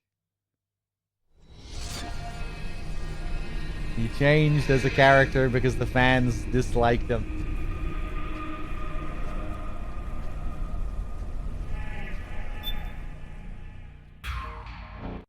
So there it is, man. MGS4. Crazy, crazy game.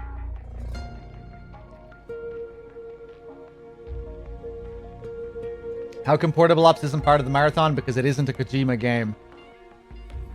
And like the title says, we're playing the Kojima Saga, which is Metal Gear 1, Metal Gear 2, MGS 1, 2, 3, 4, Peace Walker, and 5.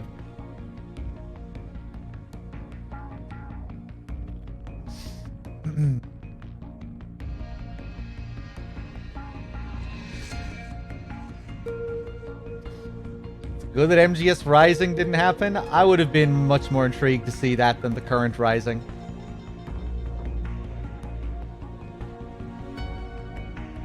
I don't really care about, you know, what other retcons it would have added. Or whatever.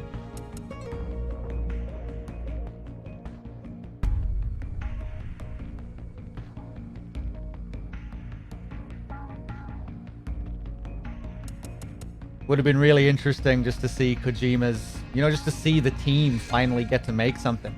That was Kojima's goal for so long, since MGS2. His goal was to pass the series down. It would have been really interesting just to see what that game was.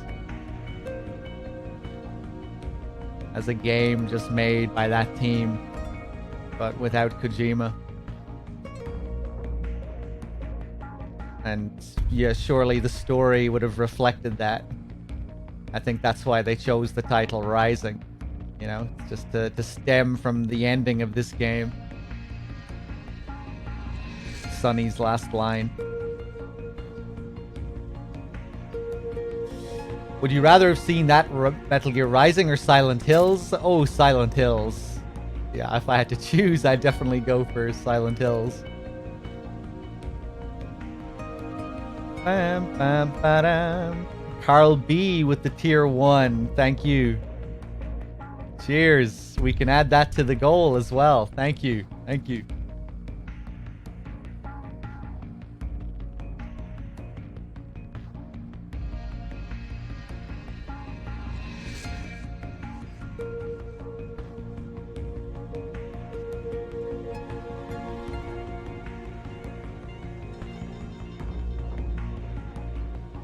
I think the team choosing Raiden as a character was a smart move. The boss, Normandy, had too many expectations for a young team. Yeah, probably. I don't know. The idea of going back and making a game about the boss. You know, are we going to learn about the boss and who her mentor was? Then are we going to go back further in time and learn about the boss's mentor and who that person's mentor was?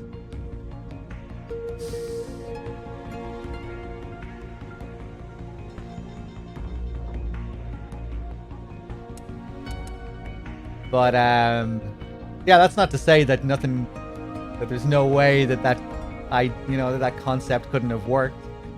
I mean, yeah, I'm sure it could if it was executed correctly.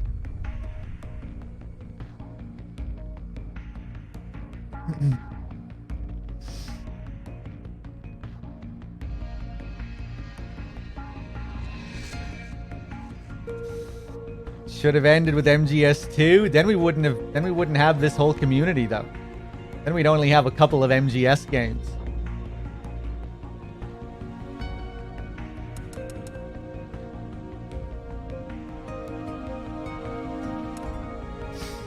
And you know, we just have like a few good MGS games. How boring would that be? Oh great, just a couple of good MGS games. None of the mess that followed. None of that interesting mess.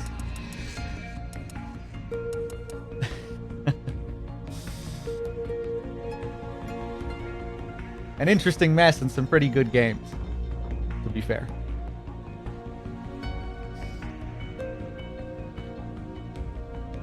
Bum bum bum bum ba-dum.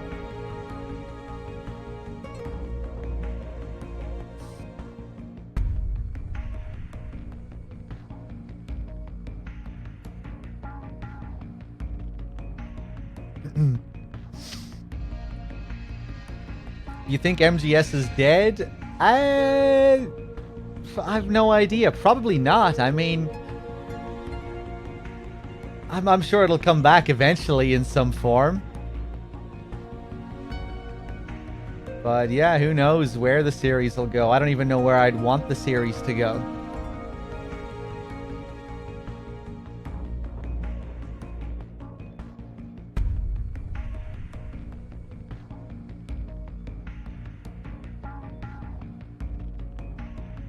Yeah, I mean, it's a hard IP to manage.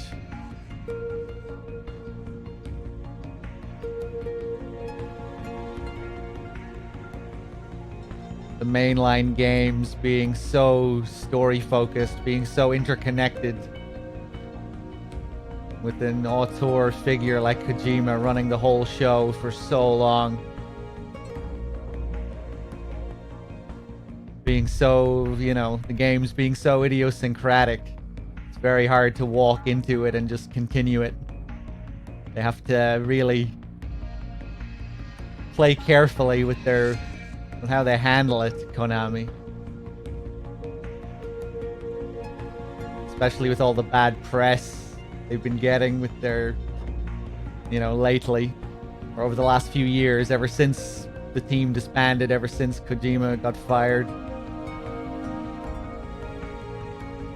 I really wonder what that team is doing, you know, because there are still loads of old Kojima Productions members at Konami.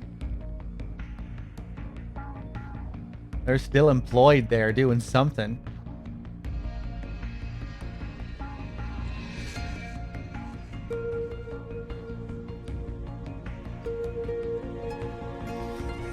They're still making games. What games have they been making?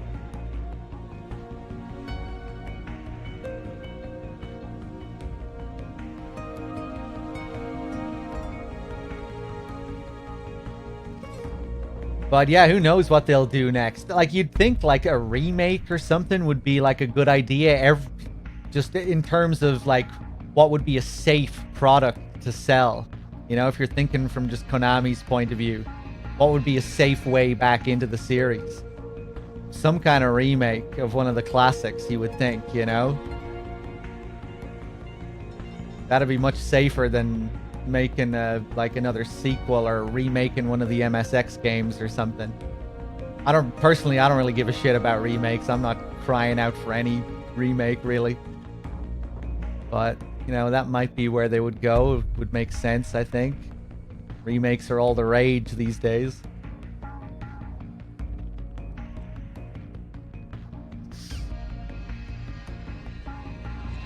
My dream for the future of the series would probably just to see like the current, the team that's still there, the old Kojima Productions team, those of them that are still there, just let them make whatever they want. If I was in control, that's what I would do. You guys do what you want with the series.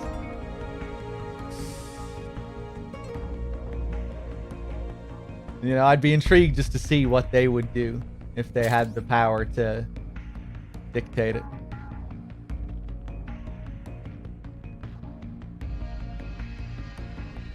Nakamura was in charge of a recent Frogger game, yeah?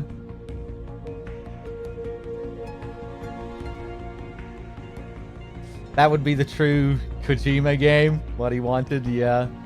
Although I wonder, did Kojima kind of give up with MGS5? Passing the baton onto the player, as he says in those interviews with Venom.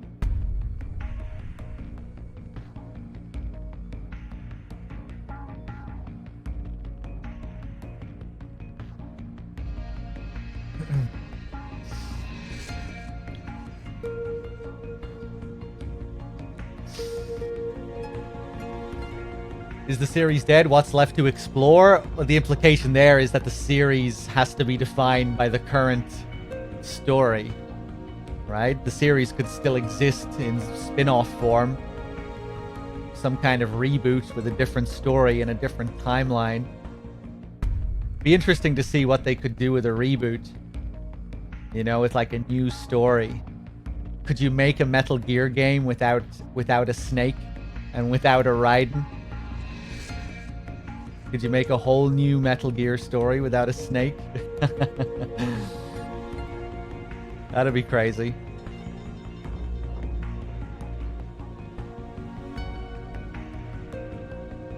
Whole different cast of characters, but still the same genre: spy fiction, espionage, stealth, mechs, conspiracies, political intrigue.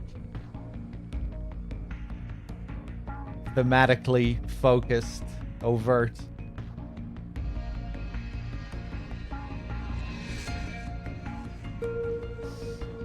Would it be well received though? I mean, probably not with Konami's current reputation, and I'm sure a lot of fans will just be screaming, "No, it isn't Kojima. You can't continue Metal Gear without Kojima." That's what happened when Shuyo Murata became director of MGS4, even though he was a longtime member of Kojima Productions, co-writer, co-director. But as soon as he stepped into the director's seat, everyone fucking threw a fit. No, Kojima has to come back. You can't let this other guy finish off the series, even though that's what Kojima's been. That was Kojima's whole goal with the previous two games.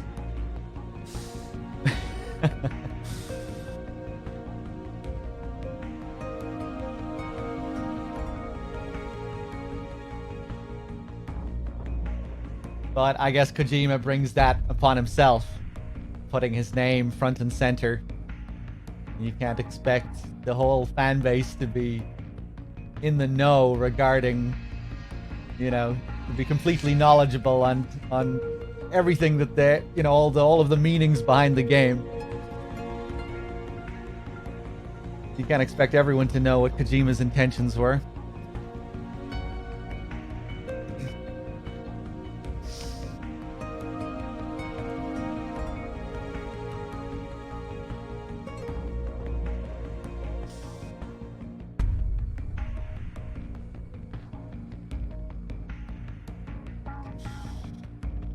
Yeah, it would have been really interesting to see what Shuyo Murata's MGS4 would be like. I think it was Murata who decided on the core theme of MGS4, which is interesting. Sense, or you know, what shouldn't be passed on to the next generation.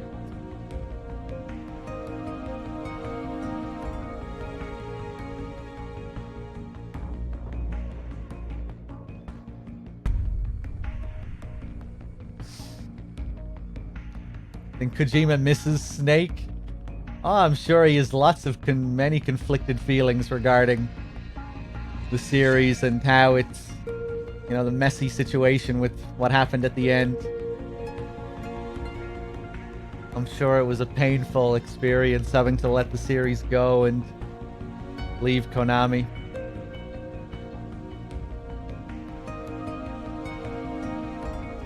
Kojima was a salary man, you know? He was in that Japanese corporate culture where you're kind of sworn to your company. Loyalty to the end.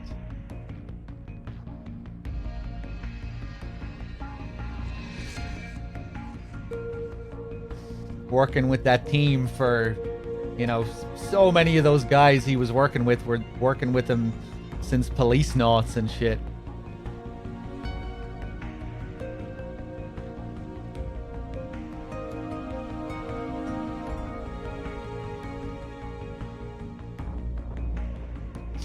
If you could ask Kojima one question, what would it be? Oh, I don't think I have a single question. I'd like to get really drunk with Kojima.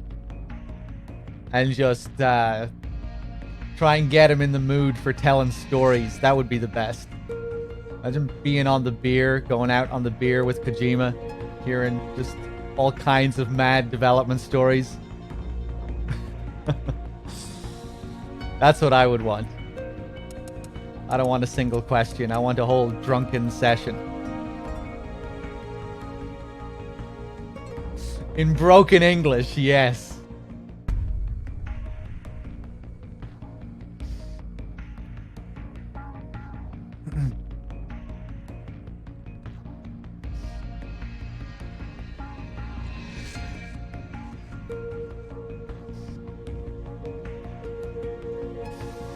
But yeah, how about we move on to Peace Walker?